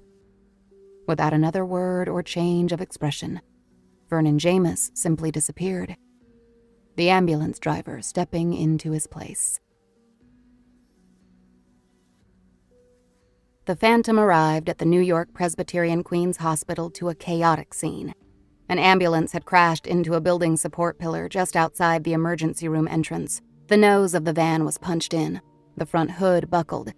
The ambulance tipped to one side on the curb. Hospital staff attended to the accident scene. Odessa and Blackwood raced from the Rolls-Royce, pushing through the crowd of onlookers. The back doors were open. An ambulance attendant was being strapped onto a spinal board, unconscious, her neck and head in a cervical collar. The stretcher was on its side, empty. The body in the front seat was covered with a sheet, deceased. Odessa showed her badge to one of the attending emergency room doctors to facilitate questioning. "Where is the patient who was in the back of the ambulance?" "That's her," he said, pointing to the driver's cab. "Impact of the crash sent her into the front." "Dead?" said Odessa. "Dead on arrival," said the doctor. "They said the ambulance was doing 50 and gaining speed when it shot through the parking lot and rammed the building. Driver must have lost his mind." Odessa had an image of the wounded bank customer attacking the driver in the front seat and taking the wheel. "But if that's the patient," said Odessa. She looked at the ambulance again. "Where's the driver?" They rode up to Solomon's floor, Odessa imploring the elevator to rise faster. The doors opened and she ran the short distance to his room. A red light over his door was flashing. Inside, 2 nurses knelt on either side of the ambulance driver, lying face down on the floor. Solomon's bed was empty. "Where is he?" asked Odessa. The nurses were still in shock at what they had found. One of them stood. "He's dead," she said, referring to the ambulance driver. Odessa gripped the nurse's shoulder. "The patient in this room," she said. "Earl Solomon. His bed's here. He's not." The nurse looked at the empty bed, slow to understand. A male nurse came running to the door, drawn by the red alarm light, stopping when he saw the ambulance driver's body. The nurse said to him, "Earl Solomon, patient in this room, where is he?" The male nurse backed out of the room, looking up and down the hall. "Stroke victim, right?" The nurse said. "He couldn't have gotten far." Odessa stared at Blackwood. She was terrified suddenly, desperately afraid for Solomon and starting to panic. "Did it come here for him?" she said. "We need to find Solomon," said Blackwood. "Did it come here specifically for him?" she said. The nurses looked at her strangely. Blackwood grasped her wrist and guided her out of the room, a few steps down the hallway before she shook him off. "Answer me," she said. "We need to find him." "There are no coincidences," she said, with a sharp edge, feeling hysteria creep into her voice. "It came here for him," admitted Blackwood. He looked a little shaken himself. "We need to find him now." "And then what?" she said, but Blackwood pulled her toward the stairs rather than answer. "He could be anywhere," said Odessa, as they rushed down the final flights, back out into the first floor. It was still bedlam due to the ambulance crash. Police were on the scene, dealing with hospital administrators as they tried to restore order. Blackwood followed signs for the emergency room, which was still taking patients despite the presence of news media. Odessa stopped to talk to a cop in the middle of the hallway. "Have you seen an elderly black man in a hospital gown go past here?" The cop nodded.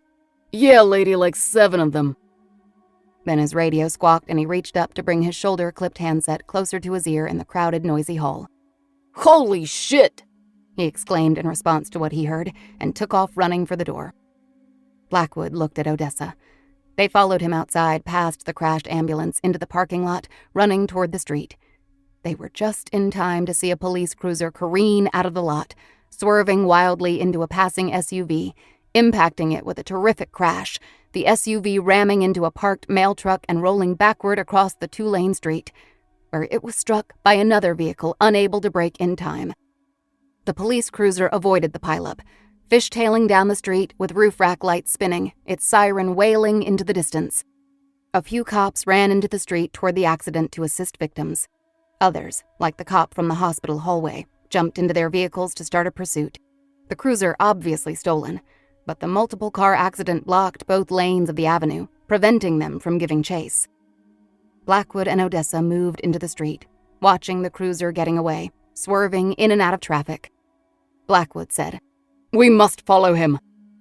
As they looked up the street, a black Rolls-Royce with gunpowder gray styling nosed out of a cross street just beyond the pileup. Blackwood said, "Good man, Lusk." Odessa ran with him, past the traffic accident, hurrying to the idling Phantom. They leapt into the back and Mr. Lusk pulled away before their door was closed. Mr. Lusk said, "The driver of that police vehicle." "Yes," said Blackwood. "It's Agent Solomon." "His eyes. They weren't right," said Mr. Lusk. "Get after him," said Blackwood. "Do not let him get away."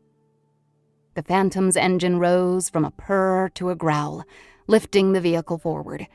The cruiser moved with great speed, but its lights and sirens made following it easy, as did the trail of cars left in its wake, either parting for the onrushing police vehicle or run off the road by it. They raced through Jackson Heights, passing collisions and weaving around fender benders on the trail of the screaming car.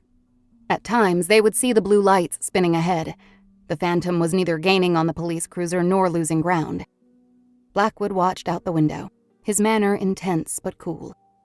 Odessa was distraught about Solomon, and Blackwood's steady demeanor pissed her off. With anger came a sudden clarity. "The hollow didn't come for Solomon," she said. "It's coming for you. Using him to get to you, and you knew it." "Did I?" he said without looking at her. "You knew he was vulnerable." Blackwood turned his head her way, still not meeting Odessa's eyes. "I suspected it," he admitted. "Nothing like this ever occurred to me, until I saw him in that hospital bed." "It's drawing you out. All this. The Peters shooting, the Long Island spree. There was no pattern. It was designed to summon you, to bait you into coming out into the open. Thanks to me.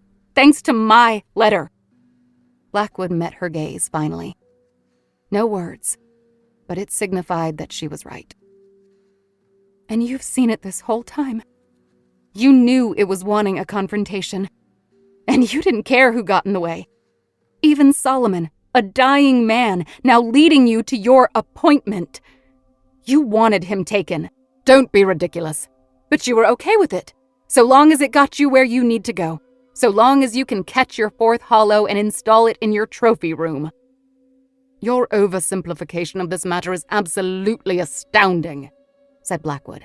Have you learned nothing, or is this simply a willful attempt at imposing guilt? I'm learning plenty, Odessa said. Solomon tried to warn me about you. He said you'll let nothing and no one get in your way. He saw it coming, but he was too frail to stop it. Well, I'm not going to let him go out a casualty of some horrible supernatural imp. You need to save him. You can't let him die like this. Blackwood said sharply, You assume I have a choice. The flash of anger in his face was startling. Odessa became quiet, her eyes staying on him, wondering what sort of monster she had gotten herself paired up with. The Phantom swerved hard left past a head-on collision in which one vehicle's engine had burst into flames. Mr. Lusk said, He's heading for the Queensboro Bridge. They trailed the wailing cruiser by at least a full city block, all the way onto the upper-level two-lane inbound side of the bridge. The blue lights swerved madly up ahead. The Phantom, snaking around, spun out automobiles left in its wake, crossing the East River over Roosevelt Island into Manhattan. Odessa gripped her seat, bracing her shoulder against the side of the car as they careened off the bridge, emptying onto 2nd Avenue and continuing a block west before turning hard left, heading south on 3rd Avenue, driving the wrong way. They rode against traffic, using every one of the 5 lanes of the wide avenue, filling the lane of destruction left by the runaway police cruiser. Some 10 blocks down, the cruiser cut off a semi-trailer, turning sharply right at about 46th or 45th Street. Mr. Lusk spun the Phantom's polished wheel madly to avoid the truck as it slid to a stop diagonally across the intersection, costing them some time. When the Phantom finally negotiated the turn, the cruiser's lights were no longer in sight, though its path of disruption was easy to discern. The Phantom wheeled left, and at once screeched to an abrupt halt. Odessa, used to the bright blue spinning lights, did not understand why they had stopped. Then she saw the cop car. Side doors and rear fender crumpled from multiple impacts, its front grille smashed, steam rising out of the tinted hood from the overtaxed engine. At first, she thought the cruiser had broken down, but its lights had been switched off, as had its siren. The hollow had reached its destination. Blackwood immediately exited the vehicle. Odessa followed, getting her bearings, craning her neck to the early evening sky. She recognized a portion of Grand Central Station by the way the building disrupted the traffic pattern, so rare in the midtown grid of New York City. The building nearest them was fenced off from the street, much of its 20 floors covered with scaffolding and safety netting, undergoing a substantial renovation. It looked currently abandoned, however.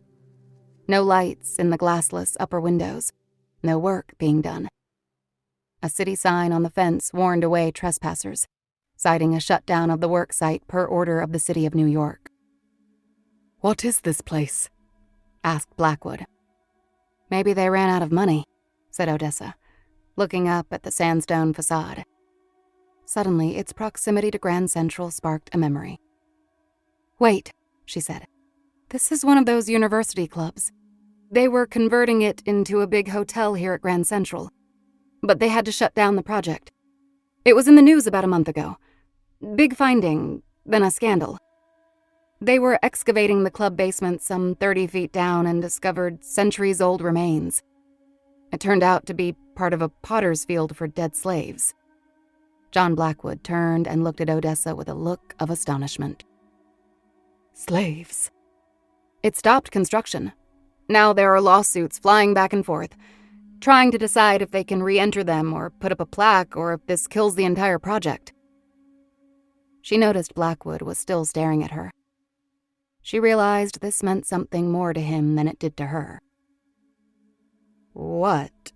she said. Blackwood regained his composure, to the extent that he had ever misplaced it. Devilry, he hissed, producing his leather kit from inside his jacket, loosening its ties with sudden urgency. "Mr. Lusk," he said. Odessa turned to Mr. Lusk, who was still behind the wheel of the idling Phantom. He dialed a number on his cell phone and put it to his ear, replying, "I will give him the location." "Who?" said Odessa, confused. "Give who the location to what?" But when she turned back to him, John Blackwood was already gone. Odessa heard the canvas-covered security fence shaking and realized Blackwood had climbed up and over it. Angry at having been left behind, she found a supporting pole to reduce the fence's flexibility and scaled it. 2 lengths of barbed wire topped the fence, angled toward the interior. She made sure her phone was secure in her pocket before vaulting high over the top wire to the fence on the other side, gouging out a bit of material from her jacket sleeves, but no skin. On the ground, she quickly crossed a plaza of crumbled asphalt to the entrance of the structure, ducking under plastic tarp billowing in the breeze. The door contained another warning sign, but a window to the right of it was missing a long, vertical glass pane, and she stepped right inside. She did not see Blackwood, and decided against calling his name. She started down a wide stone staircase that split into 2 staircases doubling back. She got to the bottom and brought out her phone, turning on the flashlight, looking for more stairs. The modern-day island of Manhattan was built on the shoulders of previous centuries. She knew that the rule of thumb of Manhattan landfill was 10 feet below ground level took you to about the beginning of the 1900s, where you might find poured concrete from the turn of the century. Another 5 or so feet below that took you to roughly 1800, with walls of brick and mortar, where you might find surviving pieces of ceramic and domestic artifacts. 20 to 25 feet below street level, you were in the 1700s. She ran out of stairs with Blackwood nowhere to be seen. Then her phone found a hole in the temporary wood floor, a ladder sticking out. She climbed down quickly, shining her light around. "Put that thing away." It was Blackwood, directly below her. She descended the last few rungs into a passageway floored by craggy rock. He was shielding his eyes. "I need stealth, and you are ruining my night vision." She killed her phone light, returning it to her pocket. Now her eyesight was shot. She relied on Blackwood, following him closely as she waited for her vision to adjust. Blackwood appeared to be following a trail of some kind. "This has to do with the grave robbing?" said Odessa, her voice low. "Slave graves are hallowed ground," said Blackwood, "as places of great pain always are. Their innocent spirits are a repository for great suffering, trapped in limbo for centuries. Harnessed and released into the city, they could wield a potent, malevolent force." Past some excavating tools, Blackwood slowed at an exposed stone support. Odessa's eyesight had recovered enough that she was able to discern a geometric pattern carved into the rock. It was no mere directional symbol. It was a sigil. Blackwood stopped, looking ahead. He mumbled some words to himself in Latin, Odessa realizing it was another spell of protection. When he finished, he turned to her. "You must leave." "What?" she said. "You should go no farther." "You let me come all the way down here to tell me to leave?" "There is nothing you can do here. You could only be used against me." "Against you?" She saw Blackwood staring into the darkness ahead. "You're going to need help with Solomon." Then she realized. "Are you sending me away because of what happened to him?" Blackwood did not answer. "Look," she said, "I don't know what to do down here. All I know is, we can't let that hollow get at you. If it jumped into an immortal being, or at least a person who can never be maimed, murdered, destroyed, it could run wild forever. And that's after releasing the other 3 hollows into the world. You would be the ultimate being for one of those things to possess, Blackwood said. That is why I cannot allow that to happen. But you know this is a trap. Yes. Then why walk into it? She said. Never mind walk into it alone. There is another presence here, Blackwood said. Another fiend. One I must face. An adversary I have faced many times before. Odessa was bewildered. 2 entities? Who? She asked. Blackwood straightened out his suit jacket. My wife, he answered. Blackwood walked on into the dark underground. Odessa remained behind, thrown by his comment, and unsure what to do. He was right. She had little to offer against any otherworldly being. But going into this alone seemed foolhardy. She did not know what to do. As she stood there, she heard a familiar voice call to her. "Odessa," the voice said. John Blackwood followed the low-ceilinged stone cavern around a blind turn, emptying into a chamber that presaged a wider, airier vault. He heard an accented female voice incanting in Caribbean Spanish, her voice amplified by the ancient acoustics into a forceful, mesmerizing drone. A dim but luminescent violet glow was apparent in the stirred motes of centuries-old dust and soot. He heard also a sharp snarl and the snapping of jaws, an onrush of animal paws. He could not tell from which direction they were coming. He imagined massive beasts, the exaggerated volume indicating a monster many times the dimensions of the chamber. An impossibility. They slowed and rounded the corner. 2 pit bull canines, their faces contorted with ferocity. Inhabited beings. Vicious hounds. Blackwood remembered the Botanica owner's house, the grave robber saying that their 2 pit bulls had run off. Here was where they had run to. Blackwood knew their owner was very near. They advanced, stalking him, all shoulders and sinewy muscle, ravenous drool spilling from their gnashing fangs.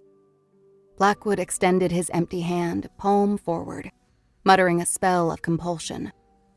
His eyes met theirs, and as he slowly rotated his open hand, as though adjusting a large dial, the beast's eyes softened, their lips eased back over their black gums, and their bristling fur lay down flat. As the dog stood there locked into his spell, Blackwood removed a vial from his kit, dabbing a bit of oil on the tip of his right middle finger. He approached the animals with his hand extended, and gently swiped the oil vertically along each dog's philtrum, the indentation splitting the nostrils, running down to the upper lip. 2 or 3 breaths, and the animals sank onto their hindquarters, falling onto their sides, slipping into a deep sleep. Blackwood stepped between the slumbering watchdogs, rounding the corner as the incantation grew louder. There he saw a woman wearing a white robe wrap and a white headdress, presiding over a crypt of chalky soil, out of which rose an ethereal violet mist. The cold vapor assumed the form of the long-dead people buried there, some 2 and 3 deep, 40 or more men, women, and children, silhouettes rippling, wisps of purplish steam slipping from their hair and their shoulders like heat from cooked meat, dissipating into the stale air. At the low, moaned urging of the conjurer Juanita, the violet spirits turned and faced John Blackwood from the loamy floor of the unearthed crypt. Odessa looked for the source of the familiar voice, fearing it was Solomon. Odessa? Honey, it's me. She watched her father walk out of the shadow, a grateful smile on his face. He wore one of his old cardigans over a Land's End Oxford, like he always did. "Dad?" she said. Odessa was amazed to see her father, and yet his presence here in this subterranean catacomb in the center of New York City felt completely normal to her. In fact, his presence put her gently at ease. "Where did you come from?" He stopped a few steps away from her, a hesitant smile on his face. "Why did you stop visiting me, honey?" he asked. Odessa was suffused with regret. But at the same time, she welcomed the opportunity to explain herself and clear the air between them. "I couldn't do it anymore, Dad," she said. "You betrayed your clients. You betrayed your family. You betrayed me." Her voice cracked on the last word. She went on. "Me," she said again. "Of all people. I stood by you. I sat at your defense table in court. I vouched for you with everyone in town. You made a fool out of all of us, but especially me. You broke my heart." "I know," said her father, nodding, taking a tentative step closer. "I know I did. But you don't. You can't know how lonely it was in prison." "I'm sorry, Dad," she said. "I love you, but—" "Can you forgive me, Odessa?" he said, taking another step closer, holding out his arms to her. "Please." Blackwood unfurled his leather kit, hands selecting an ampule by touch, his eyes never leaving the misty forms. They were advancing toward him, legs not moving, but rather all of them drifting in the same direction, like a patch of sage caught in a breeze. The conjurer Juanita had sent them forth, expecting him to resist their assault, to repel them and exhaust himself in the fight. But Blackwood did not prepare a countering spell. He uncapped the ampule of green glass and slathered a generous dab of a tincture of white rose petal on each hand, returning the vial to its place and sliding the kit into his jacket pocket. Rubbing his fingers into their respective palms and intoning the spell in its original Enochian language, Blackwood extended his arms and opened his hands toward the slave spirits. A fine gold vapor was emitted by his palms as though exhaled. It formed a nimbus of honeyed light around his body as his arms spread wide. The slave spirits moved faster as they reached his form, lowering their heads in attack. Blackwood's body was rocked as he welcomed these tormented spirits, taking them into himself. Instead of giving them the fight they desired, he absorbed their swarming pain, their fear, their bitter anger, their angst. He assimilated their energy, pulling their agony into his own heart. He felt the conjurer Juanita pulling at them, filling them with darkness, driving them toward evil. Blackwood could not heal their spirits. He could only commune with them. He could only speak to their souls. "You were exploited in life. You must resist being exploited by evil once more." Odessa's eyes welled with tears. She wanted to forgive her father. She had always wanted to forgive him. But she couldn't. Some crimes, especially the personal ones, the emotional ones, can never be forgiven. "Dad," she said, I can't." His expression moved from befuddlement to disappointment, and then anger. And then it was no longer her father standing before her. It was Earl Solomon. He swung his right arm very quickly and violently, catching her across the face with a backhanded smack that sent her stumbling backward and crashing hard to the stone floor. Odessa looked up, stunned, her jaw aching, ear ringing. She looked around for her dad until she realized what had happened. It was as though a veil had been pulled away. Earl Solomon, wearing a hospital gown and padded socks, ran at her with a face-twisting sneer and weird strength. He jumped for her, coming down socks first, aiming to crush her throat. Odessa rolled away at the very last second. Solomon collapsed on top of her, fists flailing, kidney punches pummeling her torso and sides. She covered up defensively at first, but Solomon's possessed body had stamina to burn, and she realized he would beat her to death if she let him. She kicked herself over, throwing him off her and scrambling away. Separated from him again, she responded to the image of Earl Solomon, a man she respected, a person she liked. "No!" she implored him. But it wasn't him. It wasn't Earl Solomon. The Hollow One sprang to its feet, preternaturally agile for an elderly body, and ran at her wildly, arms waving over its head.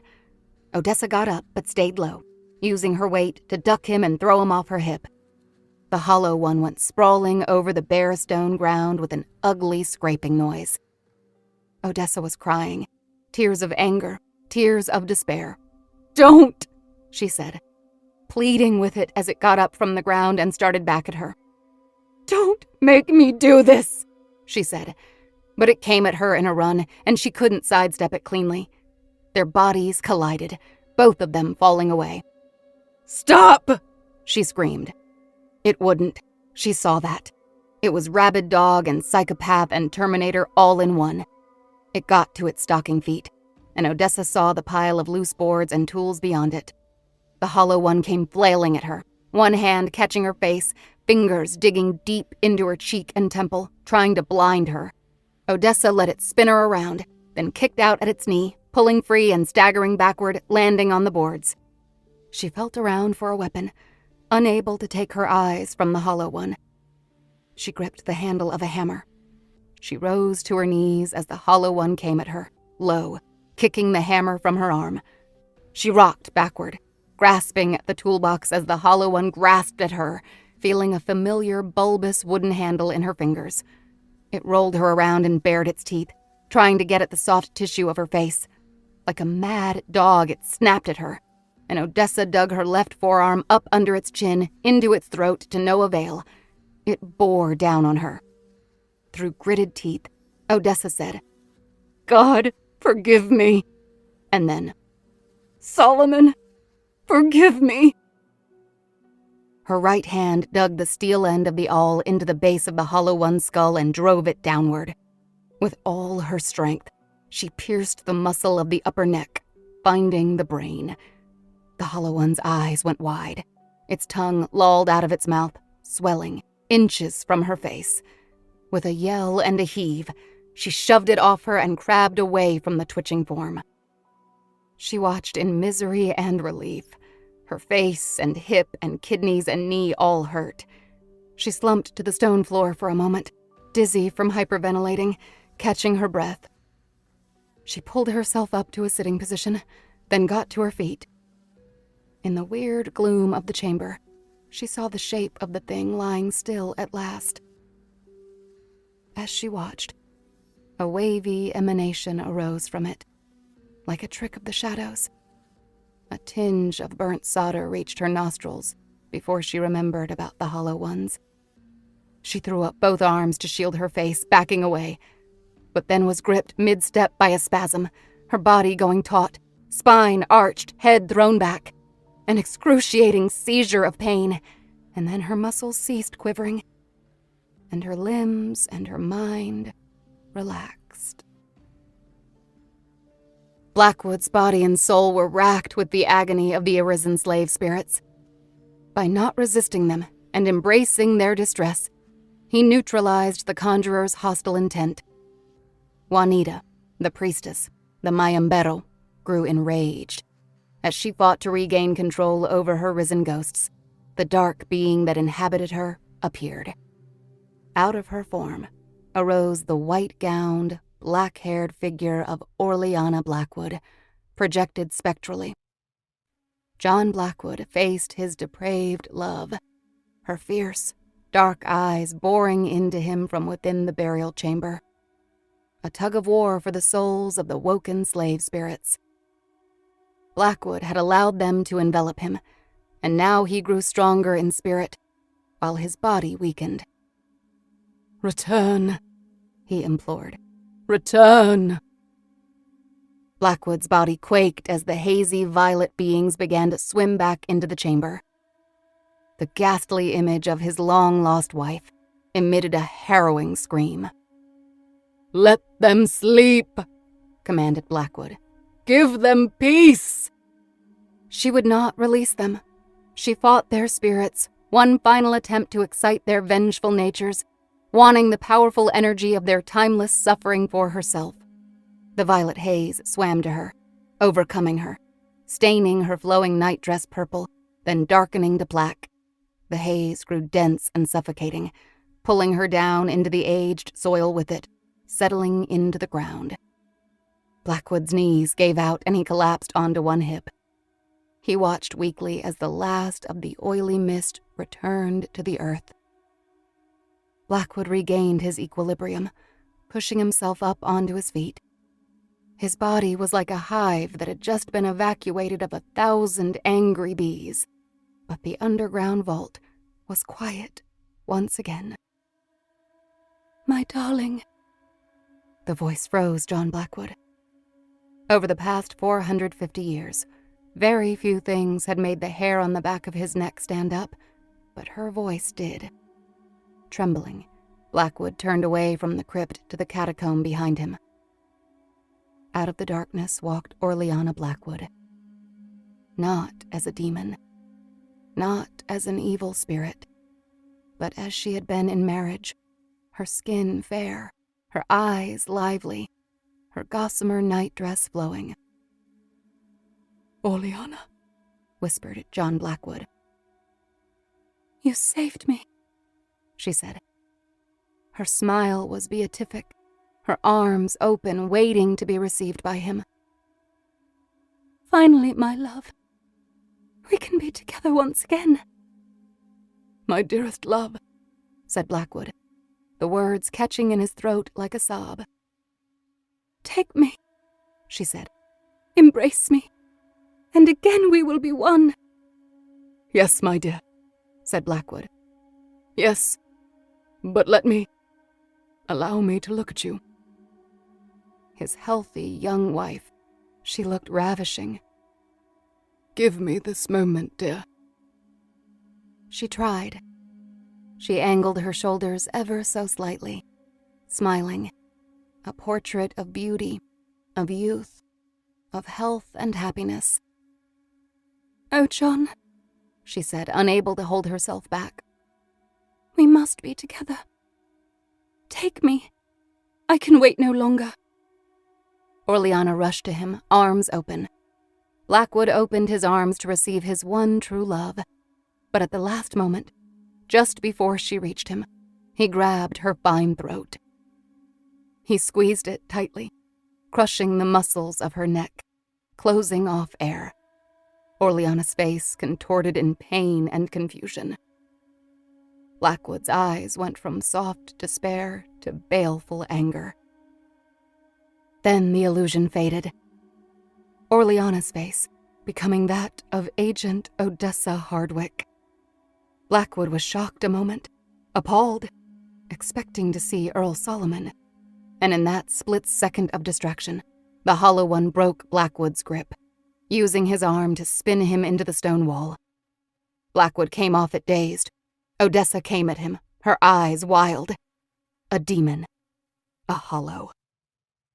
It came at him with disorienting speed, grabbing him and throwing him with banshee strength. Blackwood landed hard against a ledge near the graves. The hollow came at him with its arms waving, its mouth open but silent. He caught it with his shoe, a thundering blow to the midsection. With his other leg, he jettisoned it away. Blackwood got to his feet and quickly produced his leather kit. He unfurled it and selected one of the instruments inside, a narrow-bladed steel dagger.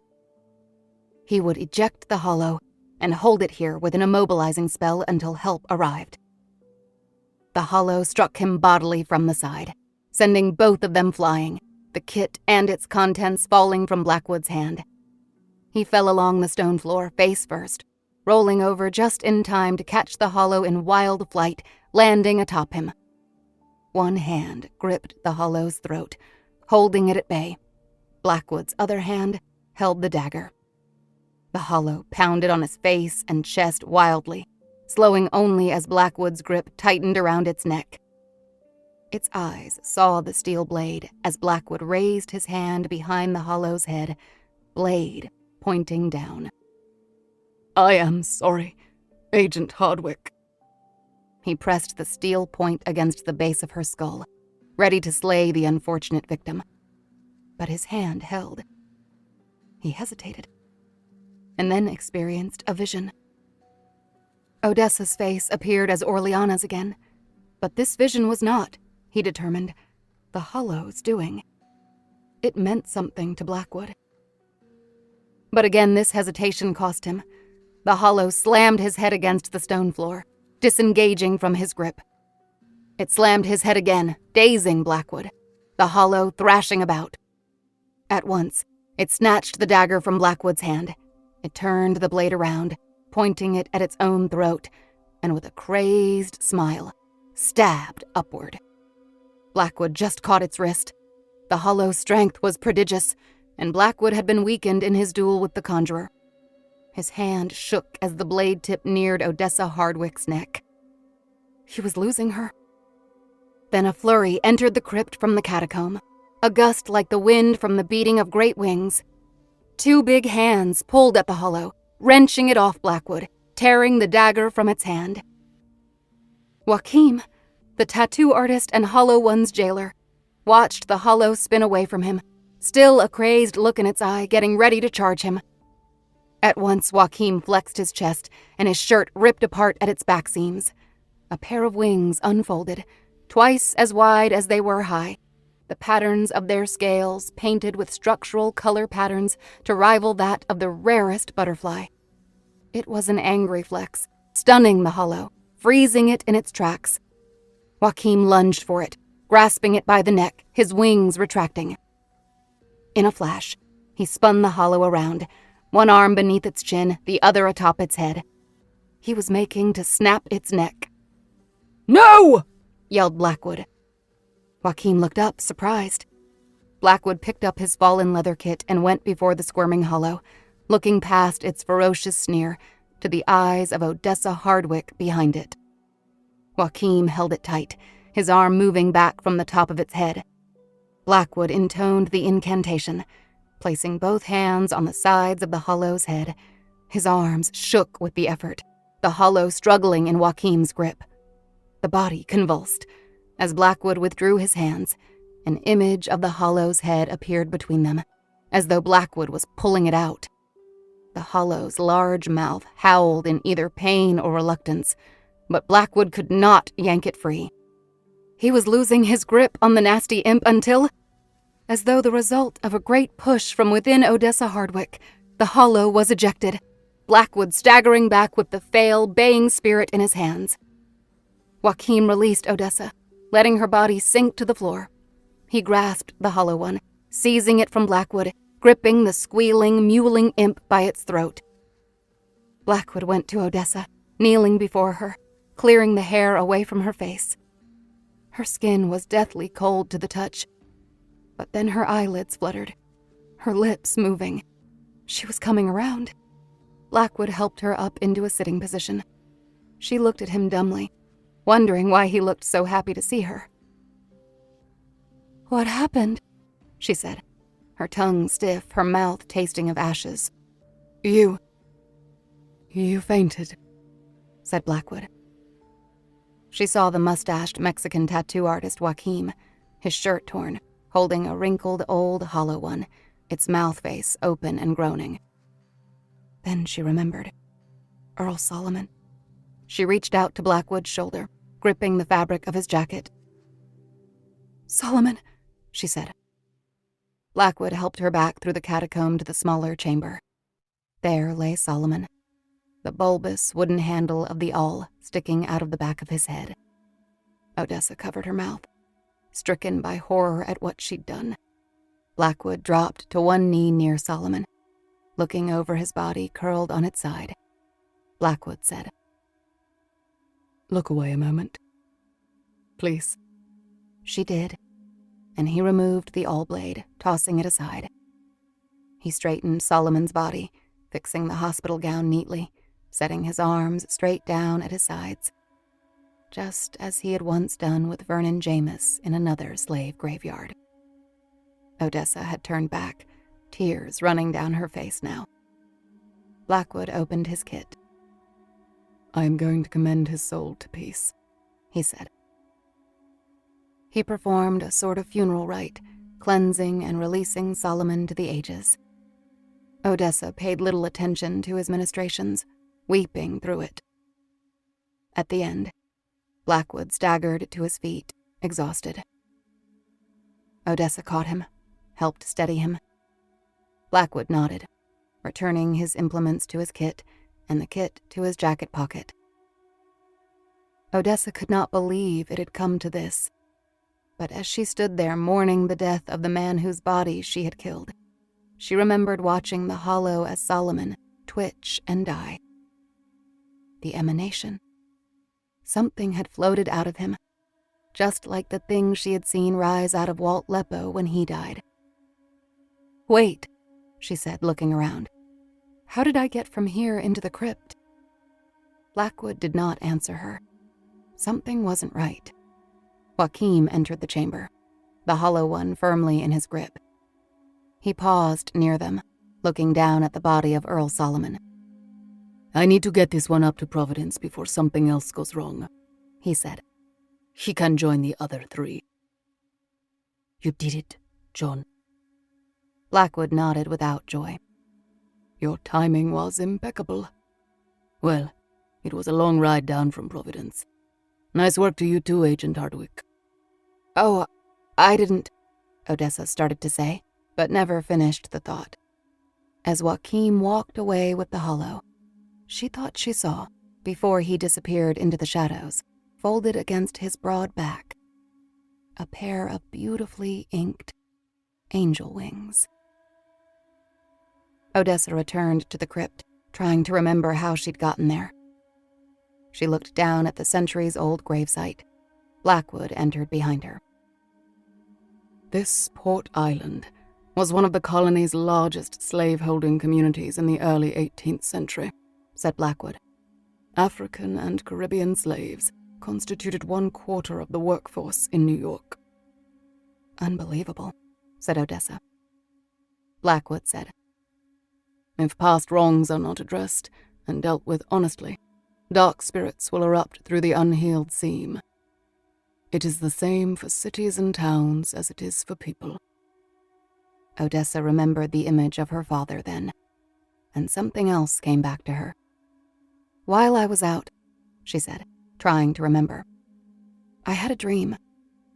I saw a woman." Blackwood turned to her, captivated. "Tell me." Odessa reached deep into her memory. Black hair, black eyes. She wore a white dressing gown. "Yes," said Blackwood with quiet urgency. "She wanted to help me, to wake up. I think she sent me back. Does that sound crazy?" Blackwood didn't answer. He was lost in thought. "You mentioned your wife," said Odessa.